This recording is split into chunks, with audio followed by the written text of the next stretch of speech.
Welcome to Fiction Audiobooks. If you enjoy the content, like and subscribing would be greatly appreciated. If you have any recommendations for novels, comment below.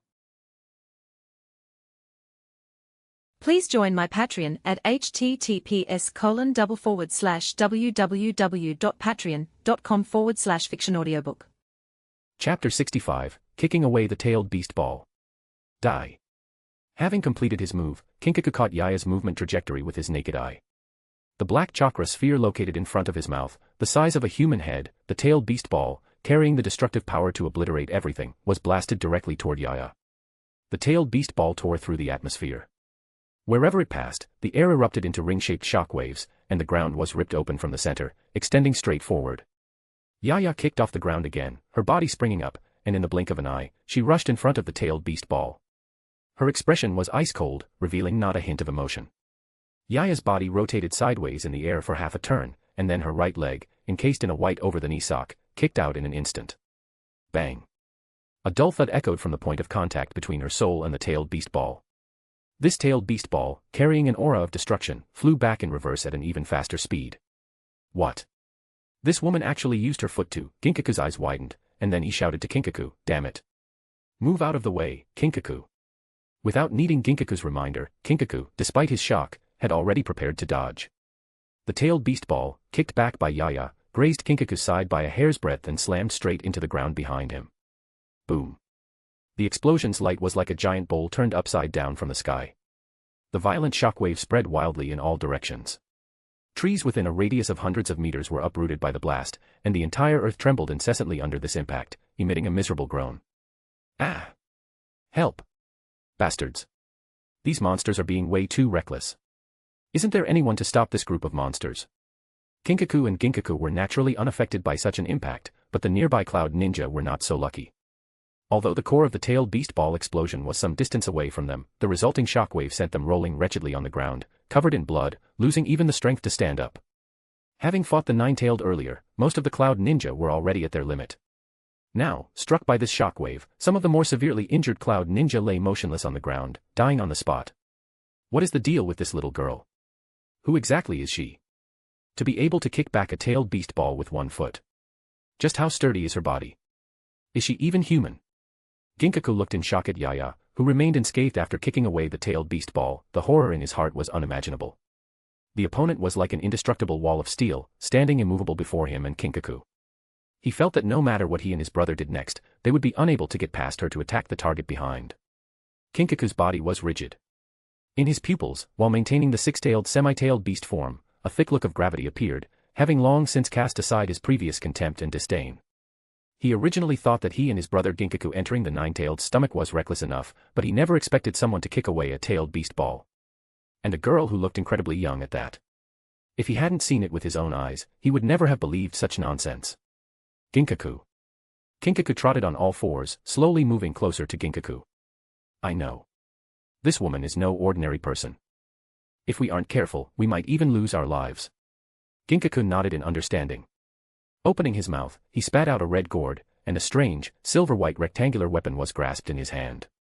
The semi-tailed beast transformed Kinkaku also opened his mouth and spat out a golden rope, grabbing a red and white feathered fan with his two forelimbs. Be careful, those are Kinkaku and Ginkaku's six paths ninja tools. It is said that every ninja who has witnessed the power of these tools has died. The knowledgeable Hokuto warned Yayoi. Yayoi nodded. Although he wasn't entirely sure what these six paths ninja tools did, since they were weapons once used by the legendary six-path sage, they were undoubtedly a huge threat. Seeing Kinkaku preparing to join the battle, Irori came to stand beside Yaya. Yaya, do not touch the ninja tools in their hands easily. I will attack first in a moment to test the capabilities of those tools from a distance. Yes, big sister Irori. Yaya nodded solemnly, indicating she understood. Pale cold air began to swirl around Irori, ready to launch large-scale ice-release ninjutsu at any moment to suppress Kinkaku and Ginkaku with fierce firepower. Only after testing the capabilities of Kinkaku and Ginkaku's six paths ninja tools could she let Yaya charge in to defeat the enemy. Big brother Kinkaku, big brother Ginkaku, and General Oda of the Land of Night, you three stop. This is a misunderstanding. Just as the battle between the two sides was about to break out, a Cloud Ninja holding his injured left arm flashed over, standing between the two sides to prevent the situation from spiraling further out of control. This Cloud Ninja's build was as tall as Kinkaku and Ginkaku's. Most strangely, he also had black horns on his forehead just like Kinkaku and Ginkaku, and wore his bronze-colored hair long and messy. "Tongjiao, get lost!" Kinkaku shouted in dissatisfaction. If this guy wasn't a member of his own family, he would really want to go up and tear him from head to toe. "Forget it, Kinkaku. Give Tongjiao some face." Ginkaku's tone softened. Rather than giving his clansman Tongjiao some face, it was more that he was wary of the upcoming battle. He and Kinkaku did not have a guaranteed victory. Kinkaku clicked his tongue but gradually reined in his irritable aura. Clearly, he could still listen to Ginkaku's words. Seeing Kinkaku and Ginkaku rein in their auras, Tongjiao turned to look at Yayoi. "Your Excellency General, what do you think? I apologize to you on behalf of Big Brother Kinkaku for his offense just now." Speaking, Tongjiao bowed solemnly, his attitude exceptionally sincere. There was no helping it. If the two sides fought like this, it was hard to say who would win or lose, but the rest of the Cloud Ninja here would definitely not survive. The battlefield of monsters was not something they could step into, even watching from the edge of the battlefield required being prepared to gamble with their lives. "Irori, Yaya, come back." Yayoi also gave Tongjiao some face. With Kinkaku and Ginkaku possessing nine-tailed chakra and unknown six paths ninja tools, he had many concerns on his side as well. Looking at the behavior of the brothers Kinkaku and Ginkaku, they didn't seem like the type to care about the life or death of their companions. And in fact, if it hadn't been for Kinkaku suddenly going crazy and attacking, this conflict would never have happened. The younger brother, Ginkaku, is relatively calm, while the older brother, Kinkaku, has a very irritable temper and is easily impulsive. If we face them in the future, this is a point that can be utilized. While giving these people some face on the surface, Yayoi still regarded Kinkaku and Ginkaku as hypothetical enemies in his heart, analyzing the personalities of the two brothers. If they met again in the future, the irritable and impulsive Kinkaku might be the breakthrough point. "Thank you for your generosity, Your Excellency General. Please excuse us." Tongjiao finally felt a sense of relief, his back already drenched in cold sweat. "Let's go, Kinkaku." "I know." Kinkaku, with a slightly annoyed tone, undid his semi-tailed beast form, returned to human form, and turned to leave with Ginkaku. Tongjiao bowed again to apologize to Yayoi and the others, then turned and followed closely in the footsteps of the brothers Kinkaku and Ginkaku to support the rest of the severely injured Cloud Ninja. Seeing them go, Yayoi then took a special small glass bottle out of his ninja tool pouch, crouched down, opened the stopper, picked up the blood-red piece of flesh that Kinkaku had spat out earlier, and stuffed it into the glass bottle. "Phew, that scared me to death." Izaoi's tense body slowly relaxed, and she wiped the cold sweat that had appeared on her face without her knowing. Clearly, the battle just now had her heart racing. Especially at the moment the tailed beast ball flew over, she was almost scared out of her wits. "What is this thing? It looks like raw animal meat." Subsequently, seeing Yayoi pick up the blood-red piece of flesh and stuff it into the glass bottle, she couldn't help but ask out of curiosity. The aura exuded by this thing was very evil and cold, exceptionally similar to the aura on the nine-tailed earlier. "It is nine-tailed chakra meat." Those two guys, having been swallowed into the nine-tailed stomach, likely survived by eating the nine-tailed's chakra meat, and even crudely fused the nine-tailed chakra with their own flesh and blood. This piece of chakra meat should be the small part that hasn't been digested yet. Yayoi looked at the blood-red piece of flesh in the glass bottle. It was less than the size of a palm. In terms of quantity, it could be considered scarce, but as research material, it was already enough. Being able to obtain the nine-tailed's flesh without having to come into contact with the dangerous nine-tailed could be considered an unexpected joy. Perhaps he could explore the differences between the nine-tailed and the other tailed beasts through research. This was a massive project. To study the differences among the nine-tailed beasts, he first lacked the chakra of the other seven-tailed beasts. They really are monster brothers, actually relying on this method to survive inside the nine-tailed stomach. Mira scratched his head. The battle that was about to break out just now had also caused the few of them to break out in cold sweat. Fortunately, this brutal slaughter did not happen, otherwise, situated on such a battlefield, they would not dare to guarantee they could escape unscathed. As he spoke, he intentionally or unintentionally glanced at Yaya, who was staying obediently by Yayoi's side like a loyal bodyguard. This one is also a monster. Punching Kinkaku over 100 meters away, kicking away a high-density chakra sphere, and having speed so fast that even his 3-Tomo Sharingan could barely track, she simply didn't seem human. Perhaps the point that their clan are descendants of the six-path sage is not without basis. A normal ninja would die instantly after eating a little bit of this chakra meat, with no cure. Yet, those two stayed in the nine-tailed stomach for 2 weeks. The amount of chakra meat they ate must be astonishing. Yayoi thought about the rumors regarding Kinkaku and Ginkaku's clan, feeling more and more that there were still many unsolved mysteries hidden in this ninja world. At the very least, he was very clear that the six-path sage's Rinnegan was real. What to do next? Should we continue to track the nine-tailed? Hokuto asked Yayoi about the next step. Yayoi nodded. Correct, next we need to confirm the direction the nine-tailed is heading. As long as we know it is not heading toward the land of night, that will suffice. I thought you would capture the nine-tailed just like you suppressed the seven-tails. Yayoi had seen the scene of Yayoi capturing the seven-tails in the past, so she subconsciously assumed that Yayoi had come to the land of fields in person just like the Cloud Ninja, for the sake of capturing the nine-tailed. I can't deal with that kind of monster, the seven-tails and it are too different in rank. Yayoi sighed and shook his head, expressing his inability to tame the nine-tailed. Even counting Irori and Yaya, he didn't have much confidence. The gap in strength between his side and the nine-tailed was visible to the naked eye. The nine-tailed's power is exaggerated, far exceeding the other tailed beasts. In the manga, a half nine-tailed plus Naruto, the tailed beast ball launched is equivalent in power to the tailed beast ball launched jointly by 5 tailed beasts. A complete nine-tailed would probably require 5 or 6 tailed beasts stacked together to barely fight. Chapter 66, Future Paths and Choice of Maidservant. After parting ways with the Cloud Ninja, Yayoi led the group, following the nine-tailed's tracks to track its movement. Finally confirming that the nine-tailed was resting in a massive sea cave on the northern coast of the land of fields and seemingly had no plans to relocate for now, Yayoi finally breathed a quiet sigh of relief. Unlike Kumogakure, he remained quite wary of such uncontrollable existences as tailed beasts in most situations. Even if made into a Jinchuriki, a tailed beast would still go on a rampage when it was meant to. While the margin for error in a ninja village was indeed much higher than in a ninja clan, a tailed beast's rampage would still result in massive casualties. This was unavoidable. After confirming that the nine-tailed posed no threat to the land of night, this mission ended successfully amidst the false alarm. After all, Yayoi had prepared for the worst, a battle with the nine-tailed, before arriving. Fortunately, that didn't happen. He had even obtained a portion of the nine-tailed's chakra flesh from Kinkaku, so it wasn't a wasted trip. Next, Yayoi took Irori, Yaya, and Orochi back to the land of night, parting ways with Beidou, Mira, and Yayoi. Under the twilight, as they watched Yayoi and the others' figures fade into the distance, the three remaining, Beidou and his companions, looked at each other, wanting to say something but hesitating. The events of today were simply too shocking. First was the Nine-Taileds riot, where those elite ninja from the Hidden Cloud village were crushed and killed like ants in a clean sweep. Then there were the monster brothers, Kinkaku and Ginkaku, who had survived inside the nine-tailed stomach and possessed a semi-tailed beast transformation state like a Jinchuriki. Finally, there was the black-haired girl by Yayoi's side, who sent the nine-tailed chakra-clad Kinkaku flying with one punch and kicked away a tailed beast ball with one foot. No matter which one it was, the power they displayed was far beyond their reach.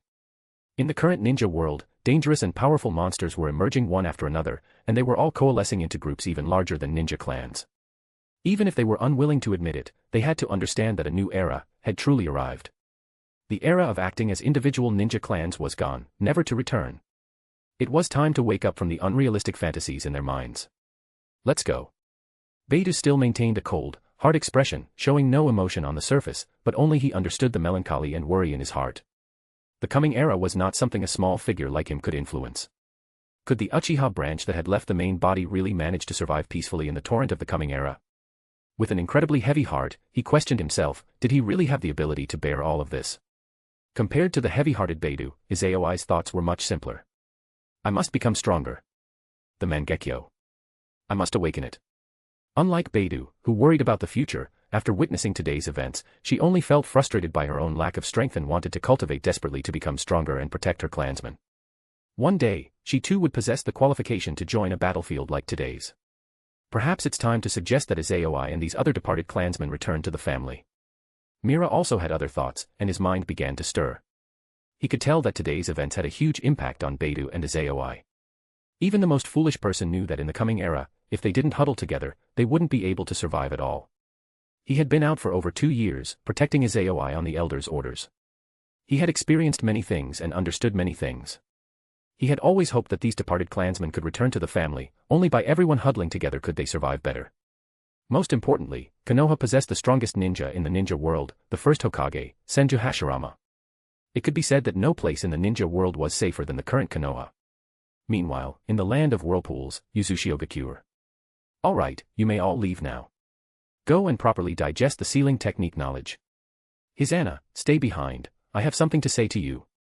Inside the main hall of the Uzushio Shrine, Shrine Priest Uzumaki Daomei, acting as the head priest, finished today's lecture on sealing technique and medical ninjutsu. He then waved his hand to dismiss the attending priests and shrine maidens, leaving Hisana behind. Lord Priest, is there something special you kept me for?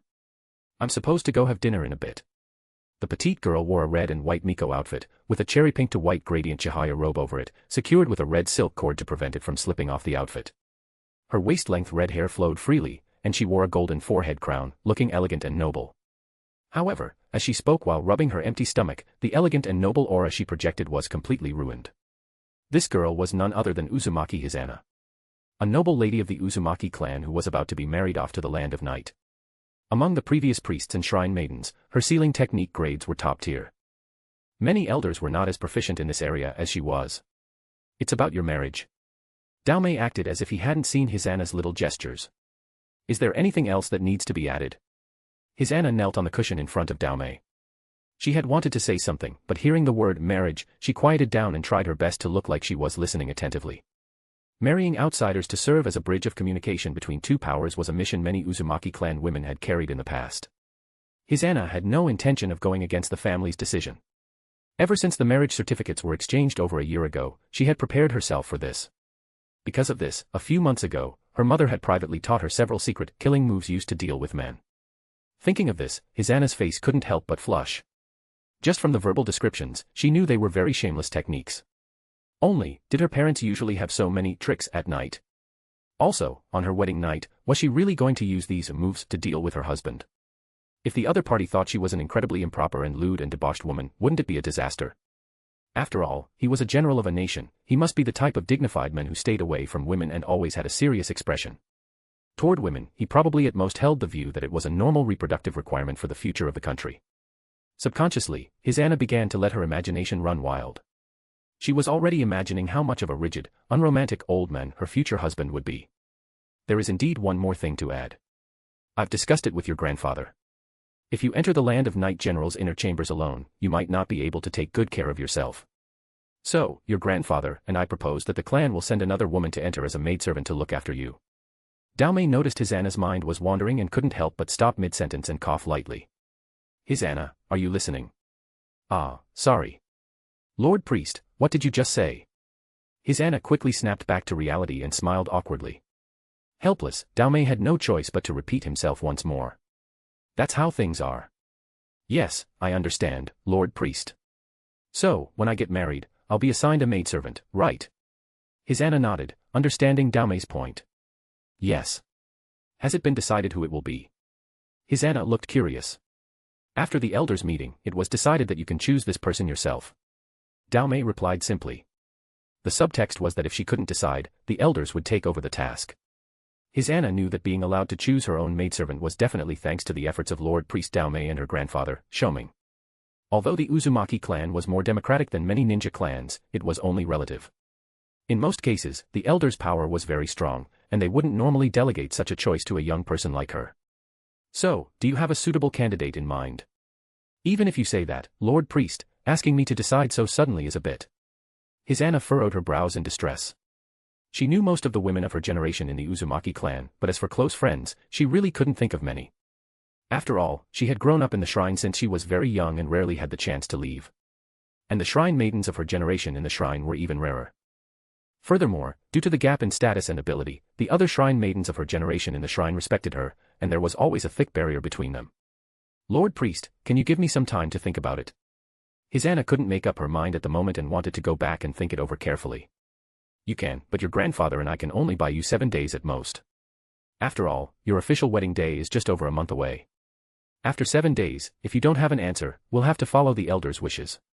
Daomei gave a deadline. However, he had confidence in Hisana. Although she was usually scatterbrained and liked to be lazy, once she got serious, she rarely dropped the ball at critical moments. He believed she would resolve this matter cleanly and beautifully this time as well. The only thing that worried him was that a simple girl like Hisana might not be able to adapt to life outside the shrine. He didn't know much about the affairs of that land of night general's inner chambers. He only knew that the other party had one primary wife and 2 concubines, and they all hailed from the prestigious Hyuga clan and possessed the bloodline limit, Byakugan. As for more intelligence, it was impossible to obtain. According to information revealed by Uzumaki Reimei and others stationed in the Land of Night, the inner court of the general's mansion where the general's family lived was a top-secret area shrouded by a massive barrier and isolated from the outside world. If Hisana moved in, it meant she would spend the rest of her life in that kind of isolated, closed-off environment. Sigh, poor child, having to live in such an oppressive and closed environment in the future. The look in Daome's eyes as he watched his Anna was filled with pity and reluctance. He hoped that even in a foreign land with different cultures and customs, this child could live strongly, optimistically, and carefree. Chapter 67, Use Sealing Technique on a Tailed Beast. A few days ago, after the Land of Fields incident concluded, Yayoi successfully returned to Yomi City. As soon as he returned to the Tenshukaku, he set about forming an elite squad specifically to be dispatched to the coastal regions north of the Land of Fields to remotely monitor the movements of the nine-tailed. Compared to the other tailed beasts, the nine-tailed's power was far too great, making it necessary to understand its life trajectory in real time. Yayoi also sincerely prayed that this monster would ideally remain quietly in the northern Land of Fields. At the same time, regarding the Gold and Silver brothers who were able to survive inside the nine-tailed's belly, as well as the Six Paths tools they held, he specifically had an investigation team established to gather intelligence on the brothers and the Six Paths tools in their possession. Whether it was the Rinnegan or the so-called Six Paths tools, anything linked to the legendary founder of the ninja creed, the Six Paths Sage, was destined to be extraordinary and could not be treated with common sense. However, these were just minor details. Yayoi focused more of his attention on improving his own strength. Because intelligence was something that, even if obtained, did not mean its effectiveness could be fully utilized. Without corresponding strength, even with intelligence, there would eventually appear existences that could not be defeated. This point was particularly common in ninja combat. Therefore, while he set about the work of gathering intelligence, he also simultaneously improved his own strength level and enhanced his physical hardware. Shogun's Manor, Inner Court. The seven-tailed, which had already recovered 30% of its chakra, stood in the training ground, its height reaching several times that of an adult man. Its eyes, hidden beneath its carapace, were only half exposed, emitting a strange, pale yellow shimmer. A few days after Yaya regained consciousness over a month ago, it had signed a summoning contract with Yayoi, no longer needing to be imprisoned in a dark underground cell, thus regaining its freedom. However, after regaining its freedom, the seven-tailed did not think about leaving quickly. Its chakra had not yet fully recovered. If it went out now and encountered some powerful ninja again, it would have no power to resist. Therefore, before recovering at least 70 to 80% of its chakra, it did not intend to step out of the Shogun's Manor. And this recuperation process would take at least 2 or 3 years. It now stayed in a corner of the open space in the inner court of the Shogun's Manor, sleeping under the shade of a tree when there was nothing to do, or coming out to bask in the sun and look at the moon. Its days were much more pleasant than before. Its only dissatisfaction was that Yayoi, the contractor, would look for it for actual combat training whenever he was free over the past 2 days. This time was even more excessive, directly using it as a test subject for a new technique. Let's get this straight, although I'm only at 30% of my peak level right now, not just any ninjutsu can have an effect on me. Although the seven-tailed was dissatisfied with being used as an experimental subject, it also stated in advance that if any accidents occurred, it couldn't be blamed. At the same time, it couldn't help but look down on its contractor, Yayoi, in its heart. Doesn't he have any idea of his own level? Without those humanoid creations in the form of young girls, even with only 30% of its peak power, the seven-tailed would not fear a ninja like Yayoi at all. The opponent's own combat style was too singular, the only move that posed a threat to it was the 7-star seal. But as long as it flew into the sky, Yayoi wouldn't be able to release sealing technique on it. In a battle of attrition, the opponent would be destined to end in a crushing defeat. The ability to fly was considered an invincible and unsolvable means against most ninjas. Don't worry, I just simply want to experiment whether this technique can actually work in actual combat. Moreover, according to my deduction, this technique does not possess strong physical attack capabilities and will not cause injury to your body. Yayoi didn't take the seven-tailed's intentional or unintentional sarcasm to heart at all. This fellow had been imprisoned by him using physical means for so long, it was normal for it to have some resentment. As long as his bottom line wasn't touched, he considered himself quite tolerant. On the contrary, if the seven-tailed remained completely quiet, it might instead be harboring some ill intentions. This kind of reverse sarcasm was, in Yayoi's view, proof that it was safe and harmless. In that case, you may begin. The seven-tailed didn't believe at all that Yayoi's new technique could pose any threat to it. Thus, it just squatted in the center of the training ground, completely defenseless against Yayoi's upcoming technique. One should know that the skin of tailed beasts was such that even direct bombardment from high-level ninjutsu would not break their defense.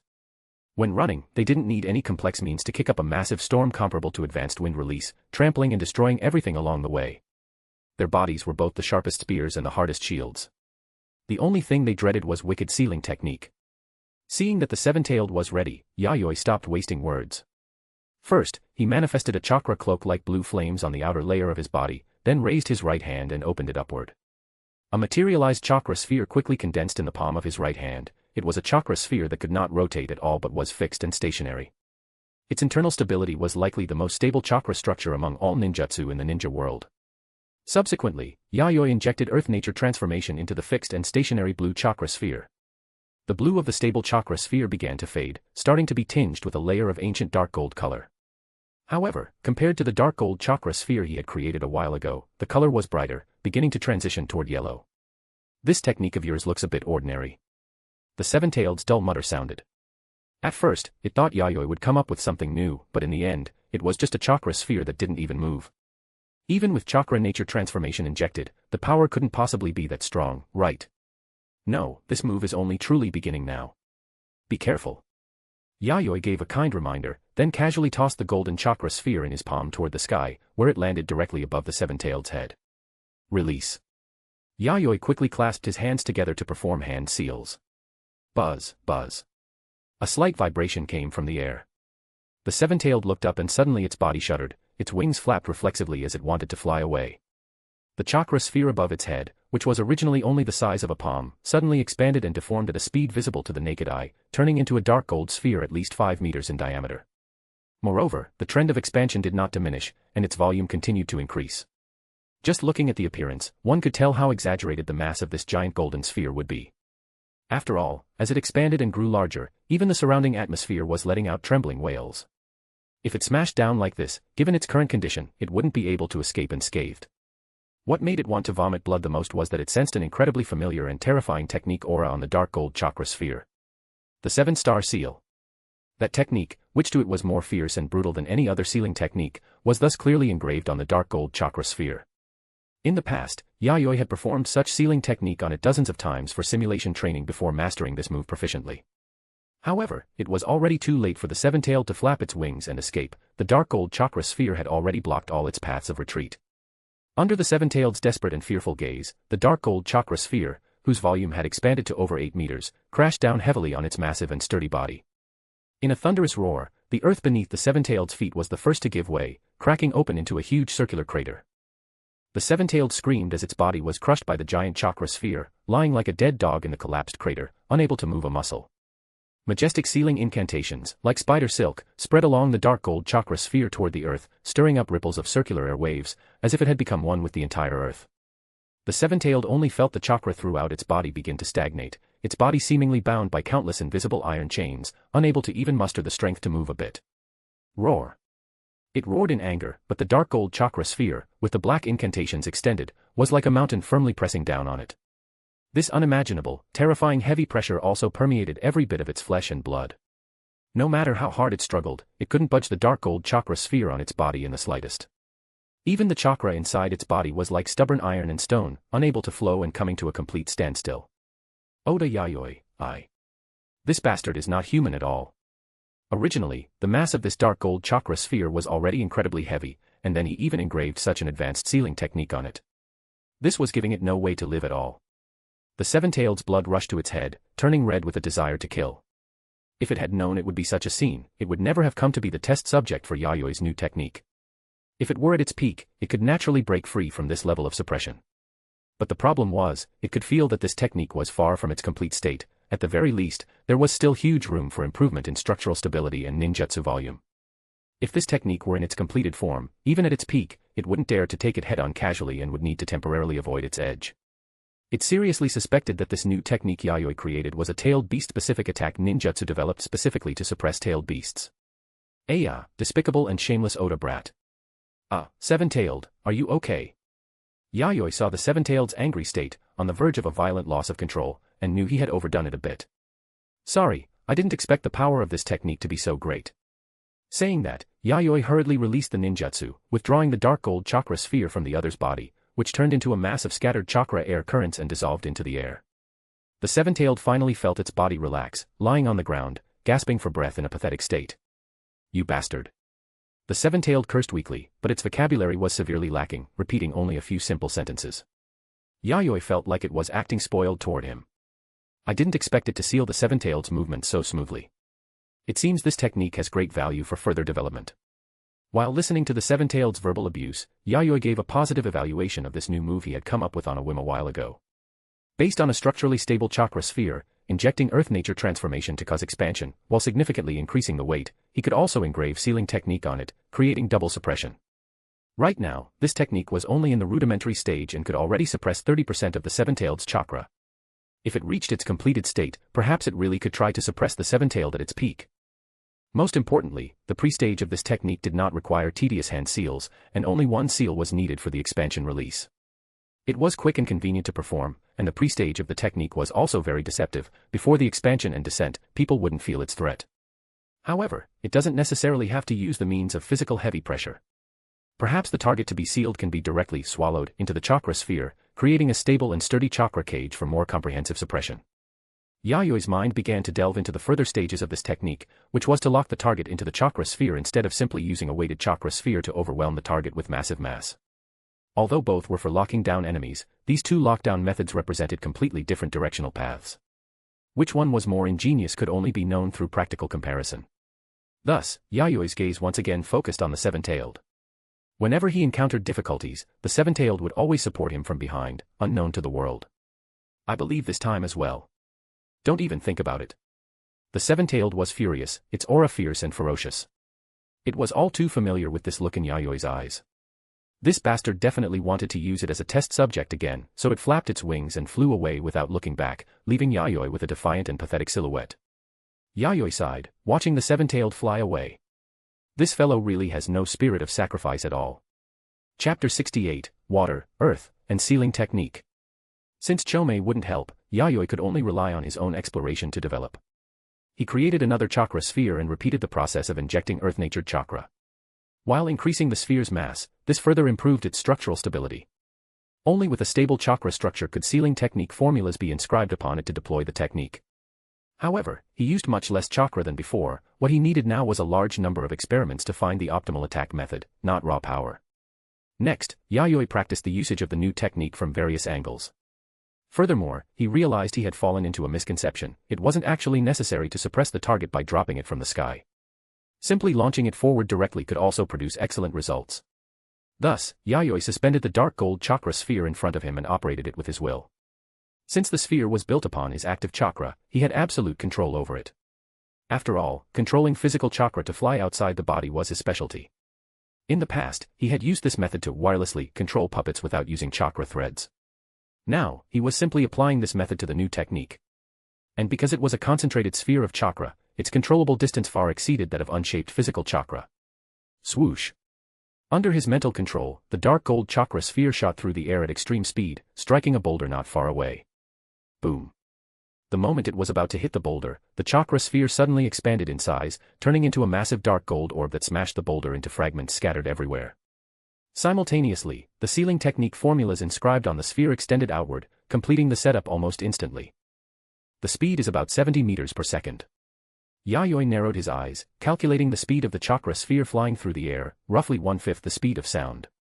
At this speed, combined with it being instant and requiring no preparatory movements, even a jonin would find it hard to dodge if caught off guard. Chunin and genin would die upon contact and be injured if it even grazed them. Moreover, this was still an incomplete stage of the technique. Once fully perfected, the speed would increase further. Next, Yayoi experimented on another distant boulder. This time, however, the chakra sphere did not hit the rock. Instead, as it approached, it suddenly fell to the ground. Yayoi used a body flicker technique to flash over to the landing site and measure the distance. The limit for the chakra sphere's flight is around 200 meters. Beyond that, I lose control. 70 meters per second, with a maximum capture range of 200 meters. This attack range could already be considered an ultra-long-range ninjutsu. However, the biggest issue was precision. He didn't have the long-range vision of the Byakugan. Unless the target was massive, hitting it accurately from 200 meters away, one could only say that practical results often deviate from perfect theoretical calculations. Yet, solving this problem was simple. A miniature telescope would do. In the original story, Deidara used such a tool to locate ground targets and drop bombs accurately from the sky. Afterward, Yayoi tried a few more times. The results were much the same as the previous tests, an average speed of 70 meters per second and a slight variance in the limit, but not far from 200 meters, so he stuck with that figure. Except, it failed.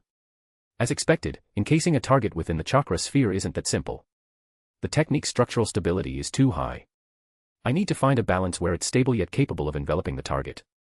The dark gold chakra sphere floated beside Yayoi, while the training ground was littered with shattered rocks. He had intended to shroud these rocks within the sphere to perform a complete seal and suppression. However, in practice, it was difficult. Every time the sphere hit a target, it ended with the rock being smashed to pieces. He tried several times in a row but saw no change. Because the earth-natured structure was too stable, there was no room for it to adapt. This was a strength, but also a weakness. In that case. Soon, an idea struck Yayoi. He held the dark gold chakra sphere and began to inject water-natured chakra nature transformation. Although his proficiency with the water nature was not as high as earth, among the rest of the 5 elements, it was the attribute he was most skilled in after earth release. Furthermore, water-natured chakra possessed strong neutralizing capabilities, acting like a universal solvent that could be shaped at will without losing its characteristics. Since the answer couldn't be found from within, he would introduce a new power to make the earth power become soft. Of course, this wasn't a fusion of earth and water. He was using the power of water to allow the stability of earth to undergo potential changes without destroying the object's integrity. The primary chakra nature remained earth, no new attribute would be created from this. Phew. It seems that injecting a second nature transformation into a stable chakra structure isn't a huge problem. But if I added a third, it would probably collapse immediately. Watching the dark gold surface of the sphere shift toward a brighter, cleaner yellow, Yayoi touched the sphere now containing 2 chakra natures and clearly felt that something inside had changed. Without hesitation, the golden yellow sphere shot outward again under the drive of Yayoi's will. Perhaps because of the second nature transformation, the sphere's flight speed showed a visible decrease. But to Yayoi's delight, the flying yellow sphere expanded and steadily enveloped a distant boulder. Flashing to the side of the enlarged yellow sphere, Yayoi reached out and touched its surface, letting out a sigh. The good news was that introducing the second nature transformation allowed it to successfully capture the target. The bad news was that the flight speed had dropped, and the sealing technique failed to trigger. The ratio of water-natured chakra needs to go through repeated testing to find the optimal balance. Also, I need to ensure the sealing technique can be released successfully under these conditions. Though a bit disappointed, Yayoi was not discouraged. At least his logic was sound. Next, he just needed to find the perfect equilibrium between the earth and water natures and the sealing technique, then solve the speed issue. This would become a perfect sealing technique for long-range combat. Taking Chomei as an example, as long as the opponent's flight altitude was lower than the sealing orb's attack range, he could capture them at any time without effort. The same applied to ninjas of the same level. Once caught by the sealing orb, he could declare victory. All of this was predicated on the technique being in a completed state. Yayoi felt his thoughts had deviated slightly from the original theme. Initially, he wanted to use this technique as training to slowly pry open the door to nature transformation for the chakra armament mode. But if this new technique were completed, it seemed more cost-effective than the nature transformation of the chakra armament mode. At the very least, it was simpler to cultivate and wouldn't place a massive burden on his body. Following this, Yayoi forgot about the chakra armament mode's nature transformation and focused all his attention on this sealing orb that could remotely lock down an enemy's movements.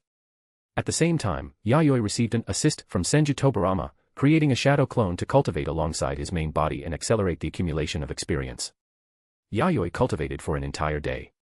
The results were average, but fortunately, the experience accumulated by the shadow clone was very useful. He could feel that the experience in perfecting the sealing orb was indeed building up, though the progress was slow. Yayoi had long expected this result. The perfect balance of earth, water, and sealing technique looked simple, just find the equilibrium, but in practice, it was fraught with difficulty. After all, it was an S-rank secret technique level move, it wouldn't be completed so easily. While he could increase the number of shadow clones to further accelerate the process, after a full day, he was now on the verge of collapsing from exhaustion. Walking back from the training ground, his eyelids were constantly drooping. If he increased the number of shadow clones any further, his body and chakra wouldn't be able to handle it. As a result, all of today's official duties had been handled by Irori, the acting general. If this continued, wouldn't he, the general, become a mere figurehead? Husband, does this writing look all right to you? Back in the bedroom, before Yayoi could speak, a gust of fragrant wind rushed into his arms. Kicho, wearing an ice blue kimono, handed him a letter. Yayoi had already grown accustomed to Kicho's lack of distance and intimacy, and he reached out to take the letter from her. This was a reply to the Uzumaki clan. The content was simple, regarding the wedding arrangements in over a month. He needed to notify the Uzumaki clan in advance to avoid any mistakes when the time came. Naturally, Yayoi didn't need to handle such matters himself. Kicho, as the primary wife, could step forward, and he only needed to give the final approval. Is it already that time? Yayoi rubbed his brow, trying to sharpen his spirit as he finished reading the letter Kicho intended to send to the land of whirlpools. If Kicho hadn't reminded him, he would have almost forgotten about the marriage alliance with the Uzumaki clan. It's because you've been too busy lately, husband. Besides, handling these matters is my duty. As the primary wife, Kicho had no specific duties and rarely interfered in military or state affairs. Her management of the household was also hands-off, avoiding any mental exhaustion. Breaking away from Yayoi's embrace, Kicho's eyes were filled with a lingering smile. Well. Is it okay to reply to the Uzumaki clan like this? Reply like that. You've been very thoughtful, I have nothing to add. Yayoi handed the letter back to Kicho, signaling his approval. Kicho smiled faintly and folded the letter into the envelope. Then please rest well today, husband. I will handle the communications with the Uzumaki clan when the time comes. Yayoi, who had originally wanted to tactfully decline taking on his responsibilities tonight, nodded upon hearing Kicho's words. Yes, thank you for the trouble, Kicho. He had to admit that Kicho's sense of consideration was perfectly calibrated. This tacit understanding wasn't built on words, but was a special feeling nurtured through days of intimate companionship. Afterward, Yayoi ate a little something and fell into a deep sleep. Chapter 69, The Invited Uchiha. At the same time, in the Land of Grass. This is a country that shares borders with the Land of Earth, the Land of Fire, and the Land of Night. In terms of both national power and territory, it is a small country that can be described as mediocre. The most notable feature of this country today is that it has followed the example of the major powers and established its own ninja village institution, the Kusagakure Ninja Village. However, due to early chaos and the refusal of ninja clans to submit to authority, there have been many disputes between the ninja village and the daimyo's aristocratic group. These disputes have not been properly resolved even to this day. This means that Kusagakure Ninja Village finds it difficult to obtain funding from the daimyo. Even though they copied Konoha and set up a mission system, the volume of mission requests has never increased and continues to drop every month. Even the locals question the strength of the Kusagakure ninjas. After all, the ninja leader who established Kusagakure was not a powerful existence capable of suppressing a nation. The reason he became the head of the ninja village was because he made compromises on power and interests with the various ninja clans that merged into Kusagakure. Therefore, from its inception, Kusagakure has suffered from a power imbalance and administrative chaos. By all appearances, this country is on the verge of falling apart at any moment, and will likely be annexed by a major power without anyone noticing, much like many small countries that mysteriously disappeared during the Sengoku era. Precisely because of such flaws, such an unstable nation provides a sense of security to certain groups of people. For example, the Uchiha branch that left Konoha and is now living in seclusion within this country's borders. More than 2 years ago, this branch of the Uchiha clan chose this weak nation as a temporary foothold. After 2 years of development, they have built a village in the Land of Grass capable of housing 200 people. The village is hidden deep within a mountain forest, built very discreetly and concealed with a special genjutsu barrier. Unless one knew the location in advance, even a Jonin-level ninja passing by would only see it as a patch of primeval forest where no one has ever set foot, unable to discover the secrets hidden within. The Uchiha branch living here can be said to be the most radical group that is hostile toward the Senju clan. For over 2 years, they have lived in seclusion, never easily making contact with outside forces. Only a small number of elite ninjas go out to connect with the underground black market, taking on various high-difficulty missions to earn bounties to maintain the village's operation. As the leader of this village, Uchiha Hokuto, who is also the strongest ninja in the village, naturally became the new clan chief. Now, this new clan chief is receiving some uninvited guests from the outside. The leader is a middle-aged man with light green hair, wearing a Kusagakure-specific forehead protector on his brow, proving the origin of these guests. Hello, Mr. Hokuto, it's a pleasure to meet you. I am a Jonin of Kusagakure, Jonin Kusayuki Gasuk of the Kusagio clan. The middle-aged man with light green hair sat kneeling on a cushion in front of Hokuto and introduced himself. Behind him were 3 Kusagakure Jonin, though their positions were lower than his.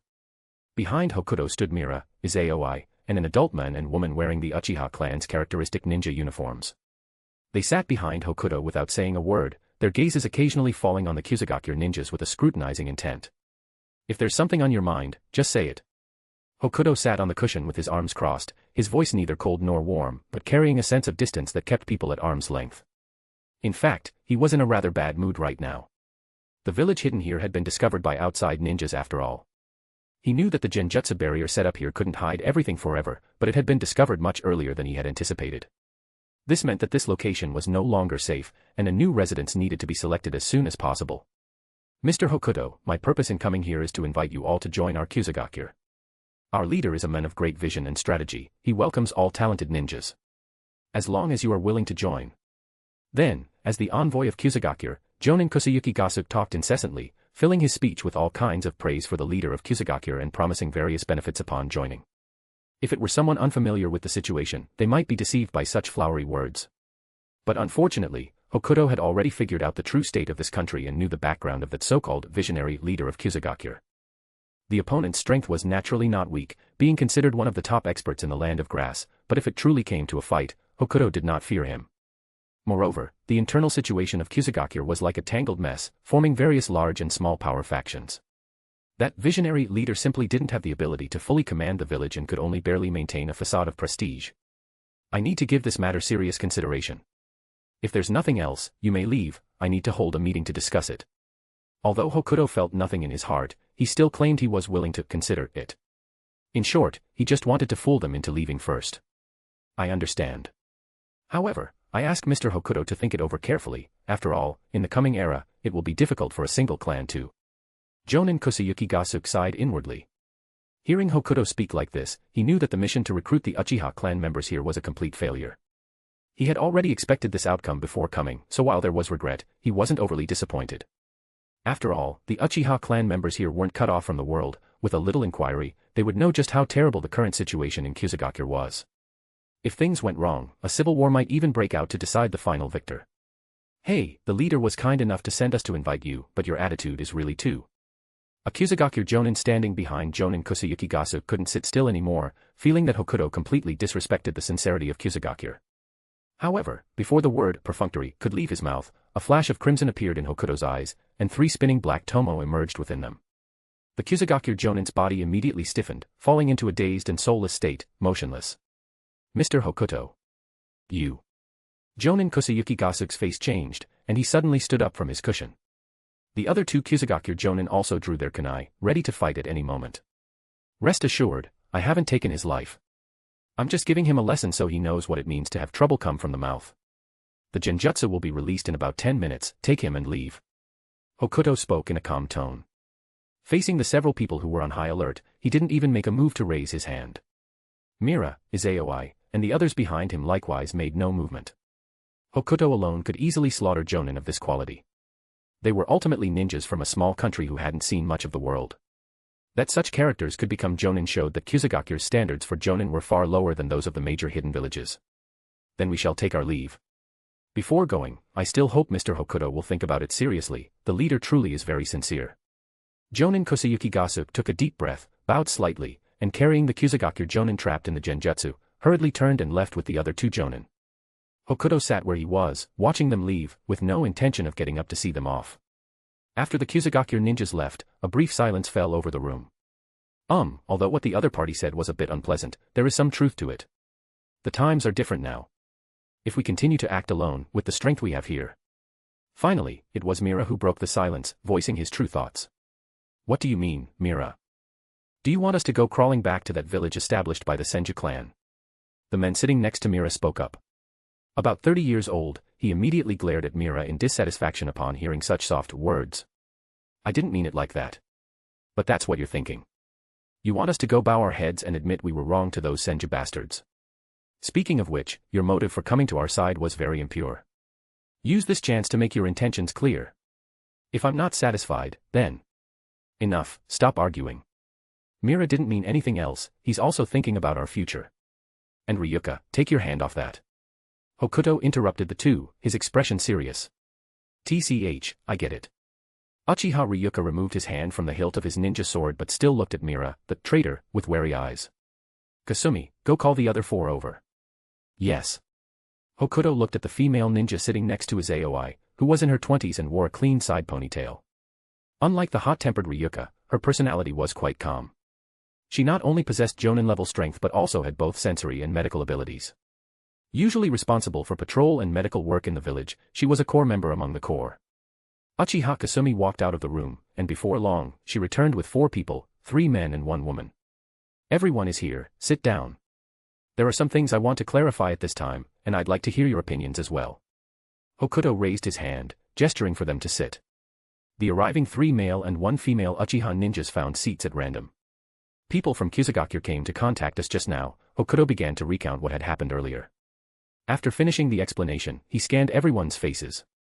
Now, tell me your thoughts. There were 9 Uchiha clan members here in total, including him as the leader. In the ninja system of the major hidden villages, all 9 of them were powerful ninjas who could be ranked as Jonin, and they had all awakened the 3 Tomo Sharingan. After Hokuto finished speaking, Yayoi toyed with the kunai in her hand, seemingly finding Hokuto's words less interesting than the weapon. The others were either indifferent, disdainful, or showed no emotional fluctuation at all.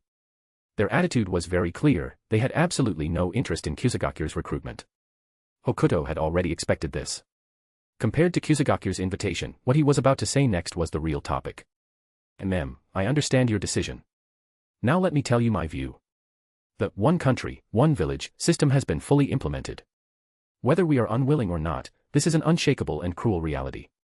And as the new era changes rapidly, our future living space will become smaller and smaller until one day we disappear from the ninja world. Making a change is our only way to survive. Chapter 70, I asked you to raise your hand, and you actually did. After hearing Beidu's statement, the rest of the people present couldn't say anything optimistic, even if they inwardly resisted such a pessimistic attitude. Because this increasingly obvious trend was something anyone with a bit of a brain could see. Clients facing difficulties almost never applied for cooperation with individual ninja clans anymore, preferring the ninja villages of the great nations instead. The ninjas from the great nations' ninja villages were not only more efficient in completing tasks, but the services they provided were also diverse and low-priced. Individual ninja clans couldn't even touch their exhaust fumes, let alone compete with them. Lord Beidu, then what should we do? A man slightly younger than Beidu spoke up. 2 choices. The first choice, find a deserted place and isolate ourselves completely from the world. The second choice, find a village to join. Beidu voiced his thoughts. The generous rewards earned from the general of the Land of Night could indeed sustain the lives of the village's population of over 100 for a long time. But what he prioritized was never a matter of money, but rather security risks. The fact that ninjas from Kusagakure could find their residence meant that this method of concealment had major flaws. As long as they remained in contact with the outside world, no matter how hidden they would be discovered sooner or later. This time it was Kusagakure, and they could handle it. If they were discovered by a ninja village of a great nation in the future, it wouldn't be a simple matter of driving them away. Unless they found a sparsely populated area and completely cut off all contact with the outside world, only then could they guarantee safety to the greatest extent. But this method actually had many problems as well. How remote would the place have to be, and to what extent would they have to cut off contact to be considered isolated? Did such a paradise even exist in the ninja world? Therefore, this method of concealment could only increase safety after all, but it wasn't absolute. Once exposed, they still wouldn't escape the fate of decline. Sure enough, when Beidu mentioned the first choice, everyone present frowned, their resistant thoughts written all over their faces. Even if doing so could greatly increase safety, such cowardly behavior was essentially a slow death.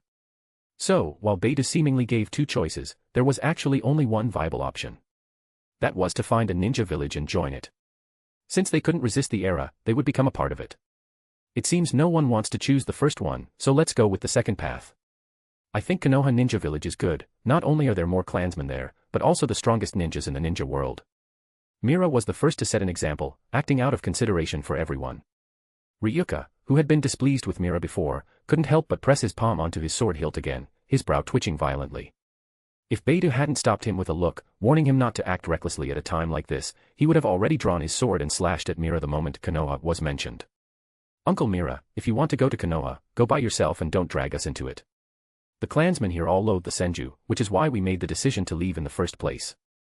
Yayoi also spoke up with some irritation. Since returning from the land of fields that day, Mira had been constantly nagging in her ear. Although he tried his best to hide his true purpose, it wasn't hard to see that his hope for the clansmen here to return to the Uchiha clan in Konoha had never ceased.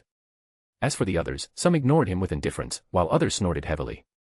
Although they didn't go as far as Ryuka in almost drawing their swords, their displeasure with Mira's proposal was clearly written on their faces. Because of the Senju, their once respected clan chief Madara had abandoned them without mercy. Because of the Senju, they were now struggling to make a living, and even finding work to feed themselves had become difficult. Because of the Senju. In short, they had left the family like stray dogs and were barely surviving outside. Everything was the Senju's fault. Mira sighed inwardly and simply fell silent. These clansmen who had left had not only failed to have their sharp edges smoothed by harsh reality, but because of their hardships, they had become even more hostile toward the Senju clan. From the very beginning, Konoha Ninja Village was never among their choices. What do you all think of the Hidden Mist Village? Someone suggested. No, I heard the internal fighting there is very intense. In the previous infighting, several families even suddenly disappeared. Someone countered without thinking. the internal strife in the Hidden Mist Village was not new. Such infighting was just a twist that inevitably appeared on the road to a ninja village's development. It was just that compared to the twists in other villages, the Hidden Mist Village was too extreme. While other villages also had internal strife, the Hidden Mist Village was the first to fight several ninja clans to the point of extinction. Even though those wiped out were only small families that served as pawns, it showed how terrifying the internal suppression within the Hidden Mist Village was. As for Iwagakure, it's also a bit dangerous. Mu, the leader of the Tsuchikige's personal guard, was almost killed by that guy Madara before, so he has a lot of hostility toward us Uchiha. Everyone fell silent. That bastard Madara, even after mysteriously disappearing from the ninja world, had left behind many hidden mines for their Uchiha clan. The strong hostility from Iwagakure was one of those hidden mines. The Hidden Cloud Village and Sunagakure were the same as Iwagakure. Madara had offended them too deeply. Especially Kumogakure, the Reikage had previously been stuck in bed for a full month before he could barely get up. Even if Kumogakure now showed a willingness to accept them, they wouldn't dare go. When facing small country ninja villages, even if they were no match, they still had the strength to protect themselves and retreat. But if they went to the ninja villages of the 5 great nations and the other party suddenly went back on their word, there would truly be no way out. This won't work, that won't work, then we might as well just establish a ninja village ourselves. Ryuko was getting a bit impatient. How did the Uchiha end up with enemies everywhere? This was a good proposal, and there was interest on everyone's faces, but facing cold reality, this path was also a dead end. Asking them to slash people with swords like they used to was fine, but establishing a ninja village, that was a completely different matter from slashing people. Moreover, with the strength they had here, they didn't meet the standards for establishing a ninja village. Even Kusagakure, which they looked down upon, had a total strength that far exceeded everyone here. It was only because Kusagakure was still integrating and its power could not be concentrated that it appeared weak. Once it passed this period of weakness, they would be the ones in danger. Lord Beidou, since you raised this question, you must already have a plan in mind. Uchiha Kasumi, who had been silent, suddenly spoke up, causing everyone's gaze to refocus on Beidou, their leader. Beidou nodded. That's right. Although the ninja villages of the great nations are powerful, it's precisely because of that power that dealing with them is very dangerous. As for small countries, the strength of most of them is too weak, and going there would just lead to a mess. And obviously, in the era to come, the situation of these small countries will be extremely awkward. However, there is one country that is an exception. As soon as Beidou said this, the others didn't feel anything yet, but Mira and Izaoi's expressions shifted, having some guesses about Beidou's next words. Beidou didn't keep them in suspense and stated what he knew. That is the Land of Night. The puppeteer general who rules this country is far stronger than the ninja leaders of other small countries and possesses the formidable ability to suppress tailed beasts. This bravery is something not just I, but Mira and Izaoi have witnessed firsthand. There's absolutely no falsehood in it. Beidou confirmed the other party's strength from various aspects. Perhaps there was still a gap between the Land of Night and the great nation's ninja villages, but this country's military power could, like the great nation's villages, completely crush other small countries. Over the past 2+ years, the Land of Night was the only country besides the 5 great nations to sit firmly on a high pedestal. It couldn't be called a great nation, but the title of strong nation was well deserved. But, I heard that the puppeteer general was also severely taught a lesson by Madara. Everyone got a bit of a headache upon hearing this. Just how many countries had Madara offended? No, the general doesn't care about that, and our previous cooperation proved this point. Not only that, I have observed the ninja clans that joined this country, the treatment they receive in the Land of Night is very good. The Aburaim clan, who were the first to defect there, has now grown to a scale far exceeding their time in the Land of Fire. Even the Hoshigaki clan, who joined later, is developing at a rapid pace. If he had to choose between the 5 great nations' ninja villages and the Land of Night, Beidou preferred the Land of Night. First, he had interacted with Yayoi many times and knew he was a man of extraordinary caliber. He wouldn't take out his anger and humiliation over Madara's actions on the unrelated members of the Uchiha. Second, the Land of Night had few ninja clans, so competition was not as intense as in the great nation's ninja villages. This meant that the clans merging into this country could obtain more resource supplies than in the past to grow and expand. Particularly the Aburaim clan, they alone enjoy a vast forest resource. It's likely that since the clan's inception, they have never fought such a wealthy battle. Below them, the Hoshigaki, Kumatori, Kamihikari, and other ninja clans, as families that joined later, also receive treatment far exceeding that of clans of the same level in other countries. And this general truly gives out the good stuff. Third, and the point Beidou valued most, the Land of Night had more than one top-tier combatant. In any era, this was a symbol of stability and prosperity. It proved that the Land of Night was qualified, like the great nations, to view the surrounding small countries as meat on a chopping block. It was a predator of the ninja world, not the prey. I've finished sharing my thoughts. If you have no other ideas to share, let's proceed to a vote. Beidou coughed and scanned the crowd. Seeing that they had no new ideas, he nodded and continued. Then, first, the ninja villages of the 5 great nations. First one, raise your hand if you agree to go to the Hidden Mist village. Not a single person raised their hand. They had all heard of the cruelty of the internal struggles in the Hidden Mist village. If they defected there, they might become pawns to be discarded after use. They didn't like using their brains much, but that didn't mean they were brainless and couldn't think through problems. Next is Iwagakure. Does anyone want to raise their hand? Still, no one raised their hand. Mu, the dust release ninja of the land of Earth, was still too much of a deterrent, and they didn't know what Mu's personality or attitude was. They only heard that he kept a cold face all year round. Perhaps he was the taciturn type who was always thinking about how to kill people, a cold-blooded and dark ninja. The following Kimogakure was also skipped over. No one raised their hand. Only when it was Sunegakure's turn did 1 or 2 people raise their hands. Moving on, Konoha. Those who want to go can raise their hands now. Just as Mira was about to lift his hand, Beidou quickly nodded. Very good, not a single one. It seems everyone dislikes Konoha and the Senju. Then next, who agrees to go to the land of night? Mira. You guys are really, could the double standards be any more obvious? So the option of Konoha only appeared to give him, the traitor, some sense of participation. Chapter 71, Irori's power is infinite. After Konoha, it was the land of night's turn. Hokuto and Izayoi raised their hands at the same time. Uchiha Kasumi, sitting next to Izayoi, hesitated for a moment but ultimately chose to trust Hokuto and slowly raised her hand. Although I don't know what kind of country the land of night is, nor what kind of person that general is, I trust Lord Hokuto's judgment. The young Uchiha Ryuka spoke up carelessly and raised his hand as well. He despised those cowardly clansmen who had surrendered to the Senju, and combined with a blood feud against the Senju clan, he had decided to follow Hokuto, a militant elder, and leave the family. The clansmen here had left Konoha for more or less the same reasons. Afterward, another man and woman raised their hands, choosing to trust Hokuto as their leader. Of the remaining 3, Mira abstained, and the other 2 still had some concerns, so they also chose to abstain.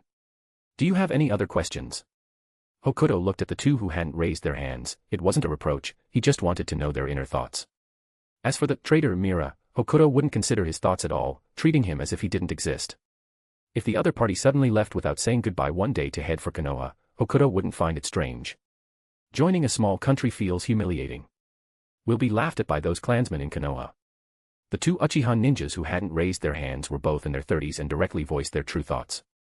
When they left, they were full of ambition, determined to carve out a career for themselves outside before coming back to mock those cowardly clansmen in Konoha. But after more than 2 years, they were forced to bow their proud heads to the cold reality. Their individual strength was so laughably weak against the grand trend of the era. Then do you think your own face is more important, or the survival of the clansmen? Hokuto's words cut straight to the heart. The 2 were speechless. If it had been the period right after they left, they would have answered without hesitation that the family's glory was more important.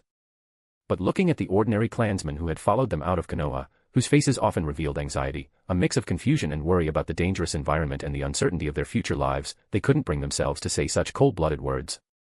Whether they mock us or ignore us with indifference, this is the choice we made. Living our lives well now is more important than anything. Besides, things like face and dignity were all lost the moment Madara allied with the Senju clan and established Konoha. Hokuto's cold words were like a heavy hammer, smashing into the hearts of the 2 Uchiha ninjas. Indeed, face and self-esteem, whether it was them or the Uchiha in Konoha, had long been lost. And it had been personally given away by the clan chief they once respected. Although the founders of Konoha bore the Uchiha name, in the eyes of those who knew better, it was the charity and mercy of the victorious Senju clan. Many ninja clans, even if they didn't say it, might be despising the Uchiha clan's shamelessness in their hearts. Hokuto took a deep breath and stopped discussing these uncomfortable matters. After the land of night, Hokuto provided options for many small country ninja villages. Such as Kusagakure in the land of grass, Ishigakure in the land of stone, Shimagakure in the land of frost, Yugakure in the land of hot springs, and so on. However, these small country ninja villages had very few supporters. Since the decision is made, let's act. Next, I will head to the land of night alone to discuss joining with that general. As for you, immediately take the clansmen and move to base number 2. Since this place has been discovered by Kusagakure, it is no longer safe. Hokuto was a ninja of swift action. Once a decision was made, he immediately issued orders in an orderly fashion.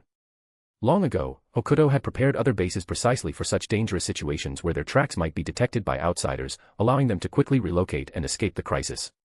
Yes. No one objected, since the decision was made, regardless of their inner thoughts or worries about the future, it was best to get through the current difficult situation first. Since Kusagakure had found this place, more people would surely come looking later, so they had to do their best to avoid being found. They couldn't tell if the next people sent by Kusagakure would be malicious or well-meaning. Then when will you be able to return, Lord Hokuto?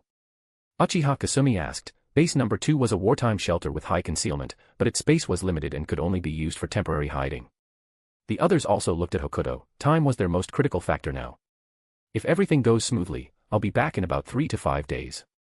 Hokuto wasn't certain and could only give a vague time frame, but to reassure everyone, he gave them some peace of mind. Don't worry, I will contact you regularly 3 times a day through the ninja cats to explain the situation. As the Uchiha clan's most steadfast summoned beast allies, the Ninja Cat clan's bond had never been broken even though they had left the family. As long as there was a need, the Ninja Cat clan served as the Uchiha clan's most excellent intelligence liaisons. The group said no more and began to move out separately from Hokuto. Father, please take off your pants. Early in the morning, Yayoi finished dressing with Kicho's assistance and arrived at the Tenshikaku, only to see Yaya approaching him with a serious expression. What are you doing? Yayoi looked at Yaya in front of him, his face full of question marks. She was no longer wearing her black off-the-shoulder kimono and white over-the-knee socks, but was instead dressed in a pink and white hip-hugging nurse uniform, with her thighs wrapped in thin, breathable white tights and a pink nurse's cap on her head, looking like a professional medical worker. She also wore a pair of pink-rimmed glasses, and her entire being exuded intellect and seduction. Father, Yaya has been studying medical books lately. I discovered that if a man frequently holds orgies, it will seriously deplete his essence. In order for father to stay energized for work during the day, please take off your pants and let Yaya perform recovery work. Yaya produced a book from somewhere titled 1001 Therapies to Restore Essence in Fatigued Middle-Aged Men, flipped to a page, and said with a serious face, seemingly unaware of what shame was. Don't worry, Yaya only needs to hold it in her mouth for 3 hours, and father will be able to recover his energy. The Land of Night's map is way too short. Seeing Yaya about to squat down again and reach for his belt, Yayoi directly opened his hand, and a golden chakra sphere emerged. The air vibrated, and the golden chakra sphere instantly expanded to a size just large enough to cover Yaya, locking her inside. Although he couldn't layer sealing technique because he hadn't found the balance point, and it wasn't used in chakra armament mode, it was still no problem to trap a jonin for a while. Yaya's personality in this regard is truly distressing. Yayoi sat in his usual spot, and Irori handed him a cup of freshly brewed hot tea, thoughtfully adding some black goji berries. However, father, you do look quite fatigued. Although I don't really want to reproach you, father must take good care of your body normally, please be a bit more moderate with your nightlife. I say, you clearly know why I'm so tired. Yayoi was speechless. The reason he lacked energy upon waking up today was entirely because he had overcultivated yesterday. I don't know what father is talking about. Irori pursed her lips and smiled, as if intentionally playing dumb. Fine, I'll be more careful next time. But Irori, you're being even more controlling than Kicho and the others now. Faced with Yayoi's accusation, Irori stood there smiling without a word. In this country, the mother's power was limited, but as the general's proxy, her power was infinite. On the other side, the restraint of the golden chakra sphere vanished from Yaya. She clearly could have shattered it with a single punch instantly, but she deliberately waited for the golden chakra sphere to disappear on its own. Yaya's behavior seemed more like she was enjoying the strange fetish of being locked up. Really, so father likes this kind of variety, actually locking Yaya up to play with her. It seems Yaya still has a lot of knowledge to learn. Yaya's face was flushed, and her body trembled uncontrollably. It was a tremble of excitement and joy, as if she had discovered some major secret. The reason father hadn't touched her must be that she wasn't passionate enough, completely incomparable to those hussies in the inner court. Especially that little butterfly, she had peaked, and even the shamelesser thought it was far too shameless. Yayoi directly ignored Yaya's self-muttering. If he responded even once, she would stick to him and it would be endless. Compared to the assassins outside who wanted his head, he was now assassinated by Yaya no less than 10 times a day. She was always elusive, her locations not limited to the toilet, the bathroom, the bed during a nap, or the space under the desk. Sometimes, she would even secretly drug the food she brought. He had no idea where she got so many messy drugs. While Yaya went to the nearby lounge to change back into her clothes, Irori also reported something to Yayoi. Uchiha Hokuto has come to pay his respects. The other party had arrived at Yomi City before dawn and seemed to have something to discuss this time. Perhaps because she couldn't find any look of anxiety on Hokuto's face, Irori hadn't used telepathy to disturb Yayoi's rest. Moreover, even if something happened, as the general's proxy, she could fully represent Yayoi's will and handle every important matter. As everyone knows, the Land of Night has a total of 2 suns. The first son is, naturally, the general, Yayoi. The other son is not his legal wife, Oda, Hyuga, Kicho, but her, Irori. Let him come in.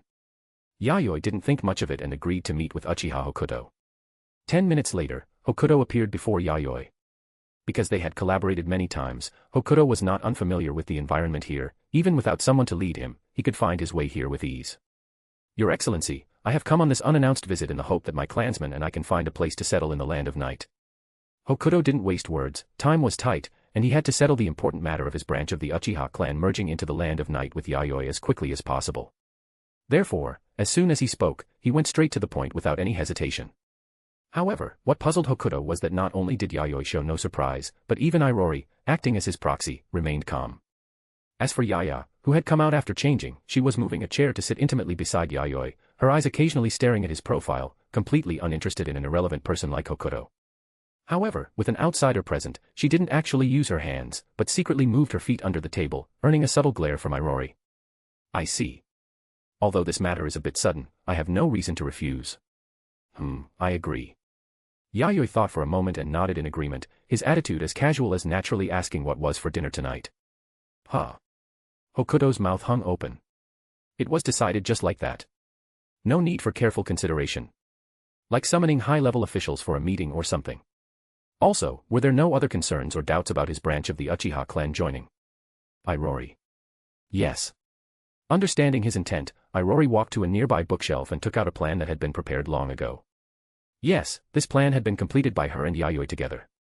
Hokuto took the plan handed to him by Irori, wondering what it was, but curiosity led him to open and read it. After reading a portion, Hokuto's expression became extremely vivid, and his look shifted unpredictably. This plan was an incredibly detailed introduction and arrangement specifically for the treatment of the Uchiha clan. From here, his side only needed to provide personnel information to settle everything in one go. The level of detail was such that things Hokuto hadn't even considered were all planned out. Did Your Excellency guess this long ago? Hokuto's voice was somewhat strained. It wasn't difficult to guess, was it? Yayoi's calm and composed words left Hokuto speechless. Indeed, guessing this was not difficult at all. Having left Konoha, they had spent over 2 years frequently traveling to and from the underground black market, which in itself sent a signal of weakness to the outside world. Not to mention that under the one country, one village system, the market for the underground black market had suffered an unprecedented blow, with mission rewards and quantities declining sharply.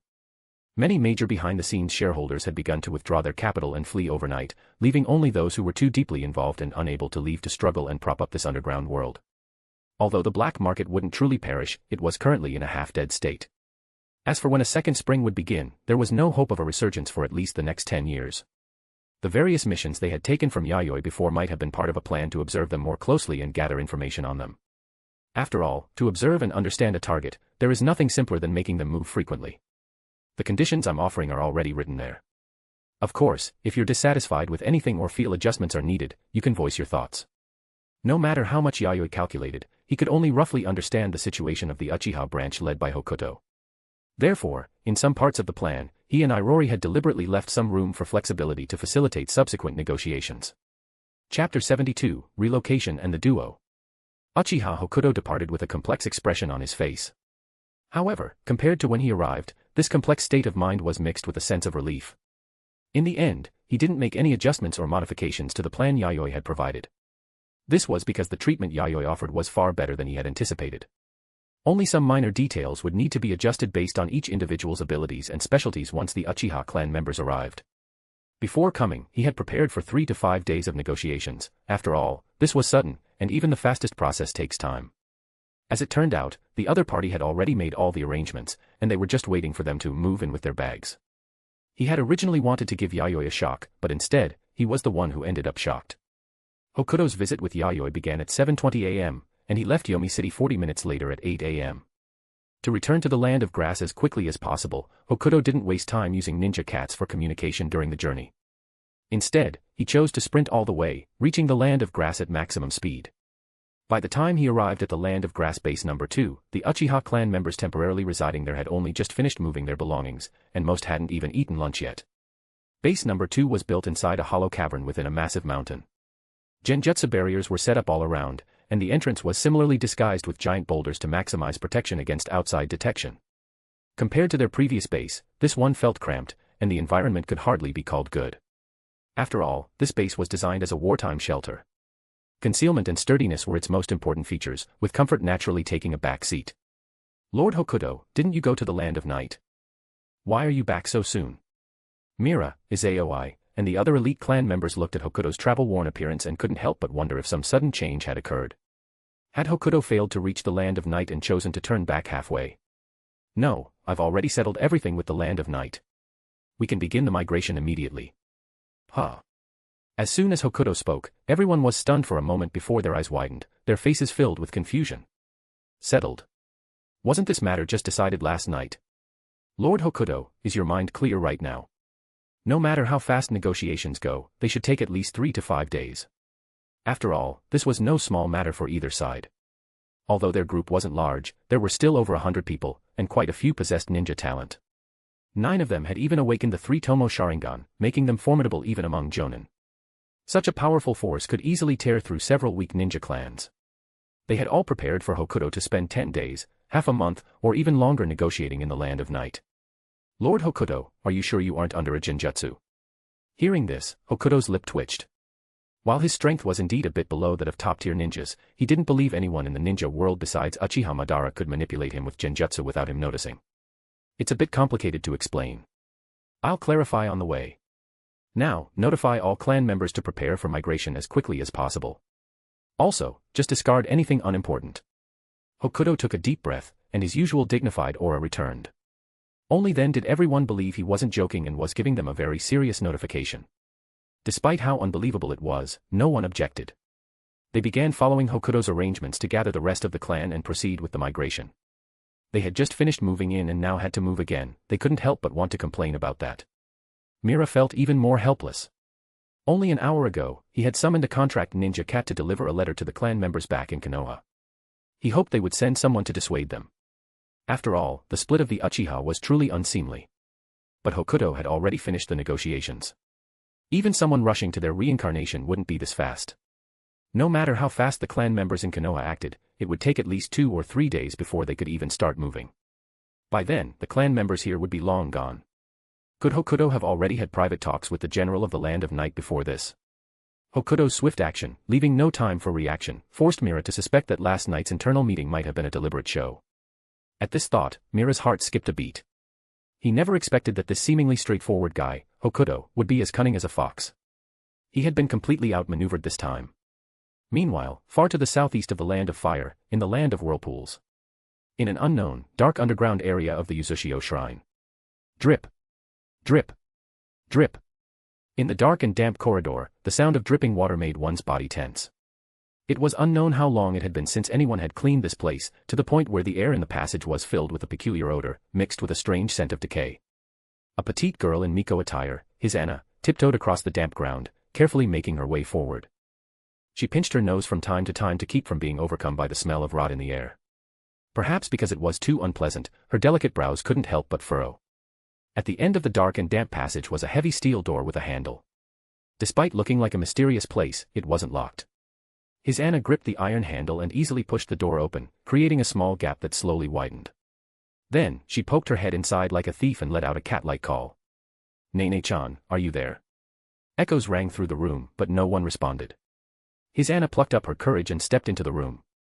To avoid making too much noise, she closed the door very gently. The light inside was dim, barely allowing her to see that the space was quite broad, though many areas were cluttered with various objects. In the gloom, she could only make out the vague outlines of these items. It was difficult to tell exactly what they were. Fortunately, the air here was fresh, without the foul, stagnant smell from outside. I remember it was around here. His Anna silently walked toward a certain direction, reached a hard-to-spot corner, and smoothly untied one of the bags. Judging by her practiced movements, she had clearly done this more than once. What's this? It's a bit squishy. This doesn't feel like a marshmallow. His Anna reached her hand into the bag, expecting to find food, but instead touched something soft and somewhat slimy. Curious, she pulled it out. Since the light was dim, she brought the object close to her face to take a look. She saw that it was a small sphere, mostly white, with a black spot in the center that looked like a hole. Slimy and soft. The black hole was staring fixedly at his Anna. An eyeball. This was a human eyeball. Wah! His Anna screamed in panic. Her hand shook, the bag slipped and fell to the floor, and the slimy eyeball in her hand slid away as well. Shortly after her scream rang out, the room suddenly brightened. The lights in the room flickered on all at once. Fresh, lifelike eyeballs came rolling out of the bag. Countless pitch-black pupils were staring intently at her. Seeing this horrifying scene, Hisana's face turned as white as paper, her heart skipped a beat, and her whole body froze. Her scalp suddenly felt itchy with terror.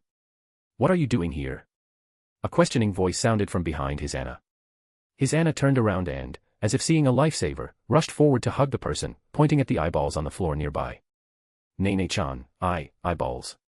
So many eyeballs. Let go of me first, I can't breathe." The girl called Nene had her face buried tightly in Hisana's chest. She was struggling for air, her breathing becoming hurried. Sorry, I didn't mean it." Hisana quickly released her, her clear eyes full of innocence. The girl before her, Uzumaki Nene, was a Miko serving at the Uzushio shrine, just like her. Unlike a standard Miko outfit, hers was clearly self-modified. The lower half was a standard red hakama skirt, but as for the white upper garment, the sleeves were detached from the main body, exposing her shoulders. Exquisite red silk cords were woven into the garment and sleeves. Of course, the most unique thing about her was her hair color. It wasn't the red of the Uzumaki clan, but an almost pale silver white. Only the color of her eyes was the same bright red as the Uzumaki clan's hair. "Nene-chan, your place is too scary. Why do you keep so many eyeballs in a place like that? Don't you have nightmares at night?" Hisana patted her chest, shuddering at the thought of the scene just now.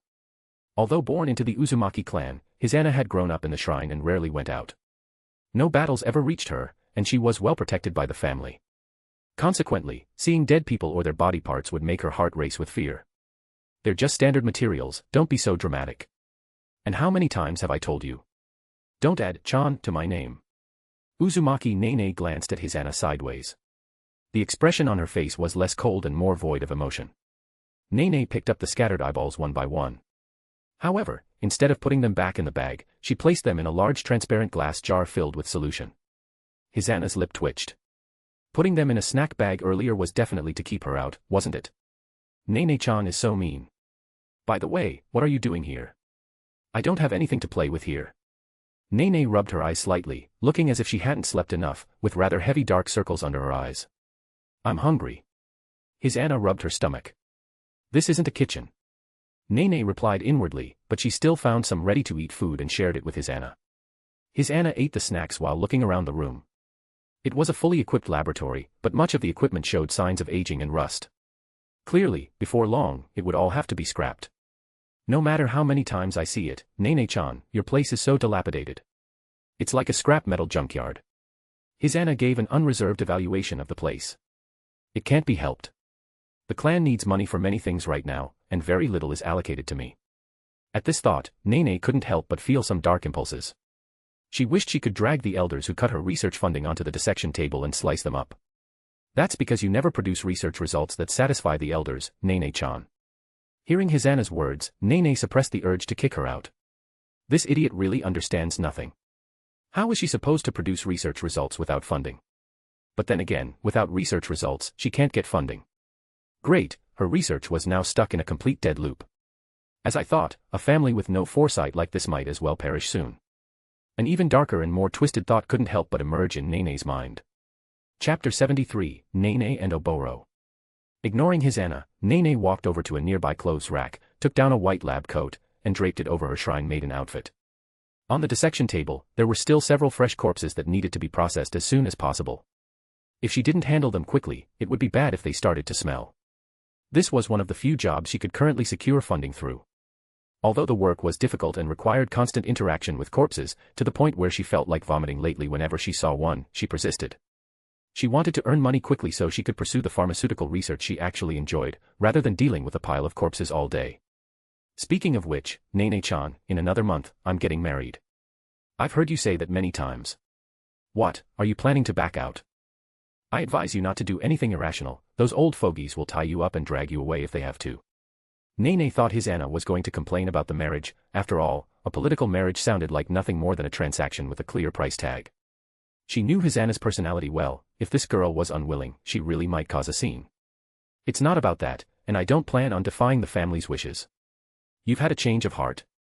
Though her face remained expressionless, a hint of surprise flickered in Nene's red pupils. She had assumed the other girl was coming to her for help. For instance, taking some drugs from her to knock out the guards and escape alone. Do I look like the kind of person who ignores the big picture? Besides, the other party is the shogun who rules a whole country. He's super rich. Hisana puffed out her cheeks slightly, glaring at her best friend in dissatisfaction. Is that so?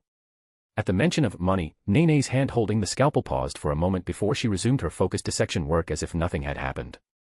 Of course, he's the shogun ruling a country, after all. Listening to Hisana talk about her future husband, Nene felt a bit conflicted. She was both afraid her friend would have a hard life after marriage and unable to help feeling a twinge of envy that the girl would live more comfortably than her. Still, as long as this girl is happy. Idiots are a rare protected species. Glancing at Hisana, who was touching this and looking at that in the lab with a face full of curiosity, Nene felt this thought surface in her mind. Ah! Hisana suddenly cried out. What is it now? Nene instinctively stopped her movements, her eyes narrowing. Clearly, the other's constant outbursts were annoying her. This girl was great in every way, except she was a bit too noisy. Nothing, I just suddenly remembered I still have things to do. Grandfather told me to choose a maid to accompany me as part of my dowry and report it by tomorrow morning. After all, I'm getting married this June. I need to hurry and ask the others at the shrine if anyone is willing to go with me. Wait. Before Hisana could walk away, Nene's words stopped her in her tracks. Nene-chan, what's wrong? Hisana blinked. You just said you need a maid to accompany you in your dowry. That's right. But it's not easy to find one, there aren't many girls around my age in the clan right now. Hisana furrowed her brows in distress. Nene set down her scalpel. Her crimson eyes seemed to burn with a certain heat as she walked toward Hisana with heavy footsteps. Nene-chan, the look in your eyes is a bit scary right now. Hisana swallowed hard, unable to stop a shiver as she was stared down by Nene's blood-red eyes. You said the shogun you're marrying is very rich, right? And you need a maid. Nene seemed to be confirming something. To be honest, before this, she only knew Hisana had a marriage partner, she wasn't very clear on the specific details of the individual. Being holed up in her lab all year, most of her information about the outside world came from what her friend Hisana told her. But the problem was that Hisana, as a shrine maiden, also had little contact with the outside world, spending most of her time cultivating sealing technique. Hisana nodded vigorously. Yes, he is the shogun of the Land of Night. I heard from grandfather that the Land of Night is one of the few powerful nations just below the 5 great nations. The amount they loaned to the clan earlier seemed to be at least tens of billions of ryo, maybe even more. Hisana counted on her fingers, unable to remember exactly how much it was, but it was an astronomical sum that made her feel suffocated just thinking about it. Tens of billions of ryo. Maybe even more. Nene's breath hitched, and her red pupils trembled violently. With that much money, how many materials and pieces of equipment could she buy? She couldn't stay in the Uzumaki clan for another moment. Hisana, we're best friends, right? Why yes. Then, this is the only request I will make in my entire life.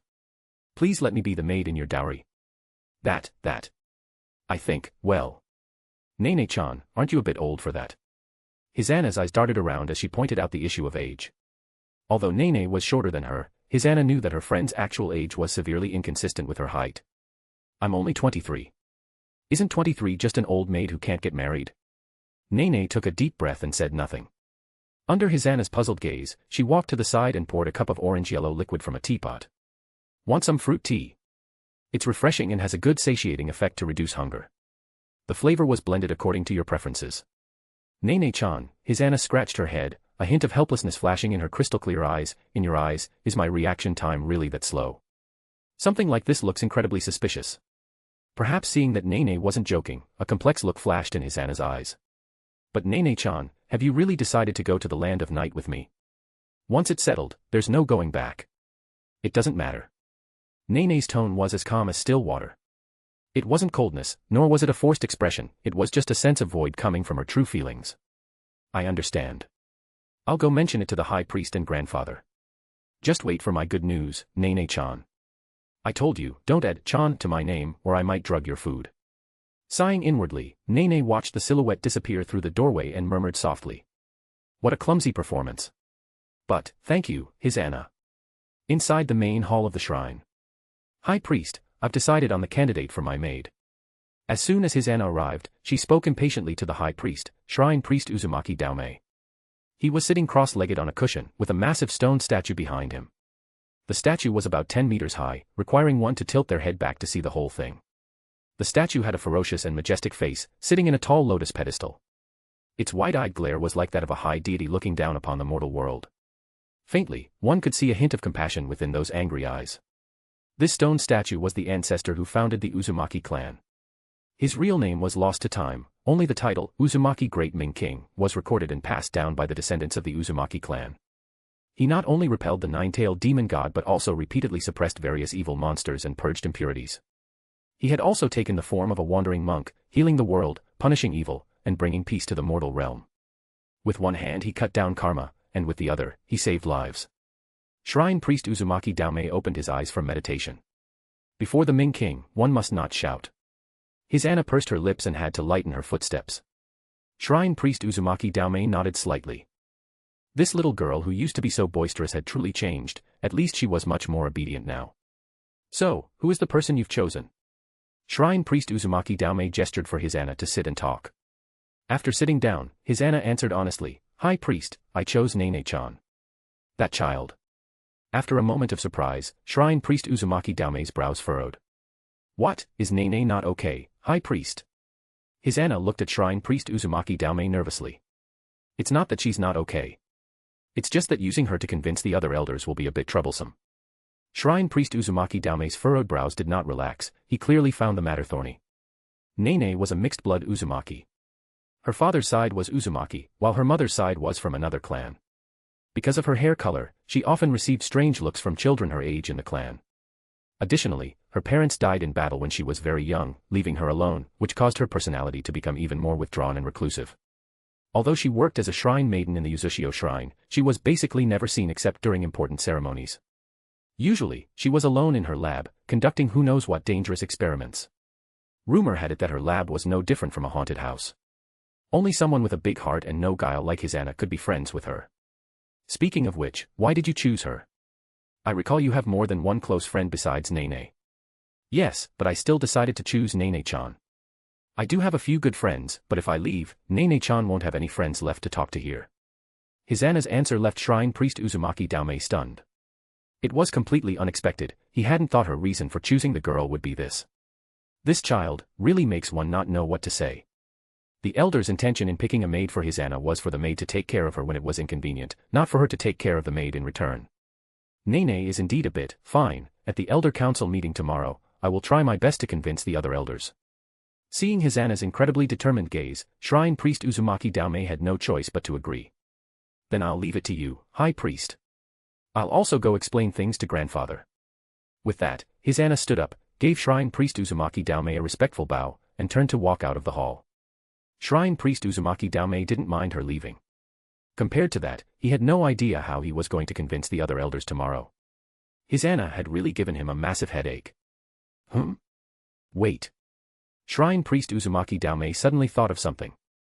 If he remembered correctly, the legal wife of the shogun in the Land of Night was a daughter of the Hyuga main house, and when she married, she was accompanied by two maids from the branch house.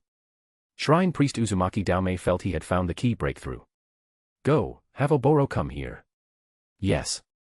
As Shrine priest Uzumaki Daomei's words fell, a dark shadow flashed and vanished from a shadowed corner of the main hall.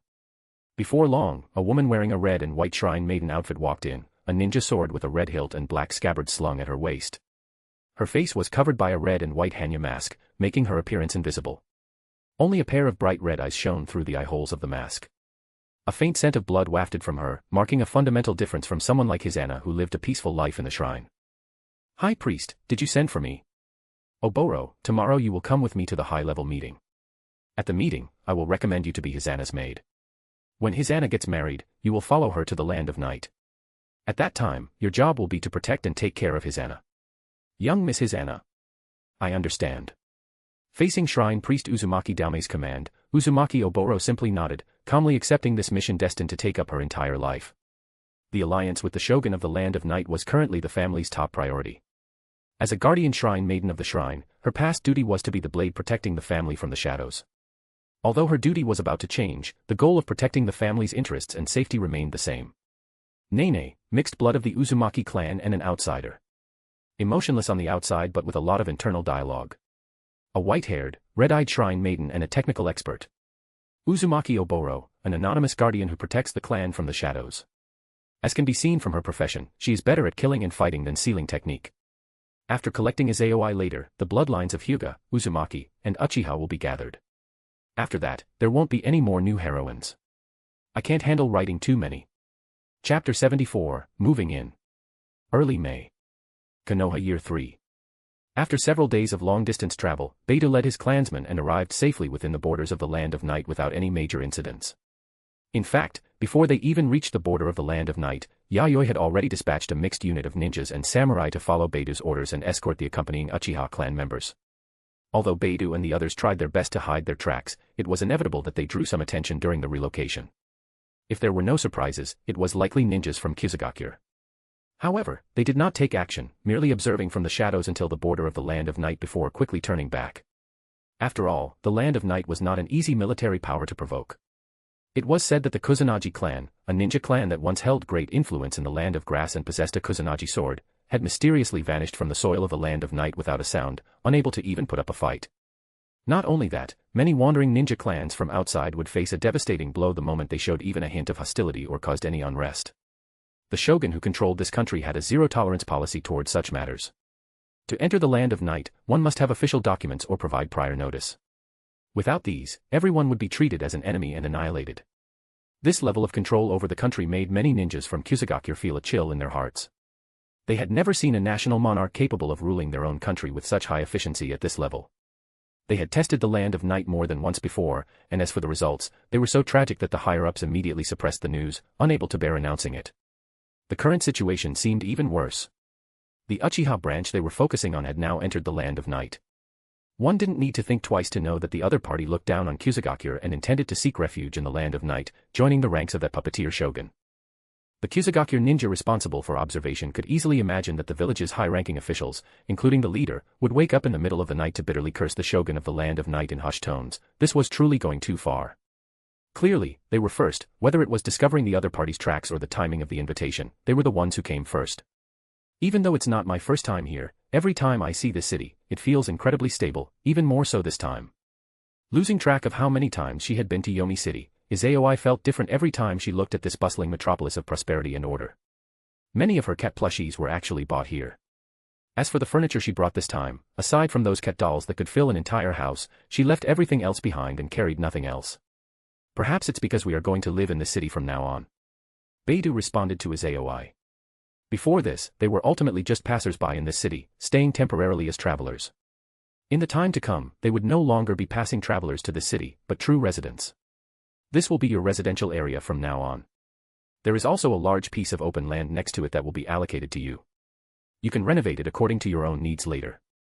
As long as the renovation costs do not exceed the agreed price, the shogun's side can reimburse them for free. Any excess will need to be paid by yourselves. The ninja leading Beidou and the others spoke while pointing at the residential area not far away. It was an unusually blank stretch of land, with only scattered basic houses built upon it. It wasn't that they didn't want to finish the construction, but rather that ninjas and ordinary people had different needs. For example, the Aburame clan, besides building residential courtyards, they also planted a large number of trees around them, including many chakra trees, to facilitate the insects living and stay close to the breath of nature. From a distance, the Aburame clan's residential area looked as if it were wrapped in a forest, providing excellent concealment. Or for instance, the Hoshigaki clan, for their residential area, they first created a large artificial lake and then built villa courtyards on the water's surface. It was said they even kept many sharks in the artificial lake they dug out. The Kumatori clan and Kamamitsu clan that followed also built their residential areas according to their respective favorite styles. Next, the Uchiha clan would also use this blank land to create a residential area suited to their clan's style. Beidou nodded, clearly satisfied with Yayoi's arrangement. Moreover, the quality of the soil in the allocated land was very good, it wasn't just any random empty space for them to settle down.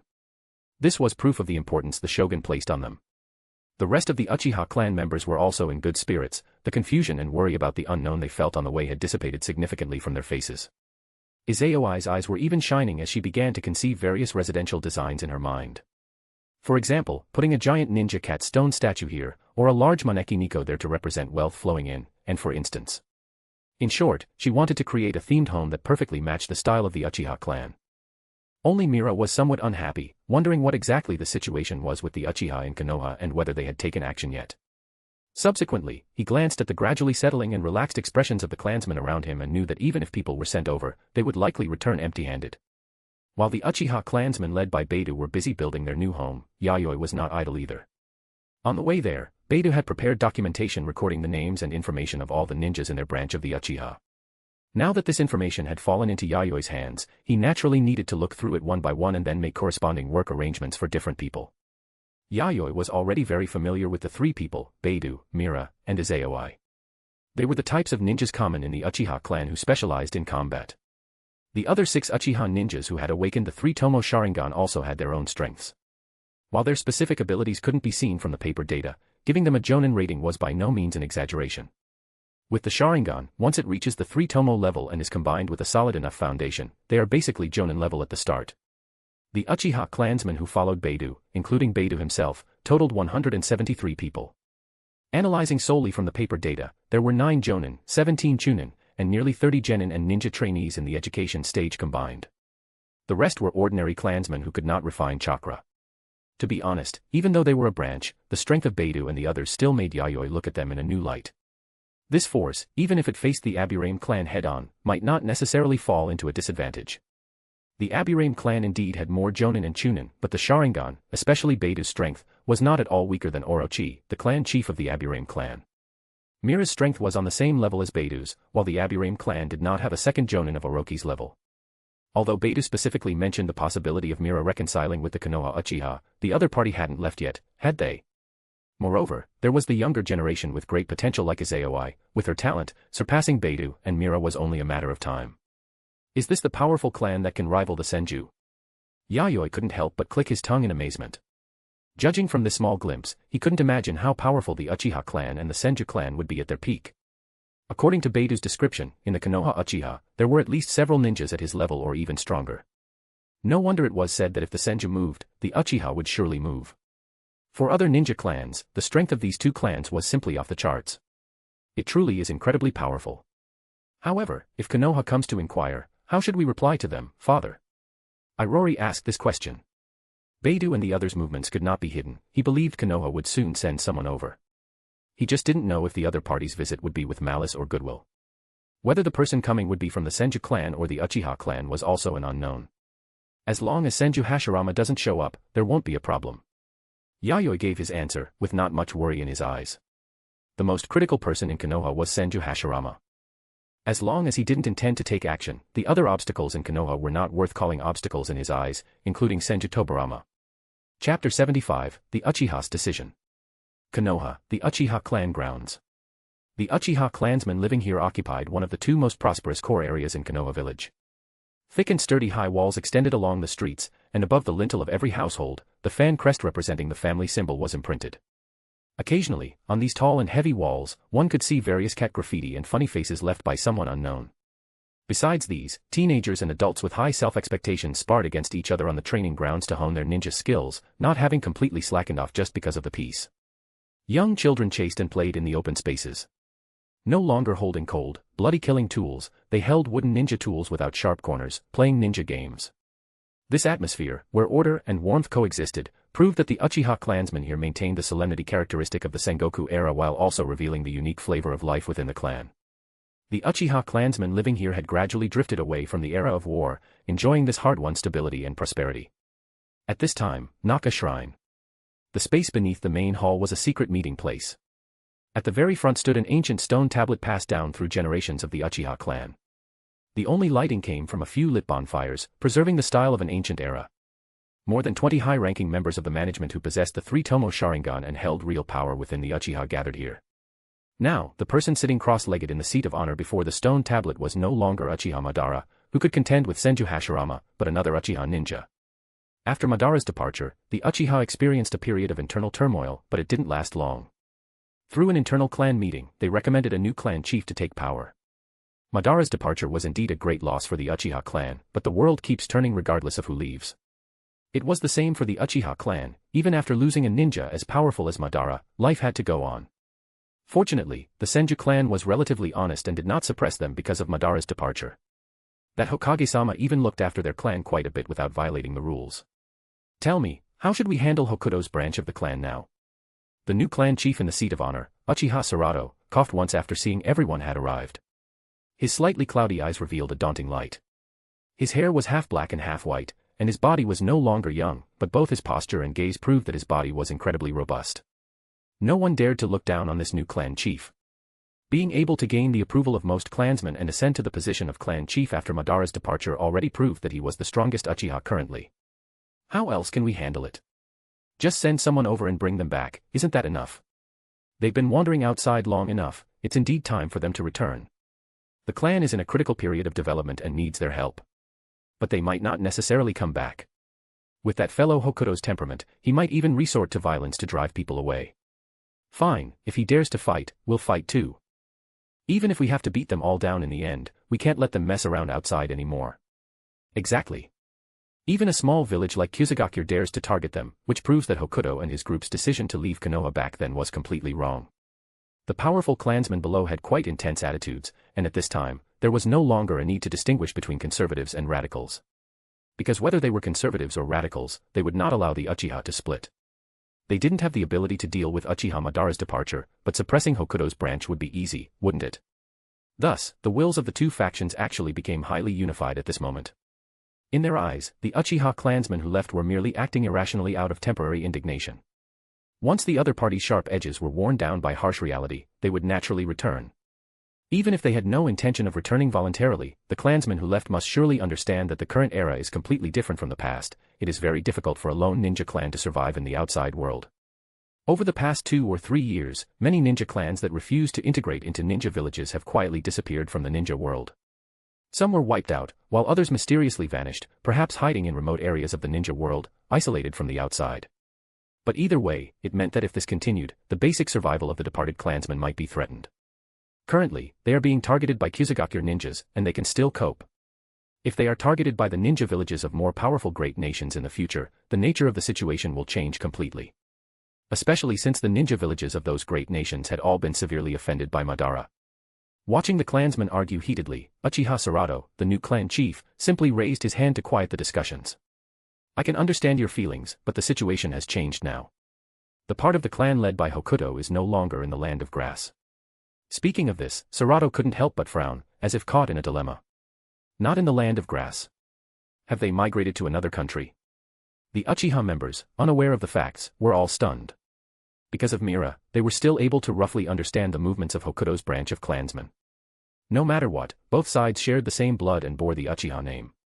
If Hokuto and the others encountered danger outside, they could react immediately and send reinforcements. For this reason, those in Konoha just monitored them unhurriedly and were in no rush to take action.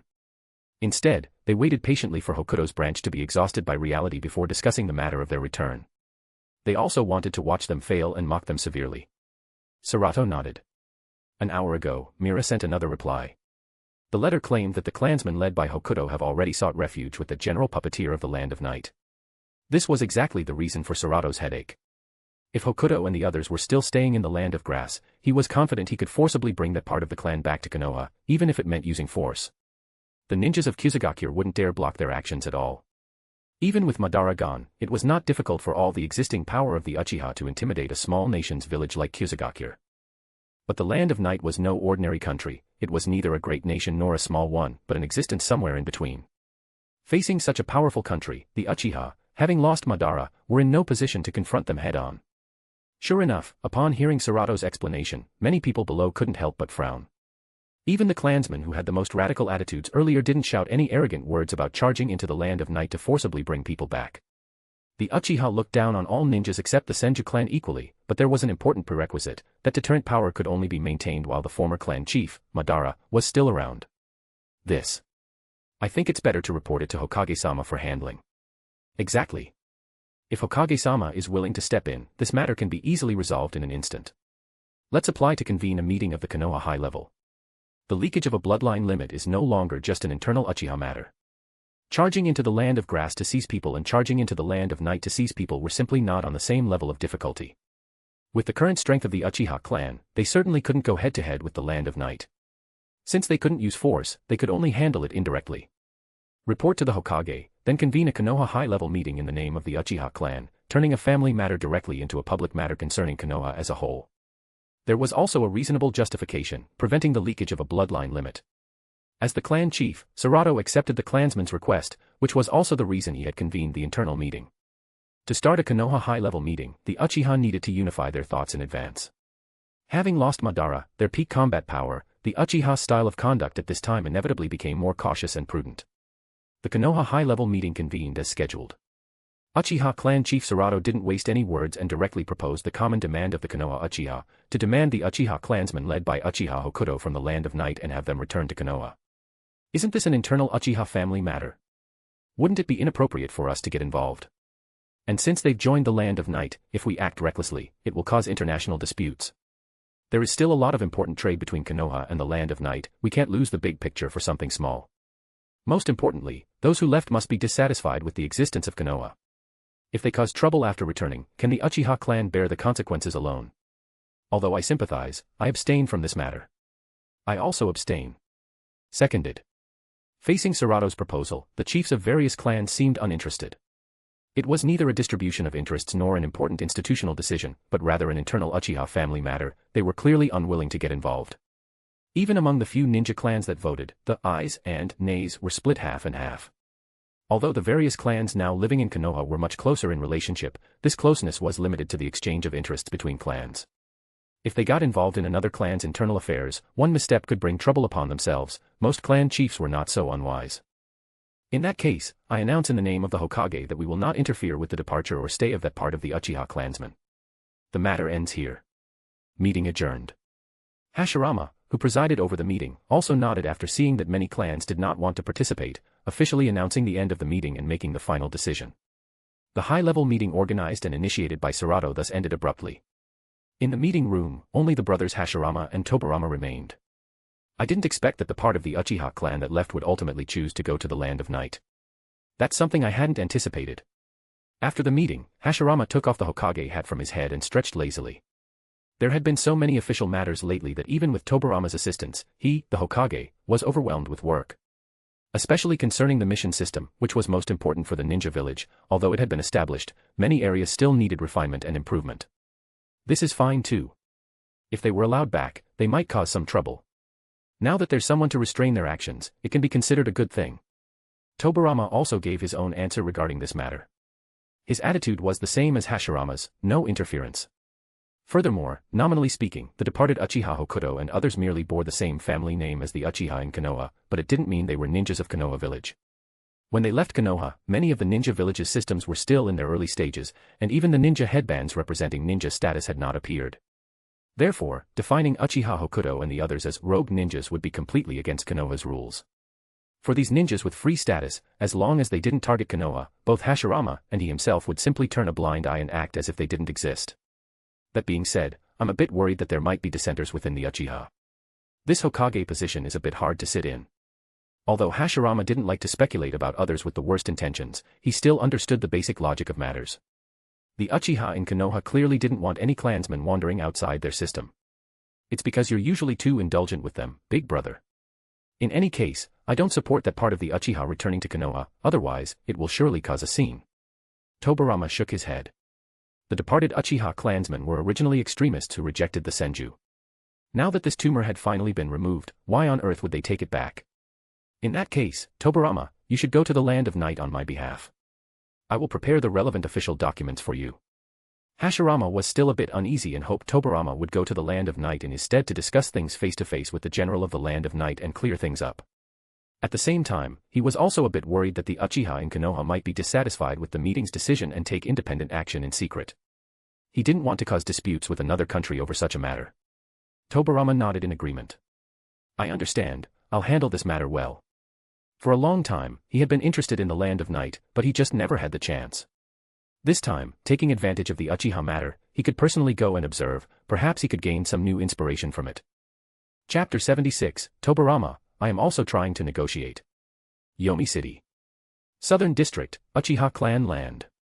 On the empty land, foundations were being laid one after another, and high walls were also rising from the ground, no one knew when. Although still unfinished, there was already a faint scent of new life. However, at this moment, this land welcomed a group of uninvited guests. Beidou called a halt to the construction team and let the unrelated personnel evacuate.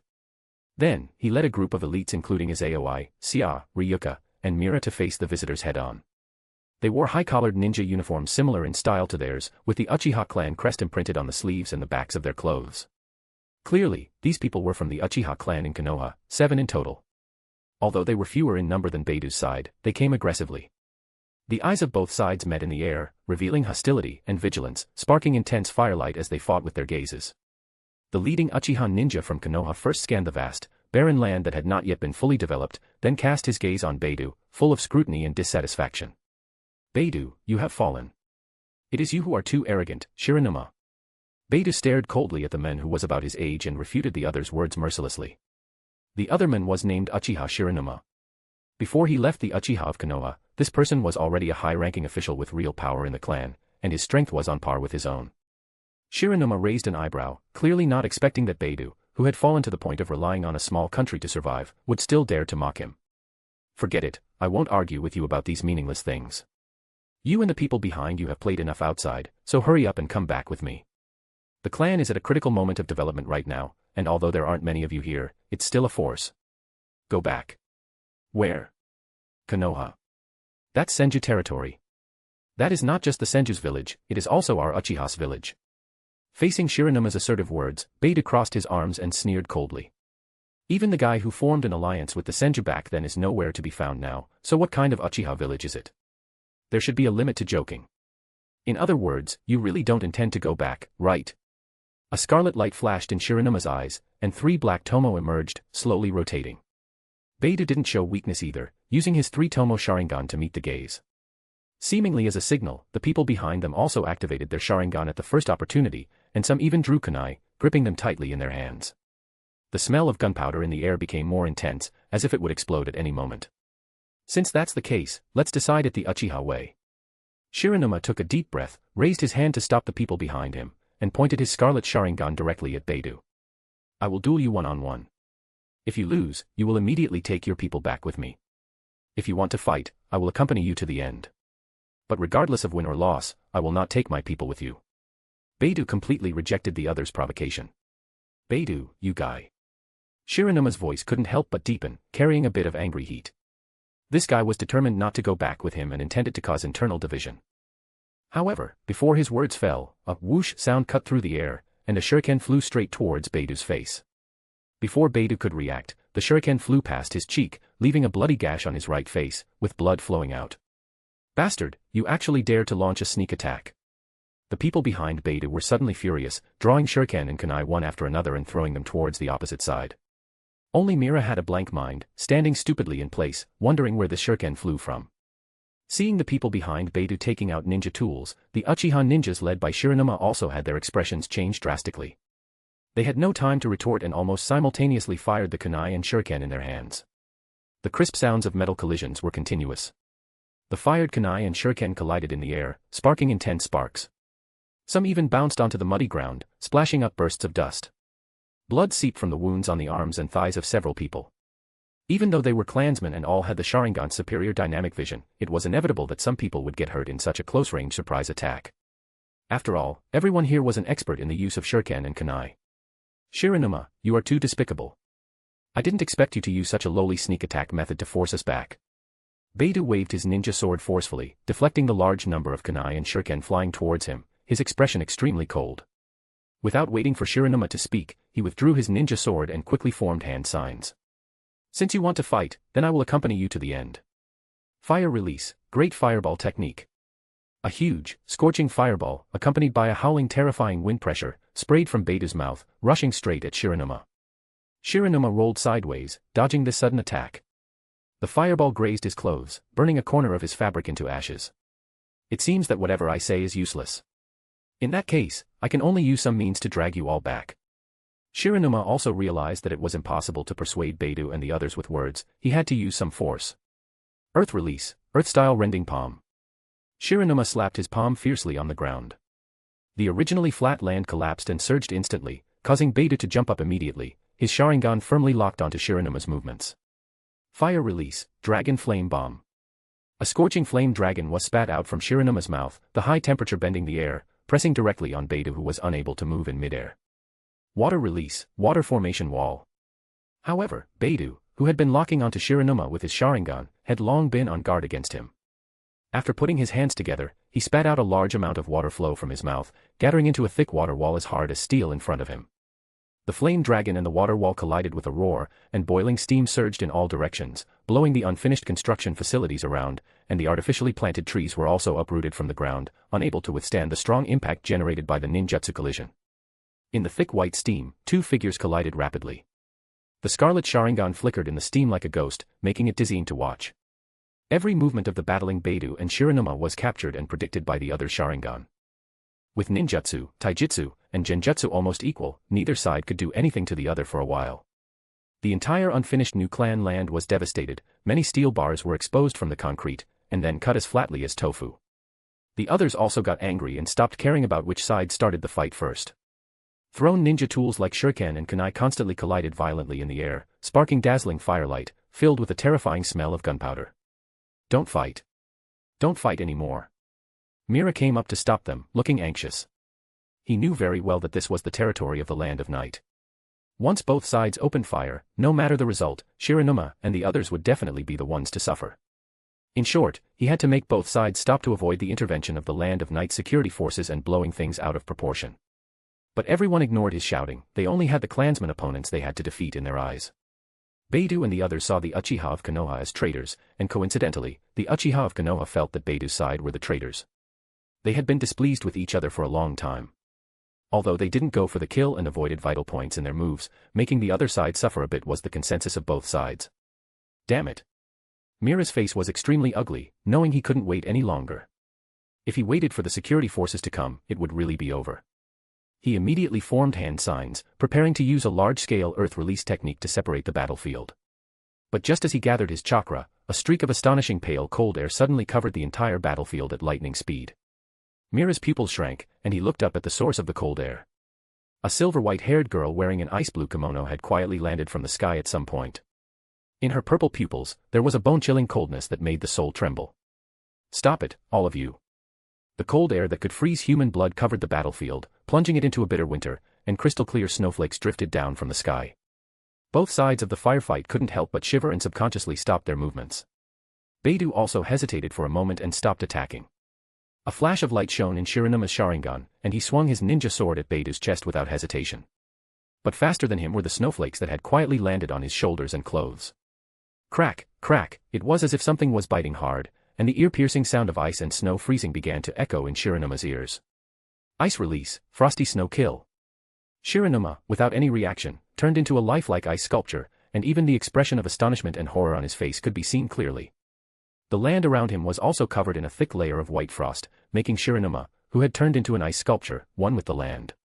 Everyone swallowed hard, opened their mouths, and found they couldn't say anything. You're kidding. Lord Shiranuma was actually, in an instant. Only as Yayoi patted the dust off her clothes, not surprised by this result at all. She remembered that Irori had used this ice release technique to freeze the seven tails back then. A ninjutsu that could severely damage a tailed beast was a dimensionality reduction strike for everyone here. General's Mansion. A hidden hot spring used to entertain important personnel. In the steaming hot spring pool, two men were soaking in the hot water, each occupying a corner. Judging from their faces, they were extremely comfortable. I didn't expect that you, as a Hokage advisor, would come here in person. Yayoi, wrapped in a white towel covering his important parts, leaned against the pool wall and looked at the men in front of him. Silver white hair, plus 3 red marks on his face, it was Senju Tobarama who had rushed from Konoha. The matter this time has caused quite a stir. The group of Uchiha clansmen you took in has caused a big problem for our Konoha. Tobarama crossed his arms over his chest, with only his head above the water. The hot water of appropriate temperature soaked his skin, and even the fatigue accumulated from work these days disappeared quite a bit. If that were really the case, you wouldn't have come over to say hello in advance. If Beidou and these people returned to Konoha, that would be a hidden danger that could explode at any time for the Konoha ninja village, right? Yayoi didn't buy Tobarama's act. Things coming out of this guy's mouth could only be believed by half at most. The remaining half was either a lie or testing something. Humph, I still couldn't hide it from you. According to my original intention, these people should have been dealt with secretly. But my big brother still hopes to solve the problem peacefully. Tobarama sighed helplessly, he never had the hope of deceiving the other party. He just felt that for the tree of the Land of Night, whether there were dates or not, hitting it with a few poles definitely wouldn't be a loss. Lord Hashirama's broad-mindedness is always incredible, no matter when. Yeah, my big brother is that kind of person. You also saw this clearly, which is why you dared to do this, right? I don't deny that point. Facing the question Tobirama pointed out, Yayoi smiled and did not refute. If Hashirama had the same personality as Madara, even if he had 10 guts, he wouldn't dare to take in Beidou and the others. It was precisely because he understood that Hashirama didn't care about such things that he made this choice. This was also the place where Tobirama appreciated Yayoi. He never concealed his motives and ambitions. In contrast, the secret actions of other major countries' villages were simply too many. Especially Kimogakure of the Land of Lightning, according to the latest intelligence he received, the other side seemed to have dangerous thoughts about the troublesome existence of tailed beasts. Just then, Yayoi wanted to say something, but his movements paused. Tobirama looked over. His sensory ninjutsu had just captured a chakra signal coming from afar. What's wrong? It's news from Irori. Uchiha Shiranuma and the others have all been captured. How about it? Do you want to go see them now? After all, I followed your request and detained them all. Yayoi looked at Tobirama, asking about his next move. After all, the official documents used by Uchiha Shiranuma and his group to enter the Land of Night were all forged. If it weren't for Tobirama, he wouldn't have made things so troublesome. He would have just sent these people back to Konoha. I don't have the leisure time right now, just lock them up for a while. Didn't you say you would treat me to a big meal later? I want to know what a big meal prepared by a general of a country looks like. Tobirama stood up from the pool. Compared to the diplomatic incident of dealing with Uchiha Shiranuma and the others, he felt that filling his stomach was more important. I don't mind. How long is a while you mentioned? How about after you get married? It just so happens that there are members of the Uzumaki clan here, so it would be reasonable for me, a relative, to leave after attending the wedding. Tobirama said righteously. Although the biggest task of his trip was to handle the Uchiha matter well, staying a little longer was not a big problem. After all, he still needed to observe the city carefully for a period of time. As for why he was soaking in the hot spring here, it was all because the general of the Land of Night was too enthusiastic. He originally didn't want to. Moreover, wasn't he working hard to negotiate right now? Chapter 77, Offer Your Loyalty to Advisor Tobirama. In the dark and secluded cell, the Uchiha ninjas of Konoha, led by Uchiha Shiranuma, sat dejectedly. Although the light was dim, the environment in the cell was quite clean and tidy, with standard bedding and beds. On the storage cabinet, there were even some books and magazines to read when bored. However, this still didn't change the fact that they were imprisoned here. Iron shackles were locked on both their feet and hands, with sealing talismans attached to the shackles. The material of the shackles was clearly high-quality chakra metal, and the sealing power of the talismans acted directly on their bodies through the shackles. As a result, not even a trace of chakra could flow within their bodies now. Not only could they not circulate chakra, but their bodies were also weakened, making them no different from ordinary people. With the strength of an ordinary person, there was no way they could break free from the metal shackles on their wrists and ankles. Even if they could break free, the commotion would be too great and alert the prison guards. Moreover, through the iron bars, they glanced at a samurai who suddenly passed through the corridor outside the cell. That was by no means human, but a puppet. These samurai wore heavy armor and carried great swords, their faces covered by iron masks, their eyes glowing crimson, moving in groups of 4. They moved forward silently, floating, their heavy armor clashing without a sound, like weightless ghosts, possessing an indescribable eeriness. Uchiha Shiranuma and the others had calculated that these puppet samurai patrolled 24 hours a day, without distinction between day and night, never ceasing, and with no discernible pattern. Sometimes they would pass by every 10 minutes, sometimes every 20, and sometimes even less than 10 minutes. Moreover, their speed was inconsistent each time, sometimes slow as a walk, sometimes swift as the wind. Such a complex and ever-changing patrol pattern undoubtedly increased the difficulty for the prisoners in the cells to escape. The only silver lining was that after 3 days, the guards watching the prison had no intention of interrogating them, only delivering breakfast, lunch, and dinner regularly every day. No matter what they asked, the food-delivering guard acted like they were mute and deaf, turning and leaving without a word, showing no desire to converse at all. This indifference and disregard were what frustrated Shiranuma and the others the most. Because they had no idea how much longer they would have to stay in this place, nor could they access any information from the outside world, meaning they were completely isolated. The psychological pressure was imaginable. Just then, the sound of footsteps approached from afar, causing Shiranuma and the others to look up involuntarily. They saw a man with silver-white hair and 3 red marks on his face standing outside the cell across the iron bars. Senju. Tobirama. A crisp clinking of shackles came from Shiranuma as he stood up from the hard floor, staring straight at the white-haired man before him. The other Uchiha ninjas also stood up from the floor, their expressions quite unnatural. Although they knew Konoha would send someone over, they didn't expect it to be someone from the Senju clan, and it happened to be Senju Tobarama, whom their superior Shiranuma disliked the most. Even though after the founding of Konoha, Tobarama had gained great prestige among the various clans for his impartial handling of public and private affairs, including within the Uchiha clan. However, as everyone knew, since the Uchiha merged into Konoha, there had always been various differing voices within the clan, and even the previous clan chief Madara could not reconcile such conflicts. Some identified with Tobarama's fairness, while others naturally held onto their own opinions, still harboring hostility and scrutiny toward Tobarama. Shiranuma was one of them. Although he didn't extremely reject the Senju like Beido's group, his purpose for staying in Konoha was to compete with the Senju, even hoping that one day he could surpass them and seize the leadership of the village. However, since Madara left, Shiranuma knew that the already minuscule possibility had directly become an unrealistic fantasy. It was just that the thought of disliking the Senju still remained in his mind, impossible to eradicate. "What, are you here to see me make a fool of myself?" Shiranuma's voice grew raspy. The other Uchiha clan members were a bit trembling. Was it really a good idea to say something like this at a time like this?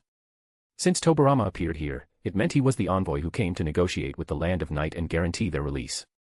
But seeing Shiranuma's darkened face, they could only stand obediently to the side, holding their breath, not daring to breathe loudly.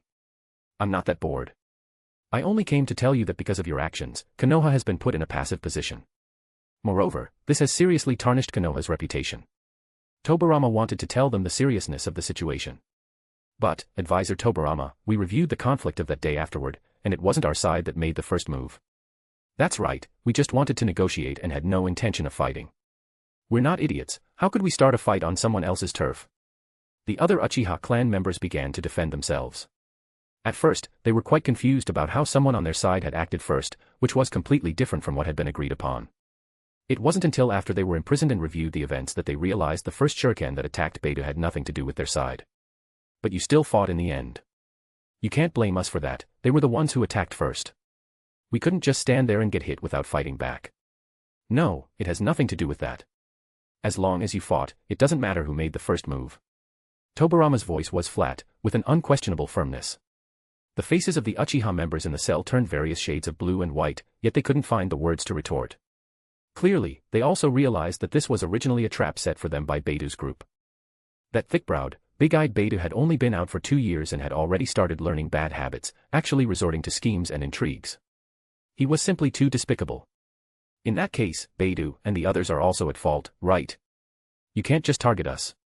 Regarding that point, the general of the Land of Night has already officially punished them, making them reflect at home for 1 day. The Uchiha members' eyes widened. Reflecting at home for 1 day, that counts as a punishment. The sky of this Land of Night is just too dark. Even if they are their own people, they can't shield them like this. This is someone else's family matter, occurring on their own territory, and it didn't cause any casualties afterward, only some minor damage to buildings. For the general of the Land of Night to punish Beido's group with 1 day of reflection at home is already a consideration for your feelings. So we're supposed to thank His Excellency the General for being so impartial. If that's the case, can we leave now? An Uchiha ninja couldn't help but speak up. It didn't matter how things turned out, getting out of this hellhole was more important than anything. The faces of the other Uchiha clan members, including Shiranuma, showed signs of hope. Tobarama, however, sighed and rubbed his temples as if he had a headache. "You guys really don't understand the seriousness of the situation. Do you really think you're being held here because you fought with someone? That's just a trivial matter, not worth me coming here at all. Then what is it?" Only Shiranuma thought of something, and his face turned grim. Tobarama glanced at Shiranuma, his expression suddenly becoming serious, even carrying a hint of anger. "More importantly, why did you forge documents and enter the Land of Night without permission?" Reminded by Tobarama, everyone in the cell also realized something and lowered their heads in shame. "Well, we thought." Someone wanted to explain, but their voice was extremely weak. "Idiots. Fools. You're a bunch of morons who belong in a museum. Do you know how much trouble this will cause our Konoha? And it will also deal a huge blow to the reputation of your Uchiha. Have you thought about the consequences?" Tobarama's eyes were sharp, looking as if he wanted to kill someone. Except for Shiranuma, the others were all frightened, especially the part about the huge blow to the Uchiha's reputation, which made their faces turn pale. Even Shiranuma couldn't help but break into a cold sweat. "Is this kind of thing really that serious?" Shiranuma's voice was dry, clearly lacking confidence. "It's more serious than you imagine. Entering another country's territory without official documents is equivalent to a military invasion. Don't forget, you are active duty ninjas of Konoha."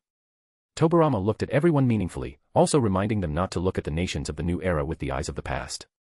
Now that the one country, one village system is gradually being established, various countries have begun to consciously regulate and restrict ninjas from other countries entering their borders. They can no longer come and go as they please like in the past. Without official documents, the unauthorized crossing of borders by ninjas with powerful destructive capabilities is a military invasion and a provocation to a country's sovereignty. Furthermore, I congratulate you. Because your case is the first of its kind in the one country, one village era, both the Land of Night and Konoha are in a very difficult position regarding how to handle it. If not handled properly, it could lead to war between the two countries. Once a war starts, it will inevitably trigger a ninja world war. After hearing Tobarama's statement, even Shiranuma realized how reckless his actions had been. Moreover, what Tobarama said was not an exaggeration at all. If the Land of Night and Konoha went to war, the victor would certainly be Konoha. But what then? He wouldn't be so naive as to think that their opponent would only be the Land of Night. The ninja villages of the other four great nations would surely form a united front with the Land of Night, provide immediate support, and then jointly launch military operations against the Land of Fire and Konoha. Strong as Konoha may be, it couldn't possibly block enemies from all sides. By then, the entire Land of Fire would be devastated. But don't worry, the Land of Night and Konoha are certainly unwilling for such a thing to happen. However, your situation is indeed difficult to handle because there are no past examples. In the past, the management of ninja clans was very loose. After all, ninjas from other countries could also become assets, and the daimyo of various countries turned a blind eye to the movement of ninjas. But in the one country, one village era, the nature of it is completely different. Therefore, the actions of Uchiha Shiranuma and the others can be called a first. Well, the first specific case to be brought out into the open. As for what happens in the shadows, as long as you're not caught, or you don't admit it and commit suicide, it naturally doesn't count. Be on your best behavior here for now and don't cause me any more trouble. As for when you can get out, if it's fast, it'll be 10 days to half a month, if it's slower, about a month. Rest assured, Konoha will not abandon you, and I have some friendship with the general of the Land of Night. Then can Beidou and those people return too. Give up on that delusion. Those people just happen to share the same surname and bloodline as you. In reality, they are not Konoha ninjas at all, and Konoha has no record of their identities. Konoha has no reason to intervene. In short, stay quiet here. Tobarama looked exhausted as he repeatedly and earnestly urged the Uchiha members in the cell not to act rashly and add more pressure and difficulty to Konoha's side. Having said that, Tobarama started to walk away while thinking about his schedule for the afternoon. I ate a bit too much at lunch. I'll go for a walk in the museum later, then go to the theater to see a puppet play, and digest my food while I'm at it. That guy Oda is really something, not even arranging a guide for me, leaving me to figure things out on my own. Thinking about the life he had been living these past few days, even Tobarama himself felt he was becoming a bit too decadent. Breakfast, lunch, and dinner were all unique local delicacies that didn't repeat. In his free time, he would go see a play, visit the newly opened museum to admire historical artifacts from the past, or go soak in a hot spring to relax his muscles. Not to mention, Yomi City had an incredibly lively night market in the evening, with novel goods from all over the world and various street performances. This kind of prosperity and vibrant atmosphere was something Konoha didn't possess at this time. Although it wasn't tiring at all, he still felt he had worked hard. Just then, Shiranuma's dry voice came from behind. Thank you. Tobarama paused, gave a light snort as an acknowledgement, and then left without looking back. After saying thank you, Shiranuma seemed to have had all his strength drained, sitting on the floor with a complex expression. The other Uchiha ninjas sat to the side and began whispering. Lord Shiranuma. This time we really did cause trouble for Advisor Tobarama. Advisor Tobarama looks so exhausted, like he hasn't slept. I bet since he got here, he's been working day and night because of our business. He might have even rushed over here without eating lunch. More than that, I'm a bit curious, what is that museum Advisor Tobarama mentioned? How would I know? Don't change the subject. Everyone was talking at once. Even though he usually dislikes the Uchiha the most, he always manages to step up at critical moments. Advisor Tobarama really is. Advisor Tobarama is simply the new son of Konoha. Chapter 78, The Evil Uchiha Brat and the Senju Old Ghost. Izaoi's first impression of Yomi City was its sheer size. Then she began to feel regretful. For such a megacity, there was far too little cat-related culture. The clan grounds were being managed and looked after by Beidou and the others. As a member of the younger generation, she couldn't get a word in edgewise, nor did she need to. Aside from providing some creative ideas she liked, she had absolutely no interest in construction or anything of the sort. Furthermore, the shogun's manor had not yet officially finalized their work assignments. Currently, they were all in a state of leisure and could move about freely. Naturally, Izaoi began wandering around the city where she would be living for a long time to come. In the past, although she had visited many times for mercenary missions, her stays were never long, and she had hurried past many things. This time, she intended to carefully explore every corner of the city. Yesterday, she went to the Hoshigaki clan grounds because she heard they raised sharks there, and she went to take a look out of curiosity. She discovered that in the Hoshigaki clan's artificial lake, they really did raise many sharks, though they weren't very aggressive and could even be touched. It was just that the people of the Hoshigaki clan looked a bit terrifying when they smiled, like the standard villains in a puppet play. They didn't look like good people at first glance. She didn't go to observe the Aburain clan grounds. Bugs and the like sounded a bit disgusting. A museum, what is this? Izayoi finished off the Sanshoka dango in her hand in a few bites and was about to look elsewhere when she noticed a grand building across the street that seemed almost isolated. At the entrance stood a tall marble stele, Capital Museum. It didn't look like an ordinary place. There was a strange sensation as if one's very soul were being washed clean. The building looked relatively new and probably hadn't been established for long. However, while the pedestrians coming and going weren't numerous, they weren't few either. It seemed quite popular. Curious, Izayoi followed the crowd, paid the fee, bought a ticket, and entered. Should I really be coming to a place like this? Upon entering, Izayoi felt an inexplicable sense of weightiness and suddenly had such an impulse. She felt that the faint scent of blood emanating from her body was out of place in such a setting. But since she had already paid the entrance fee, she felt she would be losing out if she didn't take a look. Izayoi hesitated for a moment before she began to wander around. So this is what's called a museum. After wandering for a few minutes, Izayoi gained an accurate understanding of what a so-called museum was. It was a large-scale collection of historical items, open to everyone for viewing, to learn more about the history of the past. Behind every exhibit, a vast amount of historical information could be traced. Although it's been open for a while, it's quite rare to see a young person like you here. Just then, a white-haired old man wearing civilian clothes and a monocle walked over with a smile. Izayoi looked up and knew at a glance that the person before her was a knowledgeable historical scholar. While such people weren't common, there were still some. For instance, during previous archaeological missions, she and Beidou had sought out some historical scholars and learned a lot of knowledge beyond that of a ninja. You know, this piece of glassware, though it seems ordinary today, was an extraordinary item 700 years ago. And behind it lies a poignant and moving love story. The scholar noticed Izayoi's gaze fixed on the glassware in the glass display case and began to plan a detailed explanation for her. This was commissioned by the daimyo of the land of pagodas for his commoner-born primary wife. After that, before the scholar could introduce it, Izayoi had already described the origins of the glassware and the historical events it represented as if she were reciting from memory. The elderly scholar was stunned as he listened, because some of the things Izayoi mentioned were things even he had never heard of. He was about to ask Izayoi more, only to find that she had vanished from his side at some unknown point. A ninja. The scholar's mouth twitched, feeling his worldview crumble to the floor. Is the business of ninjas now so extensive that they even delve deeply into historical research? How were scholars like them, who specialized in history, supposed to make a living? In the past, it wasn't enough for these ninjas to displace shrine maidens, monks, and samurai, now they wouldn't even let scholars be. Izayoi, however, appeared elsewhere in a good mood. Although she didn't know that scholar, the feeling of showing off knowledge in front of a professional provided a sense of satisfaction different from defeating a powerful enemy. It was just that scholar's bad luck. If it had been anything else, her mind might have been a blank, knowing nothing, but she could never mistake that piece of glassware. Because she had personally dug this item out of the burial chamber of the daimyo of the land of pagodas, a nation that had been destroyed for centuries. It wasn't just this piece of glassware, many of the exhibits in this museum looked very familiar to her. She hadn't expected that this junk could be used in such a way. Generally speaking, these things were only for private collection. Even if they had some value, it was only within a specific group of people.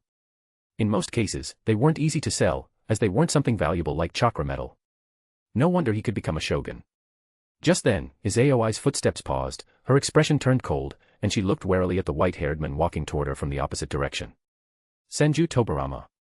He had changed his clothes and used some disguise on his face, so an acquaintance might not recognize him, but for Izayoi, she wouldn't mistake him even if he turned to ash.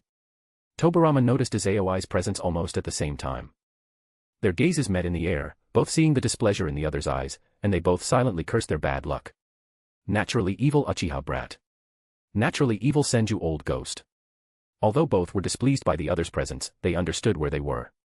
They didn't make a move, instead walking in opposite directions, out of sight, out of mind. Yayoi naturally didn't know what happened to Tobarama in Yomi City, nor was there any need to pay attention. He had obtained Beidou and the other Uchiha branch members, and Konoha would no longer use this as an issue, effectively drawing a clear line. Tobarama had completely removed the Uchiha tumor that didn't belong to Konoha, while simultaneously winning over the hearts of the Uchiha clansmen to further stabilize Konoha's rule. This was something neither side had explicitly agreed upon, but both understood tacitly. Once Uchiha Shiranuma and the others entered the land of night with forged documents, this outcome was destined. All that was left was to wait for the results to slowly bear fruit. As the days passed, it soon became June. Yayoi was not in the Tenshukaku, but rather on the training ground of the inner court, cultivating in his chakra armament mode. The content of his cultivation was naturally the sealing orb, which integrated earth and water chakra natures, supplemented by the 7-star seal. After so many days of practice, although he still couldn't control it as easily as his own limbs, he had successfully found some of the tricks to it. Next, it all depends on this attempt. Yayoi took a light breath. This time, he didn't need to condense physical chakra from his palms, he directly drew a portion of physical chakra from within his body, gathering it into a perfect chakra sphere in front of his chest. Mixing in the earth and water attributes caused the originally blue chakra sphere to transform into a golden orb with a shimmering halo on its surface. It looked exceptionally dazzling and radiant, like a priceless golden jade. Without any prelude, with a thought from Yayoi, the golden sealing orb in front of his chest made a whistling sound as it shot straight toward a 3-meter-high boulder 100 meters away. Hum. The expanding golden sphere caused the air to resonate, and in the blink of an eye, it captured the 3-meter-high boulder, completely enveloping it within the golden orb. On the surface of the golden sphere, black incantations like black snakes extended in all directions along the sphere. While further reinforcing the sealing orb, they also possessed the effect of suppressing the target's internal chakra. Perhaps the balance between the three wasn't perfect, causing the expansion of the sealing incantations to be slow. From the start of the extension to all connections being made to form the sealing array, it took a total of 3 seconds. Although the golden sphere itself had a powerful binding force, against top-tier ninjas, this 3-second gap was a weak point that could be broken through. For example, a tailed beast, without the addition of sealing technique, could instantly and forcibly break free from a binding force of this level. Yayoi wasn't disappointed by this, at least he had barely managed to find the balance point for this technique. Next, he only needed to keep practicing to shorten the time it took for the sealing technique to deploy as much as possible. It wasn't just the sealing technique time that needed to be shortened, the flight speed and distance of the sealing orb also needed to be perfected. 7 Tails, do you want to give it a try? I can help you recover your chakra faster. Yayoi looked toward the 7 Tails not far away. Compared to over a month ago, the change in its size wasn't very obvious. The 7 Tails, which had wanted to fly into the sky and start cursing again, immediately swallowed its insults upon hearing that Yayoi could help it recover its chakra quickly. Although it found this guy extremely annoying and he always used it as a test subject, then again. Can you really help me recover my chakra faster? The 7 Tails didn't doubt Yayoi's ability, this man was the ninja with the most bizarre chakra nature it had ever seen. Yayoi nodded. The 7 Tails hesitated for a moment before agreeing. Even though the other party wasn't a good person, he still had integrity. He was a man of his word and never went back on his promises. What do you want to test? I want to know the specific effects of the seal. Aside from initially using a sealing orb that combined the earth attribute with sealing technique to suppress the 7 Tails, Yayoi's subsequent practice with the sealing orb had used immobile stones as reference points. He wanted to know what the specific effects were after combining the earth and water attributes with sealing technique. Why don't you use those life forms you created for the experiment? I can't bear to. The 7 Tails took a deep breath, suppressing the urge to curse. But it still couldn't help grumbling inwardly as it flew to a spot where Yayoi's sealing orb could reach. Then let's begin. Seeing the 7 Tails in position, Yayoi once again condensed a golden sealing orb, which shot out with a whoosh toward the 7 Tails. Yayoi was exceptionally familiar with this process, there were no mistakes. The golden sphere expanded, enveloping the 7 Tails' body. The sealing incantations also extended simultaneously, forming a complete sealing array on the surface of the golden sphere. How is it? Yayoi came to the golden sphere and asked the 7 Tails about its experience inside. The internal binding force is stronger than the external one, but the flaws in the sealing technique on it are greater than before. Once my chakra recovers a bit more, I can attack the weak points and break this technique from the inside. Of course, if you can stabilize the sealing technique on it, it should be effective even against me in my prime. As for how long it could hold me, that's hard to say. The 7 Tails shared what it had felt. In other words, the sealing effect had indeed increased, but the stability was insufficient. At the same time, it expressed its recognition of Yayoi's technique. This technique required no hand seals, could strike from a great distance, and had no side effects. Although Yayoi tested them one by one each time, it could tell that multiple spheres could be created simultaneously. Once this technique was perfected and deployed on a battlefield, it would be an incredibly terrifying and powerful weapon that could greatly restrict the movements of high-end enemy combatants. It wouldn't need to be for long, a restriction of 5 or 10 minutes would be enough to determine the outcome on a battlefield where opportunities are fleeting. On a ninja battlefield, once one side's high-level ninjas are restricted while the enemy's high-end combat power remains intact, it means they will be slaughtered like weeds. The Seven Tails had seen far too much of this. In that case, it seems more practice is needed. I'm counting on you, Seven Tails. Hearing Yayoi self-muttering, the Seven Tails knew it wouldn't be able to escape today. However, to recover its strength as soon as possible, it could only endure for now, gritting its teeth and submitting to the other party. It only hoped that Yayoi would be a bit gentler this time and not break it. Chapter 79, Welcoming. Near the end of early June. As the wedding date with the Uzumaki clan approached, Yayoi, just like when he married Kicho last time, dispatched his trusted jonin, Kakuzu, to the Uzumaki clan to carry out this welcoming and escort mission. By the way, ever since being awed by Madara's power over a year ago, Kakuzu had been secretly striving to improve himself, undergoing incredibly brutal and arduous training during this time. To show his determination to become stronger, even the time he spent playing cards with his three sister wives at home had significantly decreased. All of this was so that one day he could block a strike from Madara head-on, rather than being like a minor lackey, standing on the side only to be knocked down by a bunch of baffling, mysterious attacks. After all, when he fought Madara back then, the opponent hadn't even thrown a proper sword strike at him, only sending him flying with the residual shockwaves of his sword energy. This was simply too humiliating. To this end, he had not only obtained his final wind release heart but had also continuously cultivated and strengthened the 5-element ninjutsu he possessed on top of that, hoping to reach a higher realm. And everything he did was not to prove how great he was, but to tell others that he would definitely wash away the humiliation he had suffered by his own hands. After several days of long-distance travel, Kakuzu led the mixed force of ninjas and samurai on their journey, finally arriving at Uzushio-gakure, established by the Uzumaki clan. 2 years have passed, and this place has changed a lot as well. After a 2-year absence, Kakuzu, who had once again come to Uzushio-gakure as an envoy, looked at the greatly transformed village and let out a heartfelt sigh. Although it could not be compared to a city like Yomi City, the architectural standards of Uzushio-gakure had already created a substantial gap with many small nations, looking more and more like a city. In a few more years, it might undergo another massive transformation and become even more prosperous.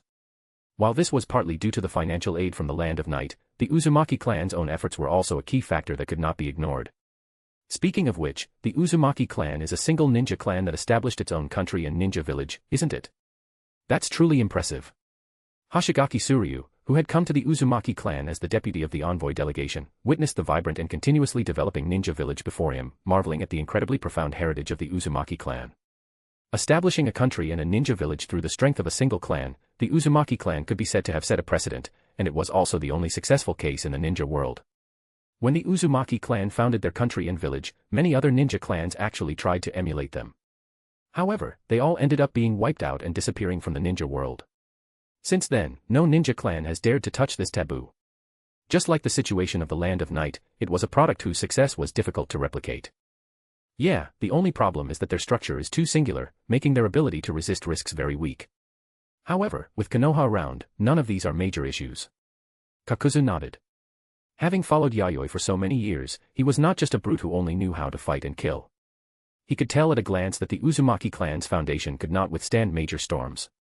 Even a minor setback could leave this newborn nation in a state of utter chaos. But if Konoha was also taken into account, there was naturally no risk for the Uzumaki clan. After all, the relationship between the Uzumaki clan and the Senju clan, who founded Konoha, was far more than just being in-laws. Don't be too nervous, we just need to follow their arrangements next. Generally speaking, no blind fool would dare to disrupt this wedding. Kakuzu noticed that Hoshigaki Suryu was somewhat tense and spoke up to comfort him.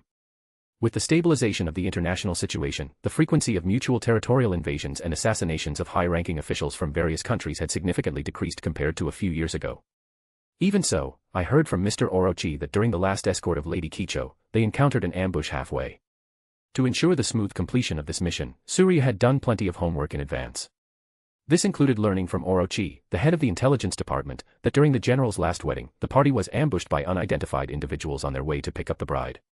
The mastermind behind the ambush even possessed a special ability that not even the Byakugan or the Aburame clan's secret techniques could detect. Although they ultimately landed safely, there was no guarantee that a similar incident wouldn't happen again. That indeed happened. So this time, to ensure the mission is foolproof, we have not only brought Jonin from the Hyuga clan and the Aburame clan, but the team is also equipped with special sensory-type ninjas. Furthermore, it's not just our side, the Uzumaki clan will also dispatch multiple sensory ninjas to accompany us. Kakuzu glanced at the Hyuga clan and Aburame clan Jonin in the escort team. With the addition of various types of sensory-type ninjas, even a ninja of Mu's level, the Tsuchikage personal guard, would find it impossible to approach silently. And a ninja of that caliber would obviously not do something so detrimental to others without benefiting themselves. Currently, the powerful ninjas in the ninja world basically come from the 5 great nations and the Land of Night. Even if other small countries wanted to do something, they would be completely powerless. Suryu nodded, acknowledging Kakuzu's cautious arrangements. But his own body still did not completely relax, because the importance of this mission could be said to be of the highest level. Compared to the mission to the Land of Bears to seize the meteorite star last time, its mission rank was completely incomparable to this escort mission. As a die-hard loyalist to the general, Suryu had already decided in his heart to maintain 1000% vigilance to ensure that nothing would go wrong along the way. On the other side, Kakuzu also formally entered Uzushio-gakure. Under the arrangement of the reception staff, he met with the Uzumaki clan chief, clan leader Uzumaki Ashina. He was also the daimyo of the Land of Whirlpools and the chief of Uzushio-gakure. Compared to when they met 2 years ago, his body had aged even more severely. Clan leader Ashina, thank you for waiting. Looking at the white-haired old man before him, clan leader Uzumaki Ashina, Kakuzu bowed respectfully. Behind Ashina stood several elders of the Uzumaki clan. Many of the elders' hair was half red and half white, with only one elder's hair still retaining its red color, though the shade was rather dull, indicating they were quite advanced in age. Cough, cough. In any case, it is good that you arrived on time. As for the itinerary, we have already made the arrangements on our end. Ashina coughed twice. Although he looked old and frail, his words were still clear, and his mind remained sharp. This made Kakuzu marvel at the powerful physique of the Uzumaki clan. They truly lived up to their reputation as the legendary long-lived clan. In his youth, clan leader Ashina was also a member of the Uzumaki clan's militant faction, fighting in various wars for many years and experiencing countless bloodbaths.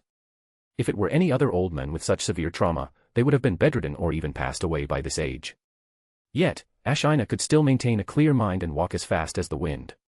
Given his condition, he might even hold on for another 2 years. Same here. The itinerary is just as we previously agreed upon, with no changes needed. Hearing Kakuzu's affirmative response, Ashina nodded. Although this was just going through the motions, for the Land of Night and the Uzumaki clan, such formalities were necessary etiquette. Rather than a wedding, it was more like a covenant of formal alliance. Since the engagement was set 2 years ago, the Land of Night had provided many resources to the Uzumaki clan and contracted many large construction projects at discounted rates, helping the Uzumaki clan quickly establish their nation and escape their destitute situation. The Uzumaki clan had also given plenty back in return, including the complete framework of the medical ninja system that Yayoi valued most. Now, the Uzumaki clan had already trained a lot of new blood for the Land of Night's medical ninjas. Most importantly, the Land of Night had learned the complete medical ninja education system from the Uzumaki clan, enabling them to self-sufficiently and continuously train medical ninjas. Both the Land of Night and the Uzumaki clan were highly satisfied with this mutually beneficial outcome. With this wedding, the honeymoon period between the two sides might reach new heights and last even longer. Under Ashina's arrangements, Kakuzu and his group stayed in Uzushio-gakure for 2 days before the day to return to the Land of Night finally arrived. The escort team Kakuzu brought this time included 50 ninjas and 50 samurai, in addition to himself and Hoshigaki Suryu. Aside from these, the most eye-catching thing was undoubtedly the massive mechanical carriage that had accompanied them. The main body was crafted from a mixture of solid wood and steel, adorned on the outside with numerous gold and jade ornaments to enhance its beauty and splendor, while several wind chimes swayed in the wind, chiming a pleasant melody. Beneath it were 8 giant circular wheels connected to the mechanical control console that drove the carriage forward. On the console stood 4 ninjas skilled in puppet ninjutsu, who were responsible for operating this massive, mobile fortress-like mechanical carriage. Although they had long known that the Land of Night's mechanical puppet technology was the best in the ninja world, actually seeing the real thing still made the accompanying Uzumaki clan ninjas marvel in amazement. Such a massive mechanical puppet that could carry passengers could probably not be manufactured by anyone other than the Land of Night's general puppeteer. Soon, Uzumaki Hizana, the bride and main protagonist, approached this mechanical carriage that was taller than a house, accompanied by 2 maids on her left and right. She was currently wearing a red and white shrine maiden outfit, with a white veil hat on her head, obscuring her features slightly. However, the red and white shrine maiden outfit, paired with many gold and jade ornaments, added a touch of elegance and nobility to the otherwise simple colors. Hizana kept her head lowered, but before she even got close to the carriage, she saw several giant wheels that were a head taller than herself. Filled with curiosity, she couldn't help but look up, only to see a house made of steel and solid wood. A house built on top of a vehicle. Hizana felt her scalp itch, and her brain couldn't quite process it. What on earth was this? Am I supposed to ride in this strange thing for my wedding? Although it looked quite beautiful, she still felt there was something slightly off about it. With such a heavy object, she somewhat doubted if it could even run. "Fool, keep your head down and don't look around outside." A voice came from beside her. It was Uzumaki Nene, who was one of the accompanying bridal maids. She had silver-white hair and was also dressed in a shrine maiden outfit. She seemed to have noticed Hisana's behavior and quickly chided her. Only then did Hisana snap out of it. She quickly lowered her head again, and with the support of Nene and another maid, she slowly climbed the steps of the mechanical carriage and went inside. As soon as she entered, Hisana plopped down onto a chair and let out a heavy sigh of relief. Clearly, the solemn and quiet atmosphere outside had suffocated her. Just now outside, it felt as if countless eyes were staring at her. That feeling of being watched like a monkey made her feel uncomfortable all over.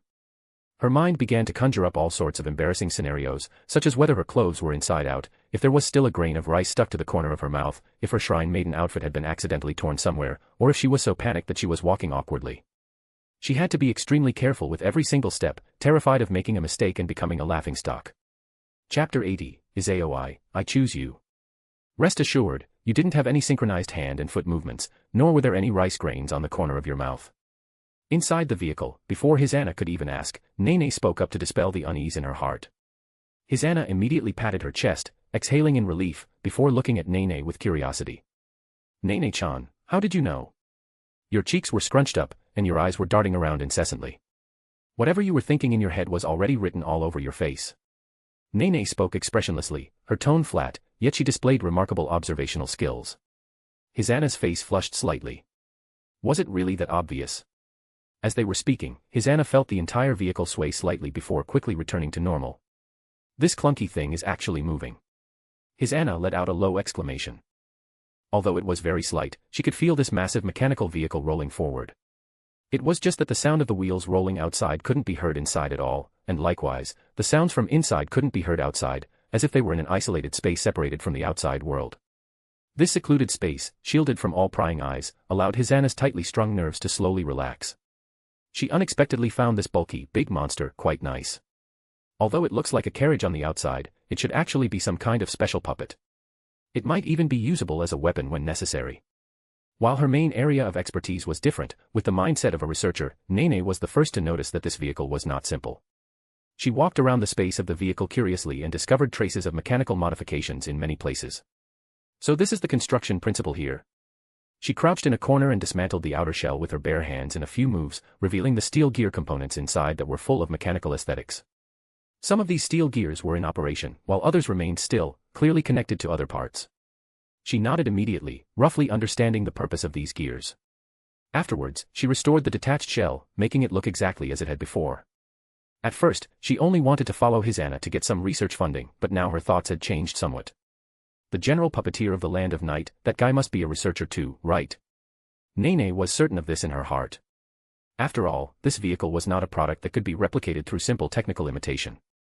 It looked like a clumsy block of wood, but the technical content within was extremely high.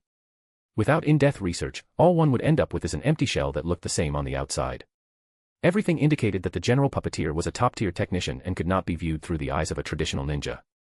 This magical sense of resonance from the depths of her soul made her long calm heart feel somewhat unsettled. After understanding the things inside the vehicle, Nene sat back in her seat, casting a sidelong glance at the maid on the other side of Hisana. She was wearing a shrine maiden outfit just like her, with bright red hair, and a red and white Hanya mask on her face. Her bright red pupils were particularly striking within the eye holes of the mask. A person I haven't seen before. Is she also a shrine maiden of Yuzushio Shrine? Nene pondered the other person's origin and identity. Although she was often absent, she should have remembered the identities of everyone at Yuzushio Shrine without exception. And among all the shrine personnel, this person in front of her was not among them, and neither her figure nor her temperament matched. "Hello, Senior Nene. I am Oboro." The red-haired masked shrine maiden saw Nene's gaze sweep over, lifted her head slightly, and softly stated her name. "Senior. Are you also from the shrine?" Nene frowned. Oboro nodded, not saying much. Oboro was arranged by the high priest and grandfather. "Don't let her height fool you, she's actually a year younger than me, even though she's taller than me." Hisana interjected. "I see. My name is Nene." Nene leaned over Hisana and introduced herself to Oboro. She realized that this was the maid truly arranged for Hisana by the elders above, while she was just an attached accessory. Perhaps she is also serving as Hisana's bodyguard. This little girl has the scent of unwashed blood on her. Perhaps Hisana didn't feel it, but Nene, who often dealt with corpses, could smell the cold, incomparable scent of blood on the other person. Just like those combat-oriented members of the Uzumaki clan, she was a ninja who had walked out of a mountain of corpses and a sea of blood. Yomi City. South District, Uchiha clan territory. After more than a month of renovation and improvement, the originally empty land was no longer vacant. Instead, the main frames of a large number of buildings had appeared one after another, taking on the basic prototype of a prosperous clan territory. Led by Hokuto, the members of the Uchiha clan, in order to complete this new clan territory faster, often cooperated with the local construction teams, using the various abilities of ninja to improve construction efficiency. It was believed that it wouldn't be long before this place became a large-scale family gathering place. Even for the Naka Shrine, where high-level family meetings were held, Hokuto and the others had built one. There was no other way, the land granted by the general was simply too much. They couldn't use it all, the Uchiha clan simply couldn't use it all. Yomi City was a city, but it was more than just a simple city. According to rumors leaked from the shogun's manor, it seemed that next year, this city would need to be re-excavated and expanded outward. At this moment, Hokuto and a group of jonin were gathered in the newly built main hall of the Naka Shrine. Although some places were still crude and unpainted, the main framework had been determined. If it were perfected later, it would be completely comparable to the Naka Shrine of the Uchiha in Konoha in terms of scale, and perhaps even exceed it. This is the work arranged by the general. Ryuka, Haruto, the two of you report to the security force in half a month. Hokuto, in his capacity as clan chief, sat in the main seat of the shrine's main hall and distributed the work arrangements conveyed by the shogun's manor.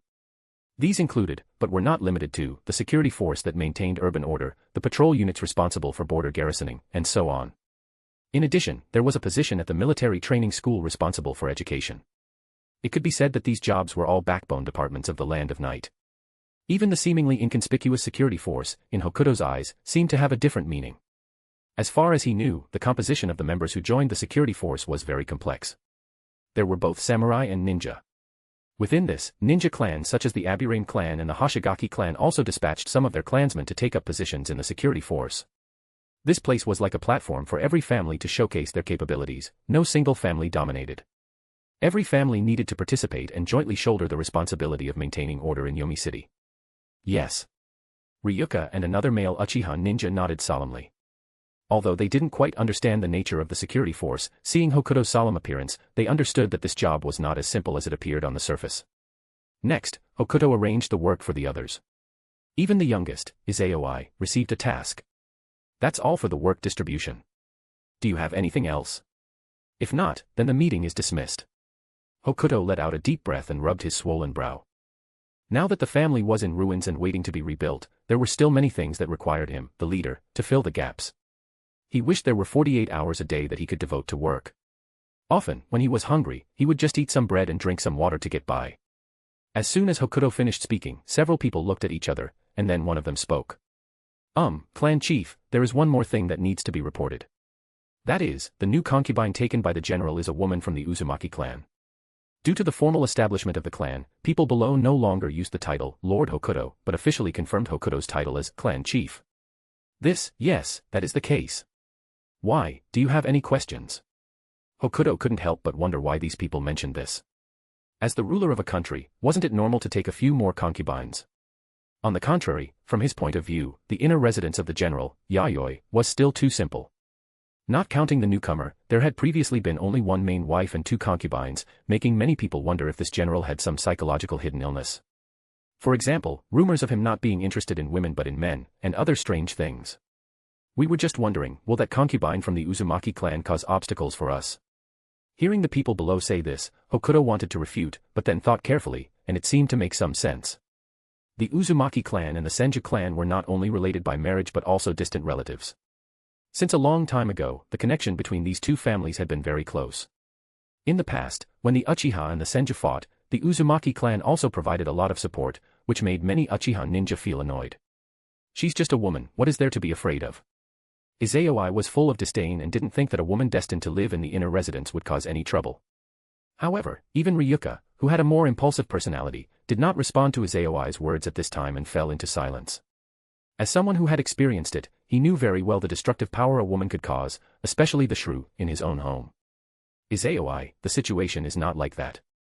Uchiha Kasumi, who had a delicate personality, shook her head at Yayoi. What do you mean? Yayoi became curious and looked like she was listening attentively. Kasumi then asked Yayoi. Yayoi, have you heard of the Chinoike clan? Chinoike? I have some impression. It seems they were also a bloodline limit family with dojutsu, from the land of lightning, right? Yayoi frowned and thought, recalling information about the Chinoike clan. Kasumi nodded. That's right, the Chinoike clan was a bloodline limit family in the land of lightning. Do you know what the trigger for their decline was? What was it? Did they lose in a battle with other ninja clans? If that were the case, it would be fine. Kasumi paused, her eyes meaningful. The reason the Chinoike clan declined was because of the hostility of the main wife of the Land of Lightning's daimyo, which then triggered a series of events that eventually led to the Chinoike clan being exiled in the Land of Lightning. The ninja invited by the Land of Lightning to deal with the Chinoike clan at that time were us, the Uchiha clan. Clan chief Hokuto was even an eyewitness to this event. After listening, Yayoi subconsciously looked at Hokuto, and Hokuto nodded, indicating that the matter was roughly consistent with what Kasumi described. The exile and decline of the Chinoike clan were fundamentally caused by the targeting of the Land of Lightning's daimyo's main wife. A woman in the inner residence has such great power. Yayoi gasped, feeling incredibly shocked. In her impression, those women kept by nobles in the inner residence were no different from canaries in a cage. She didn't expect that a family with a bloodline limit would end up in such a miserable state because of a woman in the inner residence, which simply refreshed her worldview. Yayoi, don't underestimate women, especially those women in the daimyo's inner residence. After they cling to powerful men, their energy is very terrifying. And men, as a species, are often inadvertently bewitched by female beauty, so. Before Kasumi finished speaking, the other Uchiha men present subconsciously coughed. They sat upright and solemnly indicated that they were gentlemen who would not be bewitched by mere beauty. Yayoi realized something and indicated that she had learned new knowledge. In this way, Yayoi also understood why the woman from the Uzumaki clan who was about to become the general's concubine was an unstable threat. As long as she had close ties with the Senju clan, it was a potential danger to the Uchiha clan. If the other party whispered some pillow talk. This woman from the Uzumaki clan was too bad, couldn't they just have a real fight with swords and guns? It's just that things have reached this point, and it can't be stopped at all, right? Yayoi frowned and pointed out the key to the matter. Theoretically that's the case, but it's not that there's no other way. We can also choose someone to enter the general's inner residence. Kasumi gave her solution. The others nodded thoughtfully. Indeed, this was a feasible method. Kasumi, you. My husband is dead, but my child is already 5 years old. Kasumi directly interrupted. Another Uchiha female ninja also shook her head helplessly. Her situation was even worse than Kasumi's. Her husband was alive and well at home, and she already had 2 children. Afterwards, everyone looked in unison at the last woman present, Yayoi. Yayoi pointed her finger at her own face, her black eyes widening in disbelief. Me. Go compete with someone in whispering pillow talk. Chapter 81, No Foyer. Mid-June. After several days, Kakuzu led the wedding procession, safely escorting Hisana, the shogun's concubine, to the land of night. After arranging for the Uzumaki clan members to settle in, Kakuzu left the necessary guard troops behind and headed to the shogun's manor to report to Yayoi.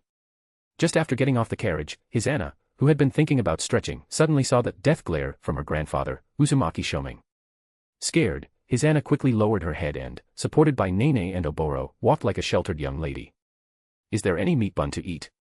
My stomach is almost flat from hunger. Hisana pouted, feeling aggrieved and wanting to shed little pearls. She had been sitting on that big monster 4 days, causing her butt to go numb, her neck to stiffen, and her stomach wasn't full. The reason was that she had to strictly control her diet to maintain a ladylike appearance. Future husband, hurry and send me some food, otherwise you will only get my starved corpse. Just as Hisana was lamenting in her heart, a fragrance suddenly entered her nostrils, causing her to subconsciously salivate. Idiot, lower your head further, don't let anyone notice. Nene, on her left, took a warm meat bun out from her bosom and quickly handed it to Hisana. The movement was so fast that it was almost just a blur. Hisana was almost moved to tears. Woo, Nene-chan, I will definitely build the best and biggest laboratory in the world for you in the future. While swearing this vow in her heart, she lowered her head and bit into the meat bun, swallowing it in 2 bites. Oboro, on the right, twitched the corner of her mouth under her mask. How should one describe this young Miss Hisana? Can this personality really survive in the inner chambers of the shogun's manor unscathed? Before coming here, as Hisana's maid and bodyguard, she had crammed a lot of relevant knowledge. These inner chambers of the daimyos were another kind of Shura battlefield that ate people without spitting out bones. The famous Chinoike clan of the Land of Lightning had fallen because of this. And these were just the famous ones. Countless ninja clans had been erased and removed from the records because of struggles between women in the inner chambers without even leaving their names behind. Although the Uzumaki clan was not a ninja clan of the Land of Night, and even if something happened to Hisana, it wouldn't affect the Uzumaki clan, but this ultimately represented the face of the Uzumaki clan. Especially since the official wife of the shogun of the Land of Night was from the Hyuga clan, whose family background was not inferior to the Uzumaki clan, and she had already given birth to the eldest legitimate son for the shogun. Without any accidents, this official wife status in the Land of Night was already deeply rooted.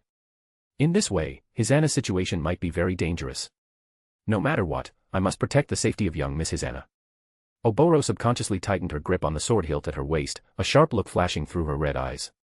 If that official wife wanted to use her status to suppress and torture Hisana, the blade in her hand would not be blunt. Moonlight was like water, in the inner court of the shogun's manor. A noisy sound of footsteps echoed in the corridor. Irorine, please let me go. To ensure father's wedding tomorrow goes smoothly, I must keep a close eye on those little gluttons today and urge father to get some good sleep. Yaya walked towards the bedroom righteously, making people feel as if she was doing something incomparably sacred, with a look of determination to die. Father has already gone to sleep at this time. Are you sure you aren't disturbing him by going over now? Irori pulled Yaya's arm, but no matter how she pulled, Yaya's body moved forward with incomparable firmness. In terms of strength, Yaya might be able to punch a tailed beast away and engage in close-quarters combat with a tailed beast head-on. It's only 9 o'clock, how could he be sleeping so early? According to my surveillance recently, father is entangled by those little gluttons every night and only sleeps after 12. Yaya said with certainty, then spilled some useless dirt. So, Yaya, you returning to your room late every day recently was because you were eavesdropping. Irori didn't know what to say. This Yaya really is. Irorine must also be feeling terrible, right? Father is always occupied by those shameless little gluttons at night. Yaya turned back and asked. Ah, that, as long as father is happy. Irori's gaze drifted, somewhat afraid to look directly into Yaya's eyes. Liar. Clearly, Irorine needs to hug a body pillow shaped like father to fall asleep every night. I saw it. Before she could finish, a chill brushed past. Yaya felt her mouth turn icy cold, as a piece of solid thin ice sealed the words she was about to say. Irori's ice-blue eyes became extremely deep, that was a terrifying look of wanting to kill to silence her. The temperature of the surrounding air rapidly dropped below freezing, making people feel as if they were in an ice cellar. Irori reached out and pinched Yaya's fair, tender cheeks, viciously pulling at her delicate skin. Yaya, haven't I told you not to peek into my room casually? Sorry, Irorine, I didn't mean to. Yaya spoke inarticulately, her body unable to stop trembling. Irorine's angry look is so scary, she wouldn't kill her own sister over something like this, would she? Really, Yaya, don't you think your behavior is extreme at all? Irori let go of Yaya's cheeks and sighed helplessly. Yaya rubbed her slightly painful face. I can't help it, because Irorine never lets me into your room, so I couldn't help being curious. Like Yaya's room, Irorine can enter whenever she wants. There's no need to enter that room of yours.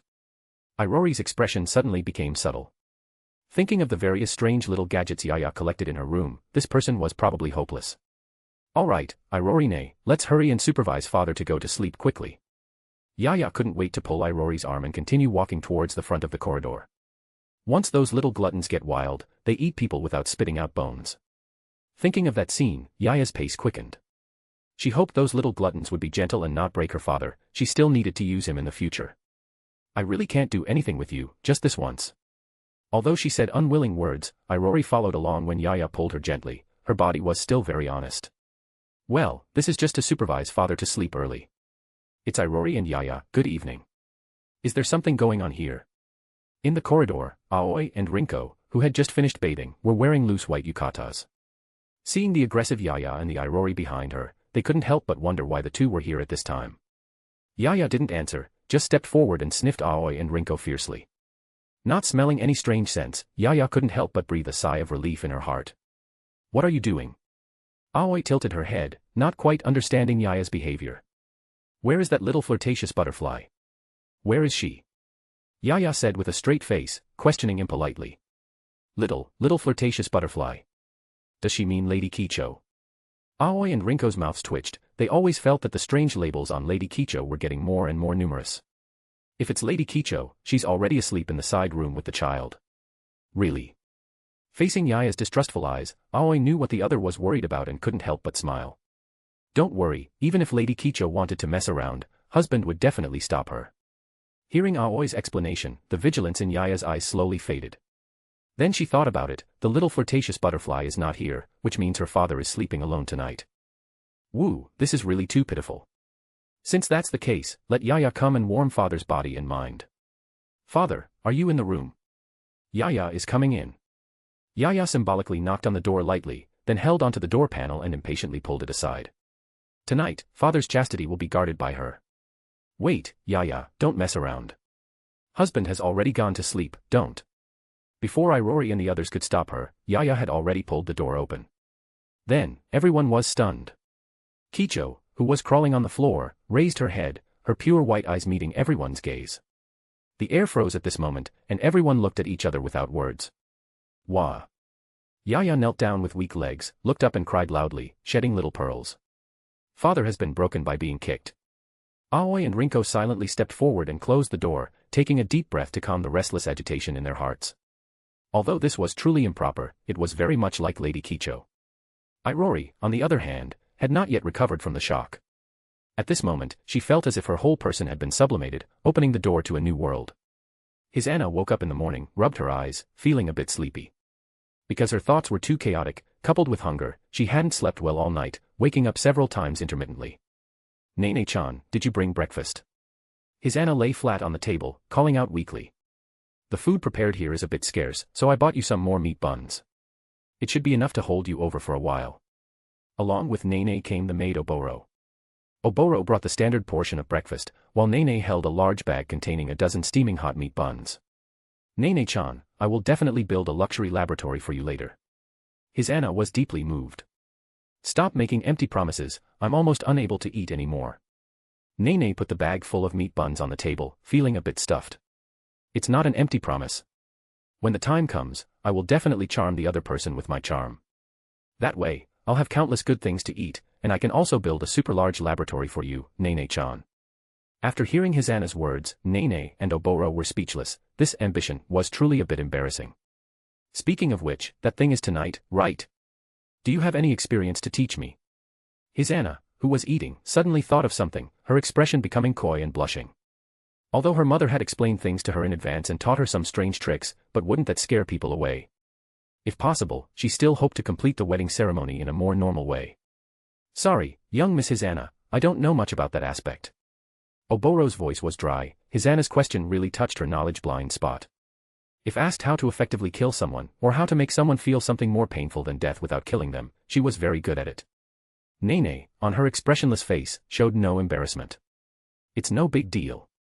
When the time comes, just lie down, spread your legs, and let the other person do the rest. Her plain tone made it seem like she was conducting a simple experimental study. Is that so? His Anna lowered her head, honestly gnawing on the meat bun, but her face was red to the point of dripping blood. Oboro also slightly turned her head, her gaze sweeping elsewhere. Clearly, Nene's straightforward expression made her a bit uncomfortable. Chapter 82, Sacrilege Before the Gods. The weather in June had already become somewhat muggy. Especially with her heavy clothes wrapping her up tightly, his Anna felt as though every breath she took carried a hint of stickiness. If not for so many people watching her, she would have pulled open her collar to catch some air. Aren't there a bit too many people around? When will this end? Will I even get to eat lunch? With her head slightly lowered the entire time, his Anna felt countless gazes converging on her from all directions. She felt entirely out of place, allowing herself to be guided forward like a puppet on strings. She didn't know how much time had passed like this, but the chatter of the surrounding crowd seemed to quiet down significantly. Curious, his Anna wanted to look up and see what was happening. He's here. Nene's softly whispered words immediately dispelled his Anna's urge to sneak a peek. She buried her head even lower, as if trying to press it right into her chest. Her hands, tucked inside her sleeves, instinctively clenched into tight fists, slick with nervous sweat. She was at a complete loss, not even daring to breathe too loudly. His Anna mechanically extended her hand, letting him take it in his palm, feeling the distinct lines of his hand. She noticed that his hand was broad and thick, calloused heavily. Judging by how hard the calluses were, they must have been there for a very long time. Despite being the ruler of a nation, he didn't seem like someone pampered by luxury at all, rather, he felt like someone who frequently engaged in grueling physical labor. Recalling that he was also a ninja, his Anna found it understandable. As a ninja, he probably had to undergo extremely rigorous training every single day. Perhaps he had even trained tirelessly until late last night, right before their wedding day. Oh no, I think I forgot to wash my hands after breakfast. Is there going to be some kind of smell? Suddenly, a thought struck Hisana, and her body instantly stiffened. And she seemed to have forgotten to brush her teeth after eating, too. Would he find her repulsive when they kissed later? Wait, did I take a bath last night? Did I change into a clean set of undergarments? All sorts of chaotic thoughts flooded Hisana's mind at once, leaving her brain completely blank and unable to process anything else. Relax. Don't squeeze so hard, your body is too stiff. A strange, slightly puzzled male voice sounded in Hisana's ear. As if grasping a lifeline, the tightly wound strings of Hisana's heart slowly began to ease, and her tightly clenched fingers gradually relaxed. Yayoi looked down at the girl, whose height was similar to Kicho's. She kept her head buried like an ostrich the entire time, giving off a timid, easily bullied impression. But that was only on the surface. Yayoi glanced down at the hand the girl was holding, feeling a faint, stinging pain radiating from it. If he hadn't spoken up just now, she might have actually crushed the bones in his hand. The girl possessed incredible strength. Even without using chakra to reinforce her taijutsu, she could easily snap steel bars several centimeters thick with her bare hands. Her chakra reserves were likely far beyond those of ordinary people, and the incredible life force dwelling within her body was even more vibrant than that of many ninjas from the Uzumaki clan. Recalling the Uzumaki clan's introduction of her, she had also mastered many powerful sealing technique, and had even dabbled in specialized ninjutsu such as barrier and sensory techniques. This was highly satisfying to Yayoi. If possible, he did not want his women to be mere decorative, delicate flower vases. Feeling Hisana's body relax, Yayoi easily guided her into the shrine, which served as the wedding venue. Since this wasn't his first time, Yayoi calmly followed the instructions of the shrine staff. As the shogun of the Land of Night, he didn't need to bother himself with the details, others would naturally handle everything flawlessly for him. The blessings, vows, and other ceremonies were virtually identical to his wedding with Kicho, with only the names being swapped out. In terms of scale, it was only slightly inferior to Kicho's. However, it was just as tedious and time-consuming. The grand wedding finally concluded after a busy day that lasted from dawn till dusk. Upon arriving at the shogun's manor, the banquet in the outer court was already prepared, though this no longer concerned Hisana, the bride. Supported by Nene and Oboro, she began to make her way toward the inner court. Before entering, Hisana looked up at the towering, thick courtyard walls that stretched out of sight. It seemed as if this boundary divided the inside and outside into two completely sealed spaces. Furthermore, the walls were dark and gloomy. Unlike the solemn tranquility of the Uzushio shrine, the atmosphere here was a mix of majesty and grim solemnity, faintly exuding an immense sense of pressure. It felt less like entering a place to live and more like stepping into a dark abyss that could swallow everything whole. Hisana couldn't help but feel her heart pounding with anxiety. Would she have to spend the rest of her life in a place like this until the day she died? However, it was too late for regrets now. She was already the shogun's concubine now, and she could no longer throw childish tantrums like she did back with her family. Are you Lady Hisana? Please follow me. Aoi stood at the entrance of the gate separating the inner and outer courts. She had been stationed here by Kicho to guide Hisana and her companions smoothly into the inner court. Although the layout of the shogun's manor's inner court was not as complex as the outer court, it served as the living quarters for the shogun and his family. Without a familiar guide, it would be very easy to get lost. Not to mention, wandering aimlessly around the inner court without knowing the layout could easily trigger something dangerous. As a puppeteer, Yayoi, the master of the manor, had concealed many dangerous and hidden traps throughout the inner court. The inner court was not only a residential area, but also a war fortress that could operate with high efficiency when necessary. Lady Hisana, please come inside to rest. Aoi led Hisana and the other two to a courtyard within the inner court. A tall redwood torii gate stood at the entrance of the courtyard. Inside, artificial picturesque landscapes were arranged, and stone lanterns for lighting were placed on the ground. White Shimenawa ropes were wrapped around several uniquely carved, giant stones. The layout here could entirely be seen as a miniature shrine. Seeing the familiar shrine setting, Hisana felt an inexplicable sense of warmth and familiarity well up in her heart. For the first time, a trace of affection and fondness arose in her heart for her husband, whom she had never met before coming to the Land of Night. This thoughtfully arranged shrine courtyard was clearly built specifically for her. For someone like her who had lived in the Uzushio shrine for many years, nothing could make her feel more comfortable and relaxed than a place like this. Perhaps her future life here wouldn't be as terrible as she had imagined. Under Aoi's guidance, Hisana entered the master bedroom of the courtyard. Oboro, acting as both maid and bodyguard, followed her in. After carefully inspecting the room's layout and confirming there were no issues, she stepped out with Aoi, leaving Hisana alone. As the footsteps faded away, Hisana took a deep breath and forced herself to sit in a proper size posture on the tatami mat. Even though there were no prying eyes around, she did her best to maintain this posture. The room was so quiet that a pin drop could be heard, and even the sound of her own light breathing was crystal clear.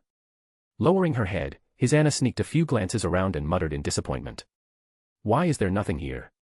She had only eaten a little bit in the morning and hadn't had a single bite of food since then. Coupled with the tedious and lengthy wedding ceremonies during the day, she was completely exhausted. Just as her mind was wandering, the sound of a door opening made her shudder, and she quickly straightened her posture and held her breath. Her current posture was even more proper than when she usually listened to the head priest explain sealing technique lessons at the shrine. As the footsteps drew closer, a shadow eventually enveloped her. Hisana broke out in a cold sweat, her eyes trembling with anxiety. An intense rush of adrenaline from out of nowhere left her brain starved of oxygen, and her hands blindly grabbed the hakama skirt of her shrine maiden outfit, clutching it in a death grip. What am I supposed to do next? I remember Nene-chan said this morning that at this point, I should. Hisana racked her brain to recall Nene's advice from this morning. Nene had said that at this stage, she just needed to lie flat and leave the rest of the movement to the other person, and everything would be set. And so, Hisana leaned backward, lying down and actively spreading her legs before him. Seemingly too embarrassed to face him, she squeezed her eyes shut, her eyelids trembling uncontrollably. See, come on. After speaking, she shut her mouth tight and turned her head to the side, her face bearing an expression of grim resolve.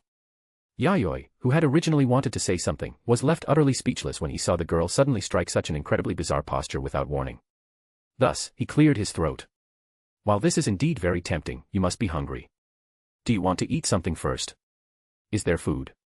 Hisana suddenly opened her eyes and sat bolt upright. Seeing the food container in Yayoi's right hand, her stomach let out a loud rumble. It's not a lot, but it should be enough to tide you over. Yayoi sat down opposite her, set the food container down, and opened the lid. Inside was steaming hot food, mostly pastries and buns that could quickly fill her stomach. Thank you. I'm digging in.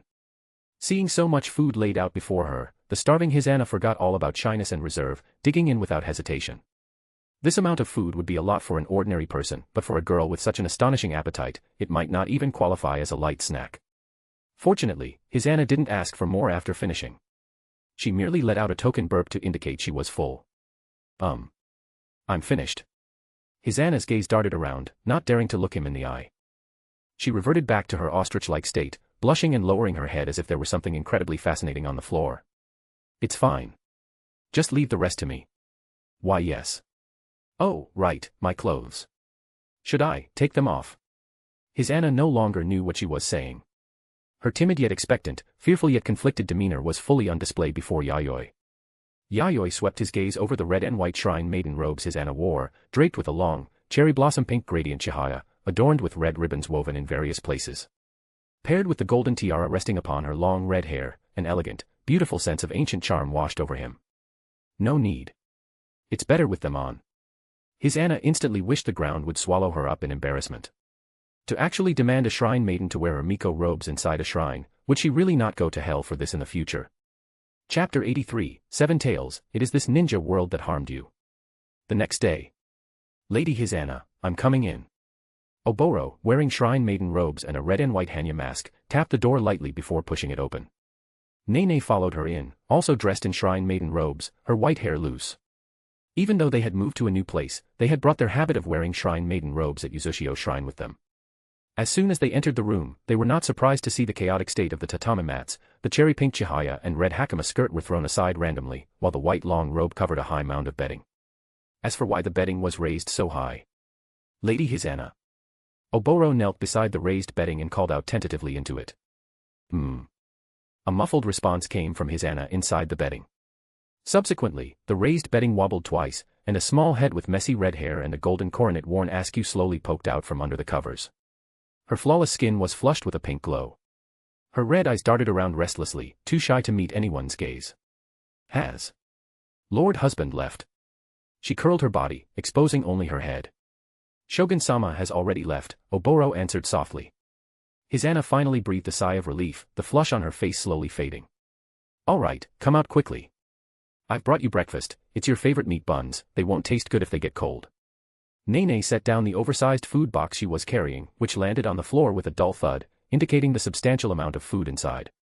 What surprised Nene, however, was that Hisana, who was usually a big eater, didn't start eating immediately upon seeing the food. Instead, she continued to blush and curl up in the bedding, her body squirming like a maggot. It seemed that whatever was inside was absolutely not to be seen by others. Could you two turn around? Before Oboro could answer, Nene already stood with her hands on her hips and spoke calmly. We are all women, what are you being shy about? All right, get up quickly, we still have morning lessons later. Ah, morning lessons. Right, there are still morning lessons to do. Like a reflex, his Anna hurriedly threw off the quilt, an expression of urgency appearing on her face. As a shrine maiden of the shrine, she had fixed morning lessons to do every day, which involved cultivative chakra and sealing technique, and sometimes tasks like cleaning and worship. If she were late for morning lessons, being reprimanded by the chief priest would be light, not having lunch to eat was what pained her the most. Lady Hisana, although it's a bit late to remind you of these things, this is no longer Yuzushio Shrine. As for morning lessons, you can do them if you want, and no one will care if you don't. Oboro sighed inwardly, but patiently reminded Hisana that this was not Yuzushio Shrine, and the time for sealing technique cultivate could be arranged entirely by herself. Upon hearing this, Hisana scratched her head awkwardly, then looked at Nene with resentment. Nene-chan, don't make me think of those terrible things, it scared me into thinking that lunch was going to be cancelled by the chief priest again today. I just wanted you to get up quickly. Nene paused here, scanned Hisana quickly, her eyes flickering. So, is this the reason you were hiding in there? I have to say, what a lewd body. Hisana was stark naked, wearing only white tabi socks on her feet. Her body was slender yet voluptuous, her snow-white skin flushed with a vivid pink glow, the color of having been carefully nourished by a man. Ugh. Hisana blushed and crouched down, covering her body. It seemed like white steam was even rising from the top of her head. After a long while, she finally caught her breath, took the new shrine maiden robe Oboro handed her, and put it on. Then, venting her frustration, she picked up a meat bun and stuffed it into her mouth in a few bites. Her stomach seemed like a bottomless pit. Under Oboro's astonished gaze, even after eating dozens of meat buns, she still didn't slow down. Is Lady Hisana's body really okay? Although the appetite of ninjas is generally large, Hisana's appetite seemed full of abnormalities no matter how you looked at it. She had only heard that the other party's appetite was astonishing, but after witnessing it with her own eyes, she felt it was even more exaggerated than the rumors. Instead of worrying about her, you should worry about whether she was too nervous last night and accidentally broke someone's waist. As Hisana's good friend, Nene knew that her physical strength and chakra were extraordinarily powerful, so Nene wasn't worried at all about Hisana's body having any discomfort, but rather a bit worried about the man's physical condition. Oboro. Although she hadn't experienced it, it didn't mean she didn't understand anything. She had learned some basic knowledge about men and women. Does this guy not feel embarrassed at all when saying such things?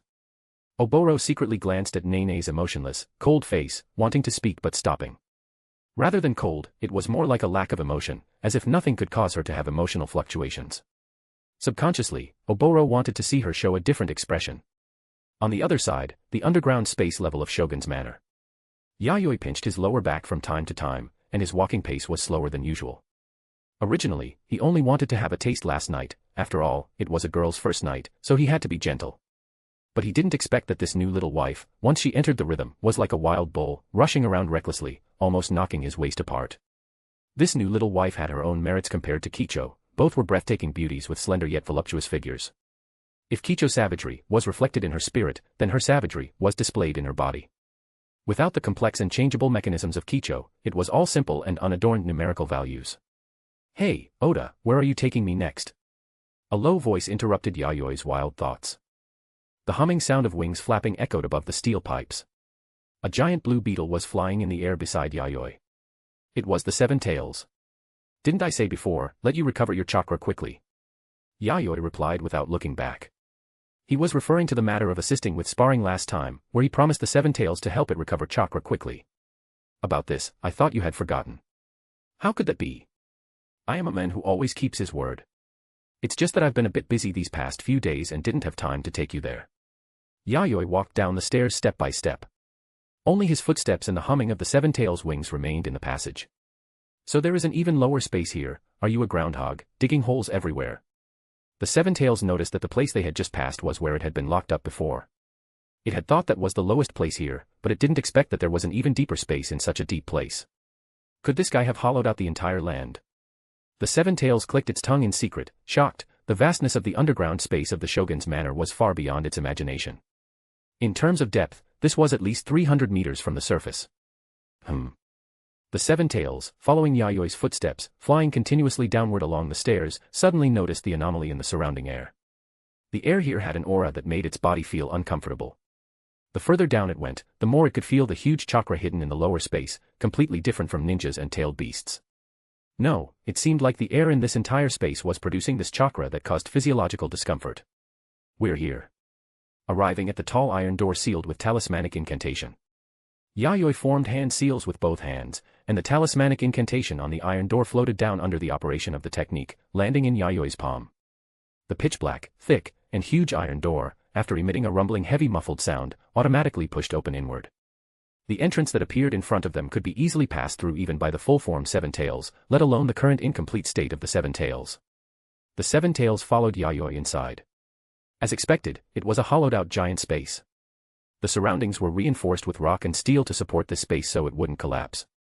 Dark purple chakra turned into lively purple snakes, swimming freely in the air. The chakra gathered in this space had become so dense that it could materialize.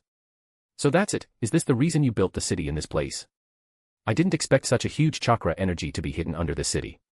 Seeing this space filled with chakra, where every piece of land and every bit of air was naturally forming chakra, the Seven Tails immediately realized. Yayoi shrugged, defaulting to the Seven Tails statement. He built Yomi City here precisely because such huge chakra energy was hidden deep in this land. This naturally formed chakra had strong concealment, and even sensory ninjas found it difficult to penetrate and sense it. Yayoi had originally detected through his own active chakra that this land possessed stronger life vitality than other lands, which led him to conduct in-depth investigations and find the chakra energy hidden hundreds of meters underground. After years of modification, the deepest space underground had been converted by him into a large-scale energy supply base. Steel pipes thicker than a person were deeply buried in the earth, densely covering it, and then extending all the way to the upper space. These pipes would extract the chakra naturally condensed in the earth and air to supply the operation of the entire Shogun's manor facility. Even the zero-number brain used to control the ghost puppet army was controlled by the chakra supply here, manipulating the large-scale puppet army. Between these pipes, many filtering devices were connected. The appearance and structure of these devices were simple and crude, with a large number of spiral fan blades externally rolling air, emitting the roar of mechanical operation, extracting and filtering the chakra existing in the earth. This naturally formed chakra, because it was not refined from human spiritual energy and physical energy, was naturally repellent to the ninja physique. To make the chakra here work, it needed to go through multiple complicated refining steps to remove the impurities within it. Besides that, Yayoi stood still in front of a cylindrical culture tank. Through the transparent glass wall, one could easily see the scene inside.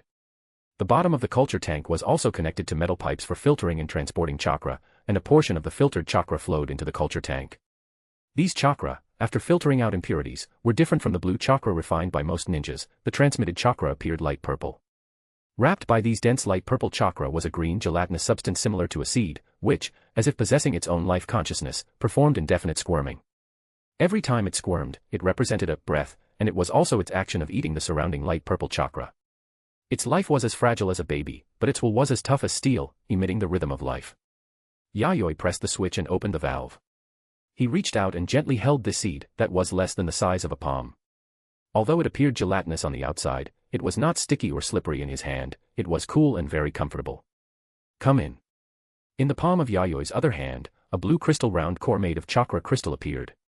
It was the heart connected to the lives of Irori and Yaya, an identical chakra crystal round core. This also represented the special significance of this seed. It was the third chakra life embryo created by Yayoi.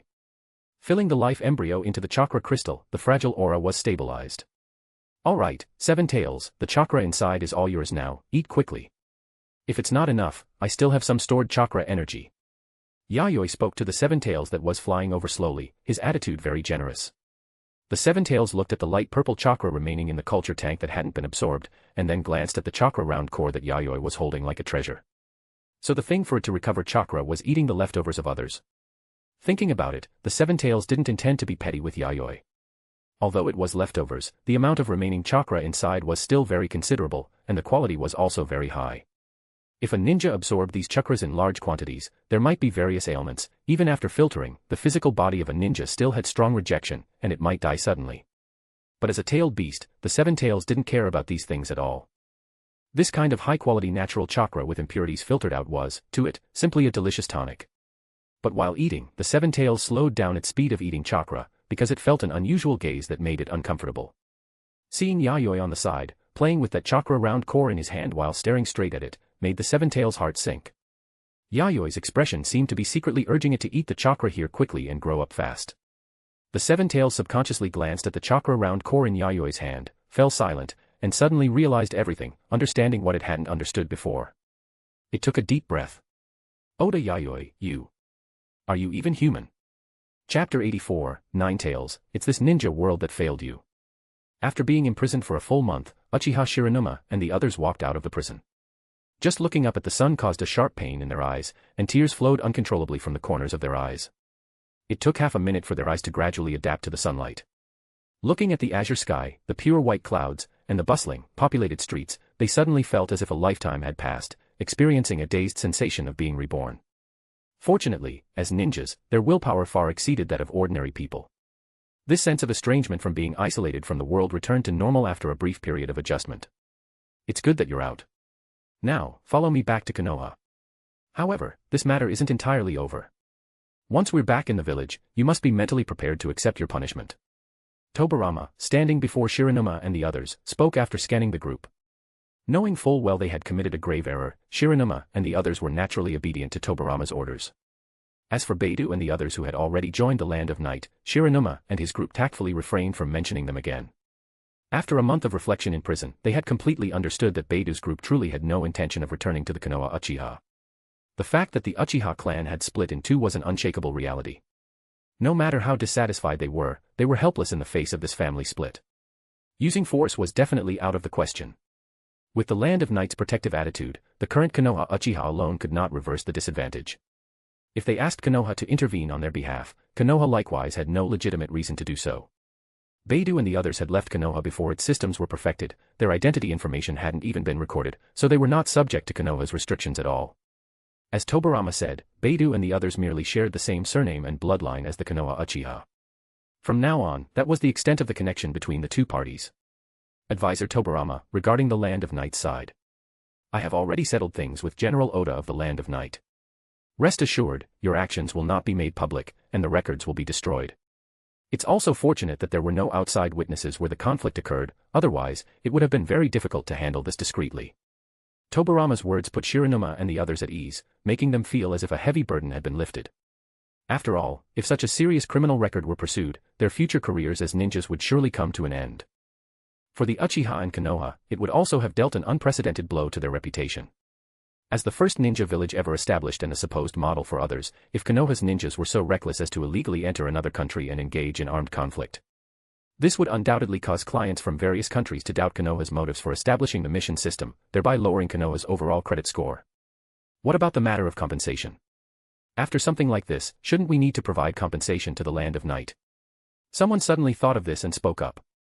The others also reacted, turning their gazes toward Tobirama, wanting to know what compensation the village had made to secure their unconditional release from the Land of Night. Tobirama shook his head and spoke meaningfully. Regrettably, General Oda of the Land of Night did not request any compensation at all. He wanted nothing at all. This general of the Land of Night seems to be quite magnanimous. I thought he would blackmail us for a huge sum. The Uchiha ninjas behind Shiranuma began to chatter. They originally held some resentment toward the general of the Land of Night, but now they felt that the man was actually quite generous in his dealings. Shut up. Shiranuma couldn't take it anymore and barked out a reprimand, his face terrifyingly grim. The people behind him were startled and immediately fell silent, not knowing why Shiranuma had suddenly become so angry. Shiranuma kept a dark face and said nothing. If possible, he would have preferred the general of the Land of Night to demand an exorbitant price. Because compared to tangible material compensation, the cost of this intangible debt of gratitude was the highest of all. Let's go back, Advisor Tobirama. Shiranuma let out a heavy breath, as if trying to vent all the resentment and frustration that had accumulated during this time.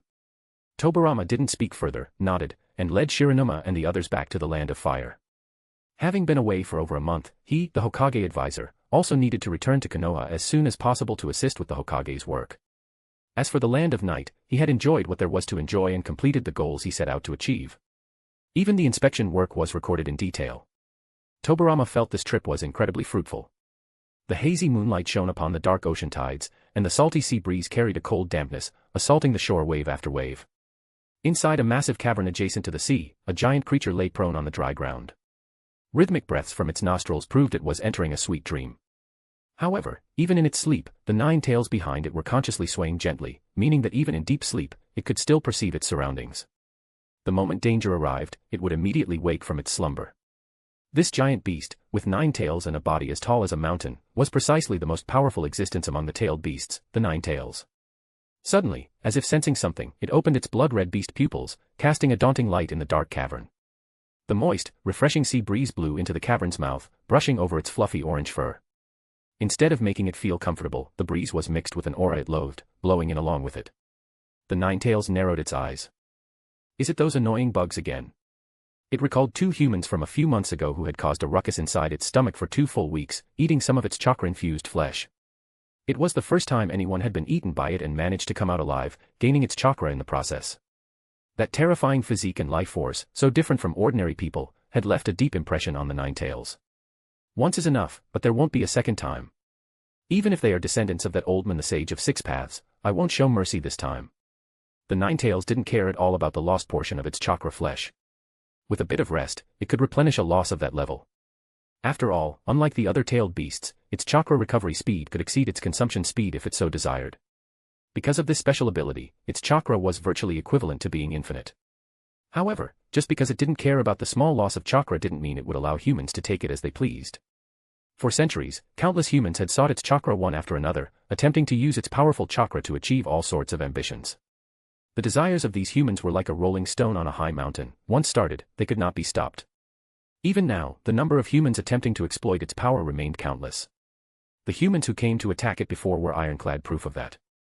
Let's deal with the newcomer quickly, then find a more hidden location to avoid these weak, annoying bugs. While thinking this, the Ninetales pushed off forcefully with its paws, its mountain-like body rushing out of the cavern like the wind. Boom. The moment its massive body landed, it caused the surrounding mountains to shake violently. The resulting fierce storm even bent the tall trees nearby like roadside weeds. The Ninetales didn't care about the destruction caused by its appearance. In fact, it had already restrained its power considerably. Otherwise, simply by moving, these mountains and forests would have been destroyed in an instant by the strong winds generated by its body. Its gaze was now tightly focused on an open space not far away. Against the backdrop of the bright moonlight and the dark ocean tides, a black-haired man holding a gun wearing a black ninja outfit with red lamellar armor over it, stood there steadily. He had opened a pair of crimson 3-tomo Sharingan, locking onto it with a gaze that treated it like prey. Uchiha Madara. Sharingan, a fellow from the Uchiha. Although it had no interest in humans, after 1,000 years, the Ninetales was not ignorant of the various powerful clans in the ninja world. In fact, the secrets it knew might even be more than those of the ninjas born into these clans. My name is Uchiha Madara, the man who is going to tame you. Madara spoke indifferently, looking up to meet the Ninetales' red beast pupils with his Sharingan. His tone was as if he were stating a common, easily achievable matter. A mere Sharingan thinks it can dominate me. The Ninetales laughed in pure rage. Without even needing a defensive posture, it simply glared back with its eyes. Boom. Orange-red chakra erupted like a volcano, instantly dyeing the night sky a suffocating crimson color. The howling, fierce wind pressure swirled the moist vapor of the tides, uprooting trees and causing spiderweb-like cracks to spread rapidly across the ground in all directions. The entire coast trembled under this world-destroying pressure, as if even a slight bit more force would cause it to be driven completely into the seabed by the terrifying wind pressure created by the Ninetales' erupting chakra. Madara's grip on his gun tightened slightly. 3 black tomo spun rapidly in his red pupils. Although he tried his best to resist the wind pressure with his body, his chakra-coated feet still slid back half a meter uncontrollably. Madara wasn't angry, he simply reached out and brushed the dust off his clothes. To make me retreat just by releasing chakra, this chakra, I, Madara, acknowledge it. It seems it really is necessary to forge a chain for you. You bastard. The Ninetales' voice also dropped low. After the initial probe, it also realized that Madara was fundamentally different from the ninjas it had encountered before. It had been a long time since it last encountered someone who could withstand its full chakra eruption with their physical body without being blown away. However, Madara's gaze, which viewed it as prey already in his possession, made it extremely annoyed. Since when did a mere human bug dare to be so arrogant in its presence? Be a little quieter, I don't want to cause too much of a scene. Madara cracked his neck, a determined sneer appearing at the corner of his mouth. Besides, I didn't come looking for you just to settle things with that man. You should know, Ninetales, you are merely a part of something else. The calm words exploded in the Ninetales' brain like a thunderclap, making its fur stand on end. The Ninetales' pupils constricted, and the orange-red chakra erupting from its body wavered uncontrollably, leaving it full of openings. However, it could no longer be bothered by such things. The thing Madara mentioned made it recall that past where it was once completely dominated and had sunk into the abyss. You bastard, where did you learn about these things? Could it be that you, impossible? The Ninetales roared in anger, carrying an unmaskable fear and panic, instinctively wanting to back away, the further from this man the better. Ideally, it would run to a place isolated from the world where no one could ever find it. So even a fragmented beast like you has something to fear. Madara laughed softly, a laugh that made the Ninetales' skin crawl and its whole body turn cold. However, it's too late to try and escape. Just stay there quietly and submit to the power of the Sharingan. Madara leaped up, falling toward the top of the Ninetales' head. The Ninetales instinctively swung its sharp claws, wanting to swat Madara away in one hit. Yet, halfway through its swing, a flash of crimson appeared in its beast pupils. The Sharingan. However, it was no longer the basic three tomo, but a Mangekyo form where the three tomo were merged into one, with a more complex and mysterious pattern. An abyss-like darkness turned everything before the Ninetales' eyes pitch black. It felt its entire body falling rapidly through an endless darkness, losing the ability to control its physical movements. Consciousness, a mere Sharingan, how could it? The Ninetales struggled desperately, its chakra rioting restlessly on the surface of its body. However, this struggle did not last long before the Ninetales' beast pupils completely transformed into the shape of Madara's Mangekyo. The previously rioting chakra and body became completely still, standing on the ground like a motionless statue. The instant Madara completed his control over the Ninetales, his body landed and stood firmly on its head, one hand on his hip, his clothes snapping in the wind and his black hair flying. Under the moonlight, the Ninetales' pair of crimson eternal eyes shone with madness and ferocity. Don't think this is far-fetched, as long as one has a Mangekyo-level Sharingan, controlling a tailed beast is just a matter of a single glare. In the manga, Obito controlled the Ninetales with just one look, it's truly a matter of a direct counter-mechanism. Next up is the battle at the Valley of the End and the order of tailed beast distribution at the first 5 Kage Summit. Chapter 85, Hashirama wants to speak from the heart. You're back, Tobirama. Thank you for your hard work on this diplomatic mission to the Land of Night. Inside the Hokage building, Hashirama, who was busy with paperwork, looked toward Tobirama as he pushed the door open, a gentle smile on his face. However, that gentle smile was tinged with a hint of fatigue. It was clear that with his advisor Tobirama away, his efficiency in handling administrative affairs had dropped significantly, and he had been working until very late every day. Several times he even had to pull all-nighters, and even then, he couldn't always get everything done properly. So much so that dark circles had begun to appear around his eyes. It was all right. Although there were some twists and turns, the matters over there were finally resolved. However, regarding the punishment for Uchiha Shiranuma and the others, we need to provide some response. Tobirama walked over and sat down naturally. As the Hokage's advisor and also Hashirama's younger brother, he treated Hashirama, the Hokage, with a casual attitude that was different from how others approached him. This was the result of their years of living together as brothers. Now, it was simply a matter of applying the experience of managing the Senju clan in the past to the larger scope of Konoha village. Mentioning Uchiha Shiranuma and the others, a look of complexity couldn't help but appear on Hashirama's weary face, and he sighed. Although I guessed that the Uchiha clan wouldn't be content and might even react intensely, I didn't expect them to forge documents, enter another country without authorization, and create conflict within its borders. I will convene a high-level meeting later to discuss their punishment. This was not just an internal matter for the Uchiha clan. Because the actions of Uchiha Shiranuma and the others had escalated to the level of Konoha as a whole. At the same time, Hashirama intended to use this incident to remind all the clans, the era had changed, and everyone must act according to the rules of the new era. If they continued to act with the mindset of the past era, there was no telling when they would end up bruised and broken. That is for the best. Let them understand the rules of the new era. If this incident hadn't happened, it might have been more troublesome to deal with. Tobirama nodded, approving of Hashirama's approach. Compared to private discussions, convening a high-level meeting was clearly more in line with Konoha's current interests. He was well aware that within various clans, there were still many old-timers from the Sengoku era who were dissatisfied with the ninja village system. While these individuals were suppressed by the mainstream voice, it didn't mean they had completely lost the power to resist. The problem was not just the Uchiha. This diplomatic incident triggered by Uchiha Shiranuma and the others, and the decision to specifically convene a high-level meeting to discuss it, was merely to set an example. If even the Uchiha, one of the founding clans, could not be exempt from the consequences of doing wrong, then the other families had even less reason or qualification to expect special treatment. Hashirama's approach could be said to coincide perfectly with Tobirama's own thoughts. Let's discuss the specific punishment for Shiranuma and the others at the high-level meeting. How is the situation in Kimogakure? According to the intelligence I received earlier, their movements in the last few months have been very strange. It seems they are eyeing the tailed beast. Skipping over the issue of Shiranuma and the others, Tobirama straightened his expression and asked about intelligence regarding Kimogakure. Currently, almost nothing major was happening in the ninja world, but there were two things that were like thorns in Tobirama's side. The first thorn was naturally Madara, who had left Konoha and whose whereabouts were currently unknown. According to his guess, Madara was very likely plotting something in the shadows.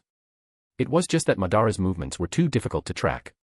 After following up for a period of time with no results, Tobirama had ordered people to give up. The second thorn was naturally Kimogakure in the Land of Lightning. According to the intelligence he had gathered, this village had become practically insane in its pursuit of increasing its military power, and it was eyeing the tailed beast. After Madara injured the Raikage, it probably deeply provoked them. Hearing Tobirama mention this, Hashirama sighed helplessly. Because of that inconclusive meeting, a huge divergence in ideology between him and Madara had emerged, slowly leading to a split. Perhaps if he had noticed Madara's emotions earlier, maybe Madara wouldn't have left Konoha. It's too late to talk about that now. I think it's time to convene another meeting of the leaders of the ninja villages from various countries. A meeting of nations. Of course. We can make it different from last time by splitting it into two parts. The first part will be a meeting for the Kage of the 5 great nations, and the second part will be for countries that possess ninja villages to join the talks. Tobirama made a distinction between major powers and smaller nations regarding the meeting. As long as the major powers took the lead, the smaller nations would naturally follow suit. This was an obvious matter. Just like when Konoha was first established, as long as they saw the direction, the major powers would have to comply with the new rules. Tobirama certainly wouldn't give up this advantage that transcended the era. He wanted to use this meeting to further solidify Konoha's position and to let the one country, one village system take root completely. In this way, Konoha would be the weather vane for the entire ninja world, becoming the de facto leader for all nations. In the future, Konoha and the Land of Fire would eat the meat, while the other nations and villages could follow along and drink the soup. Konoha had the qualifications and the power to do so. That is indeed a good idea. Hashirama wasn't as pragmatic as Tobirama. He just felt that sitting down and negotiating frankly was beneficial for the peace and stability of the ninja world. Compared to that, Tobirama, I have a more important matter here to discuss with you. Hashirama didn't think for too long, skipped over this topic, stood up from his chair, and walked to the bookshelf on the side. What is it, elder brother? Tobirama also rose from his chair and came to Hashirama's side. But before he could react, Hashirama's arm suddenly wrapped around his neck. The strength was so great that Tobirama's face turned somewhat blue and purple. Elder brother. Tobirama didn't suspect that Hashirama was a fake. This terrifying monster strength, along with this powerful chakra that could suppress his entire body until he couldn't move, was something only Hashirama could do in the ninja world. He just didn't understand why Hashirama had suddenly attacked him. Tobirama. Hashirama took a long strip of paper from the bookshelf while smiling without warmth. You went to the Land of Night to negotiate with General Oda, right? Then tell me, what is the meaning of this long bill sent over from the Land of Night? Hashirama spread out the bill so Tobirama could see it clearly. Looking at the dense numbers of prices on the bill, Tobirama's face twitched. A meal costs at least 100,000 ryo, up to 500,000 ryo, and that's just the food expenses. You soaked in advanced hot springs every day, watched several puppet shows a day, and even sat in special seats priced at 10,000 ryo. Tobirama, is this the result of your month of negotiations? You really worked hard. Hashirama smiled gently, but this gentle smile was filled with gritted teeth. Elder brother, this is because. Come to think of it, we brothers haven't closed the door to have a private chat in a long time. Today, I'm not doing anything else, I just want to have a heart-to-heart talk with you, Tobirama. Tobirama was already covered in cold sweat, his mouth dry. Oda, you've ruined me. And these things weren't free after all. Achoo. Yayoi, who was at the training ground, sneezed violently, feeling that someone was cursing him behind his back. He had now entered chakra armament mode. The materialized chakra covering his surface wrapped around his entire body like flowing blue flames, dense enough to form tangible matter, combining offense and defense. Moreover, the sealing orb, with a golden halo flowing on its surface, was hovering in his palm, revealing complex sealing arrays on the golden shell. How is it, Hisana? Can you find the problem with it? Yayoi looked at his newlywed wife, Hisana, who had followed him to the training ground. Her attire now was much simpler than on the day of their wedding. She was only wearing a thin red and white Miko outfit, without the chihaya or golden crown, making it convenient for daily activities. And after spending a few days together, although he didn't know everything about her, he had largely figured out Hisana's personality and character. Their relationship had also warmed up rapidly through their intimate interactions. It was just a bit taxing on his lower back. Her attack power, like a bull charging, was something he could barely handle. But thinking about Hisana's massive appetite, where one meal was almost equivalent to a normal person's monthly consumption, he could somewhat understand. A natural chakra monster, and a candidate for a Jinchuriki as a perfect-tailed beast container. He suspected that this was the reason the Uzumaki clan had chosen Hisana to marry into his family. After all, the seven tails being in his possession was not a secret in the ninja world, and he had no intention of hiding it, as it was a powerful asset used to deter external enemies. Let me see. Hisana, who had originally thought she was just coming here to watch the fun, heard Yayoi's request and, without a second thought, stepped forward to observe the sealing orb hovering in Yayoi's hand. As she watched, she kept stuffing cookies into her mouth and chewing, to the point where her speech was a bit slurred, but her face was full of happiness. There was no one here to restrict her, no endless morning classes, no endless nagging, and she could eat her fill at every meal. She could eat as much delicious food as she wanted. This freedom to do whatever she wanted and not do whatever she didn't want made her gradually forget her initial worries about the future, and she began to enjoy her life here more than in the Uzumaki clan. Most importantly, every night. Thinking of this, Hisana's long legs under her red hakama skirt subconsciously rubbed together, heating up. No, my husband is asking me a serious question right now. I can't think about such shameless things. Evil thoughts, begone, evil thoughts, begone.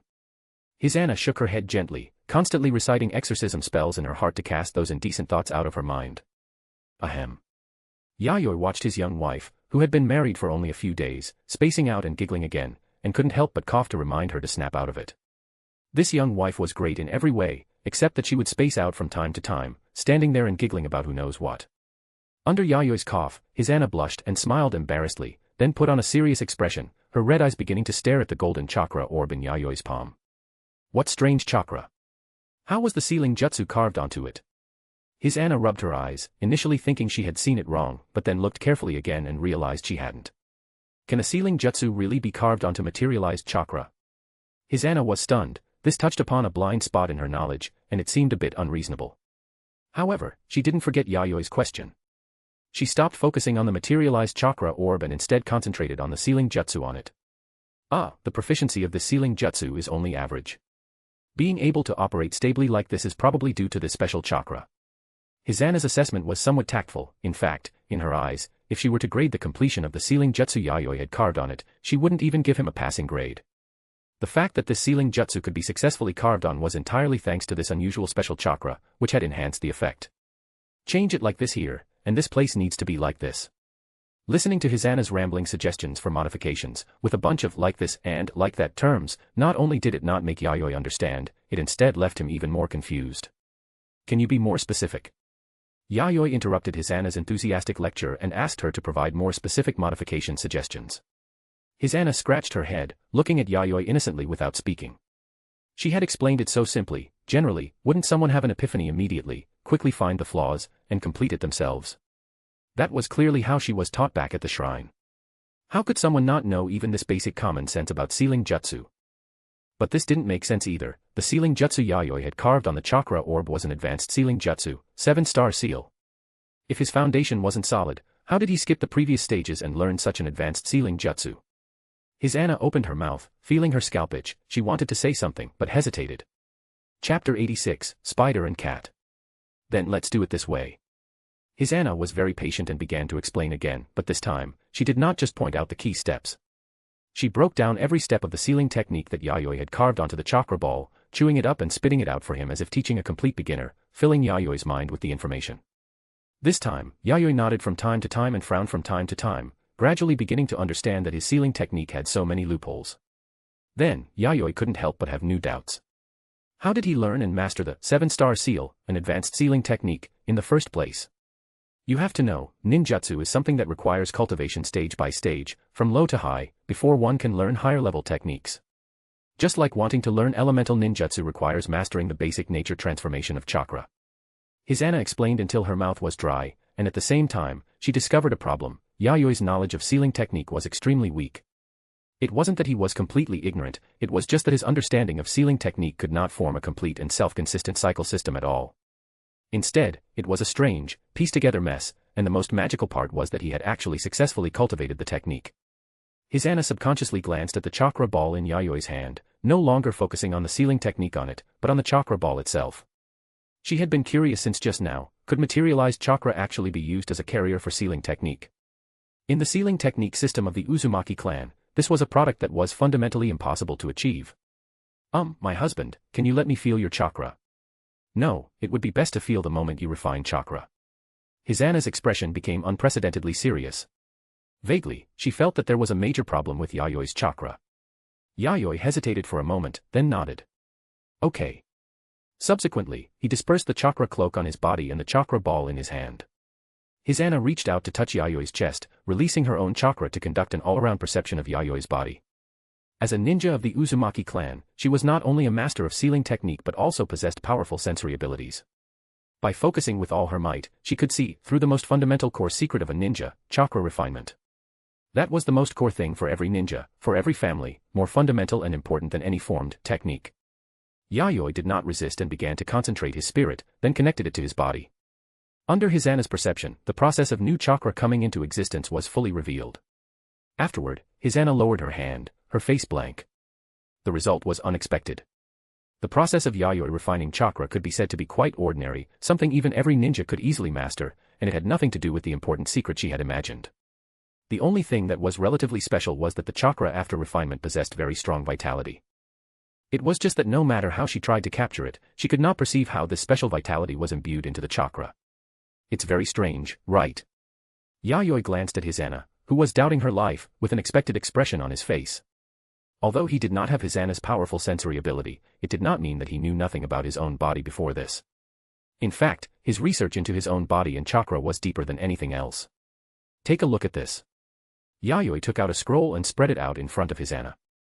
The scroll recorded the chakra vivification technique that Kicho had practiced, which could allow a ninja who learned this technique to possess inferior active chakra. This chakra refinement technique was one of the techniques he had developed after researching his own body. Hisana took it and began to read it seriously. Like Kicho, although there were many parts that were difficult to understand, she could make out a lot of the general content. The active chakra I refine so easily, if others were to practice it, it would instantly elevate to the level of a dangerous, high-difficulty forbidden technique, and the effect would even be greatly reduced. Hisana was thoughtful. This was just like how she could not understand how Yayoi, without a solid and profound foundation in sealing technique, could skip the prerequisite steps and suddenly access and master advanced sealing technique. Yayoi was similarly unable to understand why the chakra he refined so simply would be a high-difficulty, high-risk forbidden technique for outsiders. So, he dismantled the extremely simple things into countless small steps that were easier for outsiders to understand. Let's go back to the sealing technique itself. Not wanting to discuss this further, Yayoi directed Hisana back to the explanation of the sealing technique.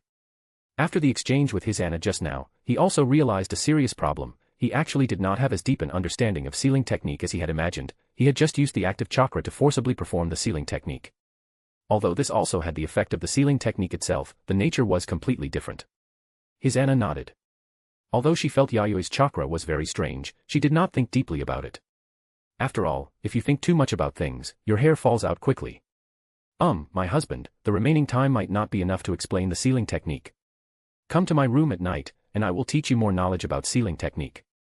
Hisana secretly glanced at Yayoi, and two alluring blushes could not help but appear on her face. Then she lowered her head and could not see her toes, her vision blocked by something plump. Yayoi felt a phantom pain in his lower back. He had originally wanted to rest alone for the last 2 days, but looking at Hisana's appetizing appearance. Good news, she was addicted. Bad news, she was addicted. The next day. The sky had just brightened when Yayoi got up and left the shrine courtyard where Hisana was staying. He put on his outdoor ninja attire, draped a protective trench coat over himself, and came to the entrance between the inner court and the outer court. Kicho, who was waiting here, was also dressed in outdoor ninja gear. It wasn't just Kicho, Yaya, acting as a guard, was also waiting here. Clearly this is a honeymoon trip between Yaya and father, there's no need to bring anyone else. It would be fine with just Yaya protecting him. As soon as Yayoi arrived, he heard Yaya's dissatisfied complaint. In her view, 2 people acting together and 3 people acting together were completely different concepts. What nonsense are you spouting? This trip has very important matters, so don't mess around. Yayoi pushed away Yaya, who was sniffing around like a puppy, with a little force. Yaya, being forceful like this is useless, you know. Why don't I pass on some unique skills to you? Maybe you could capture father's body and heart. Kicho pursed her lips slightly and waved at Yaya affectionately, signaling her to come over. Yaya, who didn't want to go over at all, subconsciously leaned toward Kicho upon hearing these words. Although she was very wary of this little hoof who often kicked her father until he was broken, it was precisely because of this that her techniques appeared to be highly skilled. If she pretended to show goodwill and could steal all of her unique skills. Yaya's heart suddenly skipped a beat.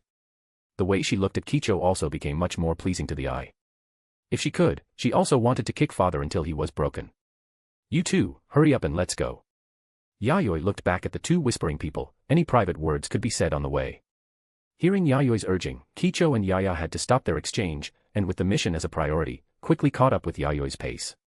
Leaving Yomi City, the three of them headed towards the northwest region of the Land of Night. The Forest of Serenity was the destination of Yayoi's trip. That was a primeval forest that had never been exploited. On the map of the Land of Night, there were no notes or hints. Coupled with the fact that it was sparsely populated and the terrain was strange and hidden, located among thousands of mountains and ravines, even among the locals of the Land of Night, very few people knew about it. This was also the result of Yayoi's deliberate actions. Because this area was too strange, just like the deep underground of Yomi City, this area also had a vast distribution of natural chakra energy, and therefore could grow many high-quality chakra trees. Among them, there were chakra trees with special individuals that grew amazingly, possessing vast vitality that ninjas could hardly reach, making them the best accelerators for cultivating chakra life embryos. Bringing Kicho and Yaya to the outside of this forest, looking over, one could see primitive landscapes full of wildness and vitality everywhere. The sky above the forest was shrouded in a faint green, forming a strange light green sea of air, which was gaseous chakra formed by the overflow of overly concentrated chakra. Around and inside the forest, many mountains were distributed. It was difficult to tell for a moment whether it was surrounded by mountains or surrounding the mountains. Without needing Yayoi's reminder, Kicho and Yaya entered a state of alertness simultaneously. The violent chakra filling the air, after years of accumulation, had begun to merge with the surrounding vegetation, releasing a naturally formed powerful genjutsu. Once one's attention was not focused, it was very easy to be manipulated by the genjutsu until finally exhausted, dying of fatigue in the forest. Many remaining white bones showed that this forest could eat people. Fortunately, compared to when she came here more than 2 years ago, Kicho's strength was no longer what it used to be. As long as she paid a little attention, the genjutsu here had no effect on her. She followed Yayoi's request at this time, activating her Byakugan, constantly searching for the chakra trees that met Yayoi's requirements. The chakra trees here could be said to be inexhaustible, but most of them were no different from ordinary chakra trees, at best of better quality, and could not reach the level of cultivating chakra life embryos at all. Although I don't really want to discourage you, Father, it seems there are no chakra trees here that meet the requirements. The Forest of Serenity was very large, but Kicho could easily anchor it using her Byakugan if she wanted to search. However, after searching for 2 hours in a row without any gain, Kicho began to doubt whether there were any special chakra trees capable of cultivating life embryos left in this forest. She had seen how thick and amazing the chakra tree used to cultivate life embryos was before, it required more than 20 people to barely hold it. And the chakra trees found now, although some individuals were indeed amazing, only required 5 or 6 people to hold them, the difference in vitality was too great. Yayoi frowned when he heard this. If he couldn't find a chakra tree with massive vitality, it would take longer to stabilize the third chakra life embryo. Kicho, search carefully again. Given the concentration of chakra in this area, such special individual chakra trees shouldn't have completely gone extinct. Yayoi was a bit unconvinced and continued to let Kicho use the Byakugan to search. Kicho nodded. Although she didn't hold any hope, she just needed to do as Yayoi asked. Kicho took a deep breath, gathered more chakra into her Byakugan, and observed with all her might. Her vision penetrated layer upon layer of forest trees, including thick mountain rocks, and even the underground rivers buried beneath the forest were all in sight, searching for abnormalities within. No, I can't find it. After continuing to observe for half an hour, Kicho felt her Byakugan starting to sting, shook her head at Yayoi, indicating that the chakra trees in this place did not meet Yayoi's requirements. Then let's do it this way. Yayoi sighed inwardly, but he wouldn't be unreasonably angry because of such things. At most, it was a pity that it would take longer for the third chakra life embryo to be cultivated and formed. According to his initial plan, the third person after Irori and Yaya should be born within the next 4 or 5 years. Now it seems this time needs to be extended to over 10 years. After all, vitality is not like chakra. If chakra is lacking, there are many substitutes, but pure vitality is really hard to find other substitutes for. Forget it, let's go back. Yayoi was a bit listless and intended to lift his foot to leave. Just as he lifted his foot, a dull sound like thunder penetrated layers of air and reached his ears accurately. If you are looking for that kind of chakra tree with massive life energy, I do know a place. Do you want to come with me? Whoosh. Yaya's black hair fluttered, and the moment the sound rang out, she flashed in front of Yayoi, lowered her center of gravity, and her dark eyes vigilantly swept across the thin mist around, looking for the source of the sound. Yayoi was astonished, but not too flustered, and searched around with a calm expression. Cold sweat flowed on Kicho's face, her Byakugan hadn't seen anything at all. Such a target had been right in front of her eyes, yet she was like a blind person and couldn't perceive anything, which was really unreasonable. And even if the Byakugan lost its effect, with the strength of the 3 of them, it was impossible for any existence to get close without causing a ripple. It's underneath. Fortunately, the Byakugan was not completely unaware. After something spoke, Kicho instantly captured the abnormal fluctuations in the surroundings, her pair of Byakugan eyes tightly looking at the ground beneath their feet. Retreat. Without hesitation, the moment Kicho spoke, Yayoi's figure flashed to the distance. Yaya and Kicho followed and retreated, landing beside Yayoi, their eyes fixed on the ground where they had been standing just now. That piece of ground began to surge, bulging high upwards, like a high mountain standing on the earth. Rumble. Rumble. The ground made a vibration like muffled thunder. A huge creature bulging out of the ground, large swaths of gray soil and stones began to peel off from its body. This huge creature had 8 huge limbs, its whole body covered with gray hair. These hairs were soft and tough, with a slight swipe, the surrounding trees were all cut off at the waist, revealing smooth, mirror-like, neat cuts. Eyeballs the size of a roof ridge released high-intensity blood-red light in the white mist, overlooking the 3 of them from a high position. What is this thing? A cat. A spider. Kicho looked in surprise at this huge creature that broke out of the ground. A body and 8 limbs like a spider, a giant face that looked like a cat. And 2 fangs flashing with cold light, bared from its mouth. This large creature with a strange structure made her not know whether this was considered a cat or a spider. Chapter 87 Spider Cut. Yayoi, in particular, having witnessed behemoths like the 7-tailed and the 9-tailed, immediately judged that the size of the giant beast before him was slightly larger than the 9-tailed he had seen in the land of fields a few months ago. It was hard to imagine that such a terrifying creature of such massive size could be born in the natural world. Every step it took could shake the earth and vibrate the atmosphere, and every breath it took was a strong wind that swept up sand and stones. Moreover, judging by the fact that it could speak human language, it was clearly not a mindless beast. With a build like this, it shouldn't lose to a tailed beast, right? Kicho had insufficient knowledge of tailed beasts, the only one she had ever seen, the 7-tailed, was not even in its prime state. She could only vaguely judge that the size of this giant beast was definitely not inferior to a tailed beast. It's not just the size, the chakra is also extremely powerful. Yayoi reached out his hand, feeling the powerful pressure in the air that was as heavy as a boulder pressing down. It was the chakra unconsciously leaking from the giant beast's body as it moved. This heavy pressure also had a powerful suppressing effect on a ninja. This kind of aura created by chakra might not be equal to a tailed beast, but it wasn't far off.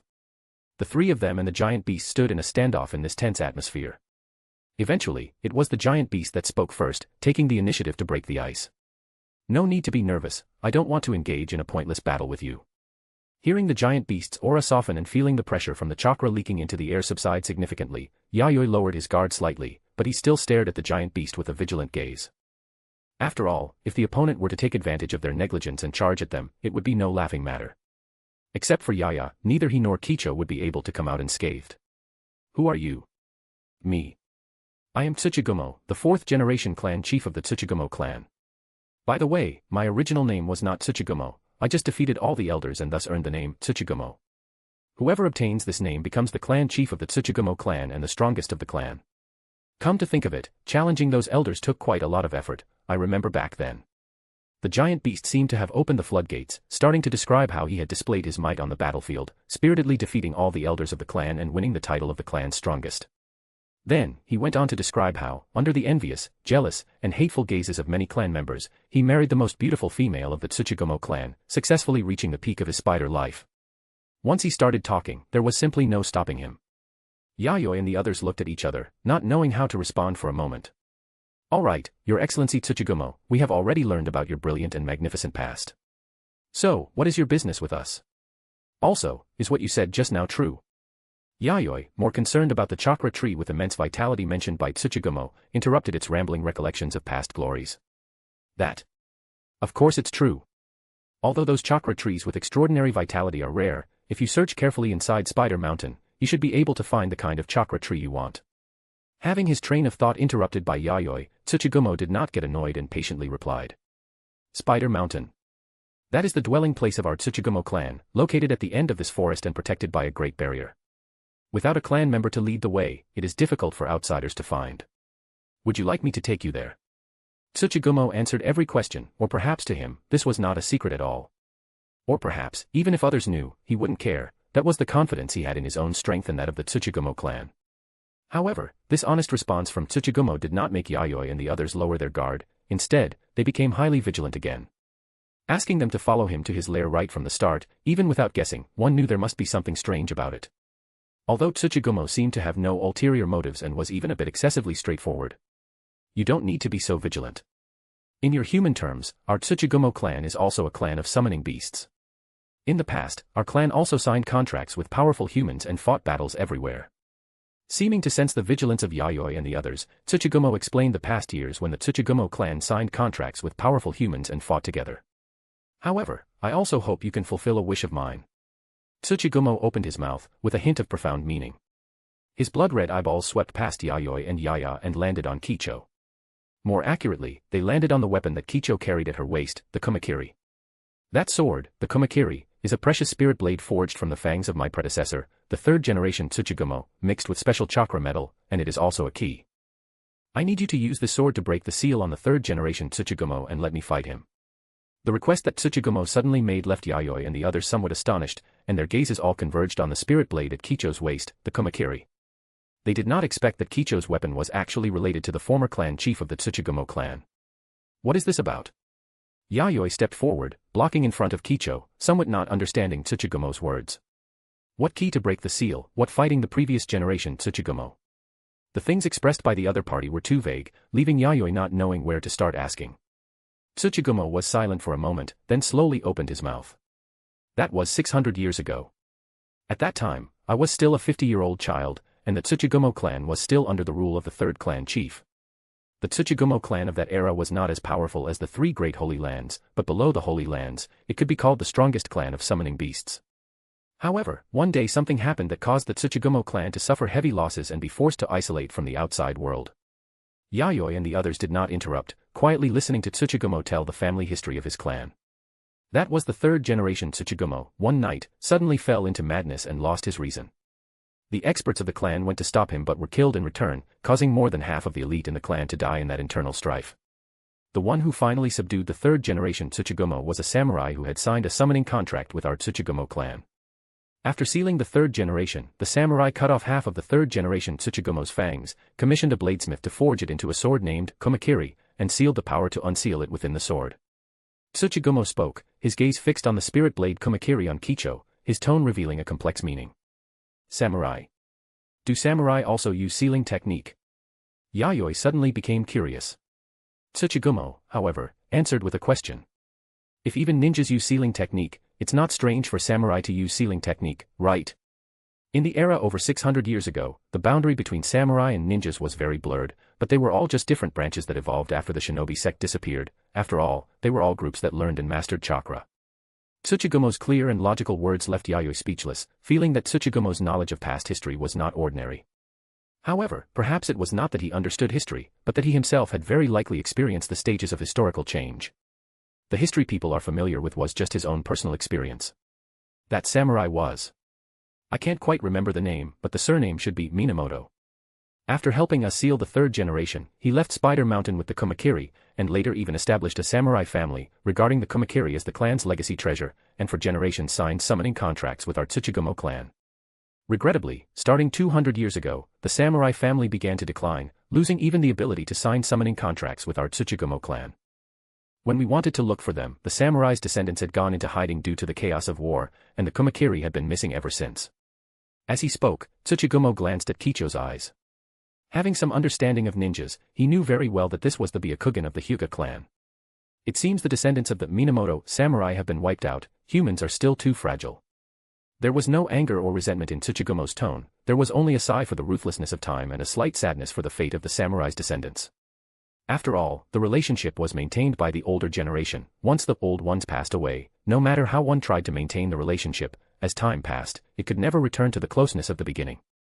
Moreover, at that time, the Tsuchigumo clan itself was overwhelmed. After losing its strongest member, its power had been shrinking, and during that period it had experienced many wars in the spirit realm, long since failing to restore its former prestige.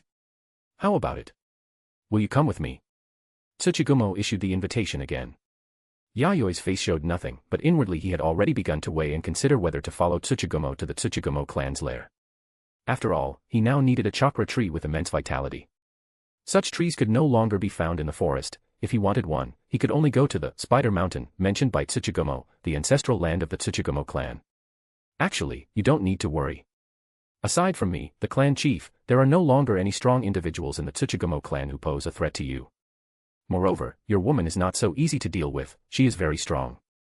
Tsuchigumo's gaze fixed on Yaya beside Yayoi. Among the three, Yaya posed the greatest threat to him. Her body, which could erupt at any moment, made even him smell danger. Father, Yaya thinks Mr. Tsuchigumo is a good person. Let's follow Mr. Tsuchigumo and go take a look. In an instant, Yaya showed Yayoi and Kicho what it meant to change one's face. Just a moment ago, she had an indifferent face ready to start a fight at the drop of a hat, and in the blink of an eye, she was calling him Mr. Tsuchigumo. Yayoi looked at her helplessly. This Yaya, how should I put it, others are controlled by their lower instincts, but she is easily manipulated even without them, she's practically being hooked like a fish. This borrows from the mythological legend of Minamoto no Reiko slaying the Tsuchigumo. The Kumakiri was also Minamoto no Reiko's sword, named after he slew the Tsuchigumo. It doesn't matter if you don't know it, this is just to enrich the backstory. It won't have any scenes later anyway, so just knowing this is fine. Also, in case anyone doesn't know, the large summoning beast that appears here is the great yokai Tsuchigumo, a very famous great yokai from the island nation. An 8-legged spider body, hair like steel, an owl's face. As for the face, it was changed directly to a cat. After all, both cat and owl have the character for cat, and their appearances are similar. Chapter 88, Tsuchigumo's Fist. Rest assured, it won't take much of your time. So he really followed us. Yayoi brought Kicho and Yaya, following behind Tsuchigumo as they moved forward. Ahead, Tsuchigumo's body, which looked as heavy as a mountain, moved with the speed of a hurricane. It did not lose any agility despite its cumbersome size. Coupled with the tough hair covering its entire body, every place it passed, rocks and trees that were accidentally touched were cut into pieces. It was conceivable that this hair, which looked soft but was sharp enough to cut metal and jade, was not only a weapon for offense but also armor for defense, and it was also very deceptive. Actually, more than 2 years ago, when you came last time, my clansmen already noticed you. Tsuchigumo spoke to the three of them while moving its massive body quickly. Oh. Yayoi looked up at Tsuchigumo in surprise. It was likely referring to the time over 2 years ago when he first brought Kicho here to retrieve the life embryo that represented Yaya. At that time, my clansmen sent me a message saying that the Kumakiri had appeared again. However, you left too quickly, and by the time I rushed over, you were already gone. I didn't want to cause a stir outside, and I thought you might come back again, so I slept in the Spider Mountain forest while waiting for you to return. As expected, it wasn't long before you came again. After listening to Tsuchigumo's explanation, Yayoi understood why Tsuchigumo had crawled out of the ground. He had initially thought it was an earth-release jutsu, but it turned out it was just using the soil layer to cover its body while sleeping there. But more than 2 years was considered not long. The long-lived summoned beast's perception of time seemed to be on a different dimension from humans. It seems fate favors me. It is destined that I must have a battle with the third generation. The third generation Tsuchigumo was the strongest clan chief in the history of the Tsuchigumo clan. If it weren't for that accident, perhaps the Tsuchigumo clan would have become an existence like the Holy Land.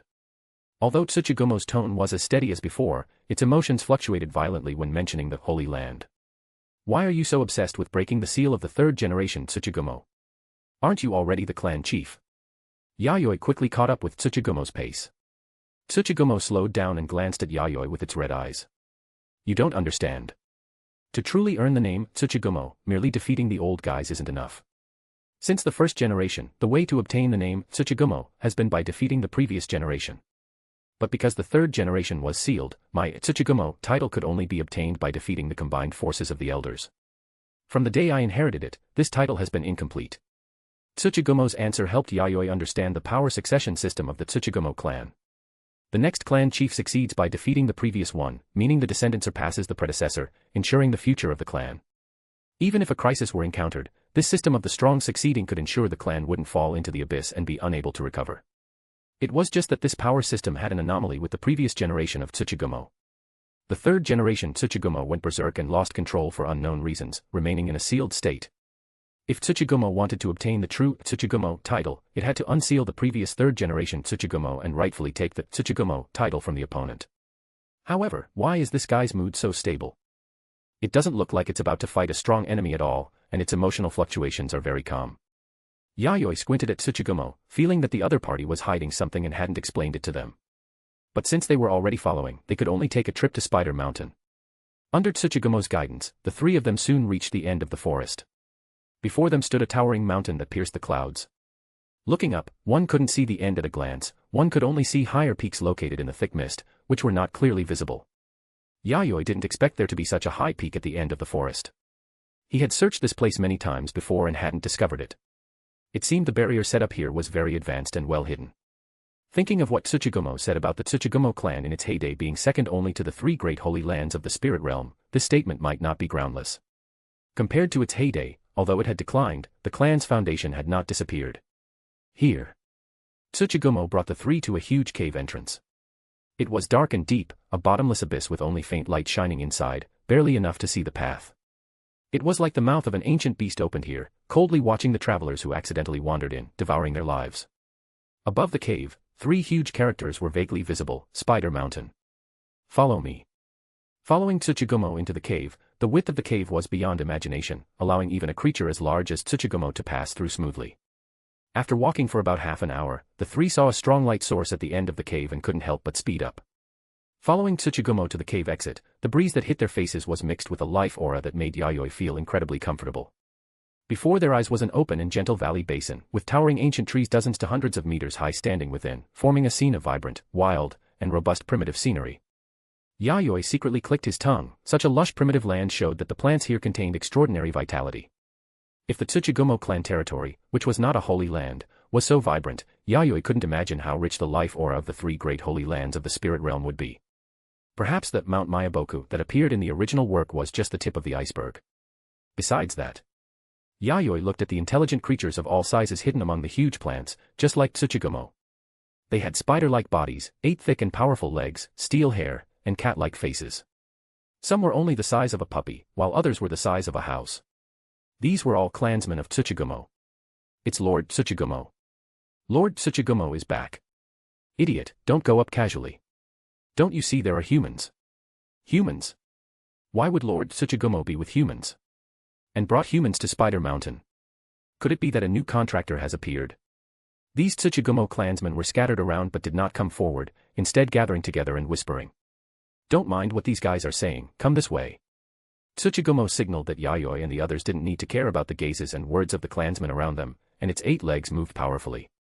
Unlike the ground outside, the ground here was thicker and firmer. Tsuchigumo moved quickly on it without causing much disturbance. The three of them did not hesitate and followed Tsuchigumo to another direction of Spider Mountain. There were primitive landscapes everywhere, with no artificially excavated roads at all. Fortunately, the three of them were powerful and ignored this complex terrain to a certain extent. Tsuchigumo brought Yayoi and the three to a stop in front of a shrine. Unlike shrines built by humans, this was a shrine of the Tsuchigumo clan, with a larger architectural scale, tens of times that of ordinary human shrines. On the thick and towering stones, white Shimenawa ropes as thick as pythons were wrapped around. The torii gate, which was 100 meters high, had load-bearing stone pillars that were astonishing. Tsuchigumo led the three to stand in the red hall of the shrine, and what appeared before them was a circular altar with a diameter of tens of meters. The grooves were curse texts of sealing technique, connecting into a tight formation on the altar. In the center of the altar formation was a stone door embedded in the ground, with a straight crack in the middle of the stone door. The crack in the stone door was tightly sealed. As expected, on the other side of the stone door, some powerful existence was sealed. Feeling this altar, an ancient, vicissitudinous, and decaying aura rushed towards them, giving people the illusion of being in a distant, ancient era. This is it, the place where the third-generation Tsuchigumo is sealed. As it spoke, Tsuchigumo raised one of its legs and pointed to a groove not far away. The groove was not large, just enough for a blade to be inserted straight in. According to the warrior who sealed the third generation, inserting the kumakiri into this groove can break the seal. Kicho looked at Yayoi. Yayoi closed his eyes, took a light breath, and after opening his eyes, nodded in agreement. Kicho no longer hesitated, drew the kumakiri, and walked towards the altar's groove. Hum. Before she even got close to the groove, the kumakiri in Kicho's hand made a subtle humming sound, as if it had encountered some kind of call. Kicho gripped the hilt tightly, and the humming of the kumakiri stopped, but the hilt was still trembling violently in Kicho's palm. The closer she got to the groove, the more intense this trembling sensation became. This was the first time Kicho had seen the kumakiri in such a state. Arriving in front of the groove, Kicho held the hilt with both hands, aimed the tip of the sword at the groove, and slammed it in. Click. The blade fit perfectly with the groove. In an instant, the entire altar trembled violently. The ancient curse texts were reactivated, golden light patterns traveled along the formation, and the stone door embedded in the ground began to open little by little from the crack, making a heavy, unbearable creaking sound, like rusted gears turning again, carrying a dull sound that had spanned hundreds of years.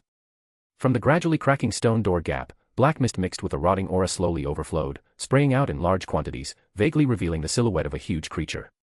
When the black mist stabilized, Yayoi and the three saw what the huge creature that appeared from the sealed stone door looked like. Like Tsuchigumo, it had a spider body with 8 legs and a cat's face, only its hair was deeper than Tsuchigumo's gray, but it just looked gray and dusty, without any vitality. The wide-open red eyeballs stared at this world that had not been visited for a long time without any luster. Dead. Kicho was the closest, and she had activated her Byakugan, immediately discovering that this giant beast had lost its life aura. What appeared before them was an empty shell that had lost all vitality. Yayoi turned to look at Tsuchigumo on the side. Tsuchigumo was silent for a moment, then laughed in a low voice. Just as I thought, in the long seal, the 3rd generation has passed away. In this laughter, there was some regret and unwillingness. It barely restrained its restless heart. That forest full of chakra trees outside didn't actually exist more than 200 years ago. It appeared suddenly within a few years after a mutation on a deep night more than 200 years ago. The vitality and chakra of the 3rd generation took root and merged into this earth after death, and dissipated to the surroundings, forming the forest you saw. I asked you to come, but I just wanted to confirm the truth of this matter with my own eyes. The truth was confirmed, but Tsuchigumo's heart could not be calmed for a long time. The battle it had waited for hundreds of years ended in this form. Although it was ignorant of power when it was young, the appearance of the 3rd generation Tsuchigumo going berserk and losing control 600 years ago was deeply imprinted in its memory. Hundreds of years of cultivation were aimed at proving one day that it had surpassed its predecessor. However, man proposes, God disposes. This battle that could never be fulfilled would continue until the end of its life. Yayoi suddenly understood. At this moment, he understood why Tsuchigumo hadn't shown a strong will to fight since just now. It might have guessed long ago that the previous generation of Tsuchigumo had passed away in the seal, and its power had returned to the earth. Now it brought them here to break the seal, just to see it with its own eyes. Wait. Something seems wrong.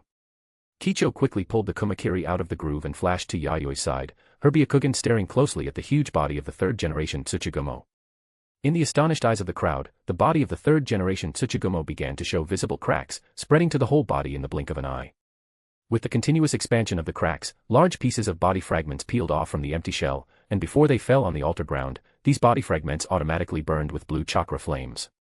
When all the fallen body fragments were burned out in the blue chakra flames, profound and obscure texts appeared on the empty ground, revealing an ancient desolation and bleakness.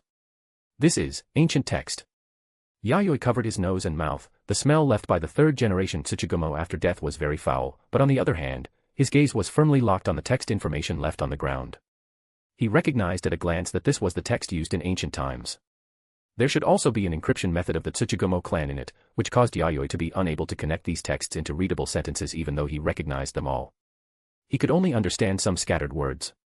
However, even scattered words made Yayoi shocked by the astonishing secrets revealed by this profound text. Because some of the words he understood were terms like natural energy and sage art. Obviously, this was a legacy technique regarding the sage art cultivation of the Tsuchigumo clan.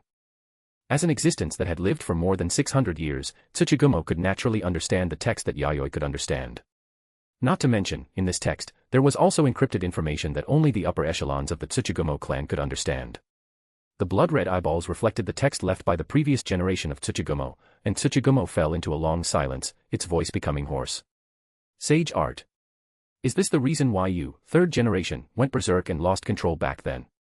You who vowed to follow in the footsteps of the 3 great holy lands, but died because of the failure of sage art cultivation.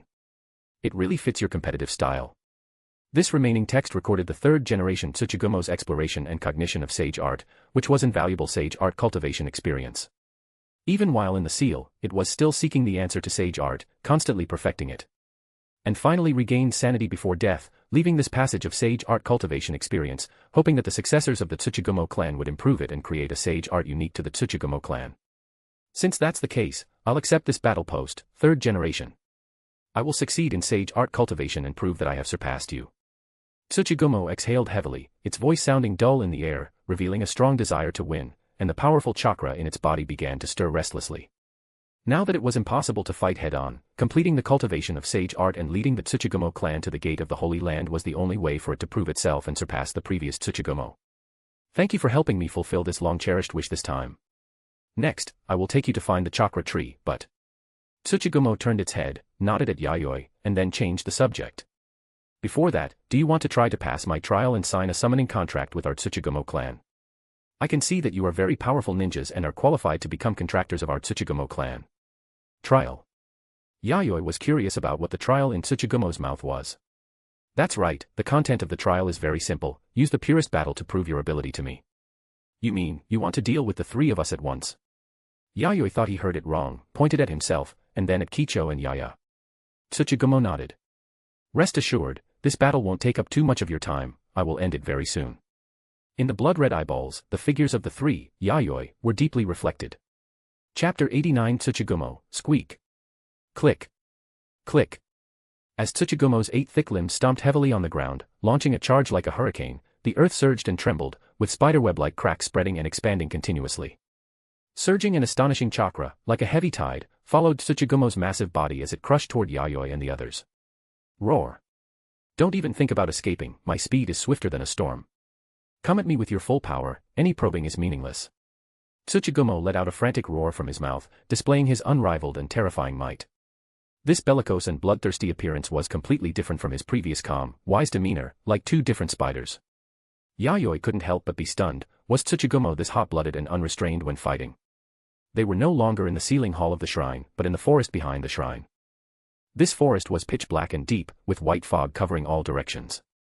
Looking up, one couldn't see much sunlight, only endless darkness shrouded the area. It was as if it were an isolated secret realm. In other words, there was no problem at all with fighting at full strength here. If anything, this place was a training secret realm that the Tsuchigumo clan specifically used to hone the combat abilities of their clansmen. The forest was filled with the lingering aura of battle and slaughter left behind by the powerful fighters of the past. Yaya stepped forward first, blocking the very front. Without any flashy movements, she simply punched forward, unleashing a sonic boom that rivaled the momentum of Tsuchigumo's charge. Boom. The earth and rocks beneath them shattered, sweeping out waves of circular air currents that further ravaged the ground and the surrounding trees. Yaya's ferocious fist struck directly at the limb Tsuchigumo was brandishing, causing his charging momentum to come to an abrupt halt. His massive body, tougher than metal and stone, was forced back half a step by Yaya. Bloodlight flashed in Tsuchigumo's eyes, and he felt a stinging pain in the limb that made contact with Yaya's fist, as if it were being torn apart. For the first time in a long while, he felt the blood in his body boiling. Without hesitation, his limbs struck down one by one like sharp blades, moving so fast that only afterimages remained in the air as they all descended toward Yaya. Every strike of his limbs carried the terrifying force to split mountains and crack rocks, severing surrounding trees at the roots, and the sharp air currents they shot out carved sword mark-like wounds into the ground. His body also moved along with the wind blades created by his limbs to facilitate better force generation. It looked as if he were swinging all 8 limbs at the same time, attempting to use a fast attack style to crush Yaya's defense. However, the result was unexpected. Yaya did not dodge or evade, her arms were like steel-tempered blades, and she intercepted every single one of his lightning-fast 8-limb slashes without missing a beat. Rock debris flew before their eyes, and Tsuchigumo felt that his 8 limbs were not striking the flesh and blood of a young girl, but something tougher than chakra metal. Shinretsu. Just as Tsuchigumo was entangled with Yaya, Kicho escaped to Tsuchigumo's flank and immediately unleashed her most powerful gentle fist. The massive chakra, compressed from her palm to the hardness of steel, was released in an instant, creating a pale hurricane shockwave that struck heavily on the side of Tsuchigumo's body. The white storm, filled with the force of the gentle fist, had a very wide coverage, easily swallowing Tsuchigumo's entire body. Yaya had retreated beforehand to avoid being caught in Kicho's attack.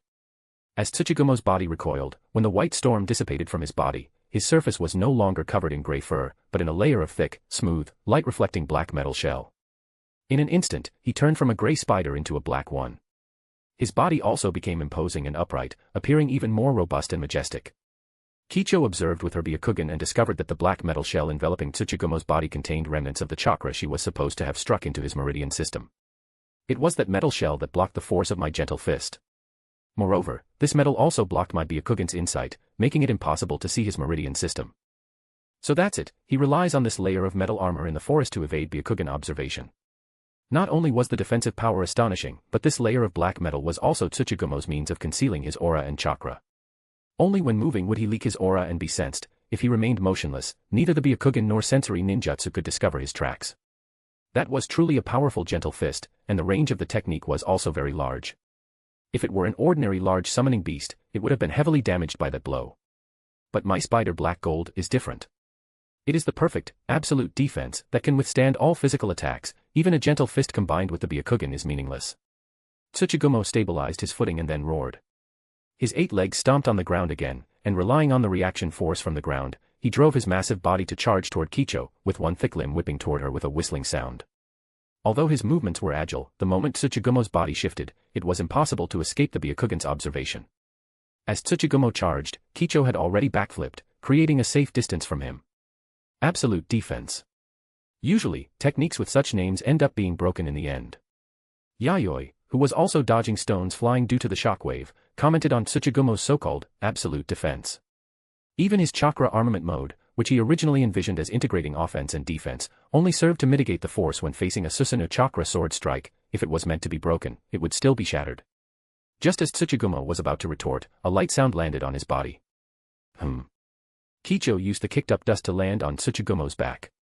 On this battlefield, where large amounts of dust reduced visibility and made the environment harsh and complex, only she, who possessed the Byakugan, could quickly make the correct judgment. Shinretsu. Kicho pressed her palm lightly and swiftly onto Tsuchigumo's back. Her seemingly soft palm erupted with a pale storm in an instant, sweeping through and swallowing Tsuchigumo's body. I already told you, that kind of technique, Before he could finish, Tsuchigumo spat out a mouthful of blood due to the sudden, severe pain and let out a painful grunt. Crack, crack. The black metal on his back made a harsh, crisp cracking sound and began to break and fall off from his back. Using the Byakugan to observe Spider Black Gold, and find its weak point, then using the terrifyingly powerful Gentle Fist for a zero-distance explosion, what a beautiful attack, and her ocular power is also amazing. However, that arm probably can't be used for now. Watching Kicho leap away from his back, Tsuchigumo's blood-colored eyes caught sight of her blood-stained right arm, which was likely fractured. That Gentle Fist technique just now, detonating at close range, while increasing the power, also dragged the user into it. It was a dangerous double-edged sword. Now, as Kicho released the Shinretsu Gentle Fist, creating the white shockwave, she also cleared away the dust that was obstructing their vision. Yayoi seized this rare combat opportunity. Having entered chakra armament mode, he held his hands facing each other in front of his chest, and a golden chakra orb was abruptly completed. It streaked through the air like a golden meteor, rushing toward the space above Tsuchigumo. Release. After Yayoi formed the hand seal, the original fist-sized golden orb instantly expanded into a house-sized golden chakra orb, descending toward the crack in the black metal on Tsuchigumo's back. The black metal there had been shattered from the inside by Kicho's Gentle Fist, revealing the original gray fur. Thud. The expanded golden orb fell with a boom. It was not to enclose, but to use physical weight to crush Tsuchigumo's massive body. After all, given Tsuchigumo's size, the amount of chakra required to create a sealing orb to imprison him from within would be extremely vast. Engraving a sealing technique onto materialized chakra. Tsuchigumo lay on the ground, gasping with difficulty. The physical weight of the golden sealing orb was secondary, the sealing technique covering it was the greatest threat to suppressing his chakra. On the other side, Yayoi flicked his arm. A mass of wriggling blue chakra was flicked out from his arm and landed precisely on Kicho's injured right arm, sticking firmly to it. The bleeding arm healed visibly to the naked eye, and the skin became as fair as before. That is medical ninjutsu. Tsuchigumo let out an exclamation, his red eyes widening, with an expression as if he had seen a ghost. Engraving sealing technique on materialized chakra was one thing, but the fact that the materialized chakra, once it left his body, could still possess such a powerful medical effect. Tsuchigumo realized that the rich combat experience he had accumulated over hundreds of years was all fake. Watching Kicho, who was once again lively and aiming her Byakugan at him with malicious intent, Tsuchigumo suddenly had a foreboding premonition. No, if I don't use my full power, I'm done for. None of them are normal ninja. Tsuchigumo made up his mind. Roar. Accompanied by an even louder roar, Tsuchigumo's 8 limbs visibly expanded and thickened, stomping and cracking the ground beneath him. He refined an extremely terrifying amount of chakra in one breath, which surged upward from his back, forming an exceptionally thick pillar of chakra light, mercilessly blasting away the golden sealing orb that was pressing down on him. It was repelled. That makes sense, after all, this technique is not perfect. Moreover, this chakra. Yayoi reached out his hand to carefully feel the chakra permeating the air. The chakra Tsuchigumo erupted with this time was about 3 times what it had been before. If it were only him and Kicho on the battlefield, this battle would not be easy to win. The opponent's offensive and defensive capabilities were incredibly astonishing, and his movements were terrifyingly agile. He and Kicho lacked a powerful means to secure victory. If Kicho's Shinretsu were more powerful, and his sealing orb were more complete, only by joining forces would they have a high probability of winning. The size advantage was right there, and the opponent's fault tolerance was too high. Generally speaking, after being hit by Kicho's Gentle Fist at close range, the meridian system should be instantly destroyed, making it impossible to refine chakra ever again. But Tsuchigumo only spat blood and was injured. His internal meridian system was unusually sturdy. Having broken through the suppression, Tsuchigumo's eyes were crimson, as if dripping with blood. He no longer wantonly dissipated chakra from meaningless aura attacks, but gathered a large amount of chakra and dispersed it to the ends of his 8 limbs that were connected to the earth. Let's decide the outcome with this move. Earth release, spider trap. Without warning, the ground beneath Yayoi and the others abruptly disappeared. That's right, it just disappeared. There was no prior warning, nor any trace of vibration, it was simply erased from existence before their eyes by some invisible force. The 3 of them fell, with nowhere to gain leverage. Below was a bottomless dark abyss, and the diameter of this giant abyss hole was nearly 100 meters. Even if they threw ropes to the surrounding stone walls to pull their bodies and prevent falling, it would take time. Obviously, Tsuchigumo would not give them time to secure their bodies. At the bottom of the endless dark abyss, a pair of red eyes lit up. The eyes grew larger and larger, and Tsuchigumo's figure leaped up from the bottom of the abyss, like a giant object crushing down, his massive shadow swallowing the bodies of the 3. Tsuchigumo swung his limb, aiming directly at Yayoi. First eliminate the important medical ninja, then. That was what Tsuchigumo was thinking, and he also foresaw the scene of his victory in his mind. Seeing Tsuchigumo's astonishing charge, Yayoi was not the least bit flustered. He bit his finger, began to form hand seals, and finally pressed against the void. A summoning formation spread out in the air. Summoning jutsu. Poof. Yaya, who was originally located diagonally behind Yayoi, immediately moved to Yayoi's front, facing the charging Tsuchigumo. Yaya. Understood, father. Yayoi adjusted his posture and clasped his hands together, forming a platform for leverage. Yaya stepped on it with both feet, bent her knees, and kicked off with a sudden force. Boom. A sonic boom exploded. Yayoi's face turned slightly pale, his hand bones were almost broken by Yaya's kick. Watching the seamless flow of Yayoi and Yaya's move, Tsuchigumo subconsciously spat out strands of sturdy white spider silk from his mouth, sticking them firmly to the stone wall, wanting to pull his body to dodge the attack. Unfortunately, it was too late. Yaya opened her mouth and took a deep breath. On her distorted, delicate face was an emotionless coldness. She bent her elbow with more force than ever before and swung it toward Tsuchigumo below. What she swung out was no longer an invisible, formless air wave, but a punch pressure with a red, tangible sensation, which slammed onto Tsuchigumo's incomparably massive body. This was just the beginning, then, one punch followed another faster than the last, and even before the power of the previous punch had exploded on Tsuchigumo's body, the next one followed. The continuous crimson punch pressure was like volcanoes erupting, spewing out torrents of hot, boiling lava. The red air waves that were blown out caused the entire abyss walls to tremble, and large, house-sized rocks peeled off from the stone walls, crashing into the bottomless abyss. The surrounding air was dyed a deep red by Yaya's red punch pressure, and then her last punch landed. The delayed punch pressure concentrated in an instant, exploding on Tsuchigumo's hard shell.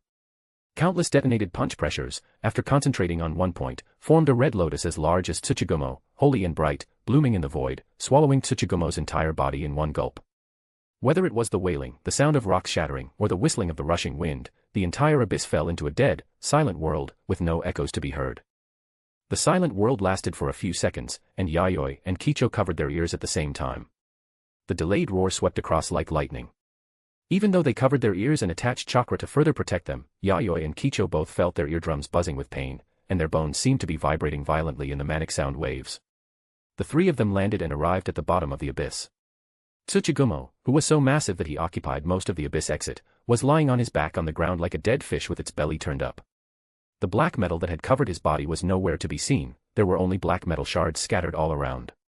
His spider black gold, which could be called an absolute defense, had ultimately been dismantled by Yaya from the inside out. Tsuchigumo's crimson eyes barely opened at this moment, staring blankly upward, beginning to question his spider life. Did the battle end a bit too quickly? It took less than 10+ minutes. Kicho looked at Tsuchigumo's fallen body, marveling that although the battle was highly intense, it hadn't taken much time. After all, it was this guy who started it, wanting to challenge the 3 of us at once, and even saying it wouldn't waste too much of our time. As Yayoi said this, he came to Tsuchigumo's side and knocked on his body, making a sound. Dead? If you're not dead, give a squeak. He had already told Yaya to hold back, using only 70% of her strength. With this guy's vitality and defense, he shouldn't have been killed, at most severely injured. Squeak. Tsuchigumo squeaked. I originally wanted to split this into 2 days, but after thinking about it, I decided to release it all at once. Tsuchigumo, usually steady and wise. When fighting, he is hot-blooded and unrestrained, and also full of wisdom. Chapter 90, Harvest and Return. Half an hour later, Yayoi and the other 2 returned to the shrine on Spider Mountain. Tsuchigumo was wrapped in a large amount of white bandages to secure the bones that had been loosened in its body. Its size was too massive. Even if Yayoi wanted to treat it with medical ninjutsu, he could only selectively treat parts of it. Fortunately, Tsuchigumo had astonishing vitality. Once Yayoi treated the severe areas, it could slowly recover on its own. Although it could not engage in combat right now, moving its body was not an issue. To be honest, that was the first time I felt such a terrifying punch. Just now, I almost thought I was going to meet the third generation. Tsuchigumo exhaled deeply. Recalling Yaya's powerful taijutsu that had pinned it to the ground and rendered it immobile, it still felt a lingering fear. With the injuries on its body, it would probably need to rest for a month or so to let its bones heal before it could fight again. In its hundreds of years of life, it had not experienced such severe injuries many times. I am the one who is surprised. After taking Yaya's taijutsu ultimate move, Extinction Red Lotus, head-on, you are already able to get up and move after a brief recovery. Although this was partly due to his medical ninjutsu and Yaya holding back at the end, Tsuchigumo's own recovery ability and that powerful, sturdy body were also key factors. An average large summon beast would definitely have been killed on the spot by Yaya, with not a single intact piece of its body left. That is only natural. I focus on improving my physical constitution. After covering myself in Spider Black Gold, my offensive and defensive capabilities can clash with a tailed beast for a short time. However, after this battle, it seems Spider Black Gold still has significant flaws that need further refinement. Tsuchigumo recalled the previous battle. Putting aside Yaya's out-of-spec taijutsu attacks, Kicho, whose strength was inferior to Yaya's, was still able to use the Byakugan to find the weak points in its Spider Black Gold, and use Gentle Fist to break its defense by targeting a single point. After thinking for a moment, Tsuchigumo turned its gaze toward Yayoi. This guy is also a strange ninja. Using physical chakra for long-range sealing technique and medical ninjutsu are not techniques that a normal ninja could use. Tsuchigumo slowly withdrew its gaze and opened its mouth, spitting out a massive scroll that was half the height of a human. As agreed, accept this copy of the summoning scroll. Next, just write your name on it with blood and imbue it with chakra. Yayoi accepted the summoning scroll from Tsuchigumo but did not sign the contract immediately. Follow me. Tsuchigumo slowly moved its body. However, even while moving slowly, it was still faster than the pace of a normal human. In less than 10 minutes, Yayoi and the other two, having followed Tsuchigumo to a forest, saw a towering ancient tree in the center of the woods that would require at least 30 people to encircle. The thick trunk was covered in rough textures left by the passage of time, and the canopy spread out like a giant umbrella, its dense leaves swaying in the wind, casting dappled spots of sunlight. It was precisely the chakra tree that Yayoi had been looking for. A tree that required the absorption of chakra to grow vigorously. Considering that this place was not far from the shrine where the third generation Tsuchigumo was sealed, this chakra tree had likely absorbed some of the life force and chakra that dispersed upon the death of the third generation Tsuchigumo, growing to this size over hundreds of years. Is it okay if this thing disappears? Yayoi turned to look at Tsuchigumo. After all, the chakra life embryo he had created required a large amount of life force. This chakra tree had astonishing life force, of better quality than the chakra trees used previously, but Yayoi was unsure of the consequences if a large amount of its life force were absorbed. It does not matter. The greatest use of this thing being here is just for shade. Tsuchigumo did not care at all whether this chakra tree disappeared or not. The disappearance of this level of life force would not affect the ley line energy of Spider Mountain. Upon hearing Tsuchigumo say this, Yayoi felt relieved. He took out a kunai and easily carved a deep gash into the chakra tree, then took out the chakra crystal core containing the life embryo and inserted it into the split in the tree. Is that all? Tsuchigumo was curious about Yayoi's actions. It seemed a bit too simple, as he did not use any ninjutsu at all. Next, this child will automatically absorb the life essence of this tree.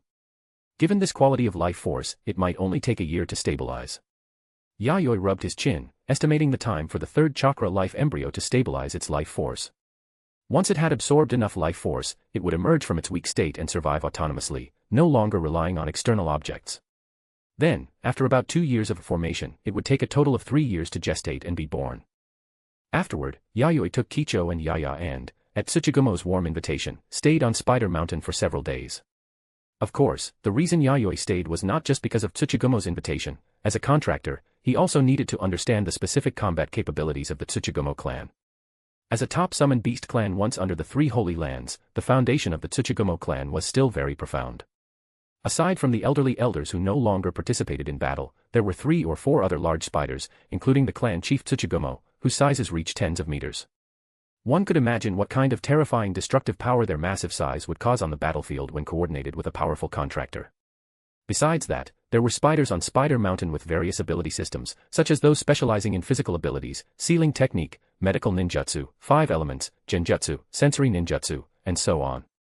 It could be said that the Tsuchigumo clan's ability system was very well structured, with no obvious flaws. What pleased Yayoi the most was that the Tsuchigumo clan had many summoned beasts skilled in positional warfare, all of whom were experts at attacking and defending on the front lines. After staying on Spider Mountain for a few days, Yayoi left with Kicho and Yaya. This trip could be described as very fruitful. Not only did he solve the problem of the third life embryo lacking a large amount of life force, but he also successfully signed a summoning contract with the Tsuchigumo clan. Especially with a powerful summoned beast like Tsuchigumo, if it succeeded in cultivating immortal arts, its strength could very likely undergo a qualitative change to the tailed beast level. Even without immortal arts, with Tsuchigumo's current strength, it was already close to the tailed beast level, even capable of engaging a tailed beast head-on without falling behind. Just in terms of physical attack power and chakra volume, even if Tsuchigumo was not at the tailed beast level, it was infinitely close to it. The only two areas where Tsuchigumo was weaker than a tailed beast were that its body was not sturdy enough and it lacked the instantaneous destructive power on the scale of a tailed beast ball. However, Tsuchigumo was not without its own advantages. Its methods were more varied than those of a tailed beast, and large-scale earth release could quickly create battle terrain favorable to itself. That move, earth release, spider trap, left a deep impression on Yayoi. Making the earth disappear out of thin air, leaving the target unable to move in midair, and then quickly rushing them, for most ninjas, it could be called a fatal strike. Even that secret technique known as the absolute defense, Spider Black Gold, had huge potential for development. It not only further improved Tsuchigumo's offensive and defensive capabilities, but while remaining motionless, it also blocked the sensing of the Byakugan and sensory ninjutsu. If this move were refined in the future, perhaps even while moving at high speed, it could block the Byakugan and sensory ninjutsu, requiring close-range observation with the naked eye to detect. Tsuchigumo's abilities were not only suited for frontline assaults but also made it a summoned beast specialized in assassination and surprise attacks.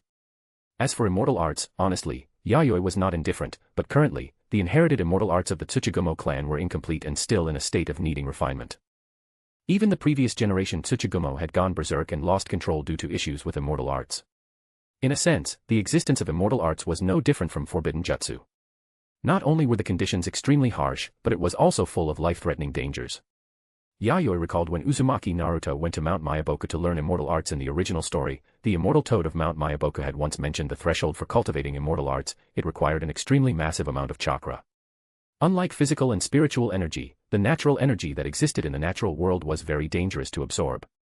If one did not have powerful chakra as support, during the process of cultivating immortal arts, one would not even have reaction time before being quickly swallowed by natural energy, turning into stone and dying. Therefore, treating immortal arts as a higher-level forbidden jutsu was not a problem at all. Without absolute certainty, Yayoi did not intend to touch it. Welcome back, father. You spent quite a lot of time on this trip. Returning to the shogun's manor in Yomi City, in the Tenshukaku, Irori, acting as the shogun's deputy, came to welcome him. Although they had not seen each other for several days and there had been no contact during that time, there was no worry on Irori's face. She maintained a proper and gentle smile throughout. After all, this was not something to worry about. With Yaya providing close protection, there was rarely any danger that could threaten Yayoi. If he really encountered any danger, he would definitely have summoned her over. Since Yayoi did not do that, it meant that the trip had encountered some twists and turns, but he could easily handle them without needing her to come over. Therefore, Irori understood that what she needed to do was not to offer meaningless prayers, but to fulfill her duties as the deputy shogun and quietly wait for her master, Yayoi, to return. Because quite a few things happened, but they could be considered good things. Yayoi sat down on his chair, and while drinking the hot tea handed to him by Irori, he began to tell Irori about what had happened during his trip over the past few days. Not long after, Irori had a general understanding of everything that had happened during Yayoi's trip. First, he encountered the large summoned beast Tsuchigumo, then learned about the connection between the spirit blade Komakiri and the Tsuchigumo clan, and finally fought a battle with the Tsuchigumo clan chief Tsuchigumo, completing the trial for the summoning contract. To be able to survive under Yaya's ultimate move, that Mr. Tsuchigumo's strength is truly impressive. After hearing the whole process, Irori expressed this sentiment. Yes, although Yaya held back at the end, its strength is indeed not to be underestimated. If it were me and Kicho, the outcome of the trial with it would be hard to say. Yayoi nodded. The chakra pathways that existed within Yaya, simulating a meridian system, just like Irori's chakra pathways, Ice Mirror, also had a unique name, Vajra Strength. It meant that Yaya possessed a Vajra indestructible body and destructive power that could crush anything. The ultimate move she unleashed was even on par with the tailed beast ball of a tailed beast.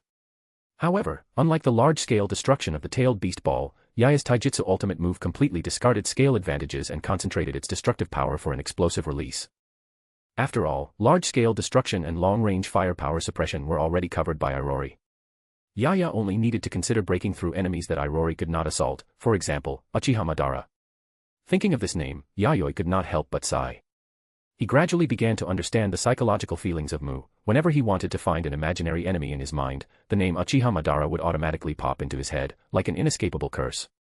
A man who didn't think about women all day, but instead thought about how to surpass a man. Yayoi felt that he was probably sick. Chapter 91 Irori, I am the general. Yayoi hurriedly shook his head, shaking that nightmarish name out of his brain, and took a sip of tea to calm his nerves. By the way, Irori, did anything important happen while I was away these past few days? Yayoi changed the subject, asking Irori to report on the recent situation in the Land of Night while he was away. Although a few days had passed and nothing major might have happened in the Land of Night, as the general, he still needed to keep track of the country's status in real time. If it's about important matters, there should be two. The first is that Mother Hisana wants to build a large laboratory. After hearing Irori's words, Yayoi didn't expect it to involve Hisana. However, a large laboratory, what does she want to do? Are you sure what she wants to build is a laboratory? Yes, it seems to be related to the biochemical and pharmaceutical field. I have already approved the relevant equipment and construction materials. Because it concerns Mother, I didn't go through the public account, but instead funded it using your private treasury, Father. Yayoi frowned and said nothing. It wasn't that he was heartbroken over the money, after all, Hisana was his woman, not some white-haired guy from Konoha who treated him like a sucker. As long as it was a reasonable request, even if a little was wasted in the end, it wasn't a big deal in his eyes. This level of expenditure, compared to the country's major projects, was at most a drop in the bucket. The only thing that worried him was Hisana's personal safety. After spending this time together, Hisana's habit of being scatterbrained and zoning out from time to time had left a deep impression on him. If she were in the middle of a critical step in an experiment and suddenly zoned out, that would be no laughing matter. Ninja experimental research, no matter what kind, is accompanied by many risks. The first requirement is strong concentration. Hisana was arguably unqualified in this regard. I'll go talk to her tonight and see what the situation is on her end. He had originally planned to go find Kicho tonight to discuss future ideals. After all, although Hisana was great, her bull-like impact was extremely pleasurable, but having it every day was truly exhausting. However, it now seemed necessary to find out what Hisana was building the laboratory for. If she was just playing around, or not researching anything dangerous, then it didn't matter. If she wanted to research dangerous items, then he must stop her. Her personality and easily distracted attention were simply not suited for the field of technical research. Wouldn't it be better to focus on developing sealing technique, a very promising ninjutsu system? Irori didn't speak, just nodded. After all, since it concerned her elder, even if this elder was younger than her, only Yayoi could make the decision in such matters. Unless the situation was special, she generally wouldn't interfere in the affairs of Yayoi's inner circle of women. However, when it counted as a special situation was something she had to judge for herself. She could choose not to use this power, but she could not be without it. To a certain extent, the shogunate system of the Land of Night was a unique dual general configuration in the ninja world. Let's leave Hisana's matter at that. What is the other thing? Yayoi looked at Irori. The matter Irori placed after Hisana's was the main thing Irori really wanted to talk about. Irori didn't answer immediately but took out a document report. It's news from the surveillance team monitoring the Nine-Tailed in the Land of Fields. To avoid disturbing the Nine-Tailed's rest and causing it to become hostile, the surveillance team checks its status weekly to confirm its location. However, when the surveillance team went to check on the Nine-Tailed this week, they found it had disappeared from its nest. Disappeared. Yayoi took the intelligence document from Irori's hand and roughly flipped through it. Yes, disappeared. There were no traces of movement, nor any remnants of battle, it just disappeared very mysteriously. Irori's expression became serious. This is no small matter. If there were any signs of movement or information about battle remnants, we could at least know what happened around the Nine-Tailed, but to lose track of it without any warning. Yayoi's expression also became as grave as Irori's. If it were the Nine-Tailed's own behavior, it likely left the Land of Fields by sea. After all, the Nine-Tailed's nest is not far from the ocean, so it would indeed be hard to determine its situation. If it was man-made, among the ninja world, the ninja capable of doing such a thing. The face of a man with long black hair and a pair of scarlet eyes with complex patterns floated into Yayoi's mind again, uncontrollable. Madara, could it be him? No, it must be him. Irori, immediately send the news of the Nine-Tailed's disappearance secretly to Konoha's Hokage. I suspect it is very likely Madara's doing. If it really was Madara's doing, Yayoi knew deep down that the Land of Night and the other four great nations had absolutely no ability to resist. When Madara was still in Konoha, one could still talk to him a little about the rules between nations. But after Madara left Konoha, he had already jumped off the chessboard between nations, becoming a terrorist who could overturn the pattern of the ninja world at any time. If you add the nine-tailed to that, Yayoi had self-awareness. In the current ninja world, the only person who could stop Madara was Konoha's Hokage, Senju Hashirama. No need, father. When the news of the nine-tailed's disappearance arrived, I had already notified Mr. Hashirama of Konoha in advance. I believe by now, Mr. Hashirama is about to receive the news. Irori responded with a chuckle, having predicted what Yayoi had predicted. While she was reinforcing the defense of the Land of Night's homeland these past few days, she also conveyed the important message of the nine-tailed's disappearance to Konoha in the Land of Fire. Yayoi's mouth twitched slightly. Irori, you are doing a really good job in this position of acting general. I believe that even without me, you could govern the country in an orderly manner. If father wishes. Or are you saying, father, that you are actually reluctant to give up the general's position? Irori bowed slightly, then looked up and gave a mischievous smile. Yayoi. Heavens! In this vast Land of Night, who is the master, you or me?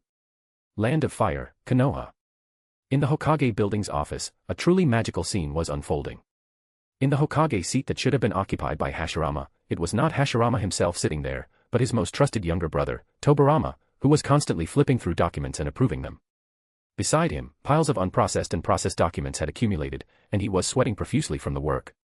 And Hashirama, who should have been busy writing, was acting like nothing was wrong, sitting on the sofa nearby with carefully prepared desserts on the coffee table in front of him, admiring the scenery outside the window while leisurely drinking afternoon tea.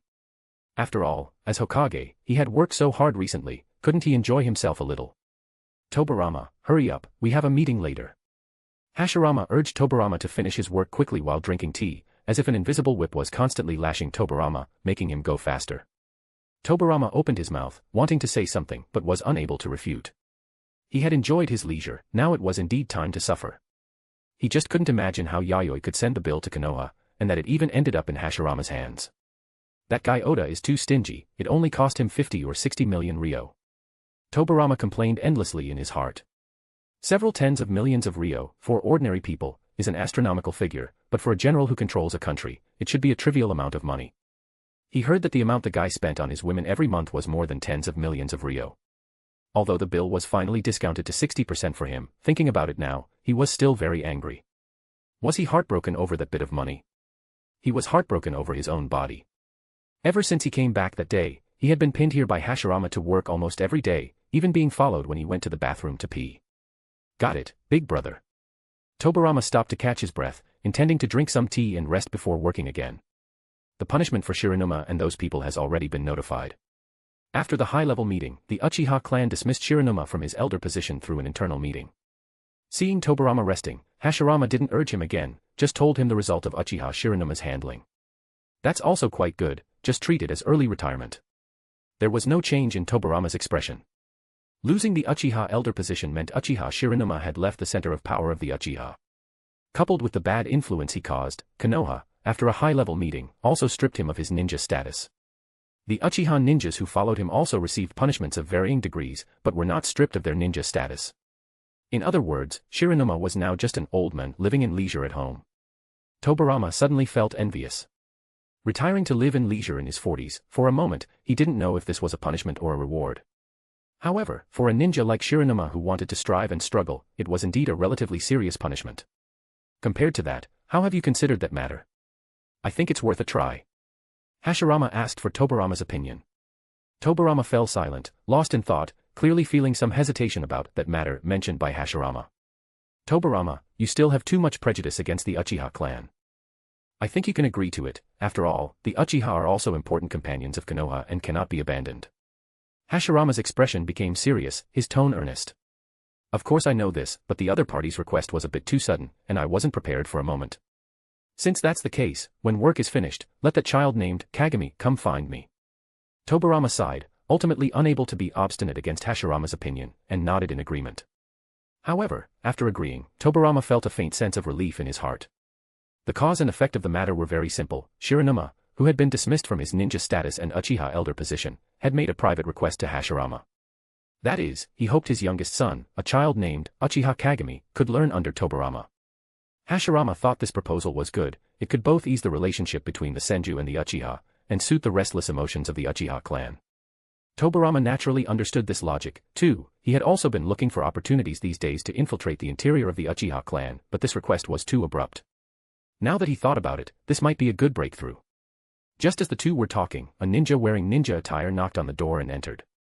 Hokage-sama, Advisor-sama, this is an emergency letter sent by Ms. Irori, the acting general of the Land of Night, specifically requesting that you, Hokage-sama, view it personally.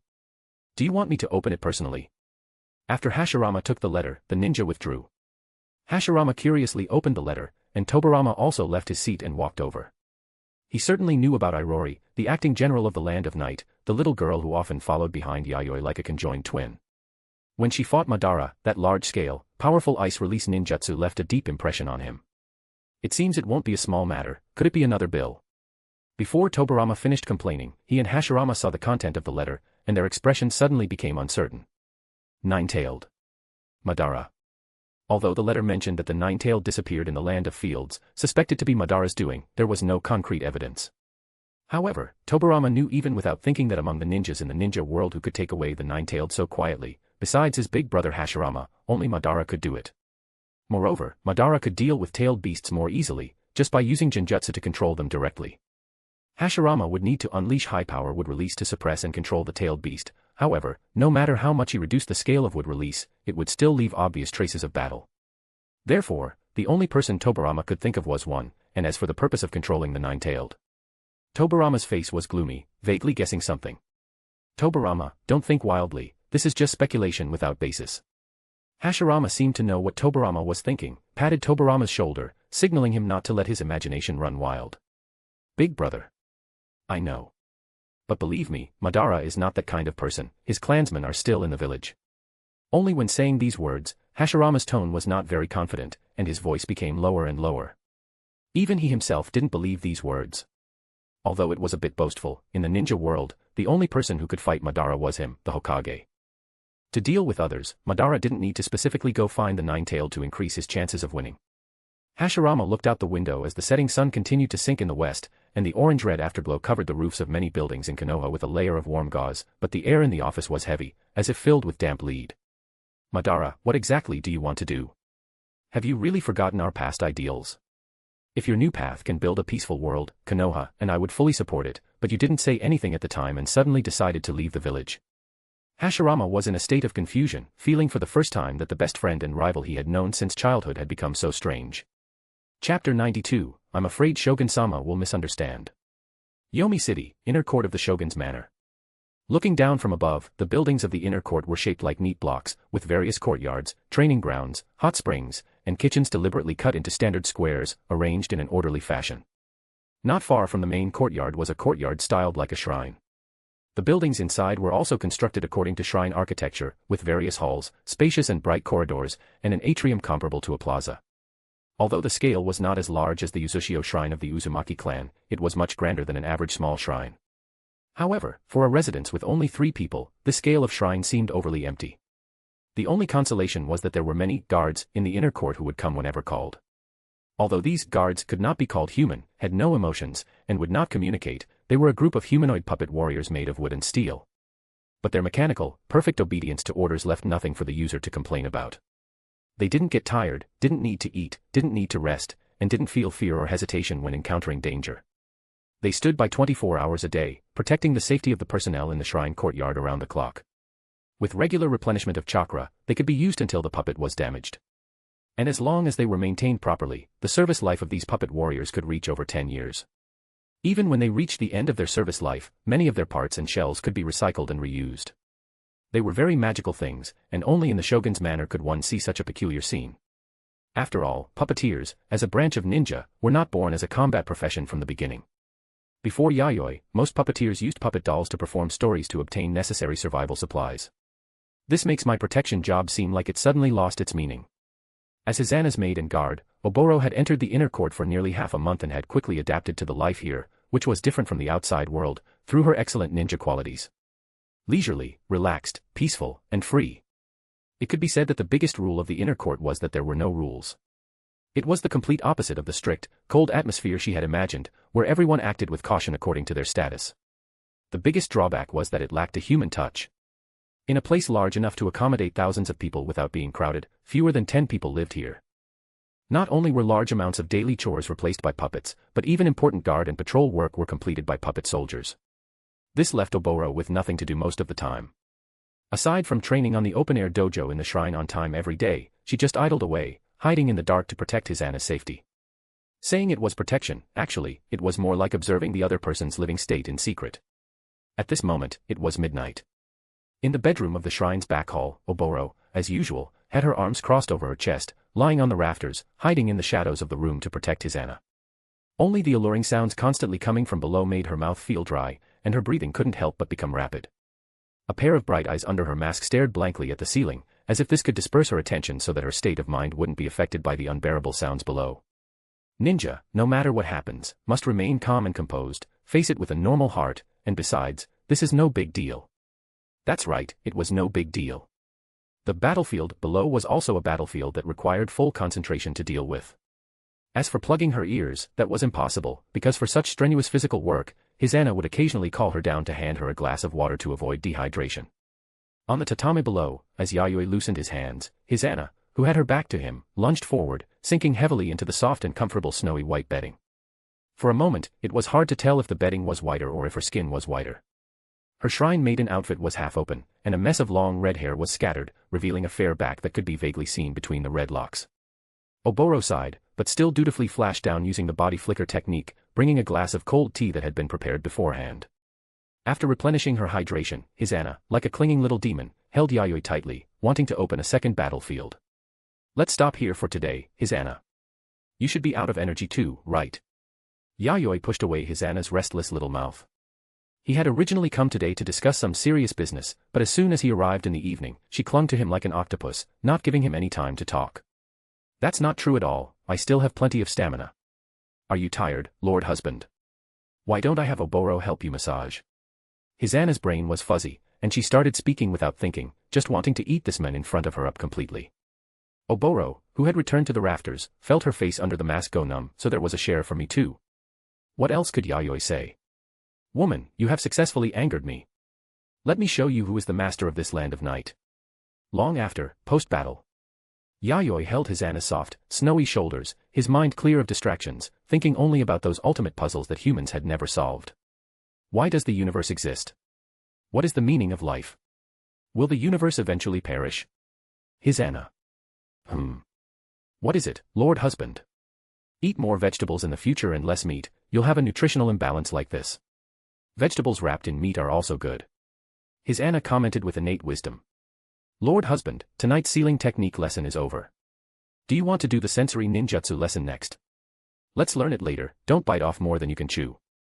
Compared to that, what are you building a laboratory for? Yayoi finally had the opportunity to bring up serious business. This little wife was too clingy, and her attitude toward learning was no less than Kicho's. Her mechanism was not as good as Kicho's, but her stats were too high, so she found a shortcut to clear the level. Laboratory. That's built for Nene-chan. Hisana realized what Yayoi was talking about. Nene. Is that the white-haired child? Yayoi recalled and knew who Hisana was talking about. It was the white-haired, red-eyed girl in a shrine maiden outfit who was even shorter than Hisana, and looked even younger than her. Because she had red hair different from the Uzumaki clan, it left a deep impression on him. Child. Lord Husband, you don't know yet, right? Nene-chan is already over 20 years old. Hisana couldn't help but smile and revealed Nene's real age. Yayoi was quite interested after hearing that. The other party didn't look like she was over 20, saying she was 15 or 16 wouldn't be an exaggeration.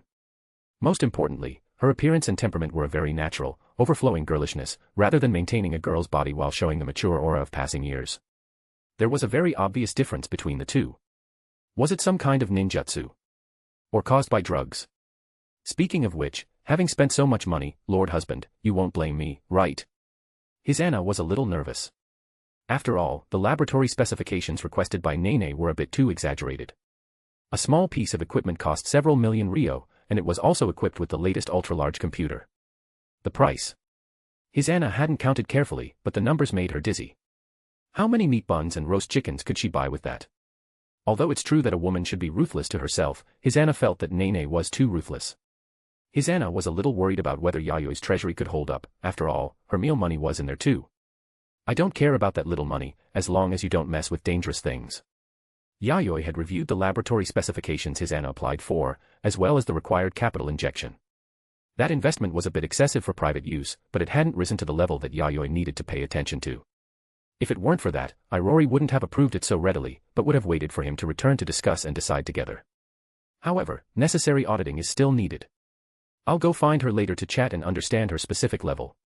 Although money and resources were not a problem, Yayoi didn't like people cutting corners on him. If that money was used for eating, drinking, and playing, as his woman, it was fine. He would just consider it promoting the national economy. Anyway, the money was his in the end. But if they used the name of research to illegally amass wealth and become a parasite hollowing out his wealth, this problem was much more serious than simple eating, drinking, and playing. There had been such incidents before, and Yayoi was very sensitive to such things. As for the people involved at that time, naturally, he threw them all to the cold, bitter land to work as miners for reform through labor. Hisana nodded. She didn't understand these things, and letting Nene and Yayoi communicate together was actually better. After all, now that she was living a good life, she couldn't forget her former sisters.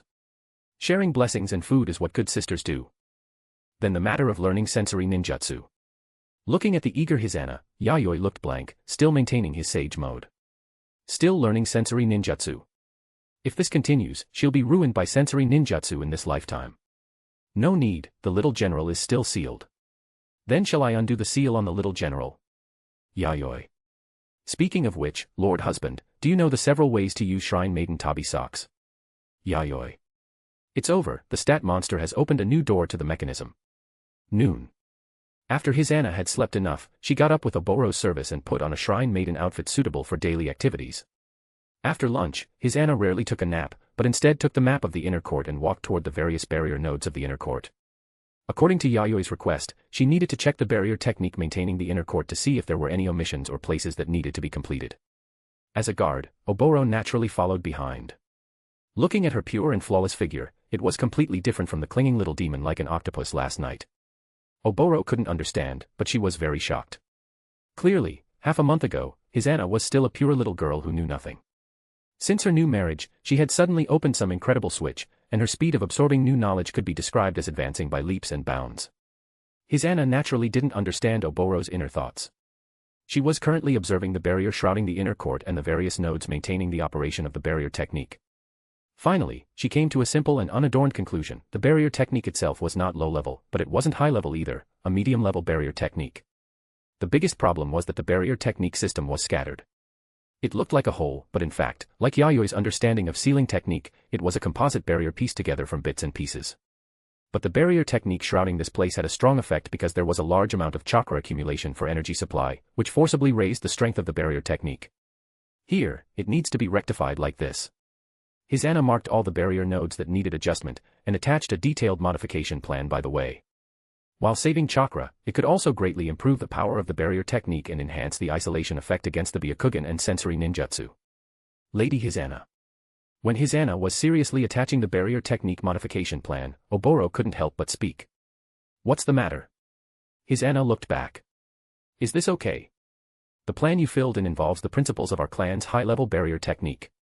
Moreover, you also taught a lot of basic sealing technique that shouldn't be passed on. If it were a complete technique, Oboro wouldn't have such great fluctuations if it were taught. Because for a complete technique, if it leaked, the loss to the Uzumaki clan wouldn't be that great. But principal knowledge is different. For all techniques, the most important part is these things. As long as one masters these things, it is equivalent to digging away the foundation of the Uzumaki clan. You are too serious, Oboro. The truly core techniques of the Uzumaki clan require the physique of the Uzumaki clan to be successfully performed. These things are allowed to be taught by the elders. But, you have only been married for over half a month, isn't this too fast? Although I haven't known Lord Husband for a long time, I trust him. Also, Oboro, you must never say such things in front of others in the future. I'm afraid Shogun-sama will misunderstand. Oboro. It's over, Lady Hisana has completely turned into the shape of Shogun-sama. Chapter 93, Make Her Cry. Make Her Cry. In the inner court, a previously empty underground level had been transformed into a large laboratory, packed to the brim with various items. Every inch of space here had been utilized to the limit without a single oversight, showing the ingenuity of the person who set it up and their dedication to this laboratory. Bright lighting, luxurious furnishings, and equipment of all sizes exuding a brand new luster. Especially that ultra-large computer, comparable in size to a house and weighing several tons. Every piece of equipment here, even the standard glass containers like beakers and test tubes, exuded the sweet scent of money. Even the cute white mice kept in cages for experiments were carefully selected, superior breeds. However, such a laboratory, large enough to accommodate numerous researchers working together, was being used by only one person. Nene's petite body was dressed in an off-the-shoulder shrine maiden outfit, covered by a sterilized white lab coat. Under the bright lights, her silver-white hair shimmered with a soft, pearl-like luster, and her red eyes reflected the glass test tube in her hand. The test tube contained half a tube of solution, a deep blue color with a beautiful yet dangerous fluorescence. This should be enough. Nene placed the test tube on the rack and walked toward the transparent ecological chamber on a nearby table. It wasn't very tall but was long, and one could see many white mice living inside. There were several more of these ecological chambers, each capable of housing a dozen or 20 white mice. These white mice were more robust than ordinary ones, with smoother and firmer fur. Clearly, these were not ordinary medical white mice, but special ones capable of withstanding chakra. Just like the chakra tree that grows by absorbing chakra, these white mice could grow by devouring chakra. Under specific conditions, they could even become ninja mice with intelligence comparable to humans. Because of their adaptability to chakra, the utility of these white mice was even broader. This also caused the price of these special white mice to remain high, with each one selling for 100,000 Rio. There were over 100 special white mice kept in the ecological chambers alone. A few were even as large as an ordinary adult cat and were even more expensive. They were incredibly high-quality experimental materials, and Nene only let them out for air during important experiments. Taking out an average-sized special white mouse, Nene returned to the workbench used for the experiment, picked up the test tube containing the blue solution, and poured a little into the mouse's open mouth. Without waiting for the mouse to struggle, Nene skillfully threw it into a transparent glass box prepared beforehand, closed the lid, and observed it from the outside. She flipped the switch, and the various instruments connected to the transparent glass box began to detect the mouse's body data, recording and storing it simultaneously. The white mouse in the glass box showed no reaction shortly after drinking the reagent. Until half a minute later, it began to circle the bottom of the box somewhat anxiously, its speed increasing. Not long after, it suddenly collapsed, its short whiskers trembling constantly, and the muscles under its white fur twitching abnormally. The monitoring equipment nearby emitted a faint beeping sound, and the originally steady curve on the machine's screen began to fluctuate, with the indicator representing chakra skyrocketing. Just as the chakra indicator line reached its peak and stopped rising, the white mouse in the glass box suddenly opened its mouth wide, as if screaming loudly. But unfortunately, its voice could not penetrate the glass. Nene stared with her red eyes, devoid of compassion or pity for the mouse's tragic wails, watching expressionlessly. Until the mouse's body began to swell, and visible chakra erupted from within it, battering the surrounding glass walls. But no matter how the chakra inside the mouse leaked and clashed, the glass box remained as steady as a mountain. Only the sound from the monitoring equipment grew louder, seeming to indicate the abnormal chakra eruption on the mouse. The frenzied state of the mouse's qualitative chakra improvement lasted for several minutes before it collapsed crookedly, as if exhausted. Only its slightly heaving body proved it hadn't died yet. Nene waited until the situation inside had completely calmed down before opening the lid and grabbing the extremely weak white mouse with her gloved hand. The mouse's muscles had returned to normal, but its breath was nearly non-existent. There were no external injuries, but the internal meridian system that had withstood the chakra was quite severely damaged. Nene did not hesitate, a thick green light emerged from her right palm, covering the weak white mouse. This was the palm sage technique. It could not only treat external wounds but also rapidly heal internal injuries. It was an advanced medical ninjutsu with an A-rank learning difficulty. The originally weak heaving of the mouse's body became stable and strong after Nene's treatment with the palm sage technique. Nene then took out a small pill and stuffed it into the mouse's mouth. She believed that by this time tomorrow, this white mouse would be jumping around again, ready for reuse. The reason she learned medical ninjutsu was that it allowed her to reuse precious experimental subjects, so she wouldn't run out quickly and have to spend time searching for new ones. Is this a forbidden drug used to amplify chakra strength? And with this level of completion, it could already be put into actual combat, right? A male voice suddenly came from the side. Yayoi had appeared in the laboratory at some point. He stood in front of the ultra-large computer, his eyes scanning the various data displayed on the screen. Although he rarely conducted this kind of forbidden drug research, as a medical ninja, he was still able to understand these research materials. Some of the research data did not look like it had been recorded after experiments here. It should have been data Nene had experimented with back in the Uzumaki clan and then retransmitted to the computer's database to conveniently query past experimental records. Besides the reagent from just now, various finished drugs were stored in categories on the storage table on the other side. These finished drugs, besides being in liquid form, also came in tablets and pills. Some were even made into candy shapes, smelling of a sweet citrus scent, as if deliberately tempting a specific person who was bound to take the bait. No, although the strength of the chakra increase is sufficient, the side effects are very obvious. If taken in excess, it will cause permanent damage to a ninja's meridian system. Unless one has a physique like Hisane's, most side effects cannot be avoided. Seeming not at all surprised by Yayoi's arrival, Nene slightly raised her red eyes and answered in a calm tone. However, she did not completely deny it, and immediately changed the subject. However, if used occasionally, there is no major harm. After all, a ninja's meridian system is much stronger than these white mice. What about large-scale military use? That will have to wait until the side effects are further reduced before it can be officially put into use. Can the side effects be reduced further? Yayoi was surprised. He looked at the data Nene had recorded. The side effects of this drug should have been reduced to a very low point. After all, something that could significantly increase chakra strength without being addictive, it would be abnormal if it didn't have some side effects. If you give me more funding and time. However, the final product is best distributed to Jonin. Chunin need to use it with caution, and Genin will surely die if they use it. It seems you are indeed not playing children's games. Yayoi smiled. His words just now were just probing, or rather, testing. He could see the pros and cons of this level of forbidden drug at a glance and knew what level of ninja could use it. Nene's answer perfectly matched the answer in his heart. Boring probing. Nene clearly also knew that Yayoi was conducting a test just now. Don't say that. After all, this laboratory cost quite a bit of money, so I have to see if the person using it is the real deal. So, what is the answer? Compared to that, I have some questions regarding medical matters that I want to test you on. No. Nene tossed her silver hair, her white lab coat swinging with her, and walked toward the workbench, seemingly not at all interested in the test Yayoi mentioned. Are you timid? Listening to Yayoi's clumsy provocation, Nene turned her head slightly, her red eyes reflecting the man's figure, her tone still without much fluctuation. Don't misunderstand, I just want to clarify that you are the challenger. This red-eyed, white-haired one's attitude was truly high and mighty. Of course, if you can agree to one condition of mine, accepting your test is not impossible. A condition. Let's hear it. Yayoi did not refuse directly, feeling that having a wager was not bad. I want some chakra meat of a tailed beast for research. Speaking of this, Nene's breathing couldn't help but become heavier.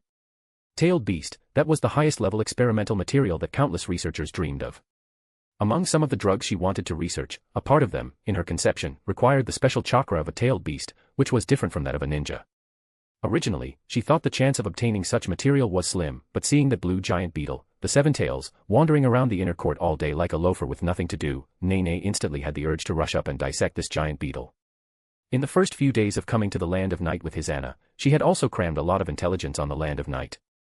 At first, she thought that something as important as the Seven Tails would be made into a Jinchuriki, but she didn't expect that the Seven Tails was not only not sealed or imprisoned, but its freedom was not restricted either. But considering that her taijutsu and ninjutsu were terrible, and the only thing she was proficient in was medical ninjutsu, which was not good for combat, she dared not go up and contact such a dangerous chakra creature when their relationship was unfamiliar. If she made the other party unhappy, she was afraid she would be slapped into a meat patty by the Seven Tails. By then, she would really become Nene-chan. That thing, huh? Yayoi thought of the piece of nine-tailed chakra meat currently stored in his inventory, which seemed not to have been used yet. Yayoi pondered whether to agree, then noticed Nene's pair of burning red eyes. She was clearly very excited, but there was still no emotion on her face. She felt like a piece of wood without feelings. Yayoi suddenly didn't want to test her anymore. He wanted to directly cut off her experimental funding to see if she would show other interesting expressions. For example, making her cry. Chapter 94 Seven Tails, I deserve to enjoy this. About 2 hours later, Yayoi walked out of Nene's laboratory, taking some finished medicine with him when he left. As for the result of the professional capability test on Nene, Yayoi was naturally very satisfied. Well, it was a very serious academic test. By the end, it had even evolved from a one-sided test into an academic discussion between the two parties. Undoubtedly, Nene's professional level in the field of chakra drug research was even higher than he had expected. Although many of her medicines had more or less significant side effects, the efficacy was correspondingly powerful. Just from the reactions of those special white mice after testing the medicine, Yayoi could also see that if development continued, these drugs might come in very handy in the future. However, although he looked forward to the future state of these drugs, Yayoi was in no hurry to put them into military use. For one, it was not a time of war, so military development should proceed step by step. it was not yet at the point of needing shortcuts. Secondly, as Nene had said, taking these drugs in excess would cause irreversible damage to a ninja's meridian system. Before the side effects of these drugs were reduced to the minimum point, clinical trials on living humans were absolutely prohibited. However, if it's not a human. Yayoi left the drug laboratory, looked at the finished drugs of various potencies in the transparent bag, weighed them slightly, and couldn't help but think of his old friend, whom he hadn't been in close contact with for a while. The next day, in the afternoon, Kicho was training on the training ground.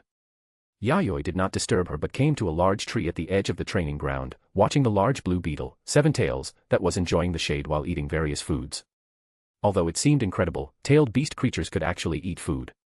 Not only could they eat things, but they could also eat people. In preserved historical records from the past, cases of tailed beasts swallowing people were not rare.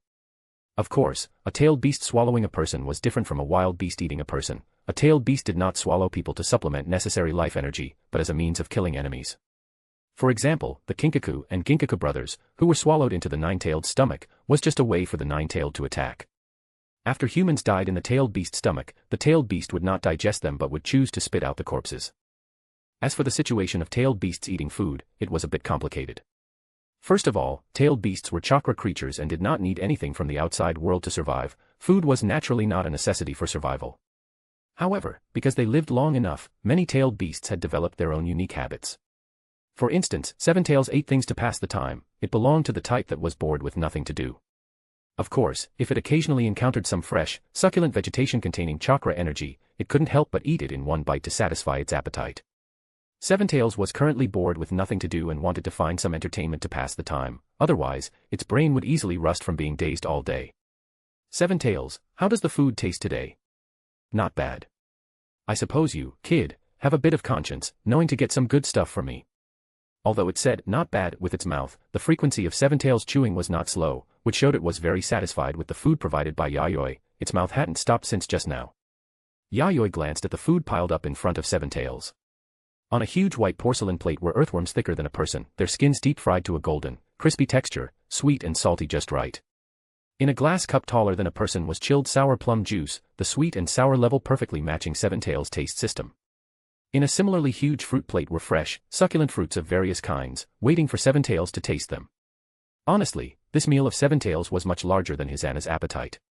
Therefore, Seven Tails' meal expenses were all paid from the national treasury.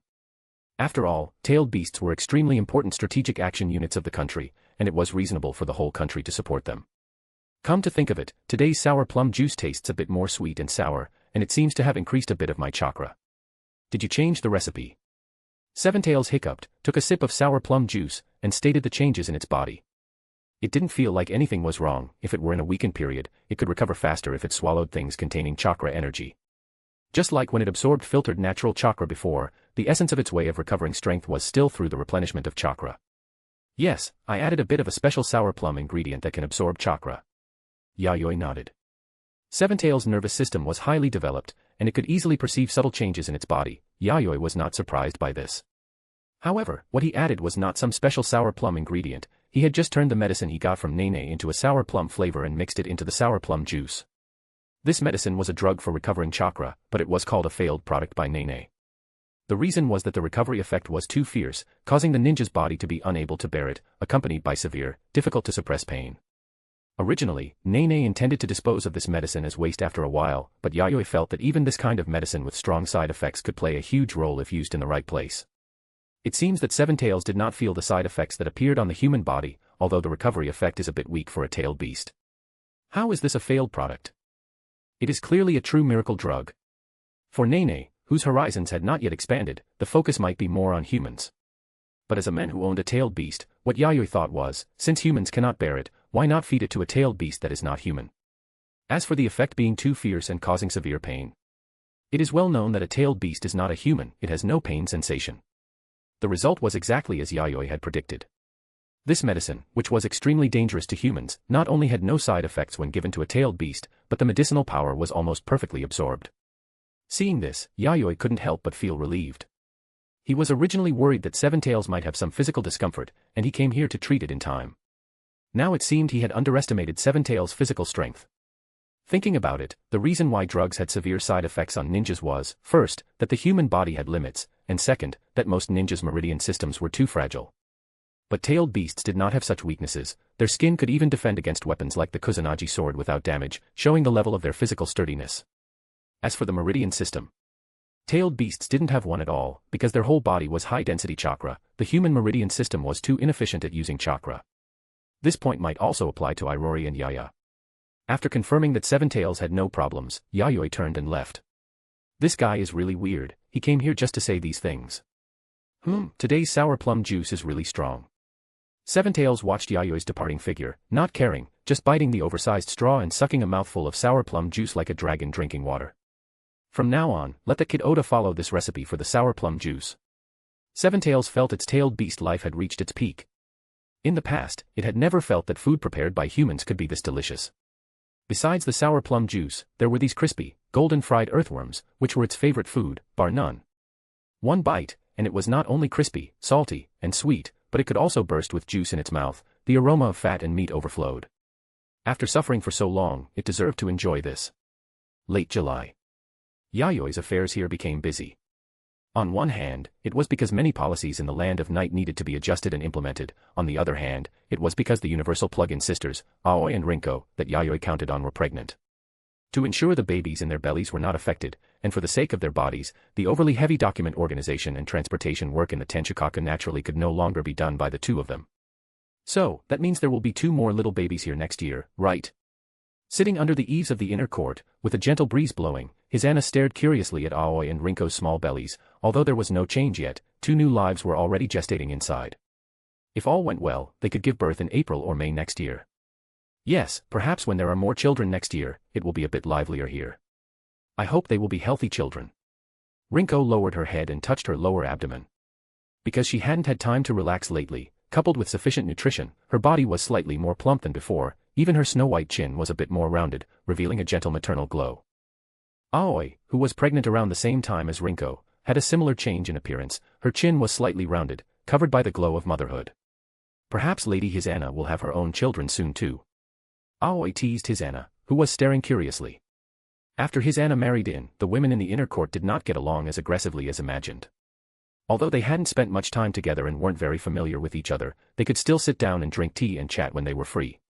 However, due to the difference in status, both she and Rinko would respectfully address Hisana as lady. After all, there were status differences between concubines and concubines. Forget it, I'm not ready for that yet. Hisana shook her head in a panic. Although having children sounded a bit fun, she felt she was still a child herself and had no preparation to become a mother. As she spoke, she took a thumb cookie from the snack bag in her left hand and stuffed it into her mouth, constantly trying to calm herself down. On the special snack bag, there was a prominent label that said, Hisana's snack bag, for fear that others wouldn't know it was her treasure. As a woman, this is our duty. Lady Hisana, this is unavoidable. Aoi looked at Hisana's carefree appearance and felt a bit helpless. At the beginning, she and Rinko were a little worried about whether Hisana, who came from the Uzumaki clan, would be a very savage and rough person. After all, before Hisana arrived, they had heard from Yayoi and Kicho that the other party could eat 100 meat buns in one meal. They even outlined the image of a red-haired female war god who was 2 meters tall with arms thicker than their thighs in their minds. As a result, looking at her now, she was 1.6 meters tall, and her body was not thin, but it couldn't be called robust either. However, she did have one place that was very robust. Aoi secretly glanced at Hisana's bulging chest. Could it be that the nutrition she usually absorbed was all gathered there? When soaking in the hot spring, wouldn't she really float up? Let's talk about that later. I'm going to find Sister Kicho to play. Watching Hisana, who came over in a rush and left in a rush, Aoi and Rinko felt a bit helpless. She really was a simple-minded, carefree person. I hope Lady Kicho doesn't teach her any strange knowledge. Don't worry, Lady Kicho knows her limits. Rinko felt Aoi was worrying too much.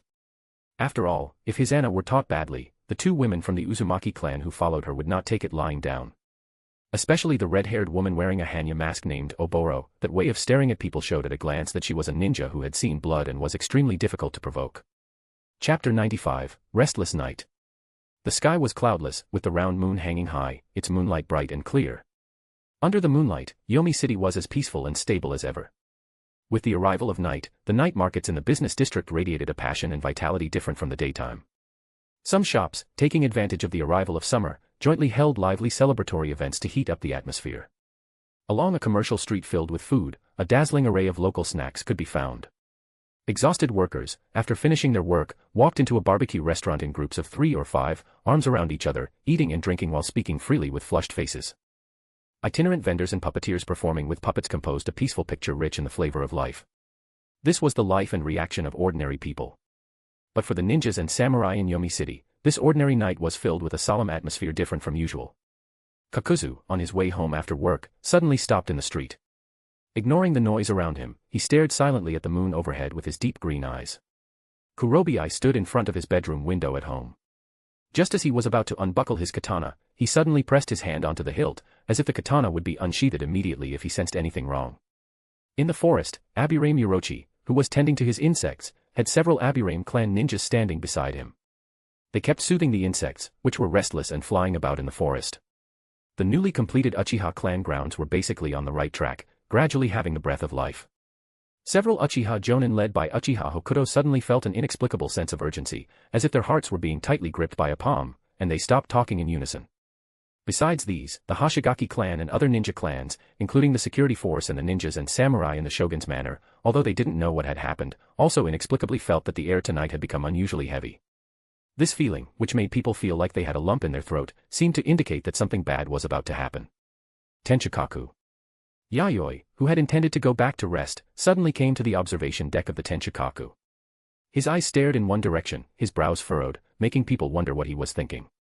Behind him, Irori was silent, her silver-white long hair gently fluttering in the soft evening breeze. Even Yaya, who was usually a bit noisy, remained silent like Irori, only her pitch-black eyes staring vigilantly at the surroundings. My lord husband. Kicho's figure flashed onto the observation deck. She had changed into her outdoor ninja outfit, the meridians around her eyes bulging, and her Byakugan was activated.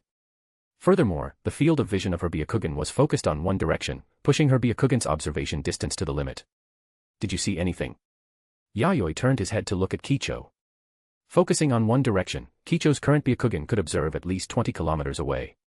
Yes, there is a very faint chakra spreading over through the air from that direction. Also, the ground seems to be shaking slightly. Kicho pointed in one direction. What about the source? Faced with Yayoi's subconscious question, Kicho shook her head in confusion. As for the source of this spreading chakra, her Byakugan simply couldn't observe it, it was in a distant realm beyond the range of her Byakugan. Lord Yayoi. Shogun-sama. Before long, figures flashed onto the Tenchikaku observation deck. Kakuzu, Uchiha Hokuto, Abirame Yurochi, Kurobi, Hashigaki Suryu, each one was a ninja or samurai who held a high position in the military department of the Land of Night. Kicho, Yaya, you two come with me. Hokuto, Yurochi, you two as well. Irori, I leave this place to you to guard. I need to go and understand the situation. Yayoi didn't hesitate too much, almost as soon as everyone arrived, he quickly made arrangements. Yes. Irori nodded solemnly. Those whose names were called did not hesitate and followed Yayoi, leaving the observation deck using the body flicker technique. Yayoi and the other 4 left Yomi City and dashed all the way towards the border where the Land of Fire and the Land of Fields intersected. According to the information Kicho had just observed with her Byakugan, the source of tonight's abnormal aura most likely occurred there. The people who followed Yayoi were no ordinary ninjas, and in order to investigate the situation as soon as possible, it took them only nearly 3 hours to reach the border of the Land of Fields. As they stepped into the Land of Fields, the vibration that was originally only slight began to become more and more obvious. As the eyes of the team, the chakra Kicho could see in the air was still thin, but the propagation speed was too fast, and the propagation distance was also very far. Obviously, even after arriving at the Land of Fields, there was still a distance from the source. The direction has changed. Yurochi, who had been silent, spoke up. Through releasing his insects, he sensed that the source of the abnormal aura had changed its location. Yayoi nodded without speaking, just silently continuing his journey towards the changed source location. I don't know how much time had passed, but the tremors became more and more intense. It seemed as if an entire forest was shaking slightly. In some fragile places, there were even traces of cracking.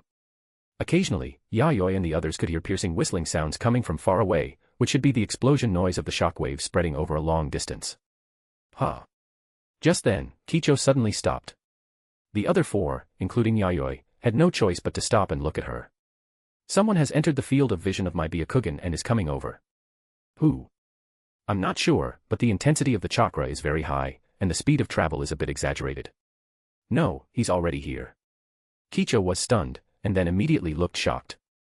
Her gaze turned to the branch of a tree, where a figure appeared without warning. 1 second the other party was more than 10 kilometers away, and the next second he appeared directly in front of them. Space-time jump. Kicho knew that this had already transcended the scope of the body flicker technique. In the ninja world, only space-time jump techniques could cross such a long distance in an instant. It really is you, Oda. I was just saying this chakra felt a bit familiar. Did you feel it on your side too? The person who came was wearing a black tight-fitting combat suit, covered with blue layered armor, with white hair and 3 red marks on his face. It was none other than the high-level advisor of Konoha, Senju Tobirama. He was also the younger brother of the first Hokage, Hashirama. So, is it really Lord Hashirama and Uchiha Madara fighting? Yayoi was still a bit uncertain, but seeing Tobirama appear here, he was 100% sure that the abnormal aura permeating the national border tonight was caused by the fight between Hashirama and Uchiha Madara. As he spoke, he saw a faint black curse seal on the branch Tobirama was stepping on, that was most likely the curse seal mark for performing the space-time jump. He must have left many such marks along the way. As Tobirama's famous specialty, Yayoi had learned a little about the Flying Thunder God technique. However, this was his first time seeing Tobirama perform this technique with his own eyes. Besides those two, there shouldn't be anyone else who could do it. However, I still have to thank your agent for the reminder, which allowed Konoha to evacuate the people in the first instance and reduce casualties. Tobirama was referring to Irori conveying the news to Konoha that the Nine-Tailed was suspected to have been taken away by Uchiha Madara, allowing Konoha to make preparations in advance. Even if Hashirama trusted Uchiha Madara again, he had to consider the overall situation of Konoha. Otherwise, if he and Uchiha Madara fought abruptly, the entire Konoha would suffer huge losses. It was just that Hashirama never imagined that Uchiha Madara would completely disregard his own clan members and directly control the Nine-Tailed, launching an attack on Konoha without hesitation. Don't misunderstand, I also have my own goals. In essence, that was just my idea of borrowing a knife to kill someone. Yayoi answered like this. Regardless, your intelligence did indeed save Konoha from many losses. Tobirama knew Yayoi's thoughts. If it were him, he would have chosen the same approach. For such a restless terrorist like Uchiha Madara, his death would be beneficial to anyone in any country. Are you going to intervene next? Yayoi looked at Tobirama. Tobirama shook his head. Just as he was about to speak, he suddenly jumped down from the branch and crouched down. It's coming, get down. Yayoi and the others didn't hesitate and followed Tobirama to crouch down. Any hesitation for even a second would be a disrespect to Tobirama's sensory ninjutsu. In the ninja world, in terms of the precision and distance of sensory ninjutsu, perhaps only Mu of Iwagakure could be compared to him. Not long after everyone crouched down, a certain noise caused by sharp weapons cutting through the air suddenly swept over from far to near, forcing everyone to cover their ears to avoid being injured by this piercing and loud noise.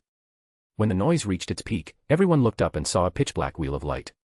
At the core was a huge black sphere, with blue magatama spinning at high speed around the black sphere. Whether it was the black sphere or the blue magatama rotating around the black sphere, both were substances formed by the condensation of high-density chakra. And these two high-density chakra substances were actually perfectly fused together under human control. Boom. The black wheel of light did not touch the ground, but an entire forest was lifted into a storm tens of meters high, torn from the middle, and plowed out a deep and long gully that couldn't be seen to the end, reaching the horizon. Then they saw this pitch-black wheel of light hit a mountain peak in the distance directly. Boom. Before the storm caused by the first wave of the wheel of light had stopped, the shock wave caused by the second wave of the explosion swept over again. The air wave with destructive power surged and spread from the distance in waves. In front of them, they could see towering ancient trees in the forest being uprooted, mixed with giant rocks, sweeping in all directions. Yayoi draped his chakra cloak over his body, forcibly using his body to block the rushing air wave. The others also used their own means to avoid being swept into the air wave and getting injured. When the storm subsided, everyone looked up at the mountain in the distance. The figure of the mountain was no longer there, and in the visible area around it, there was not a single tree left intact. A whole forest, along with that mountain, had been razed to the ground. Everyone was in a daze. If they hadn't seen it with their own eyes, they would have thought they were under a genjutsu. Nine-tailed beast ball, plus Yasaka Magatama.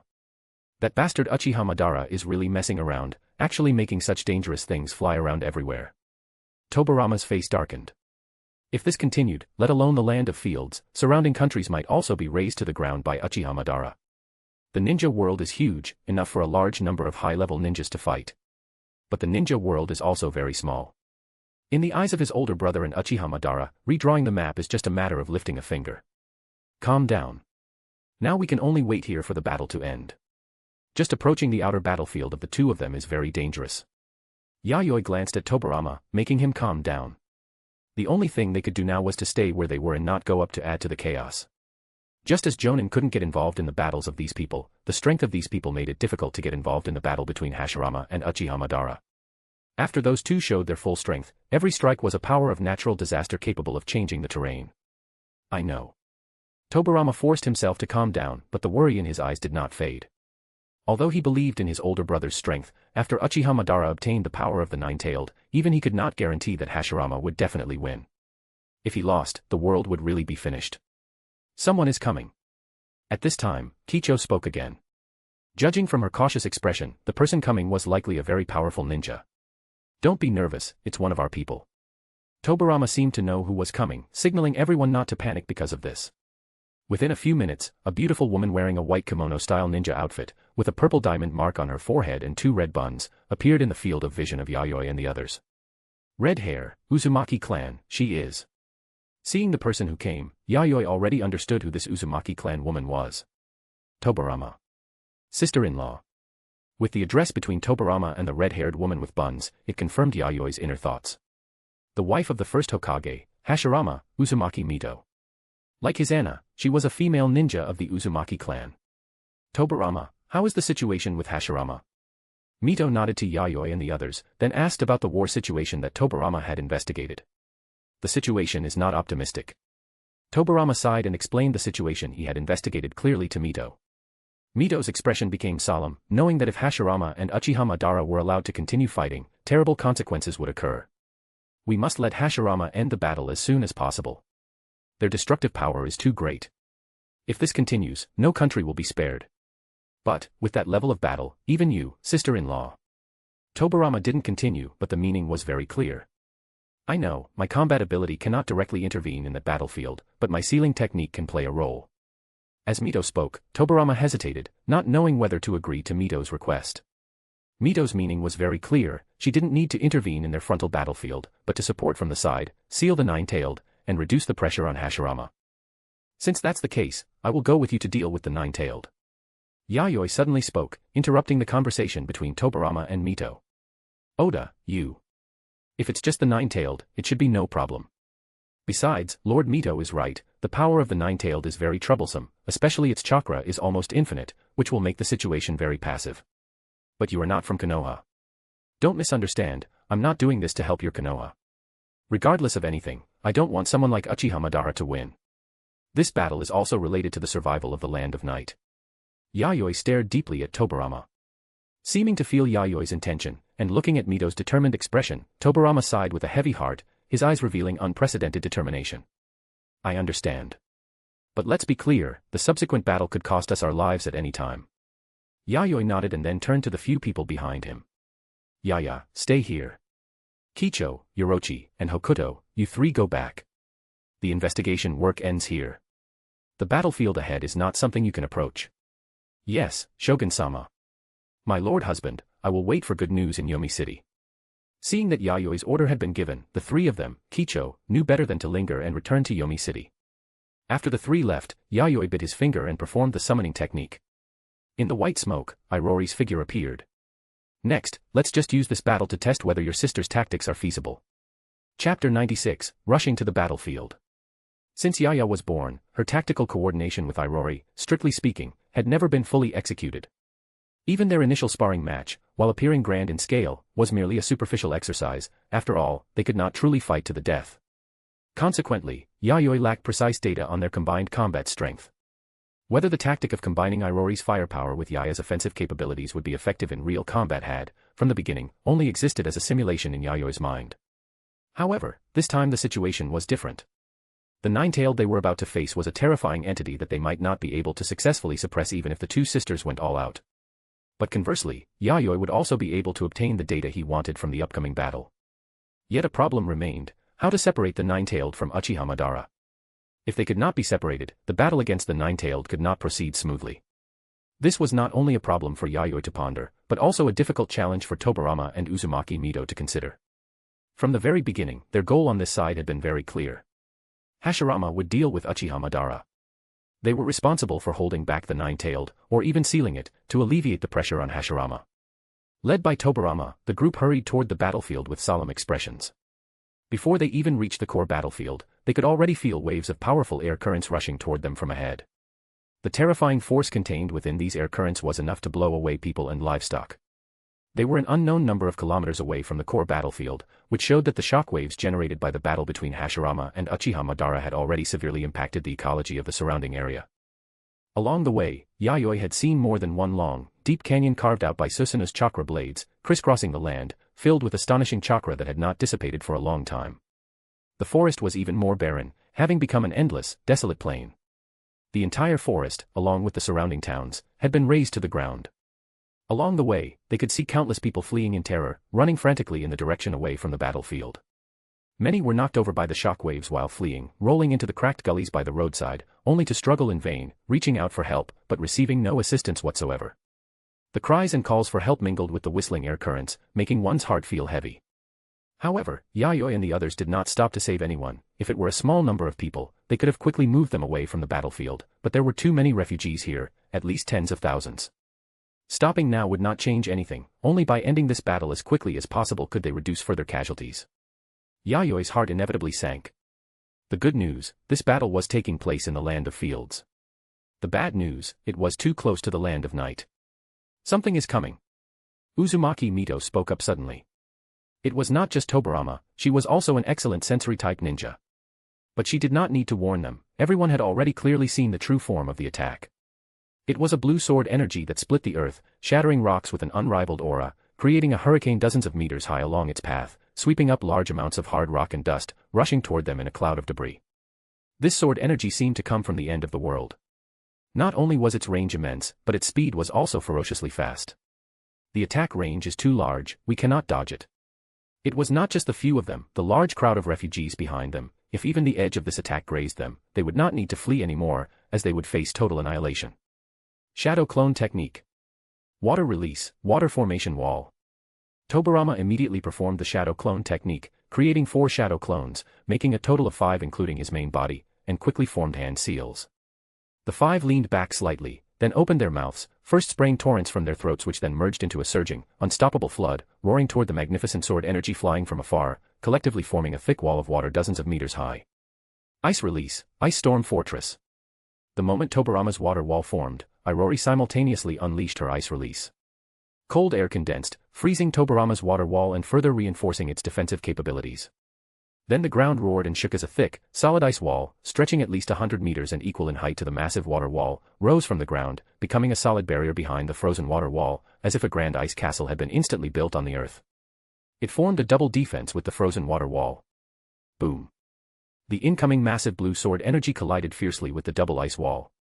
The violent sword energy rampaged against the thick ice wall, and countless cracks, large and small, spread and tore across the ice wall, visible to the naked eye. The double ice walls emitted an overwhelmed, vibrating groan, but still used their reinforced bodies to block the impact of the sword energy. The group located behind the ice wall watched the tottering double ice walls. Tobirama and Irori gathered a large amount of chakra in their chests, ready to unleash a second round of ninjutsu the moment the ice wall in front completely shattered to block the incoming sword energy. Fortunately, that did not happen. Although the ice wall could not withstand the impact of the sword energy, it was rapidly dissipating its momentum, finally turning it into a breeze-like air current that dissolved into the air.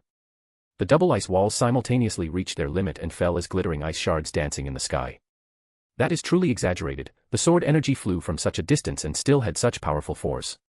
The quality of the chakra in the sword energy is probably no less than a tailed beast ball, but fortunately, the quantity is not as massive as a tailed beast ball. Otherwise, in our haste, we would only have been able to forcibly change the attack's trajectory. Yayoi looked at the ice dust and debris filling the sky, for the first time intuitively feeling the full power of Uchiha Madara's Susanoo at close range with his own eyes. As for the time he saw it in the black steel forest in the past, he had been blown away directly by the aftermath of the sword energy and had not seen what happened at all. In the past, whenever those two opened fire, the people of Uchiha and Senju would always retreat at least 10 kilometers first to avoid being accidentally killed. Tobirama took a deep breath. If he were alone, he definitely would not have dared to come up and block Uchiha Madara's complete body Susanoo sword energy directly. The destructive power of that thing at close range could slice a mountaintop right off. Well, close range here meant within a range of several kilometers, which was the close range strike zone of the complete body Susanoo. Many large mountains in the land of fire had flat tops. It was really too hard to guess who did such a good deed. What do we do next? The further we go, the more concentrated the attack density caused by the shock waves will become, so it will not be easy to get close. Yayoi looked at Tobarama and Uzumaki Mito. Possessing sensory ninjutsu, they were the people most capable of making accurate battlefield judgments. Tobarama, you should have left a flying thunder god mark on Hashirama, right? Uzumaki Mito looked at Tobarama. Yes, just in case, I did leave one on my older brother. Tobarama nodded, indicating that he had indeed prepared for the worst-case scenario. His sensory ninjutsu had been constantly tracking the positions of Hashirama and Uchiha Madara. He could judge the trend of the battle by sensing the strength of the chakra fluctuations. Once Hashirama's chakra weakened to the limit, he would immediately rush over and take Hashirama away. This was all he could do. No matter what, even if they lost this battle, Hashirama could not die. He was the only person in the current ninja world who could stop Uchiha Madara. The future of the ninja world could not be handed over to someone like Uchiha Madara. As long as Hashirama was alive, there was still new hope for the ninja world. Take me there, I will coordinate with Hashirama to first suppress the Nine-Tailed chakra, and then you guys can come up to support. Uzumaki Mito stated her idea. Tobarama frowned in thought, and just as he was about to speak, Yayoi proposed his own view first. Tobarama, can't you use your Flying Thunder God technique to take the Nine-Tailed away directly? With the Nine-Tailed's massive size, it would be easy to touch, right? Compared to letting Uzumaki Mito take the risk, Yayoi felt that having Tobarama approach the battlefield and use space-time ninjutsu to remove the Nine-Tailed from the battlefield was more direct and less dangerous. It was true that tailed beasts were dangerous, but their massive size easily made them targets. With Tobarama's sensory ninjutsu and speed, finding an opening to approach the Nine-Tailed was not difficult. No, Tobarama shook his head. My Flying Thunder God technique, from the beginning of its creation, was intended to counter the dynamic vision of the Sharingan. Carrying personnel for space-time jumps is already very strenuous, as for taking away a tailed beast, that is simply delusional. Yayoi. Uzumaki Mito. This guy, really? And once there, the intensity of the battlefield is too high. Without real-time communication capabilities, it will be very troublesome and easy to miss opportunities. Tobarama stated another drawback of intervening in the battlefield, then sighed, if I had known it would be like this, I would have brought the clan chief of the Yamanaka clan. With his ability, he could use the secret techniques of the Yamanaka clan to allow all of us to have real-time telepathic communication. Speaking of this, Tobarama could not help but feel regretful. Although he had left many Flying Thunder God marks along the way, this technique was currently not perfect. Wanting to rush back to Konoha and bring the Yamanaka clan chief would take time. Most importantly, the Yamanaka clan chief's strength was not yet sufficient to intervene in such high-intensity combat. He could easily be killed by an attack flying in from who knows where. The latter was what Tobarama regretted most. The ninjas who had the ability to help them lacked the strength. Ninjas with sufficient strength had abilities that were not very useful and could not consolidate their power. If that's the case, I can actually do it. Yayoi's statement made Tobarama's eyes widen. Uzumaki Mito also could not help but look at Yayoi. Oda, you should not be a sensory ninja, right? There's no rule that says only sensory ninjas can conduct telepathic communication. Yayoi said, as a materialized ball of chakra appeared in his palm, wriggling and breathing like a living creature. It was active chakra condensed to the extreme. Subsequently, two balls of materialized active chakra shot directly toward Tobarama and Uzumaki Mito, attaching to their arms. How is it, can you hear me? Tobarama and Uzumaki Mito immediately heard the voice transmitted by Yayoi. It was not heard with their ears, but received as a sound message in their minds. It seems you heard it. Yayoi looked at the surprised expressions of Tobarama and Uzumaki Mito and knew that telepathic communication was not a problem. Between him, Irori, and Yaya, they also used a similar mechanism to conduct telepathic communication during battle. Your chakra is really strange. Tobarama complained. Generally speaking, the power of telepathic communication is an extension of sensory ninjutsu. Yayoi belonged to the type who built a high-rise building without laying a foundation, and it was unbelievably sturdy. It's a bit like the chakra flesh on a tailed beast, and it also contains healing power. It's as active as Hashirama's cells, just without that powerful corrosive ability. Uzumaki Mito further analyzed Yayoi's active chakra. As Hashirama's partner, she had more than once gotten something from Hashirama to conduct research. Then what about the communication range?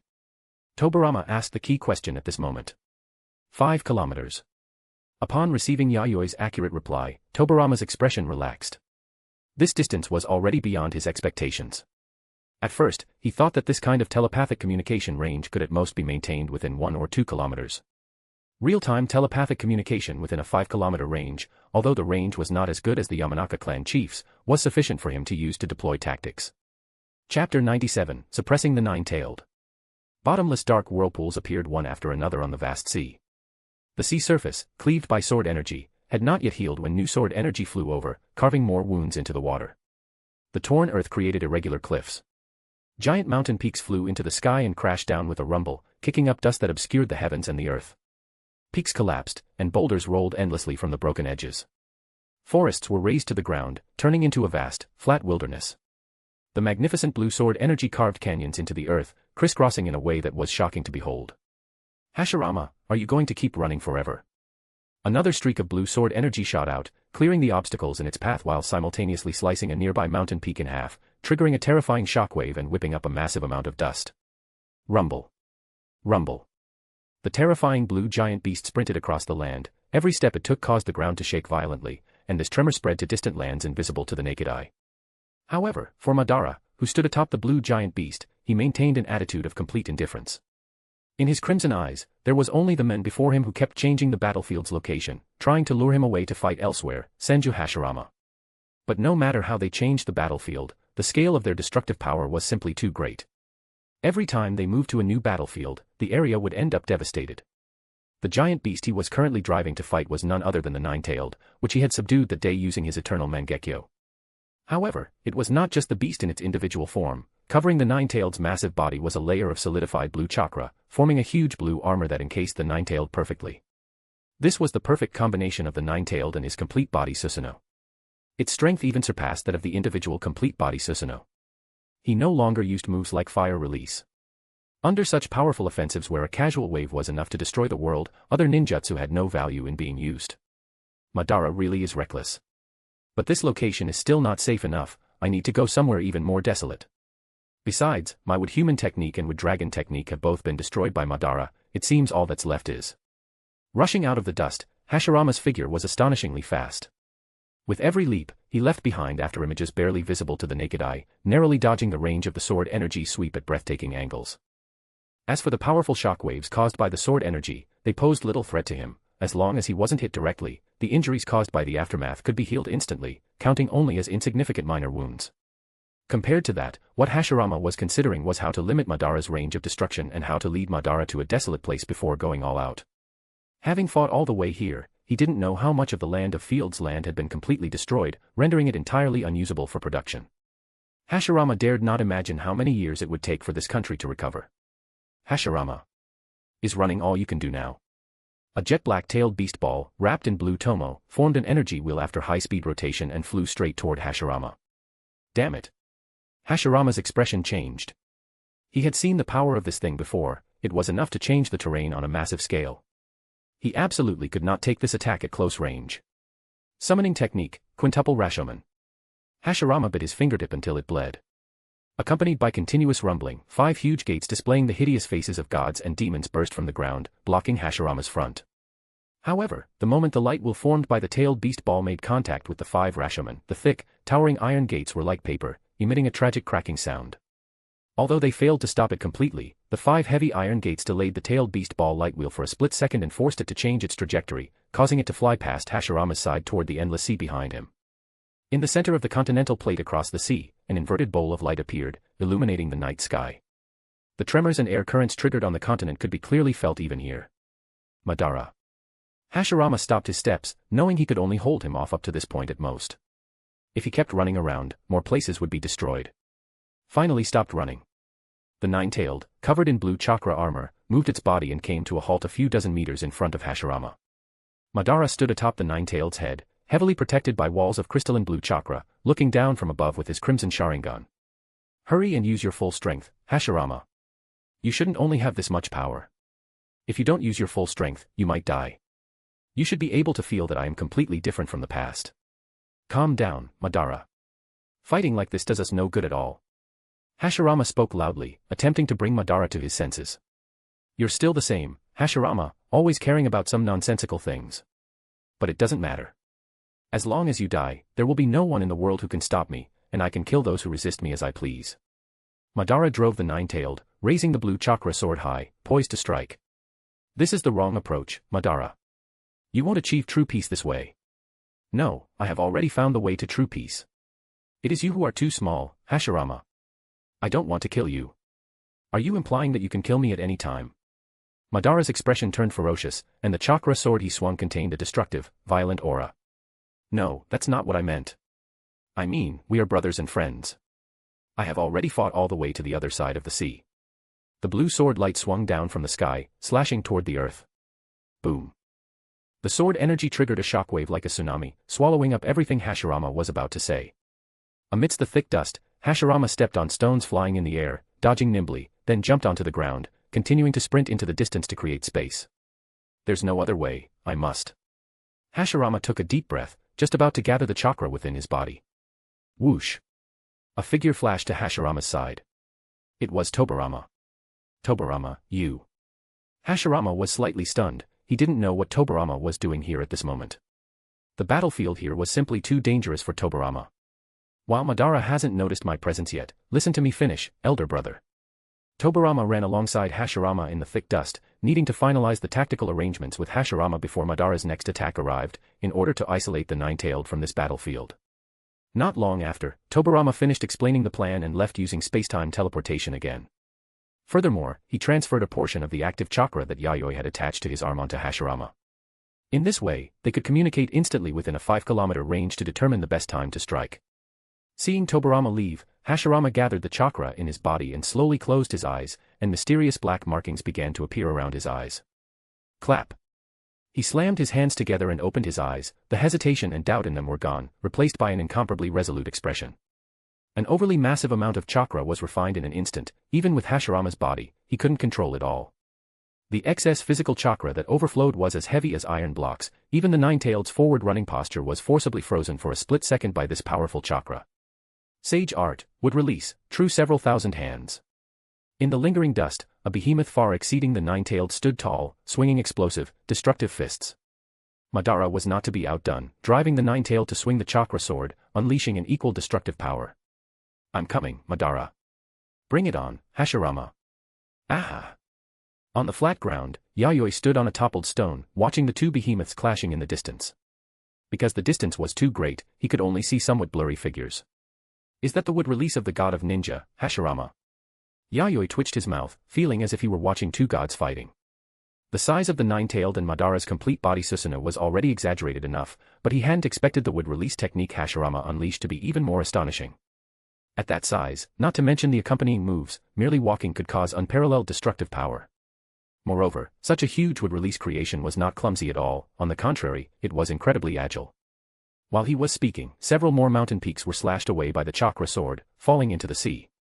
The tall wooden statue, resembling 1,000 hands, combined its fists to unleash a gale like a tsunami.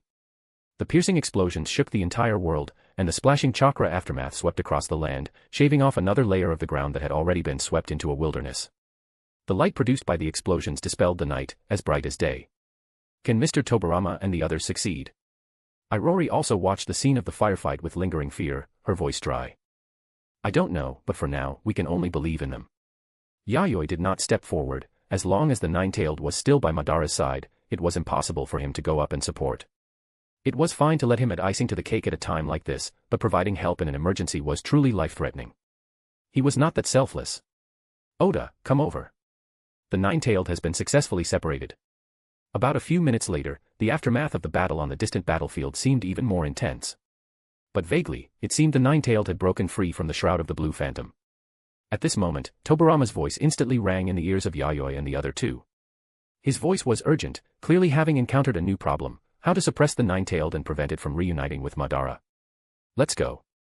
Yayoi no longer hesitated, taking Irori and Yaya to rush toward the battlefield ahead.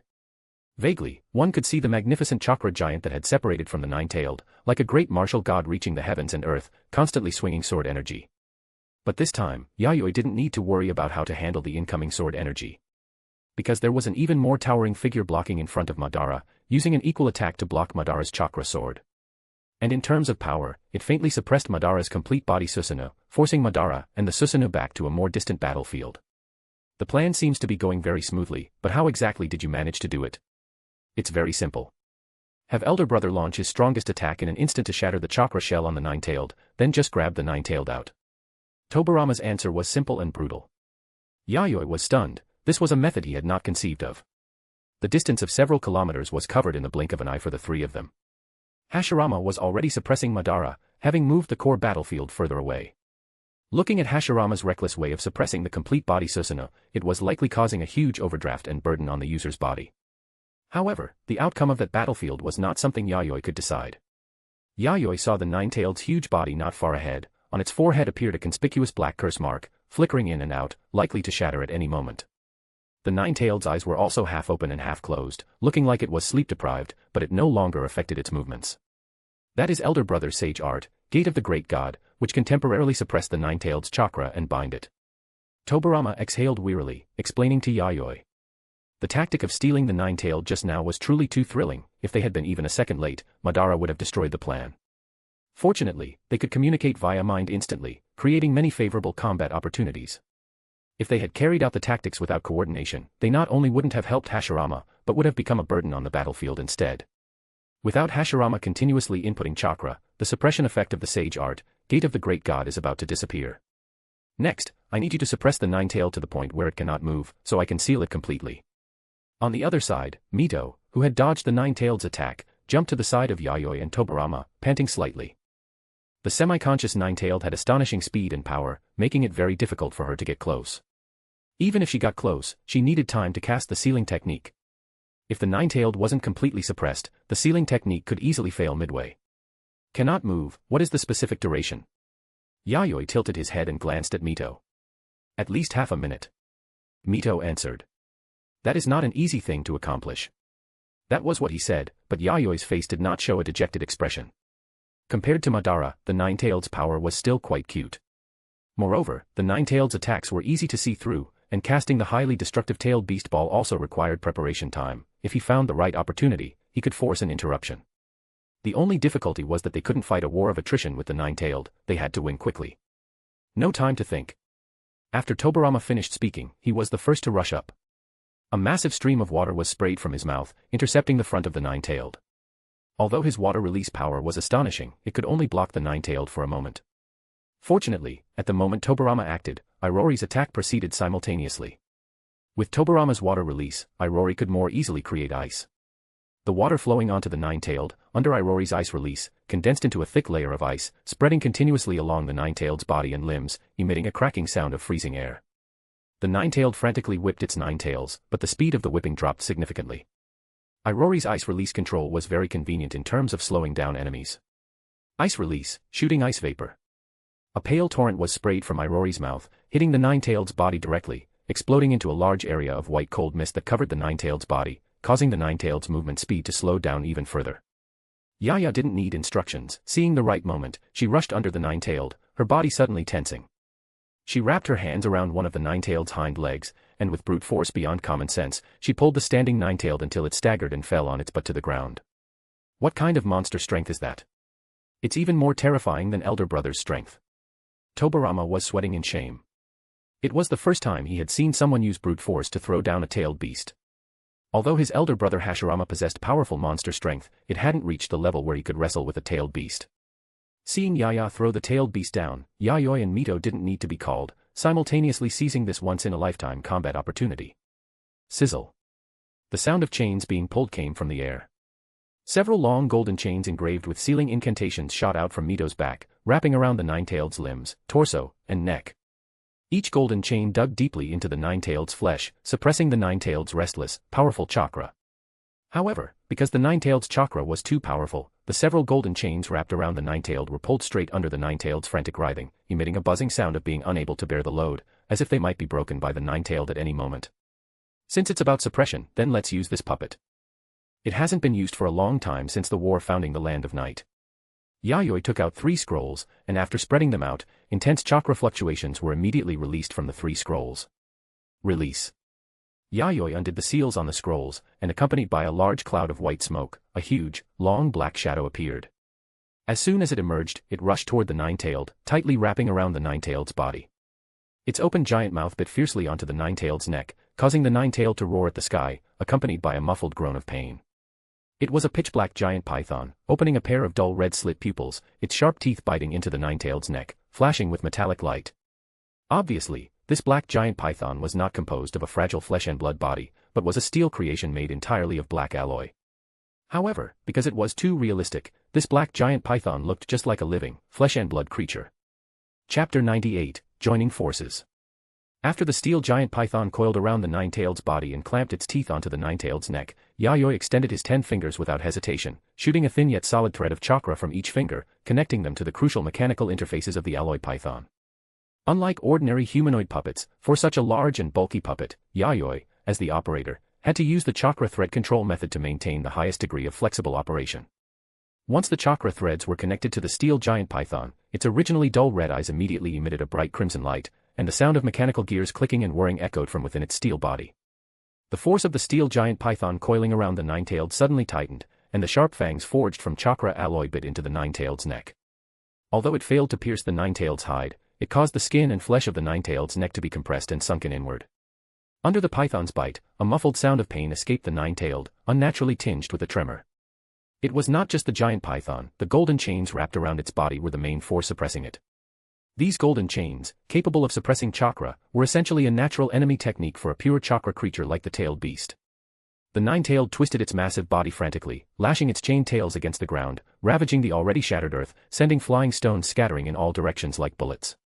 Although the steel giant python and the golden chains effectively suppressed its body and chakra, the Ninetailed's strength remained formidable. This level of restraint was not enough to make the Ninetailed completely lose its ability to resist. Water release, Great Waterfall Technique. Tobirama formed hand seals again, utilizing a large-scale water release. First, a small stream of clear water gathered around Tobirama, then formed a continuously rotating vortex. More and more water appeared out of thin air around Tobirama, and the rotating vortex grew larger and larger.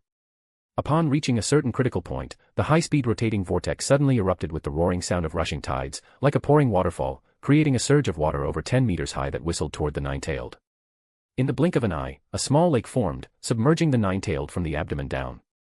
Simultaneously, Irori blew a cold mist mixed with snowflakes from her mouth, freezing the lake.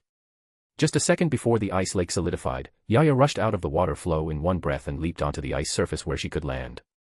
The frozen ice was very solid and firm, effectively trapping the Ninetailed's lower body and rendering its two hind legs immobile. With Tobirama's water release coordination, Irori could release more powerful ice release ninjutsu than ever before with minimal chakra, and the freezing speed was faster as well. Although ice release can suppress water release, to some extent, water release is also the best auxiliary element for ice release. The Ninetailed roared unwillingly, continuing to struggle with its body. Its half-closed red pupils emitted an incomparably cold gleam. However, under multiple layers of restraint, the Ninetailed struggle became smaller and smaller. Mito stepped onto the ice, rushed toward the immobilized Ninetailed, jumped in front of it, and was just about to form hand seals to cast a sealing technique. At that very instant, the Ninetailed's eyes, which had been half-closed, suddenly widened, revealing a brutal and ferocious glint, showing absolutely no trace of the drowsy, half-awake state from just a moment ago.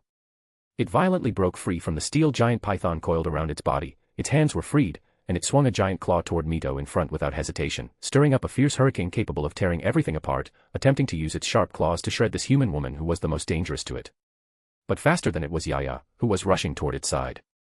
Her high-speed movement caused friction with the air, and this time it didn't just produce a sonic boom, but also a large amount of hair-thin red electric arcs that diffused into the air. Yaya's pair of pitch-black pupils were like two bottomless black holes, devouring the massive figure of the Ninetailed before her. On her fair and smooth forehead, a small red triangular mark faintly appeared. To the Ninetailed's naked eye, Yaya's body seemed to be performing a space-time leap, making it completely unable to track her figure. An unseen attack struck the Ninetailed's forehead without warning. Boom. The fist produced an explosive sound effect upon hitting the Ninetailed. There was no flash of fire, only a large amount of red electric light scattering outward. Roar. The Ninetailed cried out in pain, its body staggering backward, its brain concussed, and its consciousness blanking out for a brief moment. At this moment, Tobirama also used the flying thunder god mark engraved on Mito's clothes to teleport her to a safe place. That scene just now was truly perilous. Tobirama hadn't expected the Ninetailed to have been awake for a while, yet it had kept pretending to be half asleep, waiting for Mito to step into the trap voluntarily before launching a sudden assault to eliminate Mito, its greatest threat. Even a tailed beast knows which human poses the greatest danger to them. However, that little girl named Yaya was incredibly fast just now. If I hadn't perceived her movement trajectory, I would have almost thought it was a space-time jump ninjutsu like mine. Tobirama glanced vaguely at Yaya, who had punched back the Ninetailed and quickly retreated from its attack range. At this moment, Yaya's entire body was wrapped in a layer of fine red electric arcs, and her long black hair floated behind her head like static, as if she had utilized some secret ability, instantaneously enhancing her speed and attack power. The electric arcs wrapping around her body were not lightning release chakra. Rather, it was a peculiar phenomenon caused unconsciously by the high-frequency flow of chakra within her body, which triggered vibrations invisible to the naked eye, and then continuously rubbed against the air surrounding her body. This kind of incredibly powerful physique was already in a realm that humans could not reach. At the very least, if this high-density chakra with high-frequency vibrations were inside a human body of flesh and blood, even if the physical body could withstand it, the meridian system would absolutely not be able to bear it, eventually leading to the meridian system exploding in death. As expected, the nine-tailed isn't that easy to deal with. Its brute force and defense alone make it impossible to get a handle on. Seeing the steel giant python he operated being broken free from by the nine-tailed, Yayoi was not surprised in the slightest. He felt that only such powerful might was worthy of the title of the strongest tailed beast. The chains currently binding the nine-tailed are adamantine sealing chains, right? It's a special sealing technique that only ninjas possessing the Uzumaki clan bloodline can perform. Yayoi observed the incredibly slender golden chains on the nine-tailed. The thin chains, which looked like they would snap at a touch, were actually sturdier than imagined. No matter how the nine-tailed struggled, it could not break free from the restraint of the chains, which continuously suppressed the nine-tailed's chakra, making it unable to fight with full force. Yayoi did not think about using the sealing orb to further suppress the nine-tailed in conjunction with the adamantine sealing chains. His technique was not yet perfect, and in this situation, it wouldn't even be as effective as adding icing on the cake. Let's decide the outcome in one go. The nine-tailed's chakra is almost infinite, and a protracted war is equivalent to handing over the advantage. Yayoi used his special active chakra to open a public channel and secretly sent a message to the others. I originally intended to hit it hard when the nine-tailed fired a tailed beast ball. Tobirama seemed to be considering other methods. Although tailed beasts have simple moves, their intelligence is not low. Facing us, the nine-tailed might not intend to use such clumsy moves to attack at all. Yayoi thought of how the nine-tailed had just pretended to be weak to lure Mito forward, which proved that the nine-tailed's combat intelligence was not low at all. As long as Mito, the biggest trouble, was eliminated, there was no one present who posed a fatal threat to it. Father, let me go, let me use Extinction Crimson Lotus to knock it down, and then let Sister Irori freeze it. Yaya's slightly immature voice rang out, sounding full of battle intent, having made up her mind about something. In the Comet state, using Extinction Crimson Lotus with full force will also put a great burden on your body, right? It's okay, Yaya's body can handle it. After all, Yaya's delicate body is only meant to be broken by Father. The deafening voice left the public channel suddenly in dead silence. Oda, the relationship between you and your daughter is really good. That's right, this is Yaya's love for Father. Therefore, even in public. Shut up, Yaya. Yayoi took a deep breath. Battle start. Leaving this sentence in the telepathic channel, Yayoi said no more. Although her tone in the telepathic channel was very lively, Yaya during battle appeared colder than ice, with no emotion shown on her face. Receiving the order to attack with full force, Yaya held nothing back, unleashed her full power, and ran toward the nine-tailed. The ice surface under her feet was cracked densely by her suddenly accelerating steps, and the red electric arcs wrapped around her body crackled in the air. The red triangular mark on her smooth forehead shimmered, revealing a mysterious aura. You brat, who are you looking down on? The nine-tailed's eyes caught Yaya's movement trajectory, although the speed was astonishing, rushing up so simply and directly made the nine-tailed laugh out of anger. This was the first time it had been looked down upon like this. Before, it had just been careless. This time, such soft and weak fists would absolutely not be able to hit it. Even though its body was still locked by the golden chains and could not move flexibly, the nine-tailed still roared loudly, containing extreme killing intent capable of destroying everything. The nine-tailed spread its arms, intending to use pure physical body to suppress Yaya's attack. But just as its arms were fully spread and it was about to make an attacking posture, cold stars shone in the sky, and hard ice-made weapons condensed in the air. These ice-made weapons aimed at the nine-tailed's massive body, emitting whistling sounds of breaking through the air, and poured toward the nine-tailed. This is Ice Release, 1000 Killing Array. It was Irori's most commonly used, fastest, widest-ranging, and longest-lasting ice release technique. It was most suitable for dealing with large creatures like tailed beasts, launching long-range firepower suppression. As long as there was chakra in her body, this move, just like the nine-tailed's infinite chakra, could suppress it indefinitely. Ice spears, ice blades, ice swords, ice hammers, ice axes, and other strange ice-made weapons continuously bombarded the nine-tailed with the effect of artillery fire. However, what was unleashed was not flames, but cold air capable of freezing the air, continuously lowering the surrounding temperature. The cold air continuously spread outward, so much so that the earth was covered with a thick layer of white frost, forming a pale world of ice and snow. The nine-tailed's body twitched, baring its fangs and grimacing in pain. The attack speed of the ice weapons was too fast, and the attack density was also astonishing. Unable to move freely, it was like a living target, only able to passively endure the attacks. Not only its limbs and torso, but even its eyes were within the attack range of the ice-made weapons. It could be said that every part of its body was taken care of by the ice-made weapons. This was an infinite firepower attack with no blind spots and an incomparably long duration, suppressing the nine-tailed so it could hardly lift its head. However, even so, the nine-tailed still possessed very powerful resistance strength.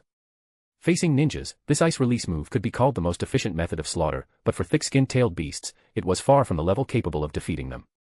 Moreover, this was under the premise that the adamantine sealing chains were continuously in effect and the nine-tailed could not move flexibly. However, this was the ingenuity of the coordination of moves between ninjas, achieving a result where 1 + 1 is greater than 2. The opening is here.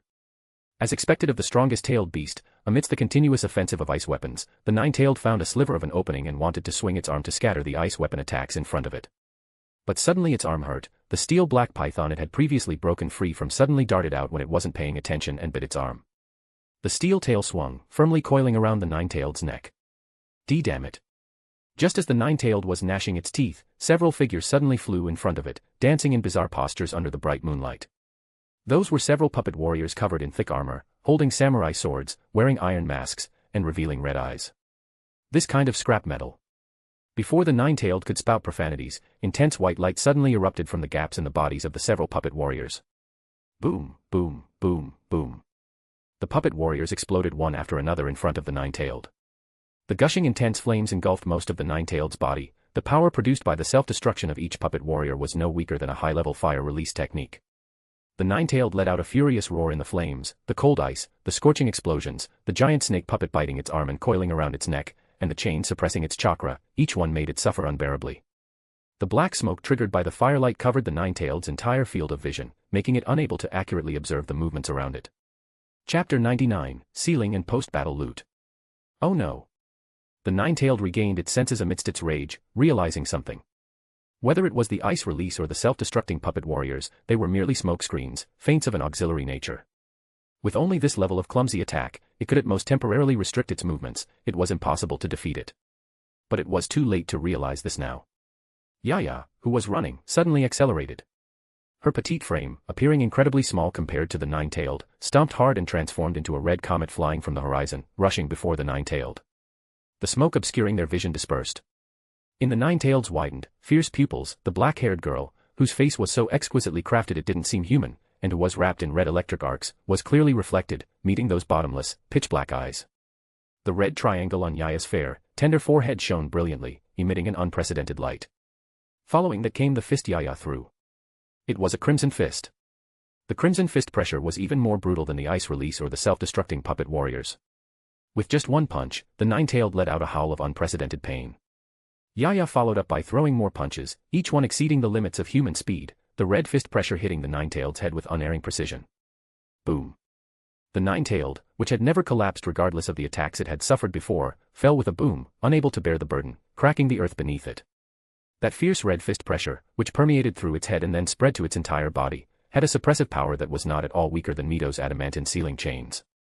Visually, it was even more brutal than the adamantine sealing chains. It was a pure, extreme taijutsu attack. The red shockwave swept out from the point where Yaya's fist made contact with the nine-tailed's body, forcing everyone nearby to squint and constantly strengthen the chakra at the soles of their feet to avoid being blown away by the shockwave. As Yaya threw her final punch, the numerous red fist pressures that had gathered on the nine-tailed and had not dispersed erupted simultaneously, gradually condensing into a whole. Without needing Yayoi to remind them, everyone found their positions in cover. The delayed fist pressure, forming a red phantom, detonated on the nine-tailed's body. Like a blooming, vibrant red lotus, the crimson flames swallowed the nine-tailed's massive body. One could see the explosion and the terrifying might of the shockwave collapsing the earth, but no sound came. This dead silence lasted for a few seconds before the delayed roar swept over everyone's bodies like dense electric currents, causing their ears to ring and their bones to tremble faintly. Now, Irori. Without hesitation, seizing this gap, Yayoi jumped out of cover and simultaneously ordered Irori to act. Yes. Irori also came out of cover, forming hand seals with both hands. Ice release, ice clone. 3 humanoid ice figures emerged from behind Irori, transforming into Irori's likeness. They detached from the main body and scattered around the nine-tailed at astonishing speed. The 3 ice release clones, along with the main body, maintained a standard 4-corner formation, surrounding the nine-tailed in the center. Yayoi arrived in front of the nine-tailed and caught Yaya, who was falling from midair. Yaya had returned to normal, the red electric arcs on her body had vanished, and her smooth face was covered in cold sweat from overexertion as she gasped for air. The red triangle on her forehead became illusory before disappearing. "You've worked hard, Yaya. You can rest well now." Yayoi carried Yaya away from the battlefield. The nine-tailed lay on the ground at this moment, its body trembling. Having suffered such a fierce attack, even it could not remain unscathed, its brain was still buzzing, and it had lost even the basic ability to think. "Damn, yellow-haired brat." The nine-tailed spat out the words with difficulty, merely emitting an unconscious, powerless, angry murmur. Seeing Yayoi carry Yaya away from the battlefield, Irori began to form hand seals. High-intensity purple light was released from her eyes, and her pupils even vanished within the purple light. Although he didn't know what Irori intended to do, Tobarama knew that his large-scale water release could reduce the pressure on Irori's technique, allowing the ice created by her ice release to be deployed faster and with greater power. Water release, exploding water colliding wave. A tidal wave of water erupted from Tobarama's mouth, the ground roaring, mixed with the splashing sound of the rushing water, covering the entire battlefield ahead. The uneven ground formed a vast lake, submerging most of the nine-tailed's body, leaving only its head exposed. Irori and the three ice release clones stood on the water surface in a four-corner formation, forming hand seals. Ice release, four-corner ice realm. Pale cold air surged from Irori and the three clones. The speed wasn't fast, but the quality was incredibly astonishing. The cold mist, so dense it could reflect light, spread along the water surface toward the nine-tailed in the center of the lake. The deep blue lake water began to freeze from the bottom up, turning into transparent, crystalline ice, freezing the nine-tailed's body, which was mostly submerged in the water. In its dazed state, the nine-tailed's brain, which had been buzzing from the previous beating, flashed with a hint of clarity as it tried to struggle and get up. The speed at which the cold air froze was not fast, one could even say it was exceptionally slow, but the pressure it brought was not comparable to the previous ice release. The ice crystals freezing in the lake water were not only as hard as iron, but bursts of bone-chilling cold penetrated the nine-tailed's fur, drilling into its body. The nine-tailed discovered with shock that its chakra, already suppressed by the adamantine sealing chains, had become as slow as a tortoise crawling. "This isn't ordinary ice, it's slowing down my chakra circulation." The nine-tailed opened its eyes with difficulty. The injuries Yaya had inflicted were still taking effect, and every part of its body was sending waves of pain that made it gasp in cold air. Irori and the three clones continuously released cold air that was extremely heavy but very slow, concentrating it on the nine-tailed, locking it down from all four corners without any blind spots. Soon, the nine-tailed couldn't even speak anymore. The cold air froze the entire lake, and the nine-tailed's head, which was exposed above the water, was also covered in thick frost. Mito arrived on the frozen surface. Behind the nine-tailed's head, there was a gap where one could directly touch the nine-tailed. It was a gap Irori had deliberately created to allow Mito to perform the sealing technique. Mito entered this gap, formed hand seals, and pressed firmly against the back of the nine-tailed's head. In the thick ice layer, the nine-tailed's fierce eyes suddenly blinked. This was the maximum range of struggle it could manage within the ice. But its struggle was destined to be futile. Not to mention that its movements were blocked, the circulation of its internal chakra was also sluggish to the extreme. For a short time, it could only be slaughtered like this. But what terrified it the most was that as Mito's technique unfolded, the nine-tailed felt its chakra beginning to flow at high speed, but not according to its own will. Instead, it was uncontrollably flowing toward the back of its head and leaking frantically out of its body. Not only its chakra, but it felt its consciousness becoming increasingly blurred. Cold, darkness, and a savage, rough force were eroding its conscious space. "You human insects, just wait." This weak, powerless threat was the last echo the nine-tailed left in the air for everyone. Like the incompetent wailing of a loser, everyone paid it no mind. The nine-tailed's massive body vanished from the ice layer, successfully sealed within Mito's own body. Mito took a deep breath, her cheeks pale, and fine cold sweat appeared on her face. Clearly, sealing the nine-tailed's incredibly heavy chakra within her body was not easy to bear. Truly dangerous chakra. "You'd better stay quietly inside me, nine-tailed." Mito exhaled deeply. It was true that the nine-tailed's chakra was powerful, but with her own chakra and powerful sealing technique, without external intervention, the nine-tailed had no hope of escaping. Irori dispelled the technique. The three ice clones came to her side and merged into her body, and the unused chakra in the clones naturally returned to Irori's body. Compared to Mito, Irori, who had the help of Tobarama's large-scale water release, looked much better. Although she was also panting, it wasn't severe, and she quickly adjusted her breathing rhythm. "So tired, but it's finally over." Tobarama couldn't hide the fatigue on his face, gently patting his aching shoulders. Having rushed around all night and then participated in the battle against the nine-tailed, the loss of chakra wasn't particularly severe, but he was mentally exhausted first. "Yeah, it's finally over. How is the battle over there?" Yayoi, carrying Yaya, walked over and turned to look at Tobirama. Judging by the level of chakra fluctuations, those two are still fighting fiercely. As for the advantage, it's probably on Hashirama's side. Tobirama sensed the chakra of Hashirama and Madara in the distance and gave his answer. Yayoi nodded and didn't speak anymore, but his gaze, intentionally or unintentionally, looked at the orange-red chakra drifting in the air. That was the scattered energy left behind by the nine-tailed. Although it was just scattered chakra, if gathered together, the amount would definitely not be low. Yayoi put Yaya into Irori's arms and couldn't wait to take out the special collection bottle from his ninja tool pouch to collect the nine-tailed's chakra. On the other side, Tobirama also took out a similar small bottle to collect the remaining nine-tailed chakra. This was very precious experimental material, it couldn't be wasted. It is unknown how much time had passed, but the earth-shattering battle finally ceased. In the sky, lightning snakes churned within the pitch-black clouds, and the rain poured down like a deluge. It was as if an apocalyptic flood was pouring into a huge rift valley. It was already the afternoon of the second day. Thick dark clouds and curtains of rain obscured the sunlight, and the great rift valley was soaked in the cold, damp mist. The ground was muddy, leaving behind countless pits and hollows caused by the great battle. Even the wide, long, endless rift valley before their eyes was a change in terrain caused by the aftermath of the great battle. The high rock walls trembled under the rain, and a secondary collapse could occur at any moment. The water gathered from the rain surged endlessly along the rift valley that stretched to the horizon. His long black hair soaked by the rain, Hashirama, wearing a black ninja outfit and red layered armor, suddenly fell to his knees, coughing and gasping violently. The armor and sleeve on his left arm had been torn apart in the battle, and his exposed arm was covered in wounds, with blood flowing constantly, unable to heal. Big brother. Hashirama. In the cold, gloomy rain, the figures of Tobirama and Mito flashed to Hashirama's side, helping him up. Mito, Tobirama, you're here. Judging by the situation, the nine-tailed must have been sealed by you. Hashirama revealed a weak smile, and the last trace of worry in his heart vanished. Stop talking, Hashirama. I will treat you. Mito stopped Hashirama from speaking further. Green light emerged from her palms, covering the various wounds on Hashirama's body as she performed medical ninjutsu. With Mito's medical ninjutsu, Tobirama naturally wouldn't come up to cause trouble. His gaze subconsciously swept toward the cold corpse not far away, and he stepped over to take a closer look. It was indeed Madara's corpse. Even if he had been arrogant and overbearing in life, his expression after death was the same as most dead people, there was no sign of life, returning to peace. A sharp ninja sword was thrust into his chest, piercing his heart. Blood was still gurgling from the wound, clearly, he hadn't been dead for long. Tap, tap. In the rain, footsteps approached, it was Yayoi. Is he dead? Seeing Mito treating Hashirama, Yayoi didn't disturb them and came to Tobirama's side, focusing on Madara's corpse. A hint of complexity and an inexplicable deep meaning appeared in Yayoi's eyes. Tobirama nodded and didn't speak. Your Excellency General, Tobirama, I will leave the subsequent cleanup of the battlefield to you too. I will take Hashirama back to the village first. Over there, after saying this, Mito took Hashirama and disappeared into the rift valley. Tobirama looked toward the direction where the two had left, not at all worried that they would have any accidents. Just now, Mito hadn't just treated Hashirama's injuries, she had also shared half of her chakra with him, allowing Hashirama to shake off his weak state. As long as it wasn't a ninja of Madara's strength, Hashirama could easily handle it.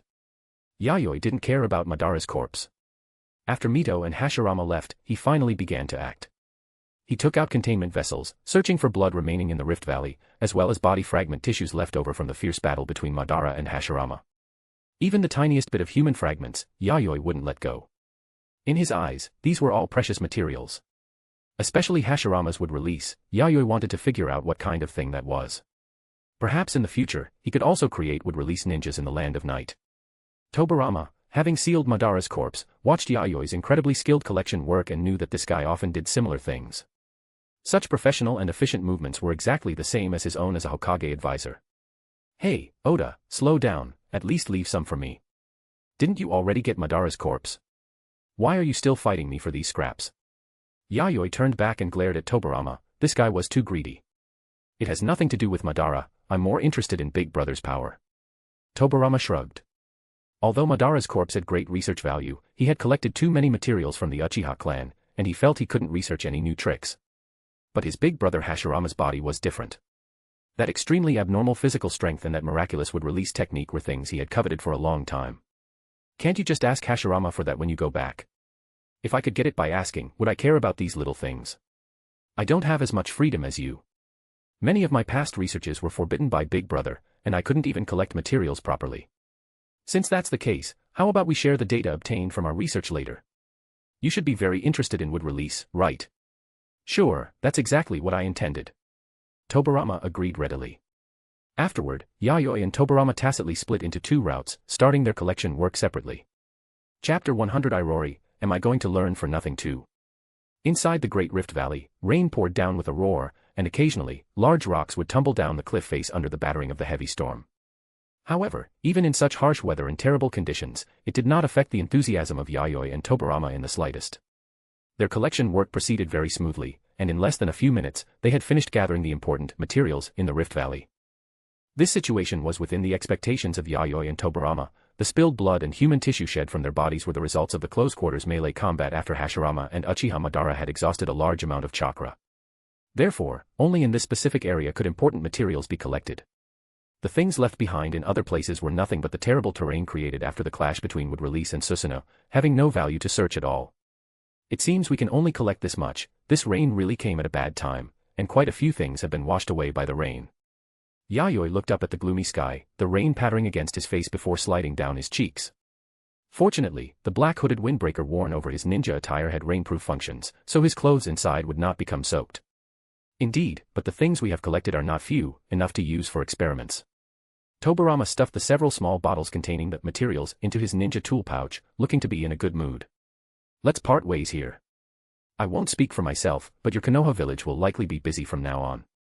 As an advisor to the Hokage, you certainly won't be idle. Yayoi withdrew his gaze, turned his head to look at Tobarama, and wore a look of slight schadenfreude. He had already anticipated how busy and frazzled Tobarama would be next. This incident was completely different in nature from the time when Uchiha Shiranuma caused trouble in the Land of Night.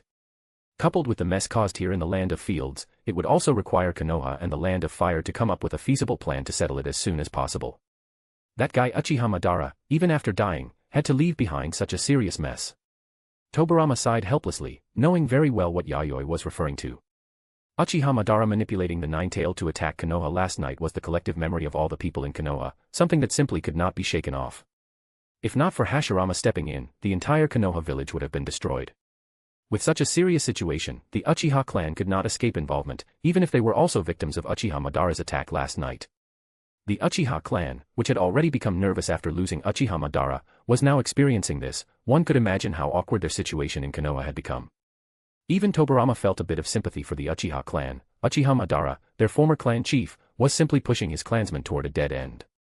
How to handle the Uchiha clan next, and how to satisfy the other families? Tobarama felt a massive headache for a moment, unable to think of any perfect solution for the time being. Good luck, I'm leaving first. Yayoi had no intention of getting involved in Konoha's internal affairs. Leaving behind that sentence, his figure disappeared into the rain curtain, leaving only Tobarama alone in the rain, filled with distress. Yayoi returned to the Land of Fields along the original path and met up with Irori in a small town near the Land of Night. Because the location was remote and far from the core battlefield, it had not suffered any destruction and maintained its original, stable order. By this time, the sky had darkened, entering the night of a new day. Coupled with the continuous heavy rain showing no signs of stopping, Yayoi did not deliberate for too long and, taking Irori and Yaya, found a hot spring in this remote small town to stay at. Perhaps because the town was not large, even though Yayoi booked the best room, complete with a private hot spring pool, it still looked quite simple. The advantages were that the price was affordable, and the environment was kept very clean, showing the attentive service of the owners. Father, Yaya's body has not yet recovered, and she is still in a coma. Is there something wrong with her body? Inside the room, Irori laid Yaya flat on the soft bedding, placing a pillow under her head. Ever since she unleashed her ultimate taijutsu technique against the Nine-Tailed, Yaya's body had been in a weak, exhausted state.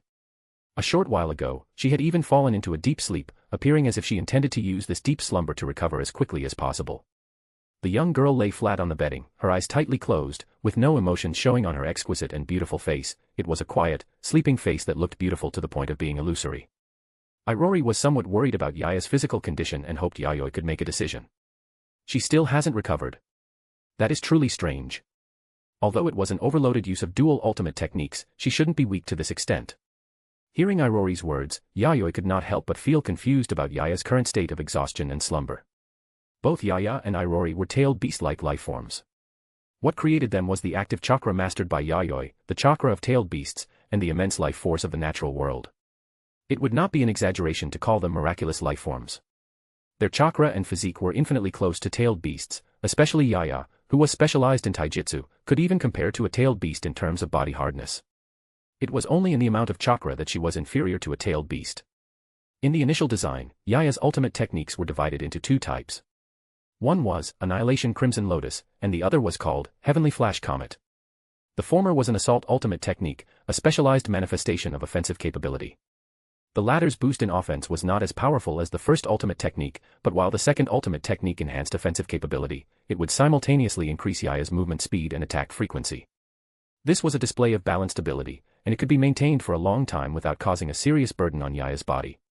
In the Heavenly Flash Comet state, repelling an existence like a tailed beast in one strike was not a problem. These two ultimate techniques alone were enough to serve as trump cards, and using only one did not place much burden on Yaya. But if she unleashed another ultimate technique while in the state of one, even Yayoi, as her master, could not give a precise conclusion right now. After all, whether it was Irori or Yaya, they would never overdraw their bodies in combat during normal times, so Yayoi lacked data in this regard. However, in Yayoi's view, even if she deployed both ultimate techniques simultaneously, Yaya, who possessed a physique comparable to a tailed beast, should not have been exhausted to the point of slumber. Could it be that because this was the first time she used dual ultimate techniques, an unexpected malfunction occurred that he had never noticed before? Thinking of this, Yayoi could not help but furrow his brows. He came to Yaya's side and crouched down, and under Irori's concerned gaze, he placed his palm on Yaya's forehead. The chakra is very stable, it doesn't look like there's any malfunction. Could it be that there is something wrong with the core? Irori pointed to the chakra core on Yaya's left chest. She and Yaya did not have brains in the human sense, their brains and hearts were both located within the chakra core on their left chests. That was also the place where the chakra pathways finally converged. If Yaya really had some accident, the chakra core would be the key factor. Perhaps. Yayoi did not refute the conjecture provided by Irori. The chakra core was both hard and extremely fragile. The outer layer of the chakra core was synthesized from special chakra crystals and possessed a solid defensive power that ordinary ninjas could absolutely not break, but if it encountered some extraordinary attacks, it was still possible for it to be shattered. In the previous battle, Yaya had never been hit by the nine-tailed. Yayoi could be certain of this. If it was not external force, then it could only be internal factors. Was it because unleashing the dual ultimate techniques caused too much of a burden on the chakra core that provided the chakra, forcing Yaya to fall into a slumber to recover? Yayoi began to further broaden his associations. Just at this moment, Yaya's fingers twitched, her originally quiet sleeping face slightly frowned, and her mouth moved, as if she were saying something. Yayoi leaned down, placing his ear close to Yaya's lips, wanting to hear what she was saying. Perhaps he could obtain some information about Yaya's slumber from it. Yayoi had expected Yaya's unconscious words to be very vague, but to his surprise, Yaya's youthful voice, filled with joy, clearly reached his ears. Yaya is the cutest in the world, father. Yayoi's face showed astonishment. Before he could even react, Yaya, who had been lying motionless, suddenly reached out both hands to hug his head, and a soft, fragrant, and sweet sensation pressed tightly against him. This sudden action and the close proximity left Yayoi without even the time or space to dodge. Moi, moi. The sweet and sticky sound of intense sucking. Yayoi wanted to struggle to get up, his arms swinging vigorously, like a fish drowning in water. However, Yaya hugged his head even tighter, her hands digging into the hair on the back of his head, and her legs, wrapped in white over-the-knee socks, were like two white pythons, locking onto his waist tightly. No matter how much Yayoi struggled, he could not escape Yaya's powerful, monstrous strength. The delicate strength of his struggling, in Yaya's eyes, simply made him look like an incredibly delicious, legal loli. Yaya felt as if her body was heating up to the point of exploding, indulging herself and losing herself. The toes inside the white stockings began to clench and curl, reaching the critical point of a brand new realm. Everything happened too abruptly. When Irori regained her senses, she saw the two people entangled before her. Vaguely, she even saw Yaya stick out her tongue, launching a fierce assault. A cold, low-pressure system swirled around Irori. The highlights in her purple eyes vanished, becoming hollow. The gentle expression also disappeared from her face, looking as if she had broken. As everyone knows, when a person truly wants to kill someone, they cannot keep a gentle face. Shameless. Those concubines who were not personally created by father did not matter. In her eyes, they did not count as any threat at all. Although she called them mother with her mouth, that was not out of respect or anything else. However, Yaya, as a younger sister, actually dared to jump the gun in front of her, the older sister. It was clearly she who came first. Whether it was fighting alongside father, keeping father company during late-night work, or taking care of father's daily life, it was all her who came first. Crack. Crack. The sound of freezing air, which made one's teeth ache and eardrums sting, filled the space. In an instant, the entire suite was covered in pale cold air, with white snowflakes flying about. The hot summer turned into a biting, bone-chilling winter. After thinking about it, I decided to take in Irori and Yaya. However, although both are part of the harem, Irori and Yaya's side needs to be distinguished from Kicho's side. Could be considered two different forms of harem factions. Chapter 101, After a great battle, there must be another great battle. Sorry, this is compensation. The suite they had booked was severely damaged due to the ice release Irori had unleashed, and it had also frightened many guests in the other suites. Fortunately, Irori had managed to contain the spread of the attack at the last moment, otherwise, the entire hot spring inn would have suffered. Yayoi apologized to the innkeeper's family while offering money as compensation. Luckily, he had a habit of storing a large amount of cash in scrolls when going out, so he didn't face the awkward situation of being unable to pay. The innkeeper's family looked at the frozen suite and then at the money Yayoi handed over. There was plenty left over even after using it to repair the building. They were immediately moved by Yayoi's sincere attitude and quickly provided Yayoi and his two companions with a new suite to rest in. Honestly, Irori-ne, you were too rough just now. It doesn't matter if you froze Yaya, but if you had frozen father, wouldn't that have been a total disaster? Yaya shook the remaining ice shards off her clothes and complained to her sister, Irori. You still have the nerve to complain. Since you had already recovered, you shouldn't have pretended to be asleep and shamelessly ambushed father. Thinking of this, Irori couldn't help but take a deep breath to calm the agitation in her heart. She was terrified that if she weren't careful, she would freeze the surroundings again. After saying so much, Irori-ne actually wants to be lovey-dovey with father too, right? Yaya smiled with narrowed eyes. She gently wiped the corner of her lips with her finger, as if the scent that had left her so intoxicated still lingered there. That's not the case at all. And don't mention the body pillow thing. With Irori's threatening gaze fixed on her, Yaya, who wanted to continue teasing, had no choice but to shut up. If she kept going, the new suite might suffer again, and she didn't want to stand outside in the rain late at night. Sorry, father, for causing you trouble. Seeing Yayoi return after handling the compensation, Irori quickly stepped up and bowed in apology. It's fine, and it wasn't intentional. Yayoi patted Irori's head, telling her not to apologize. Father, Yaya wants to be petted hard too. Yaya was like a cat that smelled fish. As soon as Yayoi had an opening, she rubbed against him. Yayoi used his other hand to press against Yaya's forehead, keeping her lunging body and arms at a safe distance. You can forget about it, I was almost strangled by you just now. Especially her waist, the legs Yaya had clamped onto him just now were like tightly locked iron pliers, almost snapping it. Sorry, Yaya will be gentler next time. Yaya hurriedly promised, the look in her eyes like a puppy begging its master for head pats, pitiful and cute. Yayoi didn't give her the chance to push her luck and turned to look at Irori. I'm going to take a hot bath now, keep an eye on her. Yes, father. Irori nodded heavily, her purple eyes staring at Yaya's entire body as if looking at a dangerous object. Yaya clicked her tongue in annoyance and couldn't help but regret it. If she had known, she would have restrained herself earlier and kept pretending to be weak. If she had ambushed him then, maybe she could have eaten meat tonight. Because she lost big due to a small mistake, Yaya felt like she couldn't breathe from the pain. The night passed without incident. Yayoi woke up early the next morning, finished breakfast with Irori and Yaya, paid the bill at the front desk, and headed back toward the land of night. Outside, the rain was still pouring down, shrouded in a thick curtain of rain. The roads were muddy, and the sound of muffled thunder echoed in the distance. Yayoi put on a rainproof trench coat, while Irori and Yaya wore raincoats bought in the small town to avoid getting their clothes wet. Fortunately, this severe weather disappeared after they reached the border of the land of night. It wasn't hard to imagine that this abnormal downpour was mostly a delayed anomaly caused by the battle between Hashirama and Uchihama Dara. Following this trend, the heavy rain in the land of fields would continue for another day or two. Many places would likely be washed away by floods, and with the numerous victims, the country was truly suffering from disasters at the moment. It was not a wealthy country to begin with, and after suffering such severe natural and man-made disasters, the instability of the country would only accelerate. Yayoi felt immense regret, what a perfect strategic opportunity gifted by the heavens. However, Yayoi only felt regret for a moment, actually taking action was definitely not an option. Rather, the current peaceful situation was far more beneficial to the land of night than conquering the land of fields. This was also the situation Yayoi hoped to see. What he lacked now was time for development. Only after passing this development period could the land of night complete its transformation from a small country to a great power. Being called a strong country was a positive evaluation from all sides, but as long as it wasn't a great power, it couldn't truly stand on the big stage of the ninja world. Welcome back, husband. Yayoi brought Irori and Yaya back to the land of night. The high-ranking officials of the Land of Night's military, led by his primary wife, Kicho, were gathered at the Tenshikaku. Kicho, Orochi, and Hokuto, who had returned early, had already explained what happened in the Land of Fields, but the specific details still required Yayoi, the backbone of the nation, to return to be fully understood. Everyone, sit. In the conference room, Yayoi had everyone sit around the large circular conference table.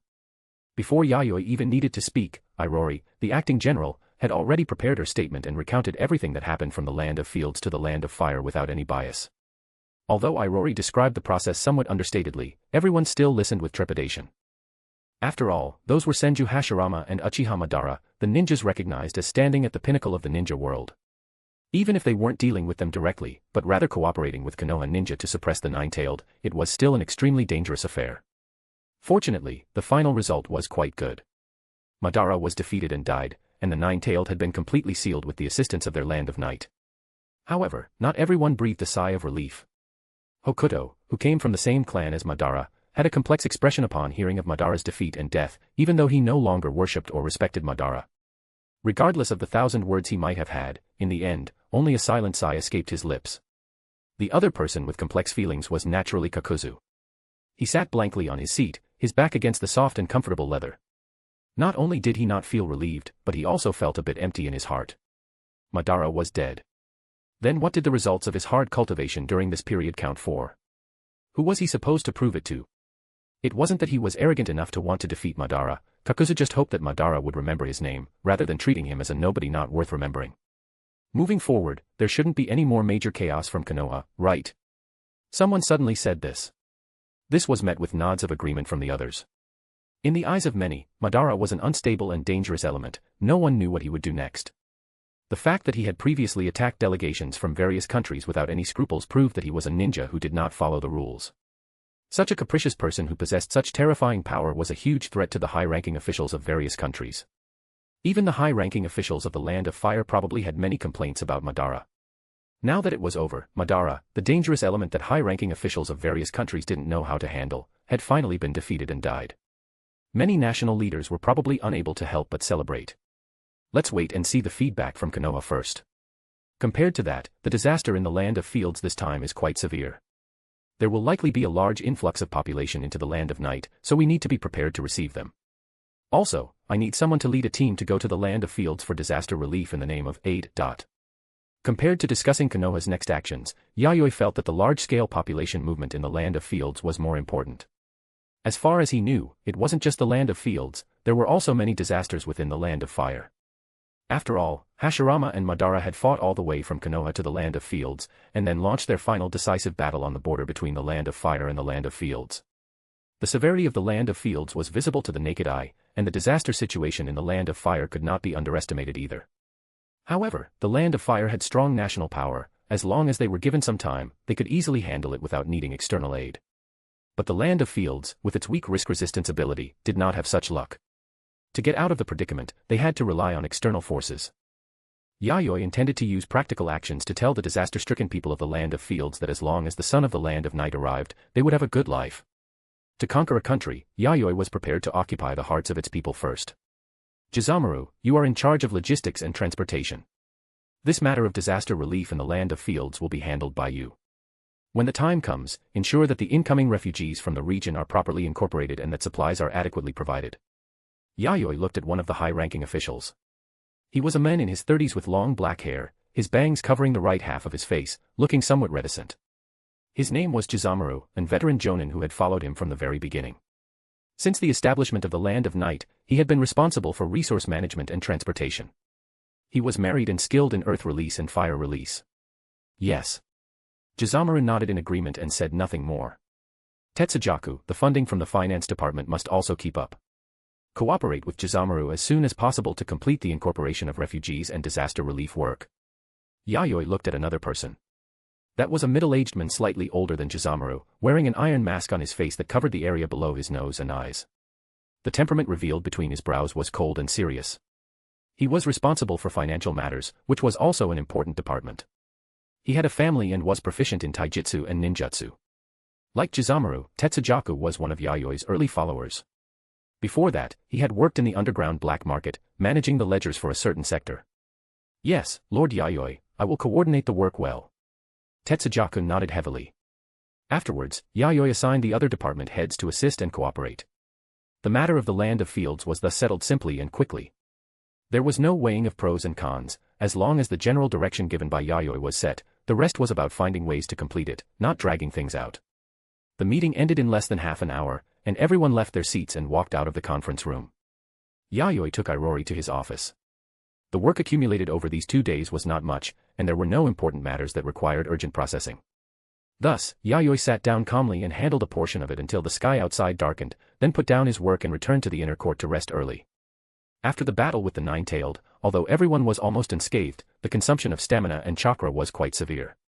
Moreover, there were some things Yayoi needed to sort out, and he had no heart for government affairs. Returning to the bedroom, Yayoi saw several sturdy, soft white ropes hanging from the beams above the bed. Yayoi saw at a glance that this was a setup Kicho had arranged to perform the aerial kaiten. Yayoi glanced at Kicho, who was now wearing gorgeous clothing similar to a 12-layered ceremonial kimono, with a beautiful golden crown on her head, exuding an elegant and noble temperament, but she might not be able to remain elegant and noble in a moment. Sure enough, after a great battle, there must be another great battle. Chapter 102, Handling. The battle between Hashirama and Madara was, after all, a fire that could not be wrapped in paper. Almost as soon as Yayoi returned to the Land of Night, news of it reached the ears of the higher-ups in the other 4 great nations. Especially within the ninja villages of the 4 great nations, the village management led by their respective Hokage held no fewer than 10 secret high-level meetings in less than 3 days. This was to be expected. After all, the commotion caused by the battle between Hashirama and Madara had traversed almost the entire Land of Fields, and parts of the Land of Fire had also suffered severe destruction. It was impossible to conceal such a major event that could be said to have shaken the ninja world. Even though the core battlefield was still a long distance away from the 4 great nations, the intelligence personnel belonging to each ninja village still managed to obtain first-hand information in the shortest possible time and relay it to their respective villages. However, in terms of details, since these major ninja villages were not direct or indirect participants, their knowledge was truly limited, relying on the intelligence personnel's guesswork. Intimidated by Konoha's formidable strength, they dared not approach the Land of Fire too closely. The only place they could investigate was the Land of Fields, which was one of the main battlefields. A small country, and one without a ninja village at that, was very easy to manipulate. Consequently, a large number of intelligence ninja from various countries began to infiltrate the Land of Fields, either overtly or covertly, attempting to gather more information about the great battle. But when these intelligence ninja saw the craters that spanned almost the entire Land of Fields, and the land that had inexplicably vanished compared to the map, they could not help but fall silent. This was no longer a simple alteration of the terrain, it was a redrawing of the map. The islands off the northern coast of the Land of Fields, like the parts of the land that had vanished, had mysteriously disappeared from the ocean, as if the islands and land depicted on the map were merely a collective hallucination. Perhaps, did the Land of Fields never have these extra land masses and islands in the first place? The slightly bolder ones secretly infiltrated the Land of Fire and saw the massive rift that spanned the border between the Land of Fire and the Land of Fields, stretching endlessly as far as the eye could see. This caused the intelligence personnel, who were familiar with the map of the ninja world, to fall into deep thought once again. When did such a large rift appear in the Land of Fire? Were they even in the Land of Fire? Where had this brought them? Konoha, the center of the storm, ignored the prying and investigation of these external forces. Such a matter simply could not be hidden. Since it could not be hidden, it was better to make it public and let these people infiltrate to investigate the remnants of the battlefield, lest the higher-ups of these ninja villages become suspicious again and take irrational actions.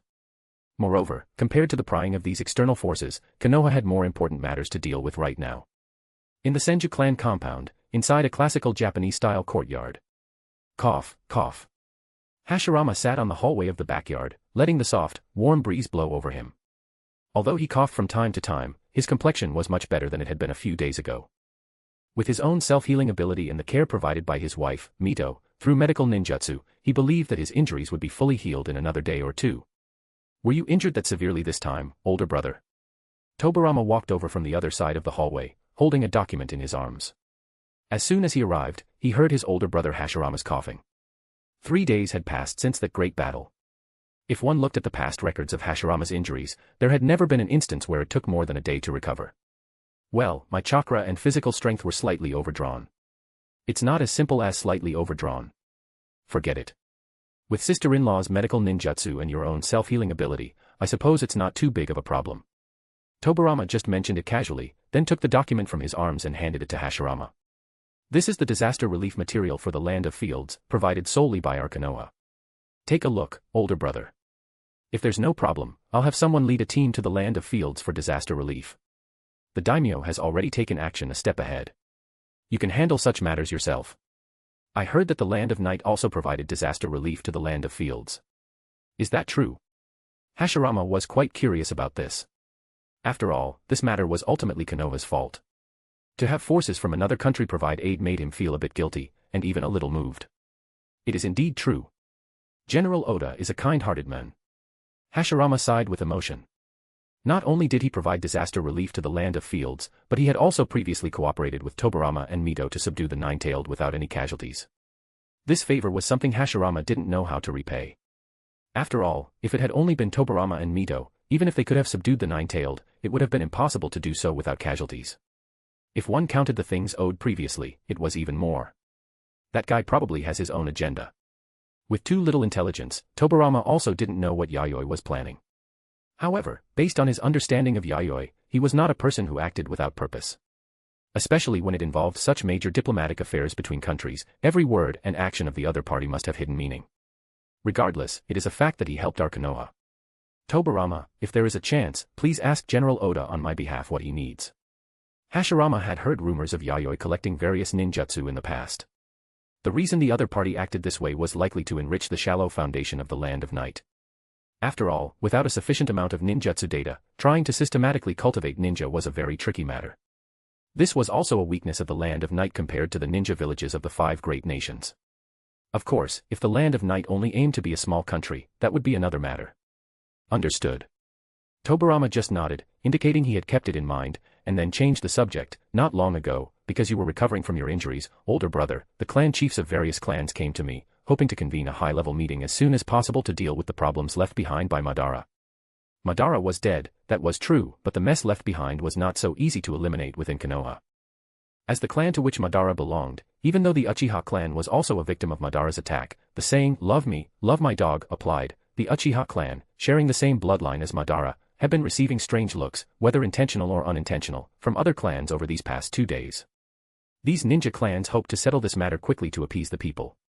Sigh. I have also been considering this matter, but I really don't know how to handle it. Tobirama, you make the decision on this. Hashirama sighed, coughed twice again, and looked troubled. Ever since news came from the Land of Night that Madara had taken away the Nine-Tailed with unknown intentions, Konoha had begun to actively prepare in secret. This included the Uchiha clan, who were staunch supporters of Konoha and had not sided with their former clan chief. Hashirama saw this. But the hidden concerns in the hearts of the other ninja clans could not be completely ignored. Since that's the case, then let's do it my way. Tobirama fell silent for a moment, then agreed to the matter. For the past 2 days, he had been thinking about how to deal with the negative impact left by Madara, and after some thought, it seemed things were not as bad as he had imagined. For the next month, older brother, you should simply announce that you are closing your doors to recover from your injuries and refuse to see anyone who comes. Just in case, Tobirama still planned to keep an ace up his sleeve, leaving a buffer space between the various clans and the Hokage. This was also his duty as a Hokage advisor. What do you plan to do? Hashirama cared about this. After being Hokage for a while, Hashirama gradually realized that this position was actually not easy to sit in. Many times, he had to be cautious in his words and actions. Because every move he made could potentially lead to unnecessary overinterpretation by others, causing those with ulterior motives to do things under the banner of the Hokage. Such things had happened a few times since the founding of Konoha. There were always ambitious people who were unwilling to give up, wanting to stir up trouble within Konoha in the name of him, the Hokage. However, these people were eventually dealt with severely by Tobirama with swift and decisive action, so no waves were stirred up. For this point, I must thank the intelligence provided by the Land of Night. By preventing Madara's possible attack on Konoha in advance, Konoha did not suffer any significant losses. As long as this point is confirmed, things will be much simpler. As for the repercussions received externally, that was a matter for another discussion. For Tobirama, handling Konoha's internal affairs was the top priority. Moreover, judging solely from the fact that the Uchiha clan actively took precautions, Tobirama was worth affirming for the Uchiha clan's firm stance on Konoha. If a high-level meeting were rushed at this time to deal with it seriously, it would instead escalate the severity of the matter. Regardless of the changes in the mentality of the various clans, the Uchiha clan's sentiment of firmly standing with Konoha would be consumed first. Convening a high-level meeting would be like confirming the conclusion that the Uchiha clan was guilty. Therefore, what Tobirama had to do was to let time dilute it. Madara attacked Konoha, but the various clans did not suffer any losses, they were just frightened by Madara's power and actions, leading to a stress reaction. Since there were no losses and the Uchiha clan had not betrayed, there was no need to escalate the matter. Tobirama felt that the policy Yayoi had adopted in the Land of Night in the past was quite good. When Madara attacked the envoys of various countries in the past and people were in a panic, only the Land of Night's approach was very intriguing. Perhaps they could imitate it. What Konoha looked like before Madara's attack, it should naturally look like that after the attack. During this easing process, supplemented by some appeasement measures, he believed that this tension would slowly dissipate. Tobirama explained his thoughts to Hashirama, and after hearing them, Hashirama nodded repeatedly, feeling that this handling method was good. Then, thinking of something, he looked into Tobirama's eyes and spoke solemnly. Tobirama, after this matter is over, why don't you become the second Hokage of the village? Tobirama did not speak, just frowned. Through the battle with Madara, I realized that maybe I am really not suitable for this position. I didn't fulfill the promise I made to Madara in the past, and I am responsible for Madara walking down this path. Since that's the case, let me bear all the faults caused by Madara. Don't suddenly say such scary things, older brother. If you resign at this time, it will cause a lot of problems. Moreover, Madara's affairs have nothing to do with you. A person like him has no qualifications to become Hokage at all. After the establishment of Konoha, he couldn't even do what he needed to protect the specific people and things. The peace he spoke of was built on the foundation of nothingness. Such a person, once becoming Hokage, would be the root of disaster. Tobirama knew the confusion and dull pain in his older brother Hashirama's heart after Madara's death. Physical wounds were easy to heal, but the wounds torn in the heart were not so simple to repair. After listening to Tobirama's words, Hashirama was stunned. Don't blame me for speaking too seriously, older brother. The goal of wanting to maintain order in the ninja world for a long time is very difficult to achieve, so one should cherish everything around them even more. In the past, you tried your best to protect the clan members. After Konoha was established, you were also protecting the village and the people in the village in your own way. In this regard, you are 100 times, 1,000 times stronger than Madara. In this village, no one is more qualified to be Hokage than you. Tobirama spoke with incomparable firmness, his expression serious. In establishing and protecting Konoha, Hashirama's contributions could not be erased by anyone. This was one consideration for why Hashirama could not step down from the Hokage position yet. The other consideration was more realistic. Just as Hashirama needed a Hokage advisor to act as a buffer between him and the various clans. Similarly, he also needed Hashirama, as the Hokage, to act as a buffer between him and the various clans. Although the Hokage had more power, there were also more things to consider, making it inconvenient to act. Added to the lack of prestige and contributions, Tobirama knew clearly that he was not yet qualified to hold the title of Hokage. In any case, older brother, please calm down and think about it slowly. I'm going to deal with things outside. Leaving Hashirama alone in silent contemplation, Tobirama turned and left. Chapter 103, Is Yayoi, Digging Potatoes is Great. In a fully equipped laboratory. The cage door on top of a transparent ecological chamber for breeding mice opened, and a wooden hand firmly grabbed one of them, taking it out of the chamber. It was a humanoid puppet wearing a lab coat. The surface was polished smooth, showing a yellowish-brown wooden skin, with no nose, mouth, ears, or other organs on its face. Its entire form consisted of a basic torso, head, and limbs, moving flexibly like a living person in the simplest form. Besides this humanoid puppet, there were over a dozen identical humanoid puppets in the spacious and bright laboratory. Each humanoid puppet had a conspicuous number on the front and back of its white lab coat to distinguish them. Although these humanoid puppets could not think or provide research ideas, they could work 24 hours a day without stopping. The fact that they did not get tired surpassed many human workers. Therefore, in basic chores and equipment operation, they worked better and more precisely than living people. From the time they were put into use until now, the error rate had been 0. Moreover, they could complete some relatively complex instructions, like singing, though since they couldn't produce vocal sounds, what came out was the sound of gears and mechanisms with a specific rhythm.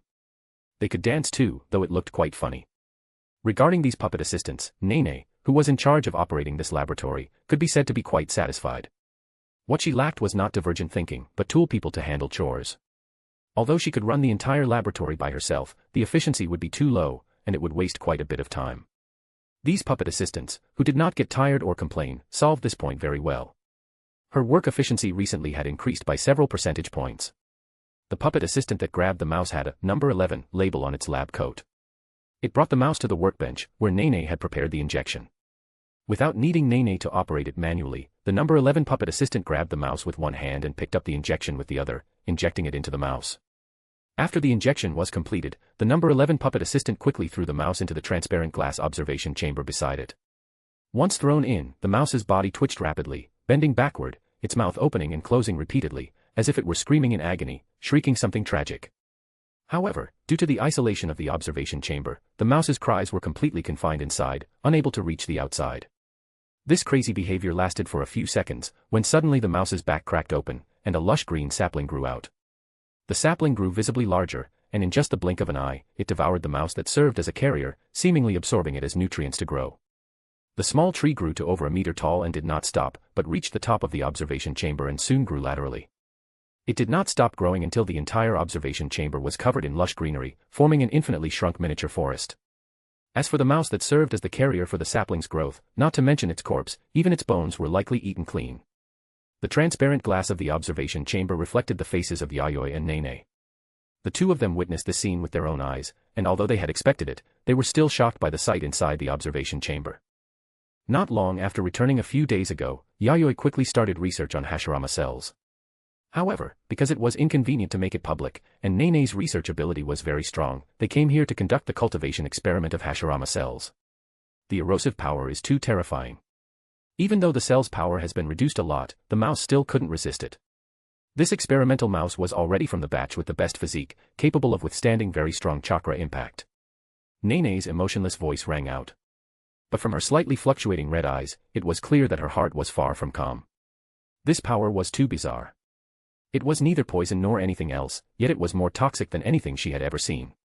Clearly, within the cellular tissue, there remained astonishing vitality, giving people a feeling of being full of life. It's because of the vitality, right? In Senju Hashirama's tissue cells, there exists extraordinary vitality, and its erosiveness is very fierce. Yayoi sighed. Although it was just a rough experiment, one could see from it just how overbearing Hashirama cells were. One must know that the Hashirama cells remaining in the injection just now were only some residue obtained after filtering. Even if it were replaced with a stronger human body, the outcome would likely not be any better than the mouse. Even if one were lucky enough to survive, one would likely become something like a vegetable. Well, a plant person in the true sense. Skin cracked like tree bark, the whole body covered in tree thorns, that deformed and twisted posture, just thinking about it made people shudder. If the clan chief of the Senju clan has such power all over his body, then it is no wonder he is hailed as the god of ninja. He and normal humans seem to no longer be of the same species. Nene had studied the physiques of ninjas from many different ninja clans and knew that every ninja's cellular power was different, but generally, they fluctuated within a certain range. Only Hashirama's cell energy was unique, completely unlike the power that a human flesh body could master. I remember the Uzumaki clan and the Senju clan are distant relatives, right? Haven't you learned about the affairs of the Senju clan in detail? Yayoi looked at Nene. Even if they are distant relatives, there is still a distinction between closeness and distance within. Nene indicated that she was not familiar with the people of the Senju. After all, what they often interacted with were the high-level members of the clan. Interactions between the middle and lower levels were not as frequent or close as imagined. Even the marriages between each other were the same. Women who married into the Senju clan, or those who married women from the Senju clan, were all women with esteemed status in their respective clans. In this regard, it was similar to the relationship between the Uzumaki clan and the Land of Night, only that there was one less layer of distant relative relationship between the Uzumaki clan and the Land of Night. I will try to find other ways to make a breakthrough with this thing, but don't hold too much hope. Nene gave a warning in advance. A breakthrough with Hashirama cells was much more difficult than developing drugs, and the difficulty was not on the same level. Do your best. Don't slack off on the cultivation of the tailed beast chakra meat either. Yayoi scanned the cylindrical culture chamber on the other side, which was about 2 meters tall. The 9-tailed chakra meat obtained from Kinkaku in the past, as well as the 9-tailed chakra collected not long ago, were all put into it and handed over to Nene for cultivation. Judging from the current growth, the orange-red chakra meat was maintaining extremely vivid vitality, constantly devouring the injected 9-tailed chakra. He believed that soon the small piece of chakra meat would grow more meat. It could be seen that Nene had been very attentive to the cultivation of the 9-tailed chakra meat during this period. You don't need to remind me, I will take care of it with heart. The new medicine I am developing next requires tailed beast chakra, and there will be results soon. Don't forget to give me more funding then. The idea for the new medicine already existed when she was in the Uzumaki clan, but before, it was a case of a clever housewife unable to cook without rice. Now, everything was ready, and she could devote herself entirely to research.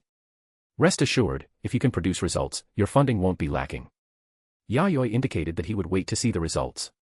If it was just for fun, for his Anna's sake, he could let Nene amuse herself here. Rather, it was precisely because he had expectations that he was strict with Nene's requirements. If it didn't work, she could still come to push her butt at night. After saying this, Yayoi turned and left the laboratory. Nene watched the others departing back, and only when it disappeared at the doorway did she withdraw her gaze, lower her head, and fall into deep thought. According to her observations these days, this Shogun-sama was not the kind of man who wouldn't open his mouth when fat meat was in front of him. Her appearance shouldn't be bad, right? This guy had been here several times, so why didn't he have any sexual interest? Today, to make it convenient for Yayoi, she hadn't worn anything under her shrine maiden outfit, and she still felt a bit chilly now. She really couldn't figure it out. Nene shook her head and put her thoughts back into her work. Regarding the turmoil of the countries in the outside world, Yayoi didn't care at all. He only knew that Madara was dead, so he wouldn't have to worry anymore and could focus on development. While handling the work of the shogun's manor, he was also warming up his relationship with his Anna. Of course, Yayoi wouldn't delay official business. Most of the time, he sent a shadow clone to work at Tenchukaku, and then his original body took another shadow clone to continue training. The training content was mainly sealing technique, but to make up for his shortcomings, Yayoi also asked his Anna for advice to learn sensory ninjutsu. As a genius carefully selected by the Uzumaki clan, his Anna's talent was no less than Uzumaki Mito's. Both possessed powerful physiques and chakra, and were proficient in sealing technique and sensory ninjutsu. Coupled with the mastery of complete and systematic ninja foundation principles, she was very suitable for a ninja like Yayoi who had a wild background. 2 or 3 months of peaceful days passed like this, and time came to October. Northeast of the Land of Night. Black Mountain Mining Area, Base Number 3. As the territory of the original Land of Iron, it was frozen by bitter ice and snow all year round. Even in the Eastern Territory, which was cold all year round, the environment of the Black Mountain Mining Area was among the worst. But in such a harsh mountain environment, there were extremely rich mineral resources. The most precious among them was a type of all-natural chakra metal that had not been artificially carved, which was the most valuable national strategic resource in these mountains. Originally, this mountain range had no name, but because the chakra metal dug out here appeared in a rare black color, it was named Black Mountain. The name of the Black Mountain Mining Area also came from here. In the frozen mountains, one could see a large-scale stone base built within it. One could see various mining tools in the base, as well as many prisoners wearing warm cotton clothes, working here by digging mines day after day. Guarding this place was a group of fully armed samurai wearing silver-white layered iron armor.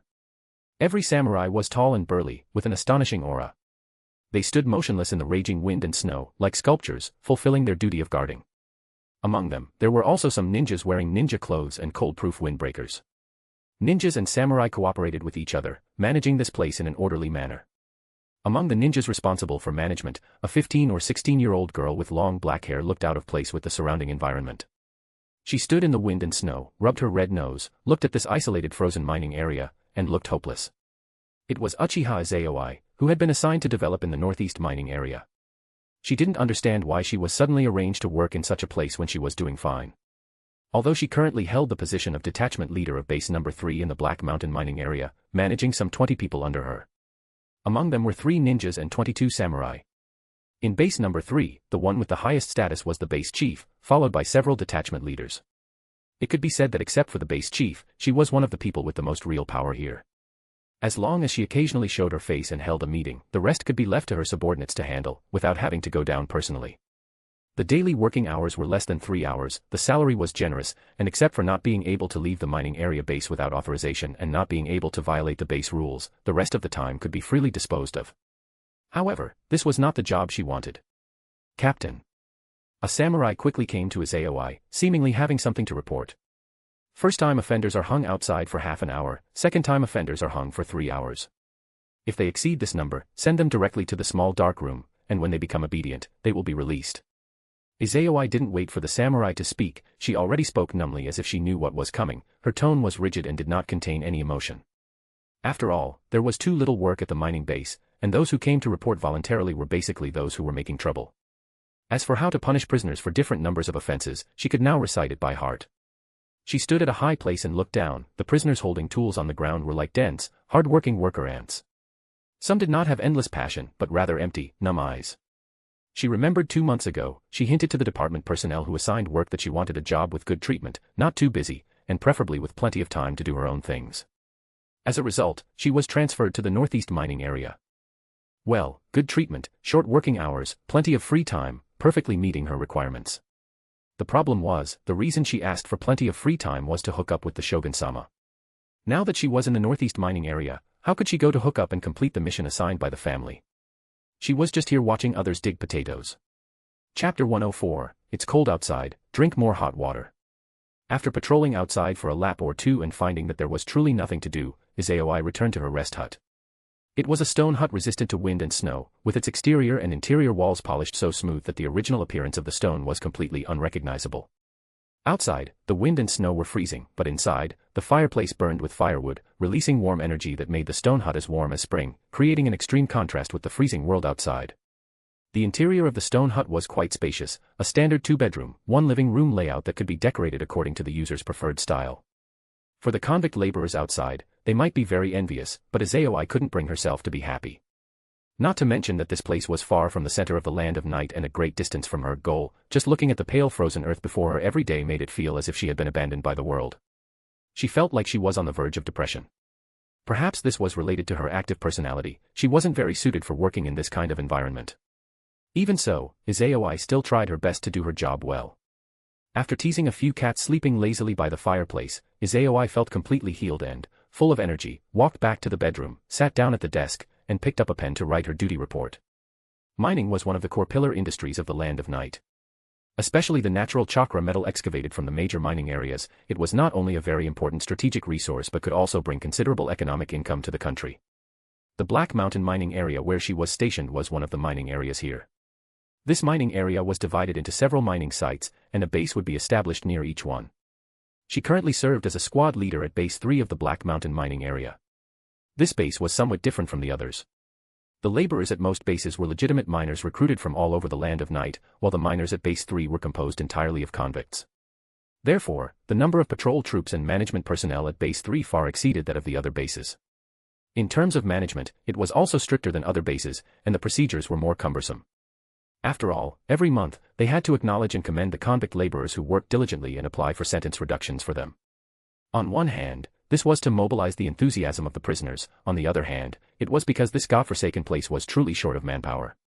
Most of the mining areas in the land of night were distributed in the Eastern Territory, which was filled with cold winters, while the West was rich in forest and lake resources. Even though it was one country, the climates were worlds apart. It's all right, in 3 or 4 months, I can leave. Yayoi encouraged herself in her heart, continuing to persevere. According to regulations, for personnel transfers in the mining area, as long as there was a sufficient reason and an application was submitted, a rotation could be carried out every 6 months. This kind of personnel transfer was the norm here, and only those who could endure loneliness could work in such a place for a long time. Or perhaps those local samurai would like this kind of cruel, frozen environment. It could train their willpower and they could earn a high salary. Samurai who had grown up in the East were naturally in their element here. The base chief of Base 3 was a high-level samurai equivalent to a jonin. It was said that this samurai base chief was also one of the veteran figures who followed Yayoi in the early years and had participated in the war to establish the land of night over a decade ago. Thinking of this, Yayoi looked at the photo frame to the side, which contained a group photo taken after she arrived here. With the pale frozen earth and the rolling snow-capped mountains as the background, it was a photo of her standing side by side with several other squad leaders and the base chief. Every time a newcomer arrived, they would take a photo as a memento. It was considered one of the traditions here. What satisfied Yayoi was that she learned a lot about Yayoi from this base chief, including some detailed personality traits, habits, and so on. Although coming to the Black Mountain mining area was an accidental mistake, she had stumbled upon a lot of valuable information, which could be considered a pleasant surprise. After finishing the duty report, Yayoi checked it from beginning to end several times. Finding no issues, she tucked it into the corresponding folder. Subsequently, she began writing a letter to the clan chief, Beidou, stating that everything was well and there was no need to worry, while also taking the opportunity to get more information about the outside world through Beidou.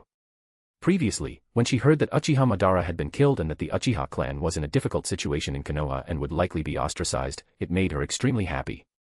Although her own days were a bit unsatisfactory, seeing that group of traitors in Konoha looking so miserable made the unhappiness in her heart vanish completely. Her own misfortune was not worth praising, but the suffering of others was certainly worth celebrating. The demise of Uchiha Madara lifted a heavy weight from the hearts of many, but the nations continued to maintain the basic order as before. Even if some countries wanted to stir up trouble, they chose to continue enduring and dared not show their heads because they feared the power of Konoha's first Hokage. Tense yet stable, that was the overall trend of the current ninja world. As long as Senju Hashirama lived, this visible trend would continue to be maintained. During this period, not only were other countries exercising restraint, but the land of fire and Konoha were also quite restrained, remaining calm and peaceful, giving people the impression that nothing had happened before. This left many countries baffled. Despite such a great war having occurred, Konoha chose to go silent, and even Hashirama, as Hokage, only returned to the public eye more than a month after the war. Just like before, he and his younger brother Tobirama, who served as the Hokage's advisor, devoted themselves to developing Konoha. This left many countries that wanted to see chaos in Konoha again feeling disappointed. According to their understanding, since Uchiha Madara had attacked Konoha so excessively this time and caused such great losses, Konoha should have at least denounced the Uchiha clan, but in the end, nothing happened. Before Uchiha Madara's attack, Konoha was calm, and after Uchiha Madara's attack, Konoha remained calm. Konoha's approach made many people disappointed, feeling that the high-level officials of Konoha were too weak, and that such an restless family like the Uchiha clan should be strongly criticized and suppressed. The Land of Fire and the Land of Fields should also have severely condemned the Uchiha clan. After all, Uchiha Madara had brought huge trauma to both countries. Especially the Land of Fields, where the disaster had not been completely resolved to this day, they should have demanded an explanation from the Uchiha clan. It was not just Konoha, the Land of Night was also within the scope of the rumors. After all, the Uchiha in Konoha were Uchiha, and the Uchiha in the Land of Night were also Uchiha. However, these rumors spreading near the Land of Fire and the Land of Fields disappeared completely within a few days. The reason was simple, these people spreading the rumors had all gone missing on almost the same day, with no trace of them alive or dead. The speed of the action made the countries behind it feel terrified, as if an invisible hand was manipulating things from behind the scenes, and even their actions had been precisely predicted. Tobirama is really quick with his actions. It saves me from having to do it myself. Although Konoha's actions to eliminate the opponent's intelligence personnel were covert, those with a discerning eye knew exactly which side was responsible for the mysterious disappearance of these intelligence personnel. And Yayoi not only knew it was Konoha acting behind the scenes but also knew exactly who had planned the operation. This cold-blooded and efficient method of eliminating enemies did not match the style of Hokage Hashirama. Within Konoha, the only person with the ability and the courage to do this was Tobirama, the Hokage's advisor. The brighter the light, the deeper the shadow behind it. Tobirama was precisely the shadow behind Hokage Hashirama. While the strength of Hokage Hashirama was certainly the foundation for stabilizing Konoha, Tobirama's methods of pacifying people's hearts were also an important cornerstone for establishing order in Konoha. Since that's the case, I will have Mr. Orochi transferred back. Irori replied from the side. Countries were secretly spreading rumors unfavorable to the Uchiha clan, targeting Konoha, and dragging the Land of Night into it as well. If there was no counterattack, the subsequent development of the situation might become even more intensified. Yayoi, deeply aware of the harm, knew that one could not be weak at this time and must strike back with severe measures to nip the rumors in the bud. However, compared to Konoha, the Land of Night had more to consider. Just as they were about to take action, Tobirama had already cut through the Gordian knot, coldly and efficiently eliminating the threat. No need for now. Let Orochi stay in the Land of Fields for a while longer to prevent the rumors from recurring. Besides, it also allows the father and son to spend more time together. Yayoi was referring to Orochi and his eldest son, Abirame Shima. After the incident with Kinkaku and Ginkaku, Abirame Shima had finished recovering from his injuries and returned to the Land of Fields to oversee the intelligence work there. In a year, the number of times this father and son met could be counted on one hand. Since there was nothing particularly major happening in the Land of Night now, there was no need to rush to transfer Orochi back. Compared to this, how is the handling of the refugees from the Land of Fields flowing into our territory? Yayoi thought of the refugees from the Land of Fields who had been continuously flowing into the Land of Night over the past 2 or 3 months. Because the disaster was severe, these refugees from the Land of Fields had no choice but to leave their homes and seek a stable place to survive.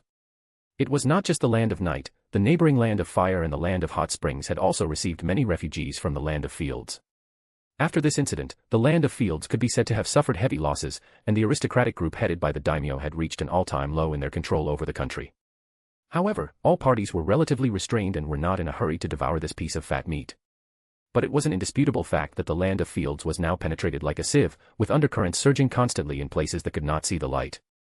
Food and housing issues have basically been resolved, but integration will require several years of fermentation. Irori answered after glancing at the report sent back from the front line. How many people have been gathered? About 300,000, and the number is still increasing, though the fluctuation is already very small. Yayoi nodded. This number was nothing compared to the total population of the Land of Night, but it was not a number that could be ignored either. Moreover, being able to receive so many people had already exceeded Yayoi's estimates. Because compared to the Land of Night and the Land of Hot Springs, the Land of Fire, as a major power, was definitely the first choice. The source of this disaster was the internal struggle of the ninja village in the Land of Fire, yet it was still regarded as the greatest savior by the people of the Land of Fields, which was truly a bit of a dark joke. Let this group of people develop self-sufficiency as soon as possible. Yayoi waved his hand, letting Irori go down to make arrangements. The room fell into silence. Yayoi took a sip of hot tea to moisten his dry throat, picked up the report documents submitted from various places, and used them to understand the development of various regions in the Land of Night. After this, he would have to arrange for investigators to conduct overt and covert visits to confirm whether it was true, so as to avoid anyone faking or concealing the truth. If such things happened, one could only say that in places like mining areas, there would never be a shortage of people. Thinking of the mining areas, Yayoi dug out the report documents regarding the mining areas in the northeast from a pile of files. The report documents for each base were concentrated in one folder. The main reporting work was completed by the base chief. However, if a squad leader in the mining area had any major issues that needed to be reflected, they could also be submitted together. Black Mountain Mining Area Base 3. That's the special base for managing convicts, right? Yayoi kept flipping through and scanning, then flipped to the folder for Base 3 of the Black Mountain Mining Area, opened it calmly, and took out the report documents inside. In addition to the base chief's report, there was also a report document written by the squad leader of that base. After reading the base chief's document, he picked up the squad leader's report document. Seeing the opening part, the corner of Yayoi's mouth twitched subconsciously. At the beginning of the report document, he saw the name of the writer, which was incredibly familiar, Uchiha Yayoi. How did this little girl end up in a place like that? With her restless personality, which looked just like a kitten hissing, could she handle the work there? Although he thought so, Yayoi was very curious about what Yayoi had to report to him.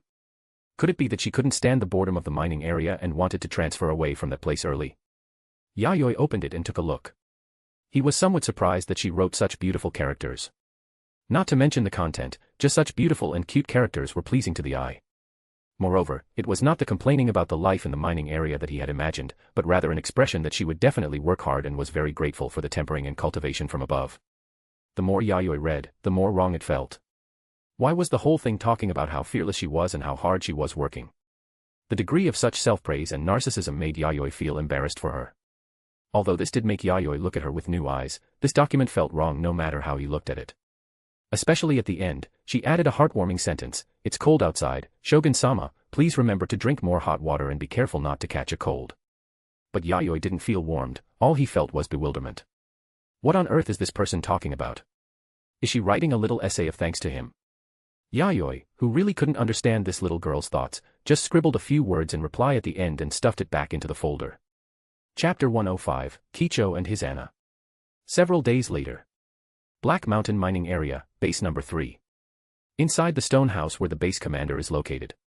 Base Commander Sirius, has Shogun-sama replied to the report document sent to Yomi City earlier? Yayoi knocked on the door, and after receiving permission from the person inside, she walked in quickly, hurriedly asking if the report document sent to Yomi City earlier had been returned. Inside the stone house was Base Commander Sirius, who had just changed into the specialized layered iron armor for samurai from his bedroom and was preparing to go out on patrol. He was a man in his 40s. Without his helmet on, he revealed a weathered face, from which one could vaguely tell that he had been a dashing young man in his youth. Yayoi couldn't help but sigh that time is truly a cruel butcher's knife. Yayoi, this is the 7th time you've asked me today, right? Base Commander Sirius looked at this young Uchiha girl who had suddenly become full of energy for reasons unknown, and replied speechlessly. It wasn't just today, since yesterday, Yayoi had been asking incessantly, as if the report document returning from Yomi City was something she cared about deeply. I'm just curious because it's my first time writing this kind of report document. Yayoi certainly wouldn't reveal the truth and just fobbed him off. Really? Sirius rubbed his chin and scrutinized Yayoi, his intuition telling him that Yayoi was hiding something. Yayoi, you wouldn't happen to be writing bad things about me in the report to Lord Yayoi, hoping to use that to get a promotion, would you? Hearing Sirius's sudden remark, Yayoi rolled her eyes, not wanting to answer such a moronic question. Who would come to this godforsaken place just to watch people dig potatoes? Besides ice and snow, there were only some board games she had long grown tired of, and finding trouble with troublemakers among the miners as a bit of fun, otherwise, there was basically no entertainment. Most of her free time was spent passing the days through training. Sirius knew he had guessed wrong. Moreover, to be honest, there were no real flaws to find on him, and as an early core veteran of the Land of Night, there weren't many people in the Land of Night who could cause him trouble. A newcomer like Yayoi had neither the ability, nor the power, and certainly no motive. Base Commander, this is the package sent from Yomi City. A samurai knocked and walked in, carrying a folder. Put it on the table. I'll handle it after I return from patrol. After Sirius replied, the samurai put down the folder and left the stone house. Yayoi walked to the table as if she were at home, opened the folder, and took out her report document that had been replied to. Although I don't know exactly what you wrote, as long as it doesn't violate the rules, I am someone who can put in a good word with Lord Yayoi. Also, after you're done reading, remember to go out on patrol, don't waste time. Sirius reminded her. Got it. Yayoi hurriedly left with the document, returned to her own stone house not far away, and quickly unfolded the reply side of her document. It was a reply that also showed care, especially the last sentence, the weather in the mining area is cold, remember to wear more cold-resistant clothing. This made Yayoi scratch her head and giggle, and a huge weight was lifted off her heart. As expected, her work attitude of not fearing hardship and working diligently had gained deep recognition from him. And the words of concern she had left at the end must have also made a deep impression on him. After all, a girl far away in the frozen earth could still use such warm words to care for his health. Presumably, he must have been deeply moved by her tenderness and thoughtfulness. It was worth the effort she had spent looking for many books on romance recently. Next, as long as she took the opportunity to launch an offensive, a mere general would be easily captured and fall at her feet, wouldn't he? She believed that by then, that woman from the Uzumaki clan who was close to the evil Senju would be unable to make waves. It's October now. It feels like it's going to snow this month. Wearing a shrine maiden outfit, Hisana sat on the corridor of the inner courtyard, looking up at the gray sky above. Feeling the chill permeating the surrounding air, she suspected that by the end of the month, the weather might suddenly change and snow. The eastern part of the land of night was shrouded in cold winter all year round and was a frozen land with extremely abnormal climate. Yomi City, which was almost adjacent to the eastern frozen land, would naturally be affected by the cold air from the east, causing winter to arrive early. That being said, Hisana was not affected at all. She took cookies from a snack bag and kept stuffing them into her mouth, chewing and swallowing like a little hamster.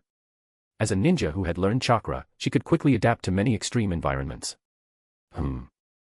What would the snow scenery here look like? Hisana was curious about this. In the place where she lived in the past, it had snowed once when she was very young, but the memory was very blurry.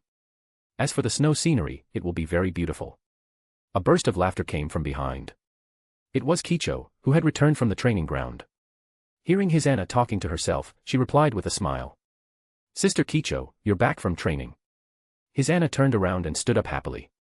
Yes, because the super strength technique you taught me is very difficult to master, so I need to spend more time practicing. Looking at Hisana's clean face and clear eyes, Kicho knew after spending time together that this was a simple woman with no complicated thoughts. The speed at which she revealed her bottom line was even faster than her own back then. The large barrier in the inner court, which had been improved several times, as well as Yayoi's rapidly growing sealing technique, and the newly learned sensory ninjutsu, were the best proof. Even the super strength technique she was now trying to incorporate into her gentle fist was learned from Hisana. Therefore, in daily life, just like Yayoi, she would try her best to spoil her, allowing her to live here carefree without having to deal with the chaos of the outside world. After all, Sister Kicho, you are learning gentle fist, which is the exact opposite of strong fist. Being able to initially fuse the two systems together is already very remarkable.